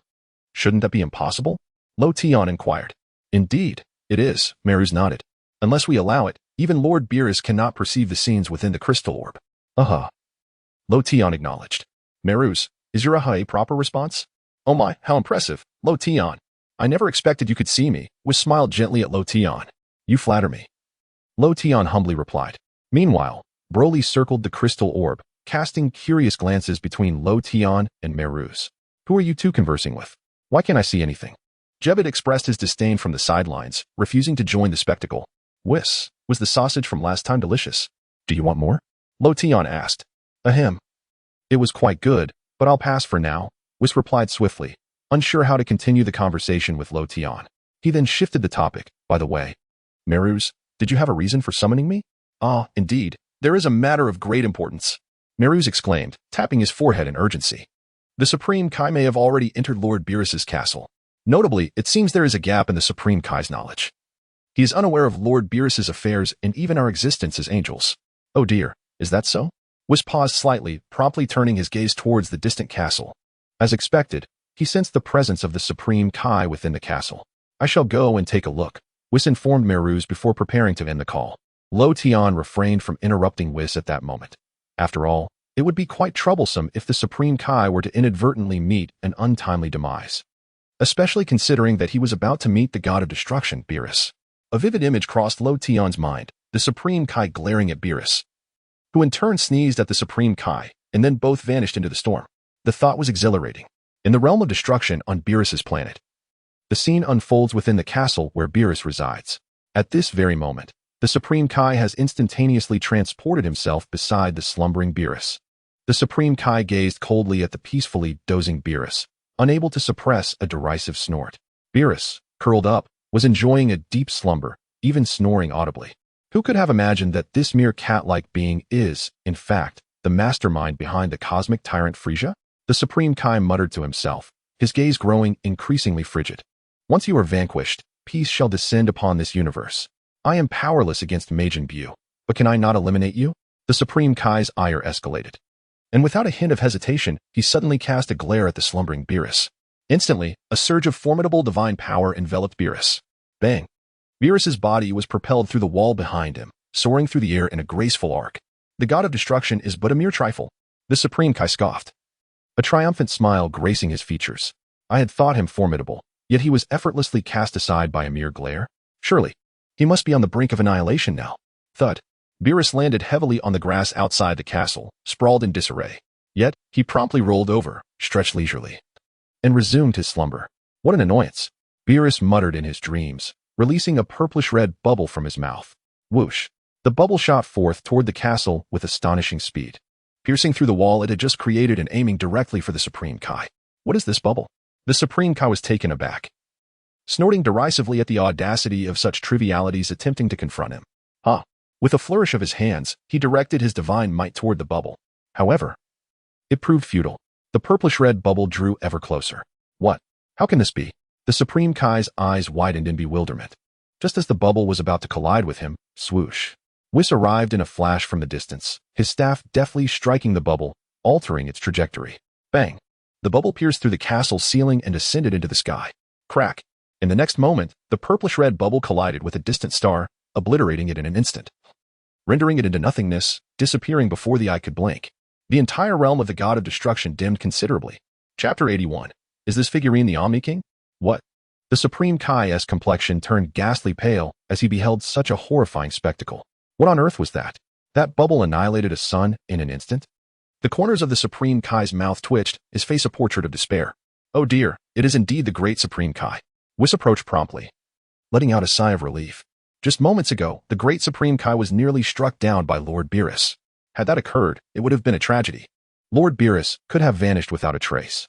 That is incorrect. I recall that Lord Beerus sealed a Supreme Kai many moons ago. As long as that Supreme Kai remains alive, it stands to reason that Lord Beerus will not vanish. Who are you? The Supreme Kai regarded Whis with vigilance. Greetings. Supreme Kai. I am Whis, the attendant of Lord Beerus, Whis replied courteously, bowing respectfully to the Supreme Kai. Attendant?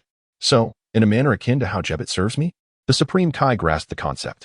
Whis responded, Your reasoning is impeccable. I find myself at a loss for a counter-argument. Thus, you are an accomplice to the god of destruction. The Supreme Kai glared coldly at Whis. This crisis besetting the universe is a consequence of your actions, is it not? Whis, taken aback, replied, Crisis? I am at a loss for words. Am I mistaken? The Supreme Kai's anger escalated. You have disrupted the peace of the universe. Whis was momentarily speechless, unsure of how to retort. Indeed, I have struck a nerve, the Supreme Kai scoffed, glaring fiercely at Whis. Ah, dear Supreme Kai. Perhaps you are misinterpreting the situation, Whis replied with a calm smile. In any universe, creation must be accompanied by destruction. To ensure its longevity, maintaining balance is paramount. Universal balance? What do you mean? The Supreme Kai was taken aback, having never encountered such a peculiar notion. Allow me to illustrate with a simple analogy. Let us liken the vast universe to a singular celestial body, Whis elaborated. Do share. The Supreme Kai decided to listen before passing judgment, adding, If your explanation falters, I shall not hesitate to interrupt. Whis continued, If this planet, referred to as the universe, were to continuously give rise to humanity without restraint, what consequences might you foresee, Supreme Kai? Surely, humanity would coexist peacefully, thriving and progressing toward a brighter future. What could be amiss? The Supreme Kai answered with certainty. Whis found himself at a loss for a response, falling silent for 3 seconds. Do you not consider that unchecked human proliferation may lead to an imbalance on this planet? Whis sighed softly, attempting to explain patiently. A planet cannot lose its balance due to an abundance of ants, the Supreme Kai countered. Whis was momentarily speechless. My point is, a planet possesses finite resources. Should those resources be completely depleted one day, what then becomes of humanity? Whis inhaled deeply and inquired. What exactly are you implying? The Supreme Kai appeared perplexed. His brow furrowed tightly. If, at that juncture, we were to eliminate certain resource-consuming entities, would this planet not progress toward a more favorable state? Whis elucidated. Are you merely attempting to justify your past transgressions? The Supreme Kai exclaimed in anger. Whis felt a pang of hurt. Is that truly what I meant? At that moment, Whis suddenly realized the meaning of the phrase, words fail to resonate. How could the Supreme Kai be so oblivious? Say no more, accept divine retribution. The Supreme Kai bellowed, directing his hands towards Whis. Whis remained silent, unable to respond. You shall pay for the sins you have committed, the Supreme Kai proclaimed. His hesitation evaporating as divine energy surged forth from his hands, enveloping Whis in a powerful aura. Yet, there was not that followed. Whis merely unleashed a faint glimmer of angelic power, effortlessly neutralizing the Supreme Kai's divine force. What? You are unharmed? The Supreme Kai's expression shifted dramatically as he quickly leapt back, creating distance between himself and Whis. Has your master, the great Supreme Kai, not informed you of these matters? Whis inquired calmly. The Supreme Kai fell silent, his peripheral vision catching a movement from Beerus, prompting him to glance out the window. Upon doing so, he was utterly astonished, his eyes widening in disbelief. How could this god of destruction appear so unfazed? He was still asleep. The Supreme Kai felt utterly discombobulated. It seemed that the power of the god of destruction exceeded my expectations. I will return. The Supreme Kai, after a moment's hesitation, shouted defiantly, his form beginning to shimmer. Please hold on a moment, Supreme Kai, Whis said, snapping his fingers. With a resounding pop, the Supreme Kai's instant transmission was abruptly interrupted. Once again, he was left dumbfounded, never anticipating that his teleportation would fail. In a flash, Whis materialized beside the Supreme Kai. Don't come any closer. The Supreme Kai stammered, panic-stricken. Am I truly that intimidating? I am but an angel, Whis replied. Supreme Kai, I harbor no ill intent, he added, a hint of sorrow in his voice. Yet, the Supreme Kai remained vigilant, wary of a potential ambush. This individual is far from simple. I sense I am not his match. What do you intend to do? The Supreme Kai asked, his voice trembling. The Supreme Kai must surely be aware of the Omni King, yes? Whis stated as he projected an image from his staff. The figure within the projection was none other than the Omni King himself. The Omni King? The Supreme Kai was taken aback, having never encountered such an unusual title before. He immediately focused on the image of the Omni King. Who is this figure? Could this be the Omni King you speak of? He inquired casually. Figure? You refer to the Omni King as a mere figure? Whis exclaimed in dismay. If the Omni King were to learn of this, I fear our 7th universe would be obliterated by his own hand. In that moment, regret washed over Whis for having lingered with the Supreme Kai. Should you wish to depart, I would gladly let you go. Why would I interrupt your instant transmission spell? Chapter 82, The Divine Sword. Never mind, you may leave. Whis sighed with resignation. Are you truly certain you will let me go? The Supreme Kai gazed at Whis in disbelief. Why would I want to keep you? Am I to invite you to dinner? Whis replied. Whis, in a fit of indifference, chose to disregard the Supreme Kai and swiftly departed from the castle. You should take your leave as well. I still have repairs to attend to, the Supreme Kai remarked. Upon witnessing Whis' departure, he hesitated not a moment longer and promptly utilized instant transmission. In an instant, the Supreme Kai vanished from sight.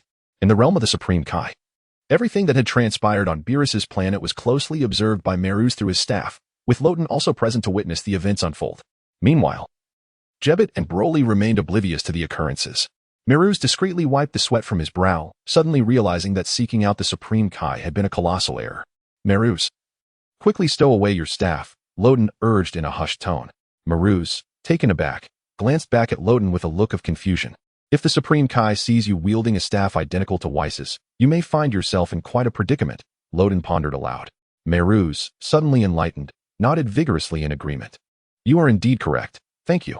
With that, Beerus promptly retracted his staff. Just as he did, the Supreme Kai reappeared through instant transmission, panting heavily. Beads of cold sweat dotting his forehead, his complexion pale. Even his legs trembled uncontrollably, betraying his evident fright. This marked the first time since the Majin Buu incident that the Supreme Kai had felt such a long-forgotten fear. Such a destroyer and his attendant are formidable indeed. He reflected. Are you all right, Supreme Kai?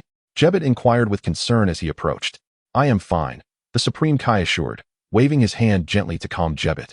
Striving to regain his composure. That was truly terrifying. I nearly did not make it back.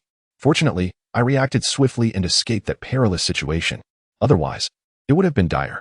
Once again, I extend my gratitude for your assistance, Supreme Kai, in helping us Galactic Patrol resolve the Frisia matter, Beerus stated respectfully. I shall not keep you for a meal, the Supreme Kai replied. Indeed, it is time for us to take our leave, Beerus acknowledged with a nod. I will return, Broly declared, rubbing his head and gazing at the Supreme Kai, his eyes filled with fierce determination. The Supreme Kai exhibited little expression. His recent visit to Beerus' planet had considerably diminished his prior confidence. In that moment, the Supreme Kai understood that in this universe, aside from Majin Buu, there existed another exceedingly powerful destroyer. Perhaps he was not as strong as Majin Buu, but he was certainly formidable. Let us depart, Beerus suggested to Luo, lowering his voice. Next, we must make a trip to the underworld. It is conveniently on our way. Agreed, Luo nodded in assent. Supreme Kai, I apologize for the intrusion and thank you once more for your assistance. Beerus expressed his gratitude once again. With that, Beerus led the way toward the spaceship, initially hoping that the Supreme Kai would assist in transporting Luo to the 10th universe. However, given the current circumstances, the King of All seems utterly uninformed. So it is best not to meddle further. At least the matter concerning Frisia has been resolved, and the Galactic Patrol poses no further danger. This affords us ample time to accompany Luo Tian to the 10th universe. Broly, on the other hand, is restless, frequently glancing back at the King of All. Thud.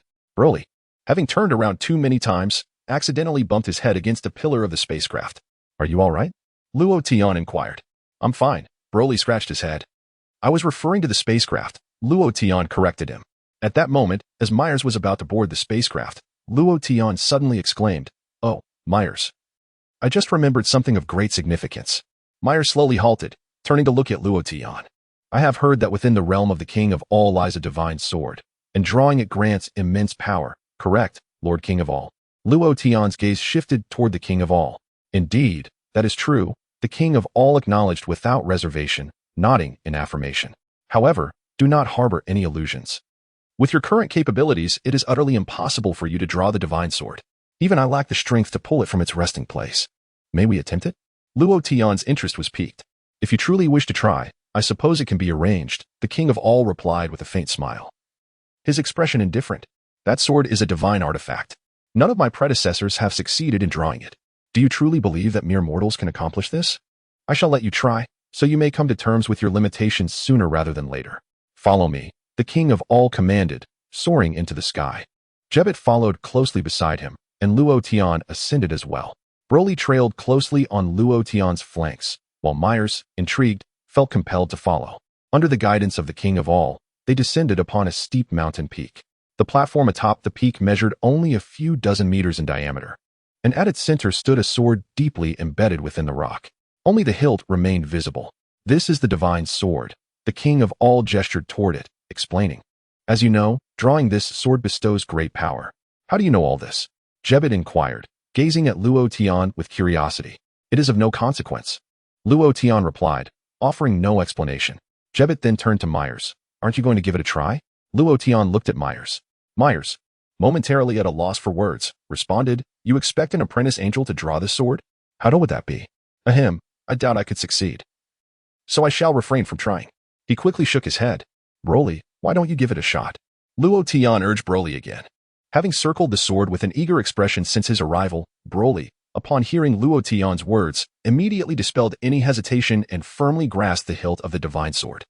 Humph. If even the king of all cannot draw it, then a mere subordinate like me stands no chance. Jebbet let out a disdainful smile. Remarking that several deities of the Kai realm had attempted to draw this sword in the past, but alas, all had failed. He chuckled. As Broly exerted every ounce of strength he possessed to pull the sword, yet the divine blade remained utterly immovable. How did I say it? Jebbet's smile grew even more radiant. Though the Kai did not speak, his eyes sparkled with mirth. You cannot even defeat me. What makes you believe you can extract this sword? Breathing heavily, Broly felt his hands becoming numb and quickly began to blow on them. With a sudden transformation, he morphed into a Super Saiyan endowed with the strength of a great ape. However, I must say, your transformation is quite unique. I recall that Saiyans can only transform into great apes, Jebbet mused thoughtfully. Broly remained silent, gripping the hilt of the sword with renewed determination, straining to pull it free. Yet, the divine sword remained as steadfast as ever, despite Broly's battle power soaring to an astonishing 2.5 billion. There remained a significant disparity between his true strength and that of the current Kai. It is worth noting that during the timeline's events, when Gohan visited the Kai realm to draw the sword, his base power far exceeded Broly's present capabilities, which explained Gohan's ease in wielding the divine blade after his transformation into a Super Saiyan. Regrettably, Broly's base power was simply too feeble. Indeed, even in his Super Saiyan form, he failed to draw the sword, instead panting heavily from exhaustion. If you cannot even draw a sword, you shall be punished with 3 days without food, Luo Tian suddenly declared. Broly's pupils instantly constricted, and he began to blink rapidly, his eyes turning white. Ah! He cried out, entering a state of fury, glancing first at Luo Tian and then at Myers beside him. His gaze then shifted to Jebbet. Why does your expression seem so peculiar? Jebbet furrowed his brow. However, the moment Jebbet spoke, Broly charged towards him with sudden ferocity. Watch out! Luo Tian shouted. Jebbet was momentarily taken aback, glancing in Luo Tian's direction as the Kai was caught off guard. He.S. about to go berserk. Luo Tian yelled, swiftly ascending into the sky. Jebbet retorted, I did not require your reminder. Your warning diverted my attention. Myers wiped the sweat from his brow in exasperation. I can't shake the feeling that you did that on purpose. Transforming into a streak of golden light, Broly hurtled towards Jebbet, who was left in shock. At that critical moment, the Kai swiftly appeared beside Jebbet and waved both hands towards Broly. An invisible force of divine energy enveloped Broly, instantly freezing him in midair, rendering him nearly immobile. Ah! Broly emitted a series of anguished roars, desperately struggling to break free from the constraints imposed by the Supreme Kai. What has happened to him? Why has he gone berserk? The Supreme Kai inquired urgently. It could be that the energy is too overwhelming, and his body cannot endure such immense power, leading to a loss of rationality, explained Loten, feeling somewhat remorseful. It is my fault. I should not have said he couldn't eat. Mers stood silently by, feeling a sense of disbelief.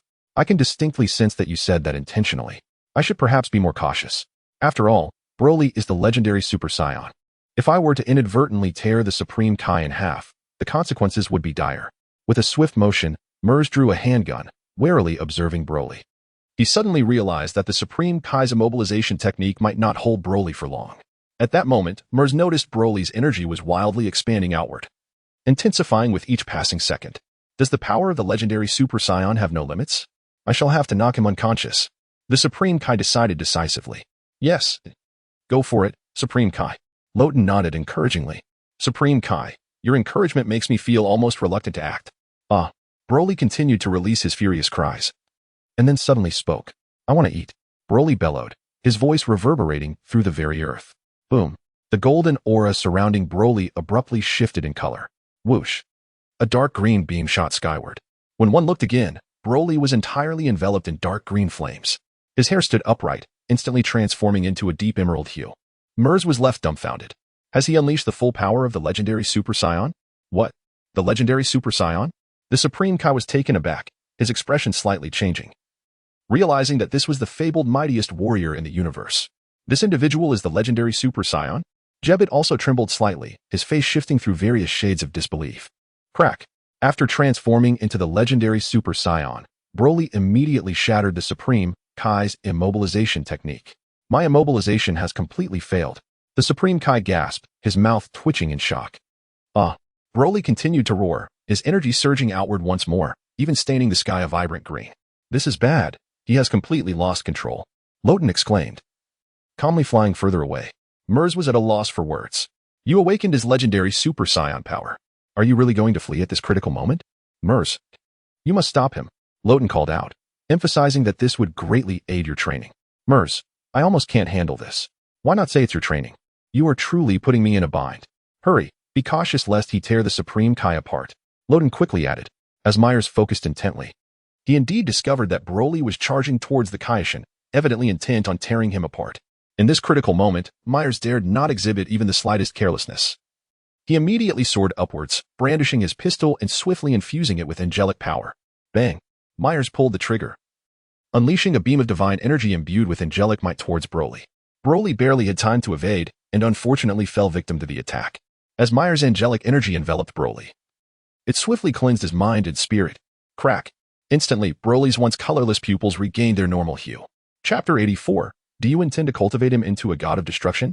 Broly, turn around and let me treat you to a hearty meal. Luo Tian appeared beside Broly and uttered these words.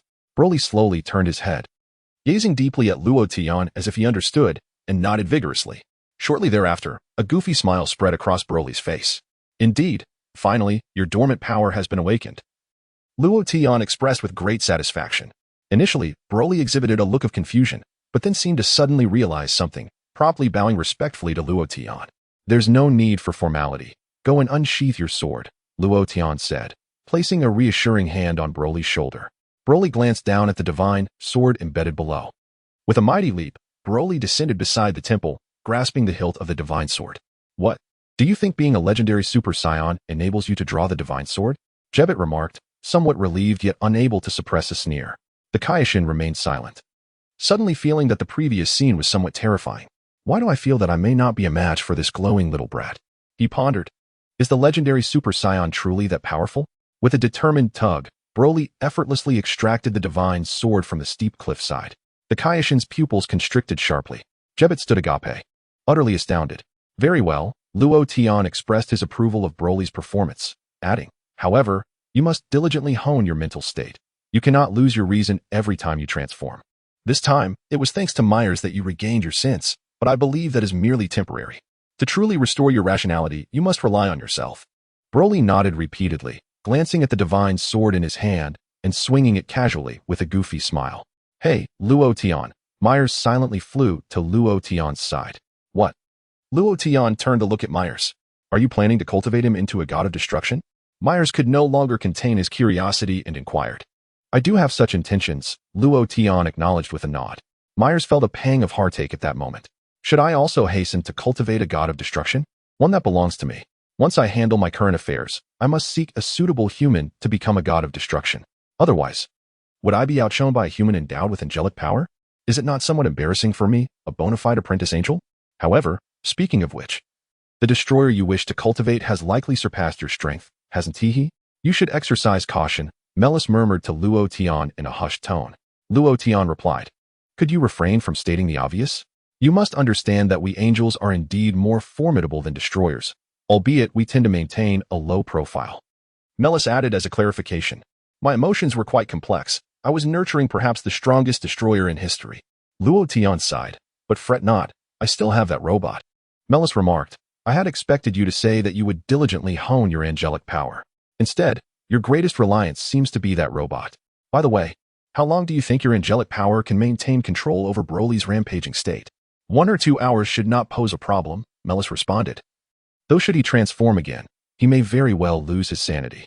Thus, as you mentioned, it is essential to cultivate his mental fortitude to prevent him from losing control during transformation. Understood, Luo Tian nodded. The Supreme Kai and Jebbet exchanged glances before flying towards Broly, albeit maintaining a prudent distance, wary of his potential loss of reason. How did the Supreme Kai regain his sanity? I noticed that the Galactic Patrolman shot him, and his reason returned, Jebbet inquired curiously. Jebbet, is that the crux of the matter?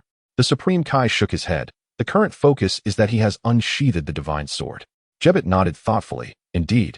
How he regained his sanity was no longer the priority. The fact that he managed to draw the divine sword was astonishing. Could the legendary Super Saiyan truly be that powerful? It now seemed quite reasonable that I was bested by him. Suddenly, Jebbet felt a sense of equilibrium within himself. Whoosh, whoosh, whoosh. Broly swung the divine sword with remarkable speed. In that moment, he resembled a deity of the blade. The Supreme Kai and Jebbet remained silent, watching as Luo Tian and Melis observed Broly displaying his prowess. What does this legendary Super Saiyan think of our divine sword? The Supreme Kai inquired, stepping forward. Mine. Broly pointed at the sword, and then at himself. The Supreme Kai was momentarily at a loss. I did not say it was yours. How can you claim it as your own? Cough, cough. I could bestow this divine sword upon you, the Supreme Kai proposed.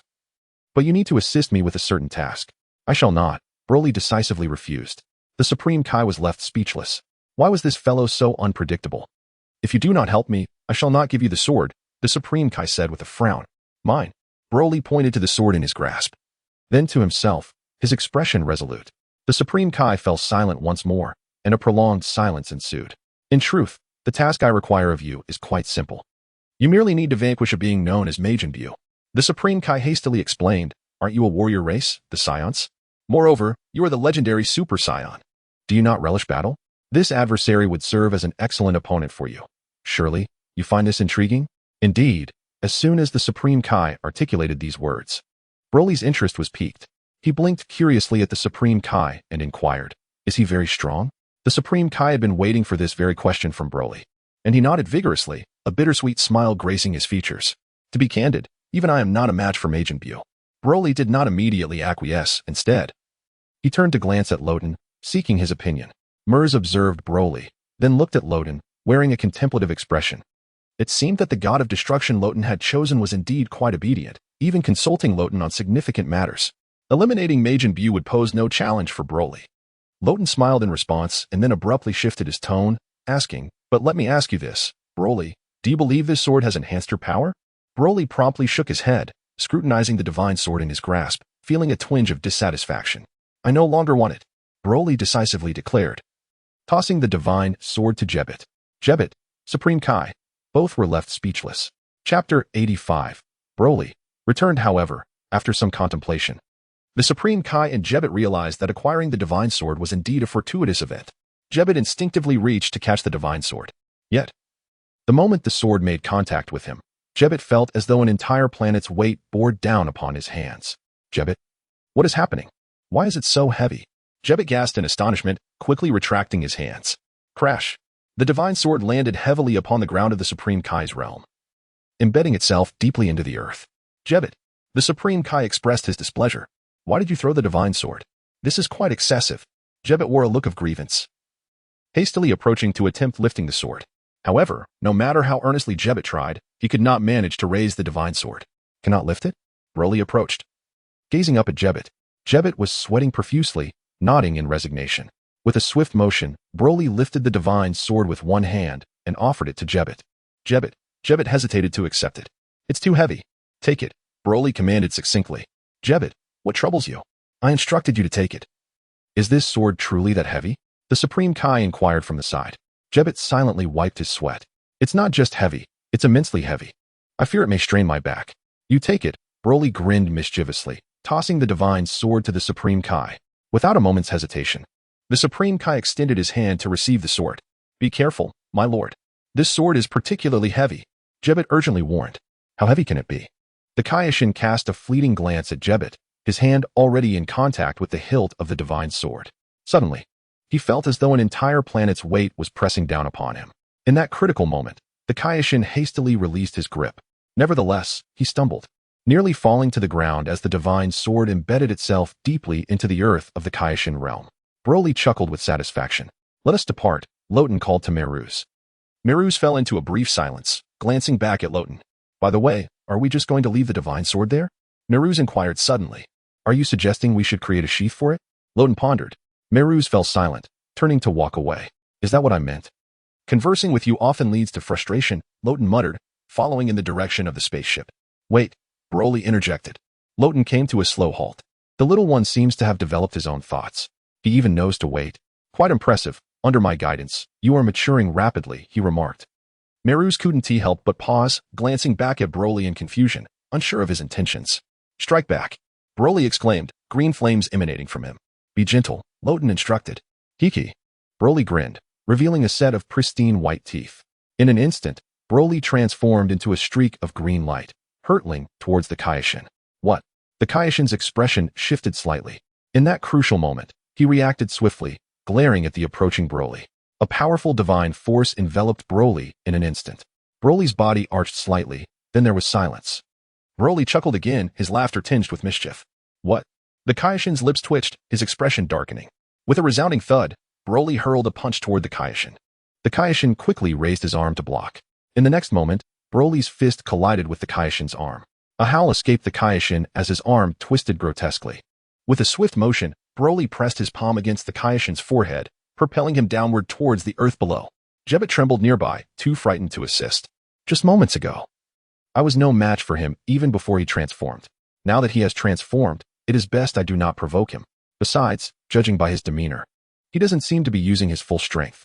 When he struck me before, I only sustained minor injuries. Otherwise, I would have been defeated long ago." Boom. Broly pressed the Kaiōshin's head into the ground, leaving a crater upon the earth of the Kaiōshin realm. Meanwhile, Broly pressed the Kaiōshin's head into the pit, spinning it around to double its size. Bang! With a gentle punch, Broly sent the Kaiōshin's body crashing into the chasm. What a thrill! Broly clapped his hands in excitement, laughing heartily. "Why do I feel like you resemble Majin Buu?" remarked Luo Tian. Myers remained silent, his face contorted in confusion, unsure of how to proceed. As Broly chuckled, he suddenly became aware of something and swiftly turned to gaze in the direction of Jebbet. Jebbet, hesitant to meet Broly's eyes, quickly looked up at the distant sky, pointing at the white clouds and exclaiming, "The clouds are exceptionally white today." "Look at me," Broly stated. Jebbet feigned ignorance, continuing to observe the clouds above. Broly fell silent and strode towards the divine sword not far away. Jebbet, catching sight of Broly's movements from the corner of his eye, turned pale.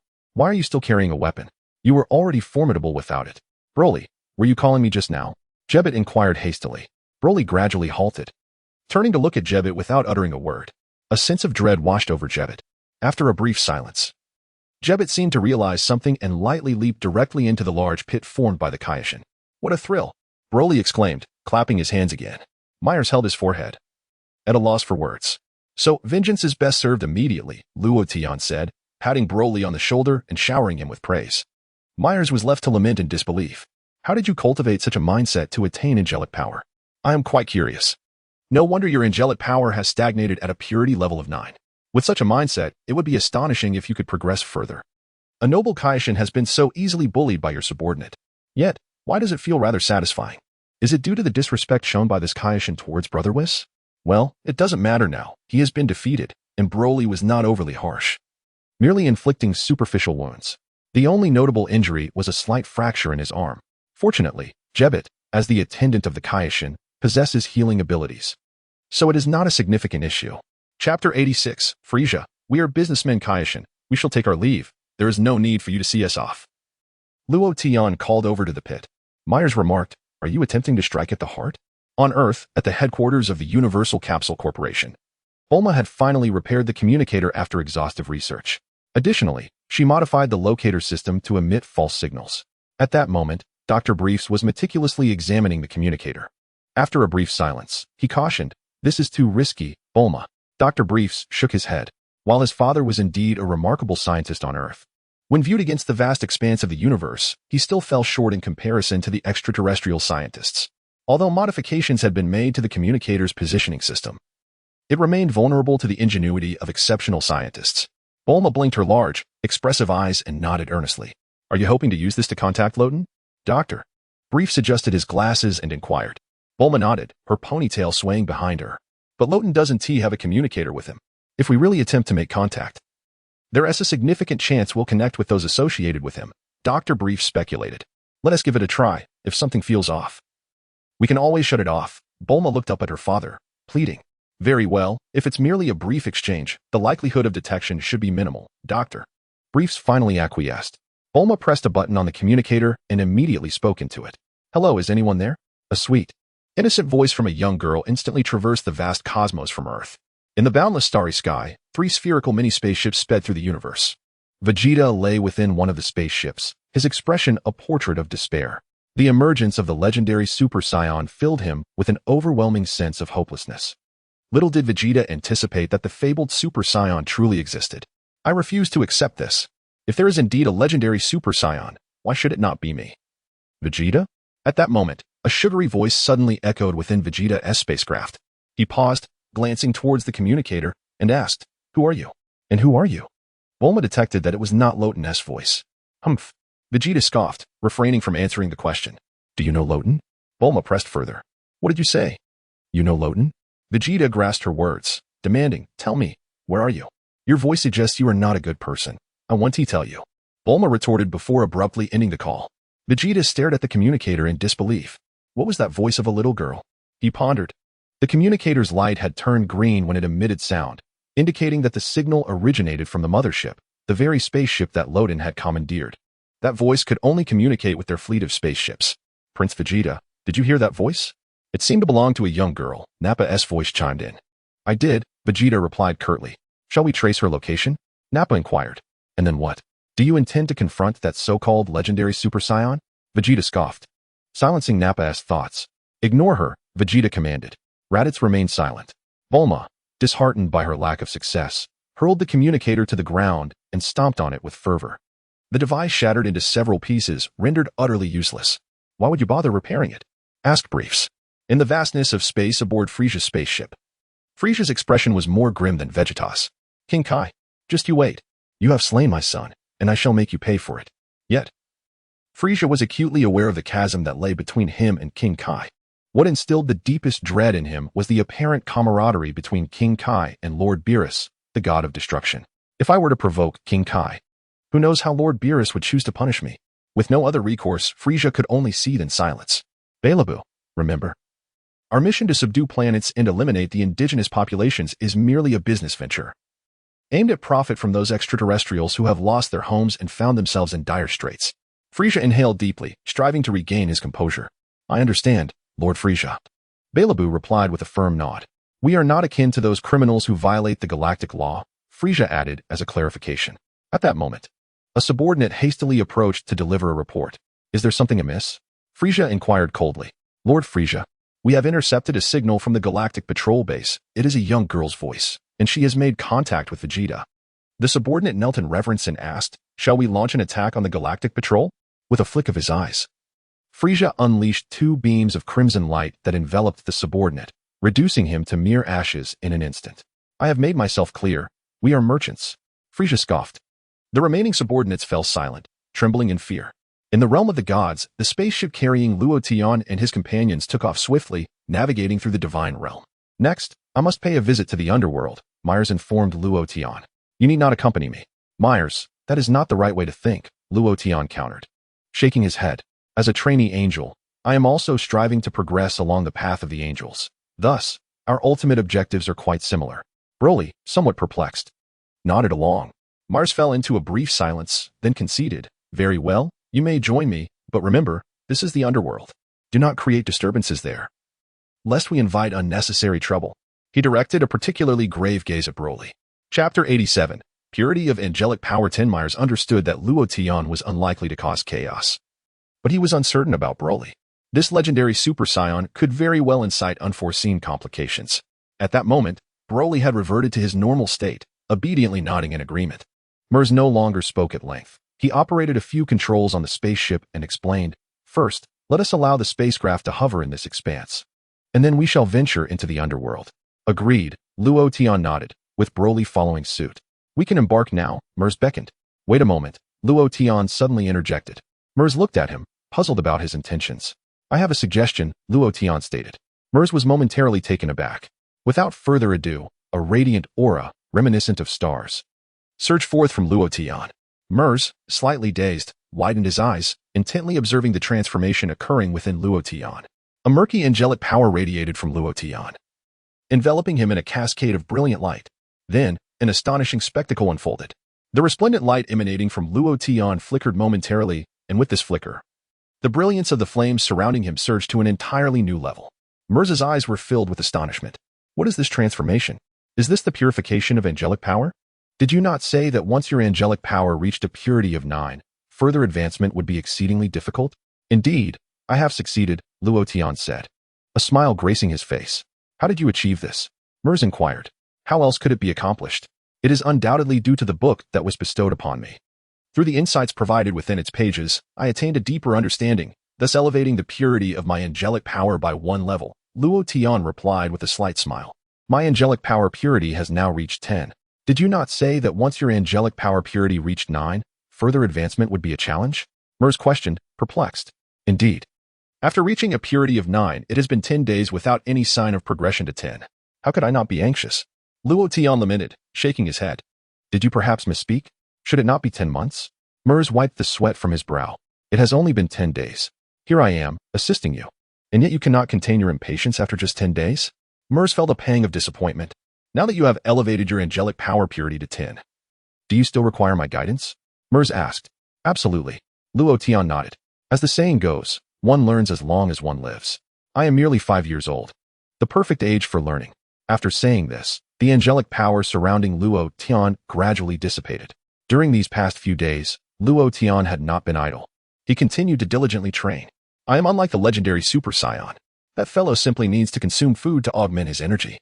I must exert myself to ensure I do not fall behind. He pondered, if I were to be surpassed by my destroyer, who would I turn to for justification? After several days of relentless training, Luo Tian ultimately discovered that his angelic power could be further purified. Thus, just moments ago, Luo Tian achieved an advancement in the power of angels, reaching a purity level of 10. Myers was momentarily rendered speechless. Meanwhile, Broly nodded along as if he comprehended everything. Well, let us visit the underworld. After all, congratulations are in order for your angelic power finally being purified, Myers remarked with a hint of nostalgia. Wait a moment. Luo Tian interjected. Myers responded, what are you waiting for? I want to see if I can transform, Luo Tian pondered aloud. Transform. Myers was slightly taken aback. Let us give it a try. Until now, it has been mere conjecture. It is time to validate it. Luo Tian's expression grew unusually serious. According to his calculations, once his angelic power's purity reached 10, he should be able to transform into a Super Saiyan god. Of course, all this was theoretical, with no practical attempts made until now. Now that his angelic power had indeed reached a purity level of 10, it was worth attempting the transformation into a Super Saiyan god. Everyone, please remain silent. I need to concentrate to have any chance of transforming. Luo Tian instructed Myers and Broly. Broly enthusiastically nodded, eyeing Luo Tian with anticipation. Do you need to leave the spacecraft to transform? Myers suggested. In case the commotion is too great, we wouldn't want to damage the spacecraft. It's nothing to worry about. Luo Tian reassured him with a gentle wave of his hand. As an angel, you should understand that angelic power is relatively gentle, as long as there is no transformation. It possesses minimal offensive capability. The spacecraft can undoubtedly withstand it. Myers retorted, are you instructing me on my duties? Who among us is the angel? I can't help but feel you resemble a rookie angel more than I do. This left Myers at a loss for words. Silence.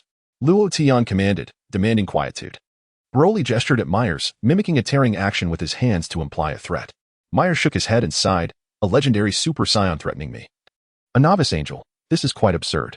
Fortunately, Myers had a good temperament and did not respond in kind to Broly's antics. Suddenly, with a resounding clap, Luo Tian ceased further conversation, unleashing a dazzling surge of angelic power. Myers found himself intrigued, watching intently as the angelic energy surged from Luo Tian, eager to witness whether he could indeed transform further. We angels have never claimed to be able to transform. Let me see how you do it. Time ticked by. With a swift motion, Luo Tian retracted his angelic power, exhaling deeply. Transformation failed, he declared. Myers and Broly collapsed to the ground in disbelief. Indeed, there was a vast chasm between theory and practice. While the concept was beautiful, reality proved to be rather harsh. Luo Tian sighed in resignation. Never has it been stated that angels can transform, Myers consoled him. However, I am not an angel. I am a Saiyan, Luo Tian corrected him.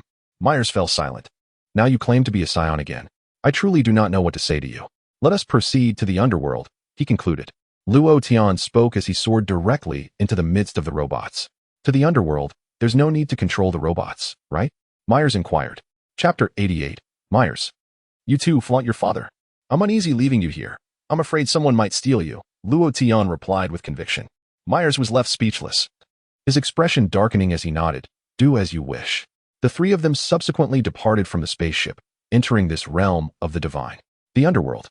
Broly exclaimed with palpable excitement and anticipation. Myers cast a glance at Broly, reiterating, Mr. Broly, I must emphasize once more, do not act recklessly. Broly nodded in acknowledgement. Then, as Myers spoke, he gently raised his right hand. Snap! A staff swiftly materialized in Myers' grasp. Broly, now even more intrigued, circled around Myers, scratching his head in confusion. Where did this stick come from? Did it emerge from your tail? Immediately, Broly lifted the hem of Myers' trousers, peering inquisitively at his rear. No tail, Broly remarked, scratching his head in bewilderment. Is there none in the front or back? Luo Tian asked, astonished. The front? Broly inquired, turning to investigate further. Myers swiftly swatted Broly's hand aside, exclaiming, You two are being excessive. By the way, does the Grand Angel have a tail? Luo Tian questioned. Myers, his face darkened, remained silent. Snap! Myers then raised his staff high, the crystal orb atop it radiating a dazzling brilliance. Break the boundary, Myers intoned slowly. Whoosh! In an instant, the surrounding space warped and transformed. A golden cloud formation materialized near where Luo Tian and his companion stood. Luo Tian gazed toward the golden clouds, faintly perceiving a vast array of structures above them. Among these edifices, numerous shadowy souls were seen moving about. That is indeed the underworld. Based on the timeline, Mr. Muse's soul should still be waiting in line for Lord Yama's judgment, Myers elucidated. Let us hurry inside, Luo Tian suggested. Once inside, we will locate Mr. Muse's soul and erase his memories of his death. Myers outlined his plan, suggesting that his other memories be preserved. No objections there, Luo Tian affirmed with a nod. Whoosh, whoosh, whoosh. The three of them plunged into the peculiar space nearby. In an instant, they found themselves hovering above the underworld. Snap! With a wave of his hand, Luo Tian enveloped himself, Myers, and Broly in a shroud of angelic power, rendering them invisible. Myers was quite pleased with Luo Tian's performance, offering him a friendly nod as he hovered high above, scanning for Muse's soul. Over there, Luo Tian pointed to a soul below, indicating to Myers. Myers glanced in the direction Luo Tian indicated and indeed spotted Muse's soul. This fellow is quite sprightly. Even in death, he remains restless, Luo Tian smiled. The reason Luo Tian immediately discerned the essence of Muse's spirit was that the fellow was exuberantly bouncing around, vociferously shouting within the ranks. However, it is understandable. As the son of the god of destruction, he felt a sense of elevated status upon entering the underworld. After all, in terms of divine hierarchy, the position of King Yanluo is inferior to that of the Universe King. Only above the Universe King is the Universe King God. In principle, the divine status of the Universe King God is equivalent to that of the God of Destruction. Yet, the God of Destruction possesses greater power, which makes many deities wary of his existence. As the offspring of the God of Destruction, Muse's pride was indeed quite inflated. Although Muse lacked a divine rank and could merely be considered an ordinary human, even being the son of the God of Destruction does not equate to being a true deity. Do you know who I am? Muse's spirit bellowed within the crowd, pointing at himself with his thumb, exclaiming, My father is the God of Destruction. How dare you make me wait in line here? Do you have any idea how long I've been waiting? I've been here for a full half hour. When will it be my turn? As Muse continued his tirade, he was abruptly pinned to the ground by two little demons wielding forks. Muse let out a series of anguished cries. You dare! My father is the God of Destruction. Despite the intense pain coursing through his spectral form, Muse's voice grew even louder. Nonsense! In the underworld, regardless of your divine status, you must behave. The two little demons reprimanded, firmly holding Muse down. King Yaluo is nothing. He must kneel before my father. Muse shouted in a fit of rage. High above, witnessing this spectacle, Melz let out a slight sigh and shook his head gently. He suddenly felt that the son of the god of destruction from the third universe was exceedingly arrogant. The issue was, as a child of the god of destruction from the third universe, did he truly think it appropriate to cause a commotion in the underworld of the seventh universe? Let us erase his memories here. There are too many people around, Mels contemplated, aiming the crystal ball of his staff towards Muse below. Mels, who is your father? He must be a truly remarkable deity, right? Luo Tian inquired suddenly. Indeed, Mels nodded, hesitated for a moment, and ultimately decided to speak the truth. My father is the great divine officer, the most powerful deity in the entire universe. One could say there is no one who can rival him. Mels, next time someone boasts in front of you, you should also mention your father, claiming he is the great divine officer, Luo Tian remarked, patting Mels on the shoulder. Mels replied, I prefer not to speak. Am I merely living off my father's reputation? Such boastful words are not for me to utter. Whoosh. Mel ceased further conversation. And a surge of angelic power suddenly flashed from the crystal ball of his staff. An invisible force of angelic energy enveloped Muse instantly. Muse exhibited scarcely any reaction, as he forgot entirely the circumstances of his demise. Let us depart, Mel smiled, stating that everything was settled. Is there any information regarding his demise in King Yinluo's ledger of life and death? Luo Tian inquired. Oh, I almost forgot about the book of life and death belonging to Lord Yinluo. It certainly requires some amendments, otherwise, it could easily attract scrutiny. Mel suddenly understood. Let me give it a try, said Luo Tian, extending his hand, with his mechanical arm aiming at the book in Lord Yinluo's grasp. First, locate the page from Muse, and then alter the information on it, Mels explained. Understood, Luo Tian replied, as he unleashed a surge of angelic power through the robot's massive hand. Whoosh. The angelic power formed a delicate line, which instantly descended upon the book of life and death. Through this ethereal thread, Luo Tian searched for Muse's page. Chapter 89. Yinluo, the son of the god of destruction? Within mere seconds, Luo Tian successfully uncovered some records concerning Muse. Muse, origin unknown, life history unknown. Luo Tian? Why is his origin unknown and his life history also a mystery? Is it because he hails from the third universe? Luo Tian posed this question to Mels, who nodded in affirmation. Yes, he is from the third universe, thus the book here does not document his life events. Only his cause of death, Mels clarified. Luo Tian then examined Muse's cause of death, torn in half by the legendary Super Saiyan Broly. Indeed. The record was quite detailed, torn asunder by the fabled Super Saiyan Broly, Luo Tian remarked with a sense of wonder. Too flattering, Broly sheepishly scratched his head. Mel shot Broly a disapproving glance. How can you speak of flattery? If it weren't for the mess you caused, would I need to clean up after you? Then I shall change it to unknown, Luo Tian said, making a slight gesture with his finger to alter Muse's cause of death to unknown. Mels, isn't that alteration a bit too casual? Let Lord Yinluo ponder it at his leisure. Luo Tian chuckled. Mels contemplated seriously and concluded that Luo Tian's modification was indeed reasonable. If it suffices for Lord Mosca's investigation, then so be it. Moreover, with the capabilities of the god of destruction, it is highly improbable that he would discover the truth.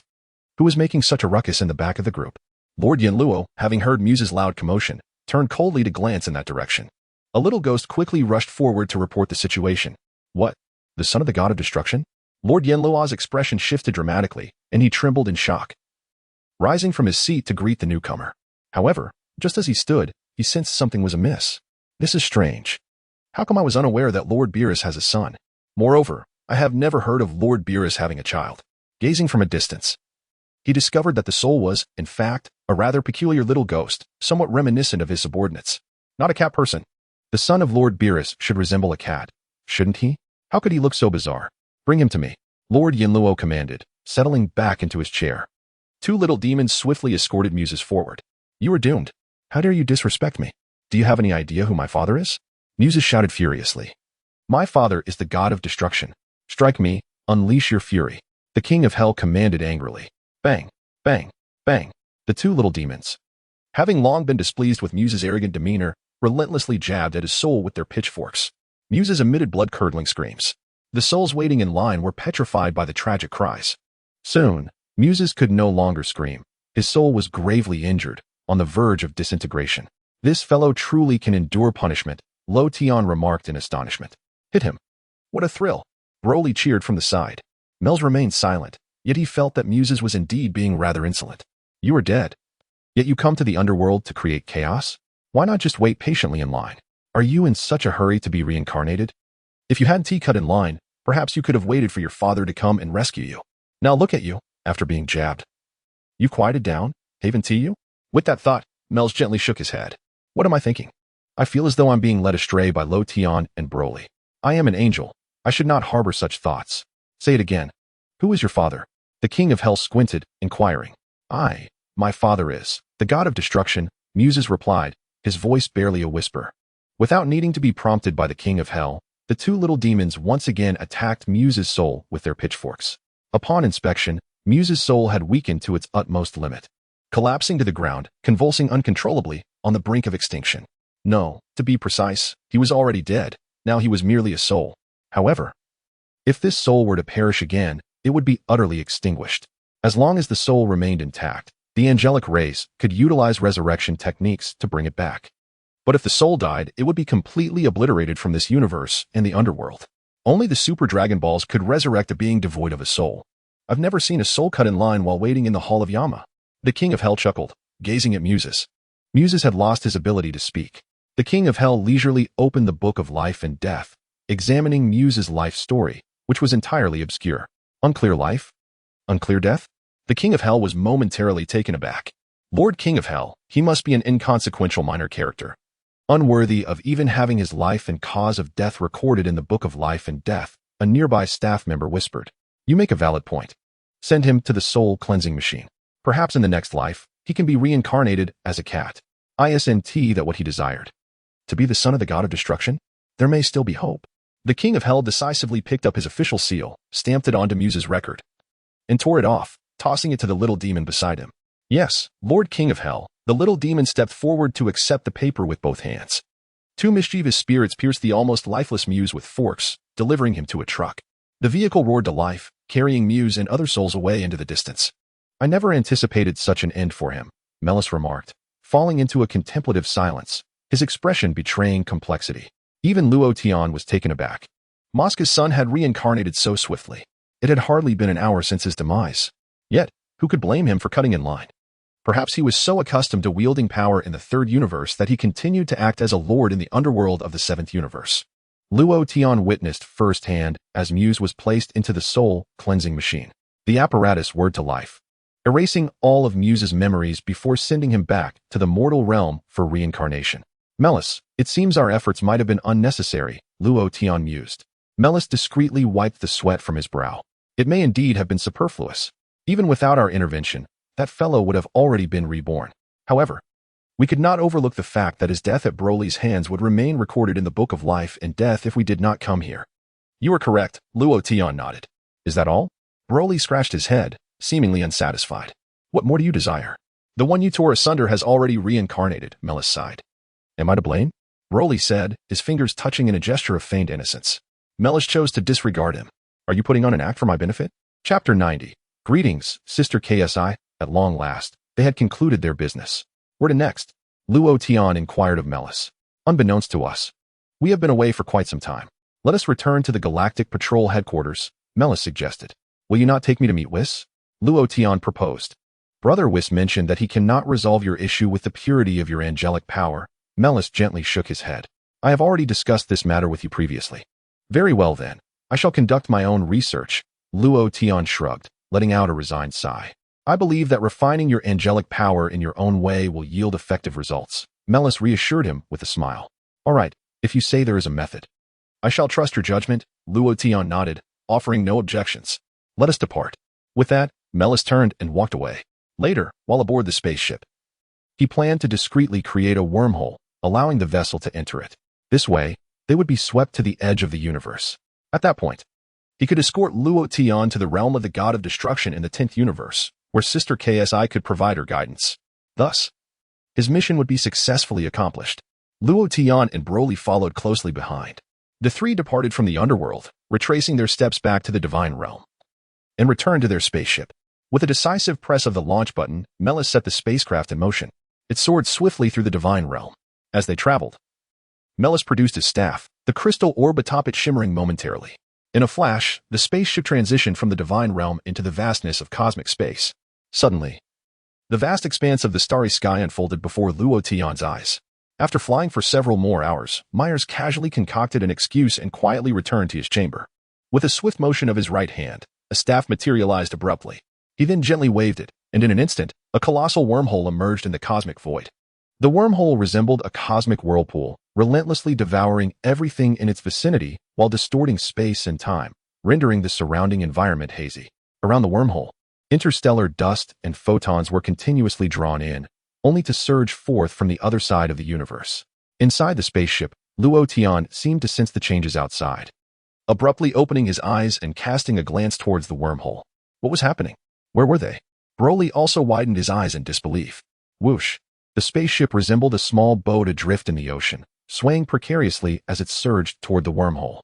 In the blink of an eye, the spaceship vanished into the wormhole, disappearing from sight. Within the room, Myers promptly established contact with an individual through his staff. "Oh my, is that you, dear brother Myers?" A gentle female voice emanated from the crystal orb. "Greetings, Sister Kaiōshin," Myers replied immediately. "I heard that you were honing your skills as a galactic patrol in the 7th universe. What prompted you to reach out to me?" Kaiōshin inquired with a smile. "Well, Sister Kaiōshin, there is a human in our 7th universe who has cultivated a simplified version of the Ultra Instinct and astonishingly awakened angelic powers," Myers explained. "Oh my. That truly is remarkable," Kaiōshin responded, her surprise evident. She had never heard of a human achieving angelic powers. Even those who mastered Ultra Instinct could only attain formidable strength. "Wait, did you just say he practiced a simplified version of Ultra Instinct?" "Yes, indeed," Myers nodded, wiping his brow discreetly. "He traded a sausage with Brother Whis for a book. And then, through this simplified text, he harnessed angelic power?" Kaiōshin finally grasped the situation. "Yes, Sister Kaiōshin." Myers confirmed again. Kaiōshin fell silent. After living for billions of years, this was the first time she had encountered such an extraordinary tale. Approximately 10 seconds later, Kaiōshin asked, "You contacted me to bring this individual to our 10th universe, did you not? I have reported this matter to the Grand Priest as well. His intention is for you to nurture this Mr. Luo Tian diligently, striving to cultivate him into a true angel," Myers explained. "Even the Grand Priest is aware of this?" Kaiōshin paused momentarily, then felt a sense of relief, murmuring to herself, "Indeed, such an important matter should be reported to the Grand Priest." "Absolutely," Myers nodded vigorously. "All right. Leave it to me. I shall ensure he becomes an exceptional angel." Chris readily agreed and inquired, "How much longer until you arrive here?" "I have just created a wormhole, and shortly we will reach the edge of the universe," Myers replied. "So, given your speed, it will take at least 3 more days to arrive, correct?" Chris understood. However, she soon noticed something amiss in the background behind Myers. "Wait a moment, you aren't traveling by spaceship, are you?" Chris asked. "Indeed, dear Sister Chris. We are traveling by spaceship," Myers nodded affirmatively. "At the speed of our vessel, it will take at least a month to reach you. Should we ask Lord Supreme Kai for assistance?" Chris suggested. "There is no need to trouble Lord Supreme Kai," Myers smiled. "The Grand Priest has stated that we must allow Luo Tian to experience the difficulties of training, so he can strive harder in the years to come and truly prepare himself to become an angel. After all, he is but a human, with a fleeting lifespan of less than a century. Then I shall patiently await your arrival here." Chris nodded gently. The call concluded. Myers took a deep breath and stepped forward to open the hatch. Outside, Luo Tian felt as though the spaceship had entered a peculiar realm. The space around them shimmered with light. As the spaceship traversed this area, it encountered no significant turbulence. Rather, it moved with remarkable smoothness, giving Luo Tian the sensation of being in a time-space tunnel. Yes, it was reminiscent of scenes from his past when watching Doraemon, as the robotic cat traversed through time. The spaceship was now speeding through such a realm. Broly, perched by the window, gazed out with a look of bewilderment, unsure of their location. Luo Tian glanced around the interior of the spaceship and noticed that Myers was not in the control room. Just then, the door to Myers' chamber swung open. Myers stepped out, momentarily startled, and then his expression changed dramatically. "Oh no, where have we entered?"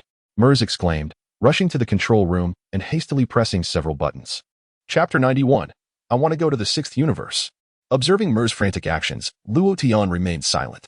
"What? It seems we have inadvertently entered a wormhole. This is bad," Myers said, beads of sweat trickling down his face. Luo Tian still did not respond. Myers noticed Luo Tian's lack of reaction and turned to look at him quizzically. "Why are you so unfazed? Our spaceship has accidentally been drawn into a wormhole, and we have no idea where it will take us. It appears we can't return to the Galactic Patrol headquarters on schedule." Myers had no choice but to offer a brief explanation. However, Myers' demeanor appeared somewhat unconvincing. His expression was not entirely natural, and he even avoided meeting Luo Tian's gaze. "Myers, every time you return to your room, you lock the door tightly. Do you have some little secret?"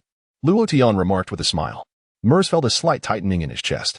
Did he discover something amiss? Concealing something? Broly approached, circling around Mels.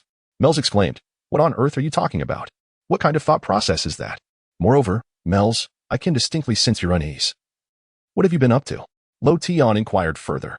What are you saying? I cannot comprehend your words. Mels, feeling somewhat guilty from Luo Tian's remarks, responded. What about the toilet paper? Luo Tian asked. Mels replied, I never mentioned toilet paper. He scratched his head.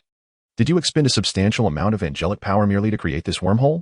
Luo Tian glanced at the flowing light outside the window, unable to restrain his curiosity. Mels fell silent, his expression one of profound astonishment. You could perceive that? Where are you intending to take me? Luo Tian pressed on. Mels lowered his head. Is my acting insufficient? I should have brought that fellow Jace along. He played Broly's father so convincingly that Broly transformed into a Super Saiyan upon his demise. I am an angel. Acting does not come naturally to me. After a brief silence, Mels nodded in acknowledgement of his revelation, casting a glance at the wormhole outside, and truthfully replied, Indeed, this wormhole is of my creation. Luo Tian smiled. I shall be candid with you. Traversing this wormhole will lead us to the outskirts of the 7th universe. Mel sighed and explained, Next, I intend to send you to the 10th universe, where my sister will guide your training. Luo Tian displayed a contemplative expression. After all this effort, this fellow Mels wishes to take me to the 10th universe? What could be his reasoning? Why the 10th universe? Instantly, a vision of a petite angel resembling a little girl filled Luo Tian's mind. Her name was Kess. Though Kess appeared as an adorable little girl, she was, in fact, the eldest among the angels of the 12 universes. Nevertheless, age was inconsequential. Even Bados had likely lived for over 1 billion years. They eternally retained their current appearance, never aging. Am I to meet Kess? My ideal partner must have a ponytail. While he held a fondness for the little angel Kess, his heart belonged to Bados, the enchanting angel with a ponytail. It is because of you that I have arrived in this strange yet familiar world. It is also due to you that I have cultivated this peculiar angelic power. My greatest aspiration is to meet Bados as soon as possible. Yet, Luo Tian found it difficult to voice such sentiments to Mels. He could not simply confess. I am a traveler from another world, could he? Luo Tian feared that uttering such words might lead to him being captured by the gods for examination. After all, he was a traveler from another realm. Surely, these deities would be eager to study him. Certainly, these are merely Luo Tian's conjectures.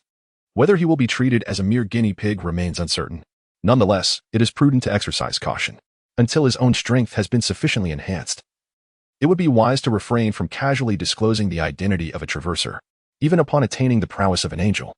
Luo Tian had no intention of revealing his identity as a traverser, deeming it unnecessary. Therefore, to encounter Bados, he must refrain from direct declarations. Previously, I inquired about your siblings. You mentioned you have several sisters, correct? 3, if I recall correctly? Luo Tian asked. Indeed, Melis nodded. Which sister is the most beautiful? Luo Tian continued his inquiries. Melis momentarily found himself at a loss for words. Why do you ask which sister is the most beautiful? Are you considering a consort? Melis was reluctant to respond to this question. Where are your other 2 sisters residing? Luo Tian probed further. One is in the 6th universe, and the other in the 11th universe. Melis replied candidly. Very well, I have made my decision. I shall venture to the 6th universe, declared Luo Tian. Melis was taken aback. My lucky number is 6. I firmly believe that should I journey to the 6th universe, I will undoubtedly achieve something remarkable. Luo Tian asserted with unwavering determination. Melis silently wiped the sweat from his brow. Sister Kurz, have you been dismissed by someone? However, I had already made arrangements with Sister Kurz. She is currently awaiting you in the realm of destruction. Melis sighed slightly.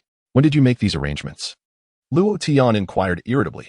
I contacted Sister Kurz while you were sleeping, Melis responded. Please reach out to your sister once more and inform her of my desire to visit the 6th universe, Luo Tian instructed. I also favor the number 6. Broly interjected from the side. Melis replied, I had already made plans with Sister Kurz, and now you declare your intention to go to the 6th universe? I am utterly speechless. At that moment, the spaceship finally traversed the wormhole. The surroundings of Luo Tian and his companions shifted slightly, revealing a peculiar space. Luo Tian gazed ahead, where the spaceship faced an expanse of peculiar void, seemingly endless.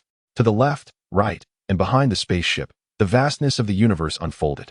Broly, too, curiously peered into the strange void, scratching his head in silence. We have reached the edge of the universe, Melis explained to Luo Tian, gesturing toward the front. Beyond this point lies the realm of nothingness. Crossing through it will lead us to other universes. Luo Tian nodded thoughtfully. It is still not too late to make a decision. Do you truly wish to go to the 6th universe? Melis inquired once more. Yes. Let us proceed to the 6th universe, Luo Tian affirmed without objection. Very well. I shall contact my sister in the 10th universe to explain the situation and also give a heads up to my sister in the 6th universe. Melis said before retreating to a room to make the call. Luo Tian remarked, it is merely a video call. Why must you retreat to a room? Is there something you wish to conceal? In order to prevent Luo Tian from eavesdropping, Melis deliberately enveloped the room with a layer of angelic power. Melis believed that although Luo Tian could also emit angelic energy, he might not be able to breach Melis's defenses. After all, the purity of Melis's angelic power surpassed that of his. Melis was a genuine angel, while Luo Tian was merely human. After completing this precaution, Melis re-established contact with Kex through the crystal ball of his scepter.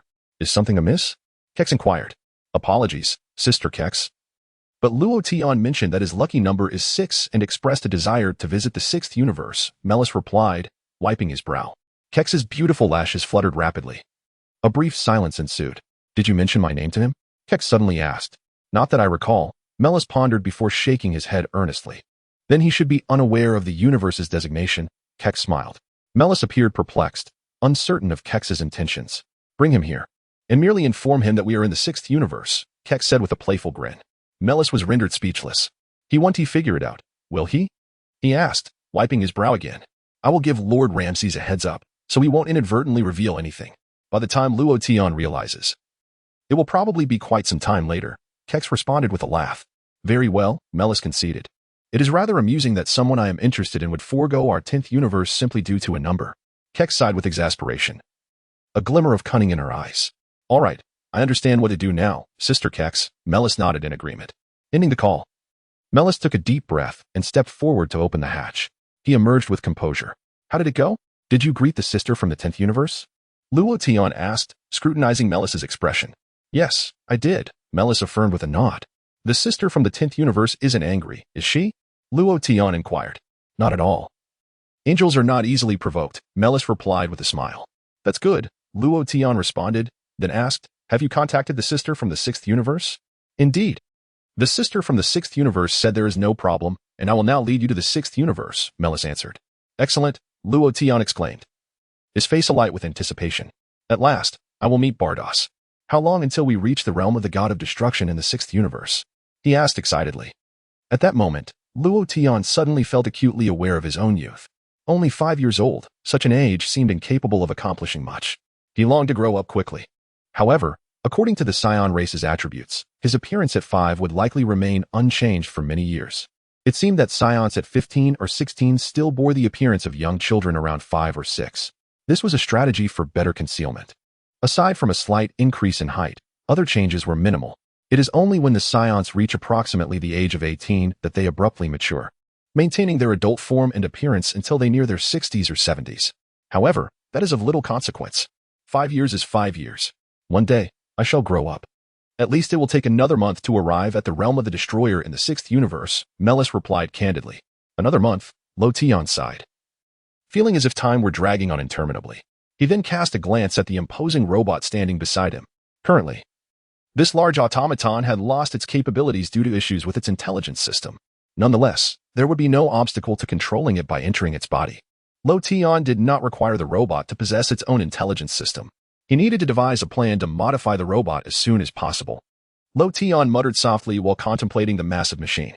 Keeping this robot around indeed posed a problem. Melis nodded seriously. Are there any exceptional scientists in the 6th universe who specialize in robot modifications? Luo Tian inquired further. I am not well acquainted with the 6th universe. But there should be some, Melis responded. No, first take me back to Earth. I need to seek the help of scientists to modify this large robot. Luo Tian pondered aloud. Melis seemed reluctant to speak. I expended a considerable amount of angelic power to create a wormhole, which allowed the spaceship to swiftly traverse to the edge of the universe. Now you wish to return to the North universe? Do you find me insufficiently virtuous? Is that not acceptable? Luo Tian asked Melis. We arrived at the edge of the universe by passing through a wormhole. If we were to follow a normal route, given the speed of my spaceship, it would take several months to reach this location. Melis slowly shook his head. Therefore, I regret to inform you that even if we wished to return, it would still take several months. Luo Tian remarked. I did not expect to find myself in such a distant star domain in the blink of an eye. Well then, It seems I must proceed to the 6th universe and find a way to modify this robot. Luo Tian expressed a hint of exasperation, but suddenly his eyes brightened, and he regarded Melis with keen interest. Melis felt a bit embarrassed. Please do not look at me like that. Your gaze resembles that of one admiring a beautiful woman. I am a man. Melis, why not use your angelic power to modify this robot? Luo Tian suggested. Melis finally grasped Luo Tian's intent. After a brief moment of silence, he replied, that might be difficult. The powers of angels can alter appearances, but modifying a robot is a complex undertaking. We should seek out scientists instead. Moreover, you two have cultivated angelic power, and you should understand that using it to modify a robot is not a simple task. Your angelic power is relatively pure. I thought you could manage it, Luo Tian lamented. Melis chose to remain silent. Your words have somewhat pierced my heart. Melis swiftly diverted the conversation, simultaneously guiding the spaceship into the realm of nothingness. This realm, in essence, is a chaotic world, an uncharted expanse of the universe. It is said to be even more vast than the cosmos itself. Mel succinctly explained that traversing through this void would grant access to several other universes. However, just as Mel's concluded his explanation, Broly suddenly pointed out the window. A robot, Broly remarked. Both Luo Tian and Mel's turned their gazes in the direction Broly indicated. Upon this glance, Mel's expression immediately darkened, and Luo Tian's demeanor shifted slightly. Meanwhile, Broly scratched his head, observing the robot inside the spaceship and then peering outside. It must be Lord Mosca. Mel's voice lowered, his face paling slightly. He must be here in the 7th universe searching for his son, Luo Tian speculated, his brow furrowing slightly. He's arrived. We need to find a way to conceal this robot aboard our spaceship, Mel's urged, his anxiety palpable. If discovered, it would be difficult to explain. Luo Tian, fully aware of the urgency, wasted no time and approached the robot, unleashing his angelic power. This power swiftly transformed into a cloaking ability, effectively rendering the large robot invisible. Nonetheless, Mel's remained uneasy and swiftly insisted, I should accompany you. He understood that Luo Tian's angelic power was not yet sufficiently refined. The approaching individual was none other than Lord Mosca, the god of destruction from the 3rd universe. Despite being the weakest among all gods of destruction, he remained a formidable force, a benchmark that humanity found hard to surpass. If he were to spot the robot, the situation could become quite problematic. Together, Luo Tian and Mel's channeled their angelic power, enveloping the robot and converting it into a concealed form. Suddenly, the spaceship halted abruptly mid-flight. Broly, caught off guard, tumbled forward, crashing into the seat ahead. Luo Tian and Mel's, having mastered their balance, radiated a brilliant light akin to stars, stabilizing themselves. They both gazed forward and through the windshield. A large robotic figure became visible. The robot was entirely green, bearing a striking resemblance to the one aboard the spaceship, albeit significantly taller. As if the spaceship's robot were merely a smaller version. Luo Tian recognized this robot as Lord Mosca, the god of destruction from the 3rd universe. Mosca, with his mechanical eyes wide open, scanned the interior of the spaceship. At that precise moment, Luo Tian and Mel's had successfully cloaked the robot, rendering it invisible to Mosca. A series of mechanical sounds echoed, gurgle, gurgle. What did he say? Luo Tian inquired of Mel's, turning his head. He asked us to open the door, Mel's replied. How did you understand that? Luo Tian asked in astonishment. I couldn't comprehend. I merely inferred his intentions from his gaze, Melis replied candidly. Broly, open the door, Luo commanded, directing his words towards Broly. Broly rose from the ground, rubbed his head, and nodded cheerfully, subsequently gesturing a tearing motion towards Luo. Do not act recklessly. He is a god of destruction, and even I may not stand a chance against him, Melis remarked, his expression growing increasingly grave. He was right, this time. Do not act rashly, Luo advised. Broly's face fell in disappointment. I thought I could tear him apart, he murmured, choosing to remain silent as he approached the spacecraft's hatch. As the hatch of the spacecraft opened, a mechanical hand abruptly reached out, seizing Broly by the head, akin to gripping a baseball. With a swift motion, Mosca hurled Broly into the void of the universe. Subsequently, Mosca swaggered into the spacecraft. Gibber, gibber, gibber. Mosca emitted a series of peculiar sounds, pointing at himself while glancing at Luo and Melis, inquiring. Apologies, I have not encountered such a being, Melis replied politely. Luo remained silent, casting his gaze towards the void, observing Broly in the distant expanse. Broly had merely been tossed out. He was unharmed, although he did roll several hundred times within the void. Gibber? Mosca eyed Melis skeptically, taking strides towards them. Luo glanced at Mosca's right side. The creature was now less than a meter away from the concealed robot. A mere flick of its hand could inadvertently make contact with the robot.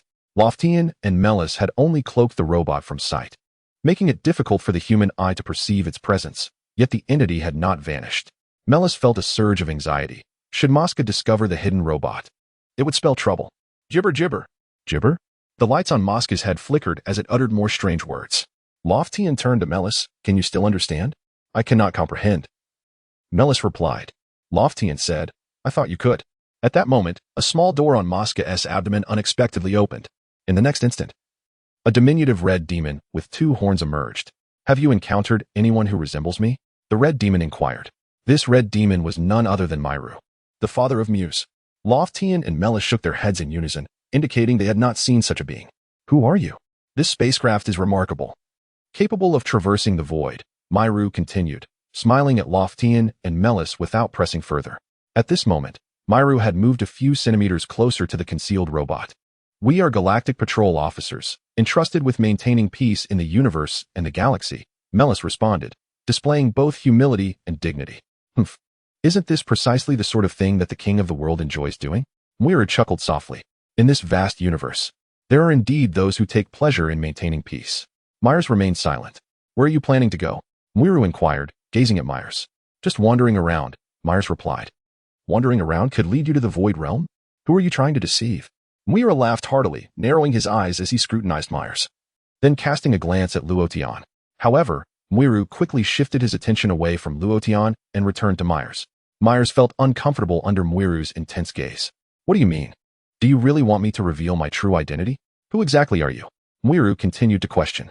I am a Galactic Patrol officer, Myers answered, gesturing toward Luo Tian. And this is my friend, Luo Tian. I have no interest in him. Myru showed no inclination to acknowledge Luo Tian. Are you not planning to speak the truth? Are you truly just an ordinary Galactic Patrol officer? Myru observed Myers with a smile. Myers covered his forehead, feeling genuinely exasperated. Must you insist I speak the truth?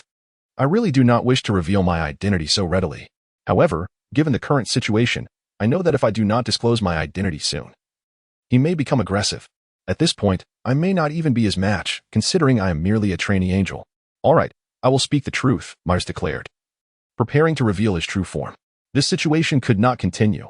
If this fellow were to move even slightly, it could inadvertently trigger the hidden robot nearby, which would be disastrous. Just as Myers was about to unveil his true self, a thunderous roar erupted. Broly, within the void realm, suddenly radiated an immense energy. A vast aura surged from Broly, the waves of energy crashing forth like a tsunami. With a crack, a deep green light enveloped Broly, his hair standing upright and transforming into a deep emerald hue. The legendary Super Saiyan transformation commenced. Broly activated the fabled Super Saiyan mode.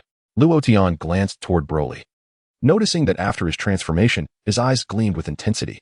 It seemed that the angelic power Myers had bestowed upon him had not yet expired, allowing him to retain his lucid reasoning. Whoosh! Broly darted through the cosmos like a streak of deep green light, hurtling toward the spaceship. Don't destroy the spaceship, Luo Tian shouted. What are you talking about? Myru was taken aback. However, just as Myru finished speaking, Broly charged in, grabbing Myru by the head. With a swift motion, Broly executed a graceful spin, propelling Myru away from the spaceship. Whoosh! Broly hurled Myru out into the vastness of space. Luo Tian, with a sudden kick, sent Moss tumbling off the ship. Myers held his forehead, momentarily speechless. Why does this scene feel oddly familiar? The issue at hand is that the individual from last time was Myris, the son of Muse, whose abilities were rather mediocre. Broly could easily have torn him apart. However, the present individual possesses a truly terrifying strength. Although he has departed from the robotic Mosca, his power has undoubtedly reached the level of an apprentice destroyer god. In fact, to be precise, he exceeds even that rank. The two of you stand no chance against him. Depart from the spacecraft, Luo Tian instructed Myers. Myers conceded that Luo Tian's assessment was valid. Regardless, it was prudent to safeguard the spacecraft first. Even without it, they could still fly, yet at their current pace, it would take an eternity to escape the void realm. By that time, I would have to carry them away. I sincerely wish to refrain from revealing my true identity at this juncture. The Grand Priest once advised me to conceal my true form unless absolutely necessary. After Luo Tian and Myers exited the spaceship, Luo Tian waved his hand toward the vessel from a distance, channeling a force that propelled it forward, gradually increasing the distance between them.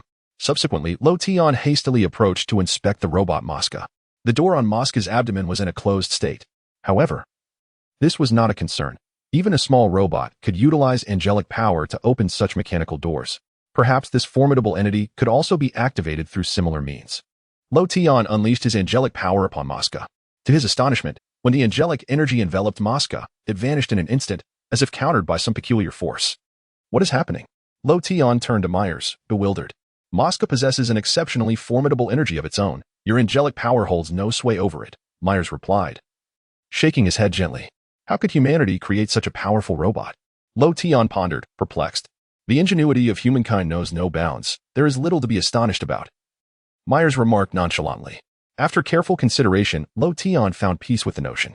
In truth, it was entirely plausible for humanity to engineer a robot with the power of a destroyer god. For instance, consider the future android number 16.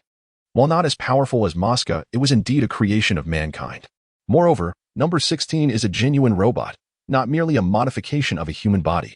The technological advancements of Universe 3 far surpass those of Universe 7, particularly in the realm of mechas, outstripping all other universes. Why not give it a try? Luo Tian suggested. Myers replied, You have already claimed his son's robot for yourself. Do you now wish to usurp the destroyer god Mosca as well? Are you not aspiring to become an angel? I do seek to become an angel, yet that does not preclude my desire for strength. Otherwise, I would be easily bullied. Luo Tian asserted emphatically. Myers found himself at a loss for words. Go ahead. It won't cost you anything, Luo Tian urged. Very well. I shall give it a try, Myers conceded. Mels, with a sense of helplessness, stepped forward, enveloping Mosco in the power of angels. With a resounding crack, the angelic force unleashed by Mels was swiftly shattered by the intangible energy emanating from Mosco. This won't do, Mels sighed, shaking his head. The previous creation of that wormhole had drained a significant amount of my angelic power. It seems all hope is lost. Luo Tian, feeling a wave of disappointment, lifted his gaze towards the distant horizon. There, Broly was pressing down on Muru's head, searching for celestial bodies or meteors to crash into. However, this was the void realm. Surrounded by nothingness, where could one find planets or meteors? Broly searched in vain for a suitable point of impact. Chapter 93, The Newly Born Universe of the Void Realm. Today updates with 100,000 words. Bang, bang, bang. Following that, Broly unleashed a flurry of punches and kicks upon Muru's body. Muru seemed disinclined to resist, allowing Broly's strikes to land upon him. In the next moment, Broly grasped Muru's right leg with his left hand and his left leg with his right. Oh no, Mels thought, amused. Are you trying to tear Muru in half? Do you truly believe anyone can be torn asunder? Broly exerted tremendous force. Then, there was silence. Muru's body remained unfaltering. What is this? Do you intend to rend me in two? Muru's interest was piqued as he smirked disdainfully. Broly, momentarily bewildered, blinked in astonishment at Muru. Why can't this fellow be torn apart? Bang. Muru delivered a swift kick, striking Broly squarely in the face. Broly let out a cry as his body was sent flying backward. Muru quickly closed the distance, launching another powerful kick at Broly. Broly soared upward. Humph. Daring to challenge the god of destruction, I see you are courting death. Muru's demeanor grew increasingly contemptuous, and in an instant, he appeared directly above Broly. Bang. Muru delivered a crushing palm strike to Broly's chest, sending him plummeting downward. Whoosh. Muru moved again, positioning himself directly beneath Broly, delivering yet another kick to the descending warrior. Bang. Broly was once more propelled high into the air. Bang. Bang. Bang. Muru executed a rapid assault, his form transforming into a streak of crimson light. Broly cried out in distress. After a minute had passed, Muru, clutching Broly by the tail, slowly descended before Luo Tian and Mels. Upon closer inspection, Broly had reverted to his normal state, appearing utterly exhausted. Though Broly was renowned as the legendary Super Saiyan at his current age, he was vastly inferior when compared to Muru. Daring to challenge me, Lord Muru, today I shall destroy him, Muru declared, summoning a purplish-red destructive energy in his right hand. Aim squarely at Broly. Wait. Mels could no longer contain himself and hastily interjected. Oh, there's no need to rush. Once I obliterate this little monkey, it will be your turn, Muru replied. Milu regarded Melis with a mocking expression and coldly remarked, You are the first human to initiate an attack against me since I ascended to the status of a god of destruction. I am the apprentice Angel Melis. Melis promptly declared his identity. Milu paused momentarily, gazing at Melis with surprise. After a few seconds of silence, he examined Melis from head to toe. Indeed. Melis affirmed with a nod. Is that true? Milu's expression conveyed a hint of skepticism. With a sudden burst, Melis unleashed a trace of angelic power. In an instant, A faint blue halo manifested around his neck, and his skin transformed into a soft shade of blue. Oh, Milu's eyes widened in astonishment. Do you believe me now, Lord Milu? Melis inquired. Milu, lost in thought, nodded slowly, gradually retracting the gathered crimson energy. With a dawning realization, he remarked, so, you are an apprentice angel. That explains your presence in the Void Realm. However, even as Milu withdrew his destructive energy, he showed no intention of releasing Broly. He then cast a glance at Broly, smiling as he asked, so, is this fellow your trained god of destruction? Melis remained silent, clarifying, he is not my god of destruction, he has been trained by Loten. Then, is that little fellow with the long tail your trained Kaiōshin? Milo pointed at Loten and smiled at Melis. Reluctantly, Melis nodded in affirmation. Your god of destruction exhibits rather lacking skills, Melis scoffed, delivering a powerful strike. Bang! Milu's blow struck Broly in the back, causing him to grunt and spew blood as he hurtled toward Melis. Melis frowned, gently raising his hand to catch the incoming Broly. Loten's eyes glinted with a murderous intent. His gaze narrowing, he swiftly approached and assessed Broly's condition. Broly was on the brink of death. Having survived such a devastating blow without being killed outright by Milu was a stroke of fortune. Loten was acutely aware that Milu was merely toying with him. With a cold demeanor, Loten retrieved a Senzu Bean from his pocket and placed it in Broly's mouth. His hurried departure from Earth meant Bulma's storage ring was not yet completed, but that did not imply he had left without Senzu Beans. He had brought only a few, believing they would suffice. As he possessed healing abilities himself, the beans were reserved for critical moments. Broly, quickly consume this, Loten urged the barely conscious Broly. With heavy eyelids, Broly seemed to comprehend and, exerting great effort, bit down and swallowed the Senzu Bean. Crack! Instantly, Broly's eyes widened, and his body began to rejuvenate. Immediately, Broly cast a vigilant glance at the figure of Muru across from him, his eyes brimming with an indomitable fighting spirit. Oh, what did you feed him?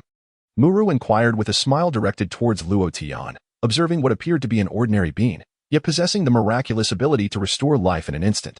Nothing much. Luo Tian replied with an air of calmness. He wasn't killed. It's merely luck on his part, as he was the one who provoked me first. Muru chose not to dwell on the issue of the magical bean, merely chuckling lightly. Apprentice Angel, I would suggest you find a different destroyer. This lad is far from adequate. Myers remained silent. By the way, have you truly never encountered anyone resembling me? Or a robot strikingly similar to Mosca? Muru continued. He is my son, and judging by his movements, he should be in the 7th universe.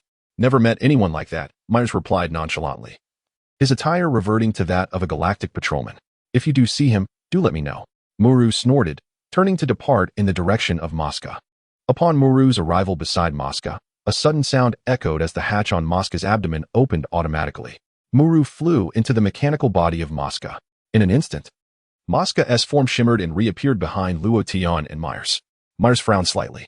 With a resounding crash, Mosca's mechanical fist struck Broly with tremendous force, sending him flying once more. A series of peculiar sounds emanated from Mosca's mouth. As the hatch on Mosca's abdomen opened again, Muru poked his head out, wearing a smug grin, and called out to Myers, I still believe you ought to replace your destroyer. He's simply ISNT up to par. I'm only looking out for you. If he gets bullied by another destroyer, cultivating a new 1-1T be an easy task. After uttering this, Muru closed the hatch once more. The mechanical voice from Mosca continued to emit a cacophony of sounds, although Luo Tian could not decipher the words. It was apparent to anyone that Mosca was reveling in a triumphant and mocking manner. A purplish-red luminescence erupted from Mosca, transforming into a radiant flame that swiftly vanished. Luo Tian, his expression stern, flew to Broly's side, enveloping him in angelic energy. Following the healing bestowed by this divine power, Broly's body began to gradually mend. Yet, Broly appeared somewhat dazed, his youthful spirit weighed down by a profound impact. He never anticipated the existence of such formidable beings in this world. Broly, you are still young. Do not be discouraged.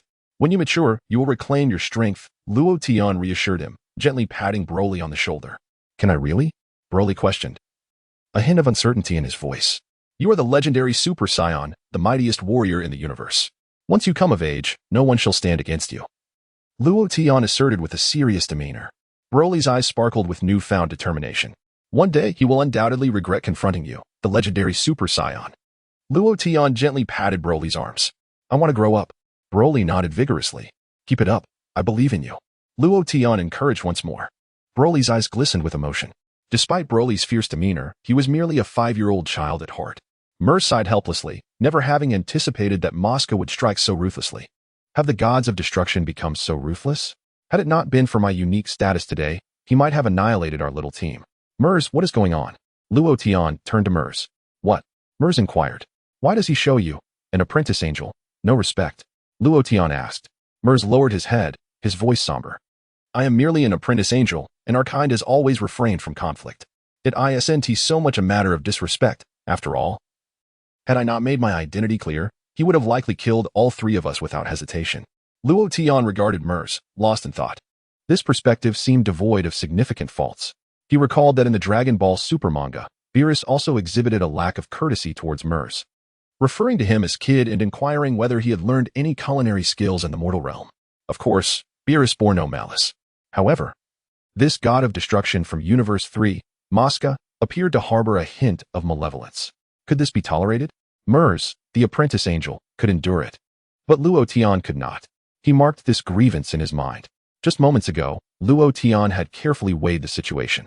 Even if he were to enter that robot and engage in combat with Mwiru, the odds of victory were exceedingly slim. The disparity was simply too vast. There was no need to contend with a true god of destruction at this juncture. However, Luo Tian firmly believed that with a few more years of diligent training, he would not be outmatched by this weakest god of destruction in the universe. Moreover, by that time, Broly would have matured significantly. Let us depart promptly, Mers suggested. Agreed. Luo Tian nodded, offering no dissent. The most pressing matter at hand was to swiftly travel to Universe 6, where they could learn the essence of Ultra Instinct from Beerus. Simultaneously, they would ensure that Kappa would instruct Broly diligently.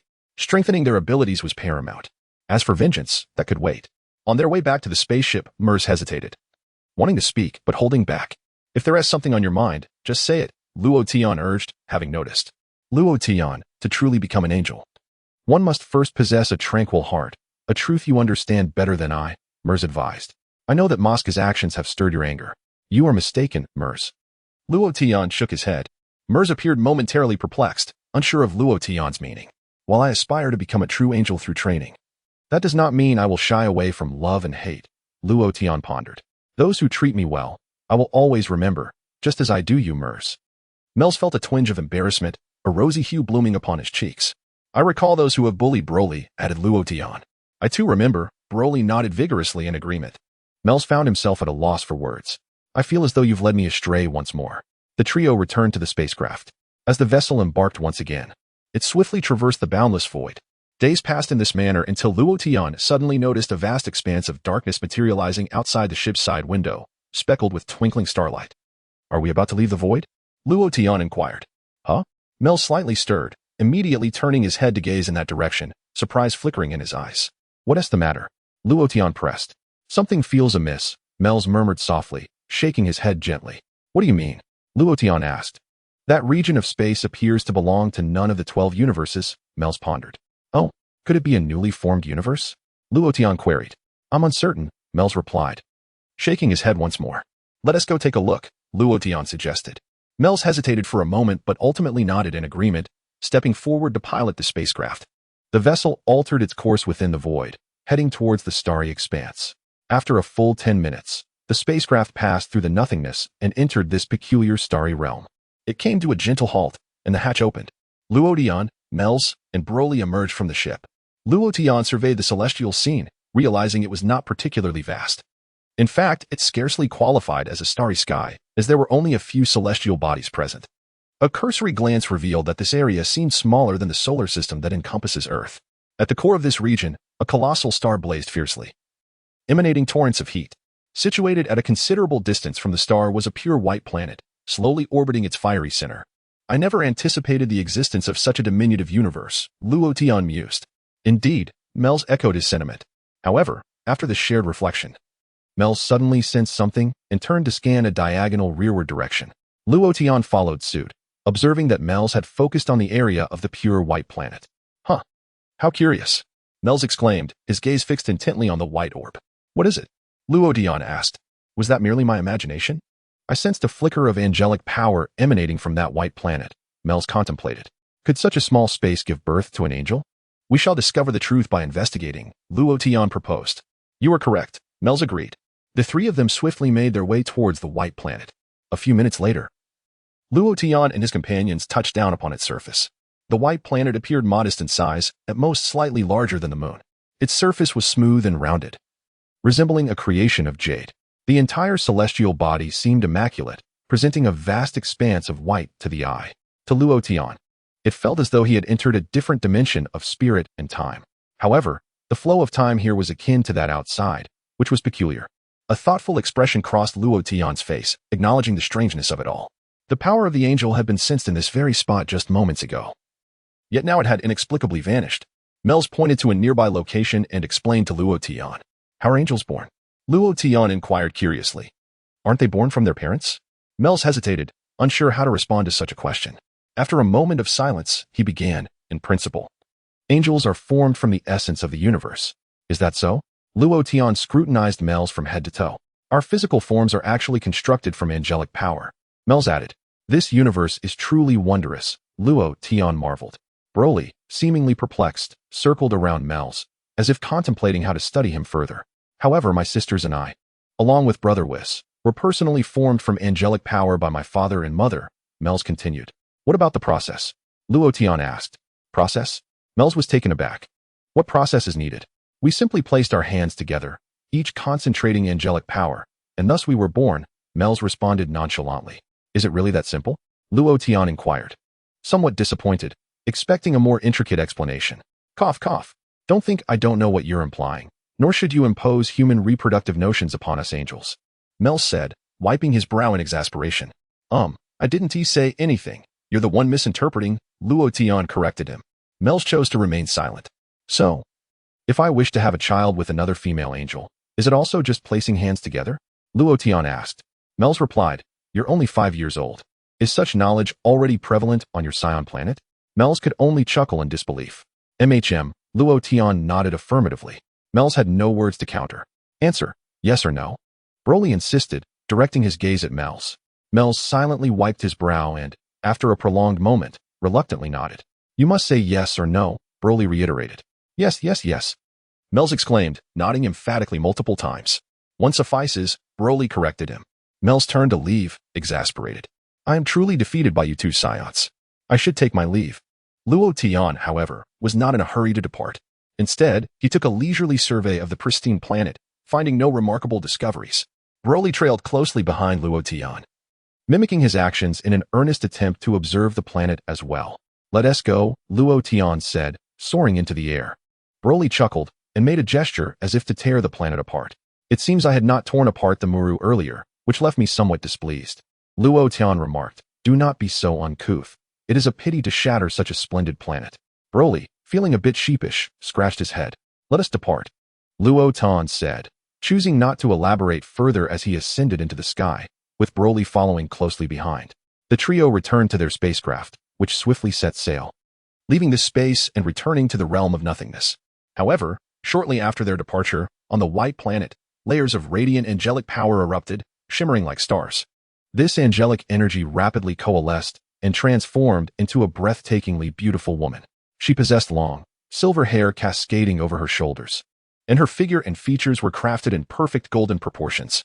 Most astonishingly, her skin was as immaculate as snow, devoid of any blue hue, instead radiating a delicate golden warmth. The woman parted her crimson lips and gazed towards the distant spacecraft with luminous eyes. Yet, as soon as she spoke, the resplendent angelic energy surrounding her began to dissipate.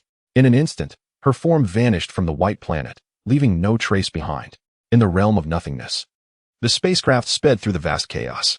Days passed, and Luo Tian suddenly beheld a magnificent expanse of starlit sky ahead. Stars twinkled throughout the cosmos, and rivers of galaxies wove a beautiful tapestry in the celestial expanse. We have arrived, exclaimed Myers, almost letting slip a secret in his excitement. Luo Tian turned to him, puzzled. Is it the 10th universe or the 6th? It should undoubtedly be the 6th universe, Myers replied, discreetly wiping the sweat from his brow. What a blunder. Clearly, I am unfit for deception. Is that truly the case? Luo Tian regarded Myers with skepticism. Indeed, Myers asserted, nodding vigorously. This time, I must maintain this fib. I cannot allow you to expose my ruse. How much longer until we reach the realm of the god of destruction? Luo Tian inquired, now devoid of doubt. At least another 20 days, Myers answered. Such a long duration. Luo Tian sighed. Regrettably, this vessel is the fastest among our galactic patrol fleet. If it were one of your Saiyan ships, it would take at least 1 to 2 years, Myers emphasized. Do not assume your Saiyan technology is superior. There remains a significant gap compared to what we possess here. Patience is the only option, Luo Tian thought, saying little more. In just over 20 days, he would finally meet Bardos. How wonderful. Bardos, it was through your manuscript that I traversed into this realm. You cannot imagine the hardships I endured to find you. I am now fervently eager to meet you. The spacecraft left a trail of brilliance in the cosmic void, racing towards the distant horizon. As time passed, the 10th universe awaited them, planet Ramsey. Here lies the realm of the god of destruction in Universe 10. Typically, such realms are named after their respective deities. The god of destruction of Universe 10 is known as Ramses, hence this place is also referred to as Ramses Planet. The god of destruction, Ramses, is a magnificent pink elephant, possessing an elongated trunk and an imposing stature. Angel Kes stands atop Ramses Planet, holding a scepter and silently observing the spacecraft that contains Loden. Has this young lad truly cultivated angelic power? He appears to be quite young, seemingly around 5 or 6 years of age.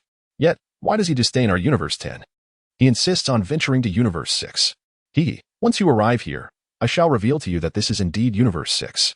Once you have established yourself in Universe 10, I shall disclose the truth. I wonder what thoughts will cross your mind? Kes displays a radiant smile. Kes, what are you giggling about over there? Ramses strides forward, regarding Kes with a curious gaze. My lord Ramses, there is something I wish to discuss with you. Kes retracts her scepter and addresses Ramses. What is it? Ramses inquires, momentarily taken aback. Someone will be arriving shortly, and you must inform that individual that we are here. Kes begins, but suddenly turns her head toward another direction. In the sky above, a luminous streak, akin to a radiant star, flickers. Whoosh. Someone swiftly descends near Kes. Upon seeing the newcomer, Kes's eyes widen in astonishment. Barduz? What brings you here? Kes exclaims, gazing at Barduz in surprise. Oh dear. I was simply bored and decided to take a leisurely stroll. Barduz chuckles, casting a peculiar glance at Kes and inquiring, What? Am I not welcome? You're usually welcome. But today is somewhat special, Kes responds candidly. Why must you come at such a critical moment? Is it because you are on your period today? Barduz jokes with a chuckle. Kes, I prefer not to engage in conversation. Is this how you converse? Kes rolls her eyes, her chest rising and falling in annoyance. Oh dear, how rude of me. Barduz quickly bows an apology. Well then, since you're here, I shall take you to that delightful place we discussed previously to indulge in some exquisite cuisine. Kes smiles. Absolutely. I came here specifically for the food. Barduz nods enthusiastically. However, before that, I must wait for someone. Kes muses. Barduz, you may go ahead. Waiting? Is it an important guest? Barduz inquires. Indeed, Kes replies with a slight smile. Then I shall wait with you, Barduz asserts thoughtfully. Ramses, meanwhile, is idly spraying water from his trunk onto nearby plants, feeling somewhat bored. Upon overhearing the conversation between the two angelic beings, Ramses sways his trunk and approaches with a deep voice. Hey, Barduz, where is that fellow Champa? Did he not accompany you? No, my lord Ramses, Barduz replies with a bright smile. How dull. Ramses felt a twinge of disappointment and inquired of Kes. You mentioned waiting for an important guest? It's no longer significant, Kes replied. Ramses? Bados? Never mind, you two continue your conversation. I shall take my leave to attend to work, Ramses remarked, displaying a lack of interest in Kes's discourse. Suddenly, a brilliant crimson light erupted from Ramses. And with a swift motion, he transformed into a streak of crimson flame, vanishing without a trace. Observing Ramses' disappearing figure, Bados donned a contemplative expression and turned to Kes. Her bright eyes blinking as she asked, Sister Kes, who exactly is this important guest? In 2 hours, you shall find out, Kes mused. Her mind racing to concoct a believable story to cover her previous fib. The task appeared increasingly challenging, particularly with Bados present. Had it been another angel, the deception might have been more manageable. For a moment, Kes found herself in a quandary, hoping Bados would vacate the premises soon. Otherwise, she would inadvertently ensnare Mel's as well. 2 hours remain, Bados sighed softly, her eyes fluttering rapidly, and she stretched languidly. Well then, I shall go and grab a bite to eat. All right, Kes responded, eagerly anticipating Bados's next words. A silhouette of a planet materialized from the staff in her hand. A world abundant with delectable fruits. Understood. I shall dine and await you on that planet. Bados gently tapped her forehead, her staff lightly striking the ground. With a resounding crack, a radiant light, akin to the stars, burst forth from Bados. In an instant, she transformed into a shooting star, soaring in the direction opposite to Ramses, quickly disappearing from sight. Watching Bados fade away, Kes felt her previously anxious heart relax somewhat. Finally, she's gone. Splendid. Yet suddenly, a nagging thought crossed her mind. Wait, I seem to have overlooked something. Huh? The direction Bados was headed appeared to align with Mel's arrival path. Surely they won't cross paths? This was a predicament. After contemplating, Kes hastily utilized the crystal orb atop her staff to contact Mel's. Chapter 94. The first encounter with Bados, to be continued at dawn, total of 100,000 words, in the 10th universe, amidst the cosmic expanse. Luo and his companion spacecraft sped through the vastness. In approximately 20 minutes, we shall arrive at the God of Destruction's realm in the 6th universe, Mel spoke calmly, elucidating to Luo and Broly. While engaged in conversation, Mel felt a slight tremor in his staff. I must take a call, he stated, promptly heading towards his quarters. Suspecting it was Kes reaching out, he decided it was prudent to answer in his room to avoid arousing Luo's suspicion, which could compromise his cover. A call, Broly said, handing Mel's a device resembling a mobile phone. Thank you. Mers hesitated momentarily before reaching out to accept it. There was no response. Broly glanced at the communicator in his hand and shook his head at Mers. Wiping the sweat from his brow, Mers found himself at a loss for words. Is this what you meant by answering the call? You were lying. Broly's unwavering gaze bore into Mers. Not wishing to engage further, Mers abandoned his phone and turned away, swiftly retreating to his room. Upon entering his chamber, Mers promptly retrieved his staff and gazed into the crystal orb atop it. Indeed, it was a call from Kes. Confirming my suspicions. Retreating to my room to receive the call was indeed the correct decision. Mers resolved that after this matter, he would no longer speak falsehoods. I dare not even converse using the staff in front of Luo Tian. It feels as though I have committed a grave transgression behind his back, though I have not. Mers felt a profound sense of guilt, as if he had betrayed a cherished friendship. Sister Kes, Mers activated the video call mode. Mers, are you nearing us? Kes inquired. Yes, Sister Kes. Barring any unforeseen circumstances, I should arrive in about 20 minutes, Mers replied candidly. Did you deliberately initiate the video call from your room? Kes noted the seemingly enclosed space behind Mers and couldn't help but ask in curiosity. Yes, Mers nodded once more. So the staff rang for quite a while before you connected, correct? Kes probed further. Indeed, Mers confirmed. I suspected it might be you trying to reach me. Which is why I chose to come to my room to answer. Isn't that rather excessive? Kes mused, slightly taken aback. The crystal orb of the staff is invisible to anyone other than us angels, with a little discretion in conversation, even if Luo Tian were standing beside me. It would pose no issue. No, Sister Kes, Mr. Luo Tian can see what is within the orb, Mers clarified. What? He can see what's inside the orb? Kes expressed genuine astonishment. Yes, Mers affirmed. Oh my, that is quite remarkable. Kes marveled, her long eyelashes fluttering rapidly. No wonder the high priest entrusted him to train alongside me. Indeed, Mers replied, unable to suppress his curiosity. Sister Kes, is your purpose in contacting me solely for this? Oh dear, I almost overlooked something important. Kes exclaimed. An important matter? Mers raised an eyebrow in slight confusion. Bardos just visited me, and it was quite a headache. Kes lamented with a mix of laughter and exasperation. What? Sister Bardos came to see you? Mers displayed a bittersweet smile. That is not the main point, Kes sighed. Mers looked puzzled. How can that not be the main point? Sister Kes, you are putting me at a disadvantage. I am currently in my internship. And now others may think I, as an angel, am prone to deceit. It is quite unsettling. I have already sent her away, Kes quickly reassured him. Oh. Mers exhaled with relief. That is indeed good news. However, will she return? No, I have sent her away. Her direction seems to be in opposition to yours. There is approximately an 89% probability that she will encounter you. Kes's long eyelashes fluttered as she provided her analysis. Mel's, an 89% probability? That is quite high. Hence, I sought your contact to advise you to greet her and then depart swiftly. Kes suggested softly, adding that she was eager to sample fruits on that planet she had never tasted before and likely wouldn't have time to engage with you. With a 35% chance of disregarding you altogether. Understood, Sister Kes. Mel's sighed. At this juncture, we can only take one step at a time. Good luck. Kes concluded the call. Outside the room, Luo Tian sat languidly in a recliner, boredom gnawing at him. Broly was pacing anxiously. After a month of traversing the cosmos aboard the spaceship, the tedium was indeed overwhelming. Suddenly, Luo Tian sensed a powerful angelic force rushing toward him from a distance. Who could it be? He stood, momentarily taken aback. Could it be that Babidi had come to fetch me? Such an honor.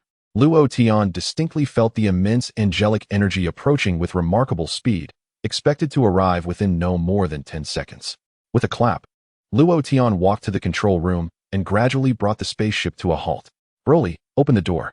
Luo Tian commanded. No. Broly resolutely refused. Luo Tian. Luo Tian displayed a hint of confusion. Until now, Broly had always complied with his requests. Why would he refuse to open the door now? Turning to Broly, he inquired. I might get thrown out. Broly pointed at his head.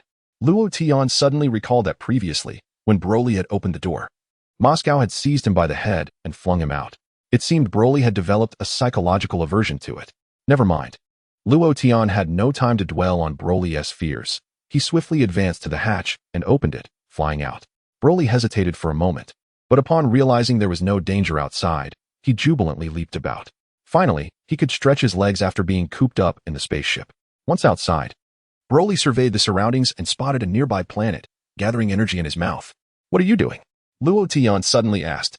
Broly swallowed the energy and pointed at the planet, mimicking a tearing motion with his hands. Wait until I become a true angel. I will find you a suitable universe for you to slowly tear apart. Luo Tian smiled. Broly's eyes lit up, his anticipation growing. Just then, a brilliant flash of light streaked across the starry sky. Hey, over here. Luo Tian waved, his gaze fixed on the approaching angel. Although they were still quite distant, Luo Tian instantly recognized the enchanting angel he had long yearned for. Her name was Babidi. A beautiful angel with a ponytail appeared. Suddenly, Bados soared in from the distance, bringing with her a gentle waft of fragrant air. Luo Tian inhaled deeply, captivated by the delightful scent emanating from Bados, momentarily entranced. How exquisite the aroma of an angel! It was unlike the synthetic fragrances of human women, which often reeked of cosmetics. An angel must possess a natural fragrance, after all, as they require no adornments. Dear child, do you need something? Bados inquired, her gaze curious as she paused to look at Luo Tian. Who are you calling a child? Are you looking for your mother? Bados asked again. Luo Tian was at a loss for words. Did you not come to fetch me? He inquired directly. Bados appeared perplexed, as if they were not communicating on the same wavelength. Oh dear, I must go eat fruits I've never tasted before. I can't chat any longer, she announced, preparing to leave. In a flash, Luo Tian dashed forward and leapt into Bados' embrace. Bados chuckled. I forgot to dodge. Perhaps it's because he is just a child? She noted that her body had not instinctively reacted. I want to eat too, Luo Tian declared. Very well, Bados replied after a moment's contemplation, not objecting. How much can a little one like you eat? I want to join. Broly suddenly felt a pang of anxiety, sensing that Luo Tian might abandon him. Then let us go together. Bados nodded in agreement. However, just as Bados finished speaking, Myers rushed out from the spaceship. Upon spotting Bados, she was taken aback to see Luo Tian nestled in her embrace. Not only that, but Bados was also gently holding him close. Luo Tian, you certainly know how to play the innocent, Myers exclaimed. Oh my, who do I see? Bados' eyes brightened in surprise as she turned to Myers. Sister Bados. Myers immediately approached and bowed respectfully. Isn't this Myers? What brings you here? Bados inquired, puzzled. Myers felt the atmosphere growing tense. Luo Tian, too, turned to regard Myers thoughtfully, remaining silent. Did we not already exchange pleasantries? Yet Bados seems utterly unaware, Myers thought. I came here to take Luo Tian for training, she stated, lowering her voice to whisper in Bados' ear. It is also the will of the Grand Priest. However, Myers noticed that Luo Tian was eavesdropping. His ears perked up. Myers was exasperated. This isn't how it works. Oh my, the Grand Priest's decree? Where shall we train? Bados' eyebrows twitched slightly. Isn't it at your place? Your father said you were to personally instruct me, Luo Tian interjected. Bados paused, glancing between Luo Tian and Myers. Is that true, Myers? She asked. As angels ought not to deceive one another. Myers scratched her head awkwardly, feeling somewhat embarrassed. Melis, what secrets are you hiding from me? I consider you my closest friend. Luo Tian gazed seriously at Melis. A wave of guilt washed over Melis. So do I, Broly interjected from the side. Melis, eager to avoid Broly's presence, hesitated for a moment before sheepishly confessing, I'm sorry, Luo Tian, I deceived you. I had my suspicions, Luo Tian sighed, not intending to reproach Melis. Now, please tell me, what is truly going on? This is not the 6th universe, we are in the 10th universe. And I am here to take you to meet Sister Kashi of the 10th universe. Melis summoned his courage and spoke the truth. If I don't reveal the truth, I feel as though I might suffocate. I must share the reality. After uttering those words, Melis felt an immense weight lift from his heart, especially upon realizing that Luo Tian bore him no ill will. Wait a moment, Melis, tell this little one, Bados, she said, noticing Luo Tian nestled comfortably against her, wearing an expression of pure enjoyment. If it weren't for the fact that you are a child, I wouldn't allow you this close. Tell this little one that this is the 6th universe? Bados grasped the situation. I'm truly sorry, Luo Tian, Sister Bados. Melis sincerely apologized, bowing before them. And me? Broly pointed to himself, indicating that Melis should also apologize to him. Melis ignored Broly. Why are you everywhere? Melis. I must commend your courage for daring to defy even the Grand Priest's will, Bados remarked, somewhat astonished. No. The Grand Priest's directive is for me to escort Luo Tian to Sister Kashi of the 10th universe, Melis clarified. Bados appeared somewhat perplexed, pausing for a few seconds. What does this have to do with our 6th universe? Because Luo Tian expressed a fondness for the number 6 and wishes to learn from Sister Bados in the 6th universe, Melis explained candidly. I simply adore 666. Luo Tian exclaimed, tightly embracing Bados, as though fearing she might flee. What do you wish to learn? Bados asked, slightly taken aback, glancing down at Luo Tian. This. Luo Tian momentarily released Bados, creating some distance between them. Suddenly, a radiant light, akin to that of the stars, erupted from Luo Tian's being. Upon witnessing the angelic energy emanating from him, Bados rubbed her eyes in disbelief, her expression filled with astonishment. Oh my, did I not see that correctly? Was that just now angelic energy? Bados gasped, her mouth agape, exuding an adorable charm. The issue is, he is training with a simplified version of Ultra Instinct. Melis whispered to Bados, which he reportedly exchanged for a starch sausage from Brother Whis about a year ago. Bados responded, that doesn't seem right. I recall that the simplified version of Ultra Instinct is only meant for enhancing physical strength and prolonging life. It cannot cultivate angelic energy. Bardos shook her head gently and remarked, even if one were to attain the ultimate state of ease and freedom, a human's cultivation would only yield great strength. There has yet to be a precedent of a human mastering the power of an angel. Her brother Whis had echoed similar sentiments. Melis nodded, explaining thus. Whis consulted the Supreme Kai, who wishes to cultivate Mr. Luo Tian thoroughly. He specifically asked me to escort him to the 10th universe, allowing for his transformation into a true angel. I see, Bardos replied thoughtfully. However, Mr. Luo Tian mentioned that the number 6 is his lucky number, which is why he chose to go to the 6th universe. Melis sighed. I've already communicated this to Sister Cass. She suggested that since Luo Tian is unaware of the sequence, we might as well let him believe the 10th universe is the 6th.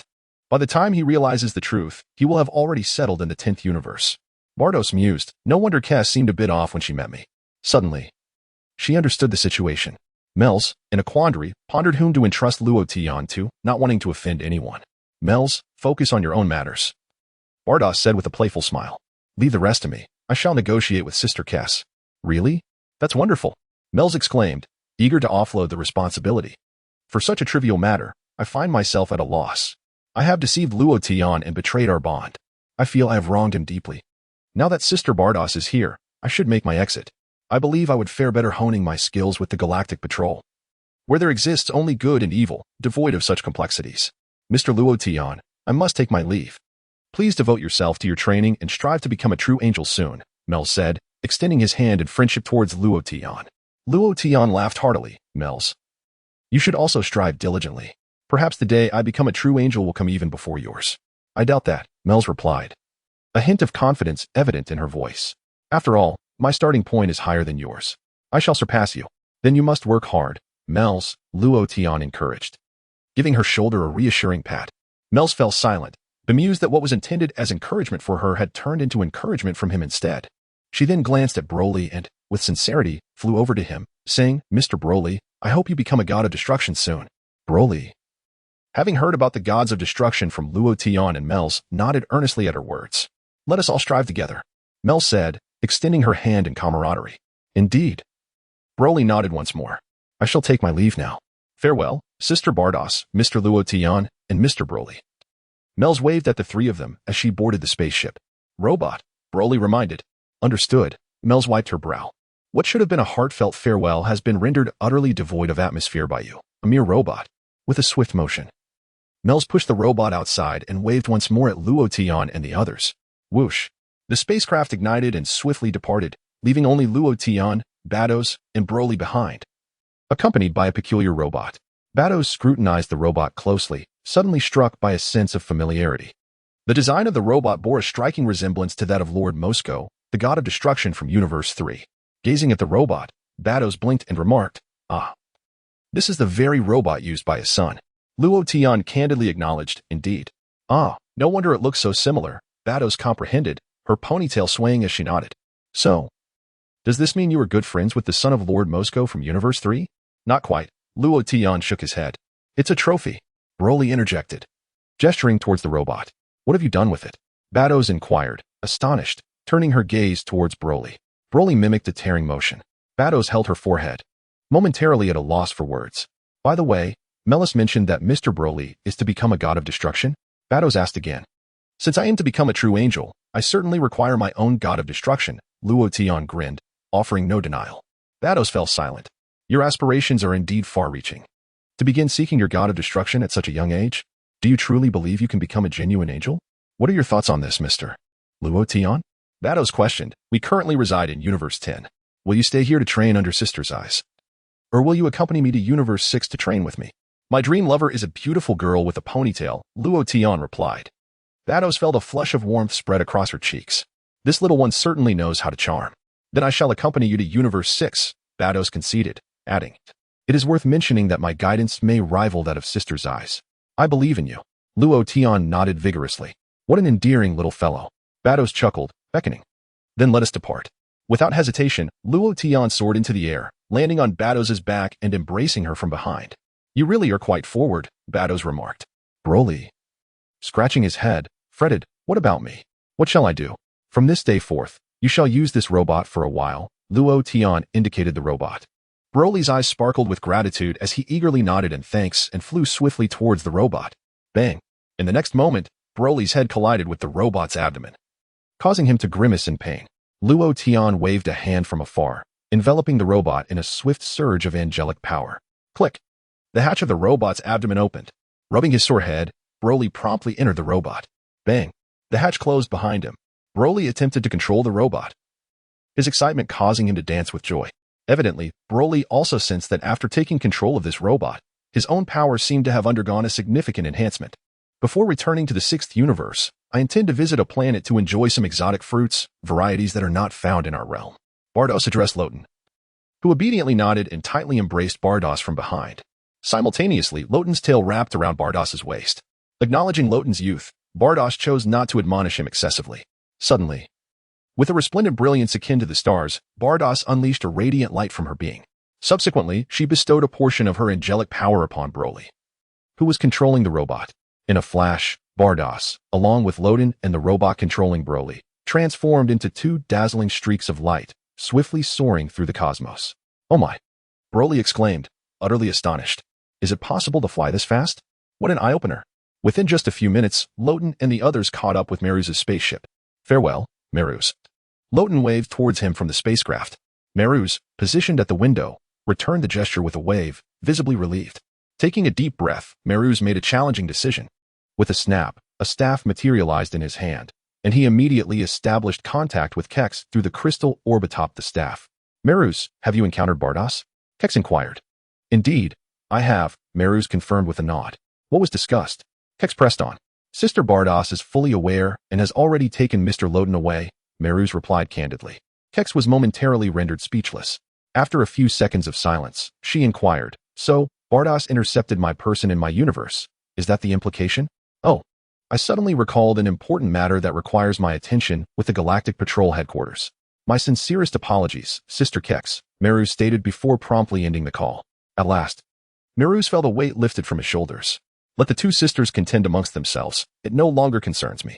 I must focus on my own training to become a true angel. I cannot allow a mere human to outpace me. That would be a disgrace to the angels. Should I also cultivate a god of destruction? But who would be suitable for such a role? Meruz pondered.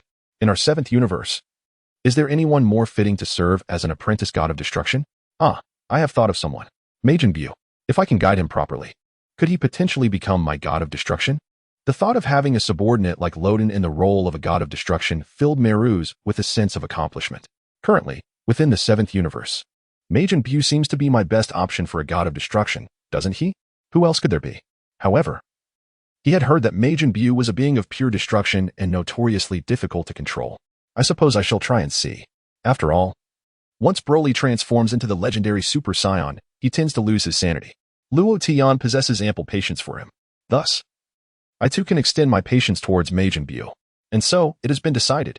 Shortly thereafter, Myers glanced at the spaceship's speed and suddenly felt as though they were flying at a sluggish pace.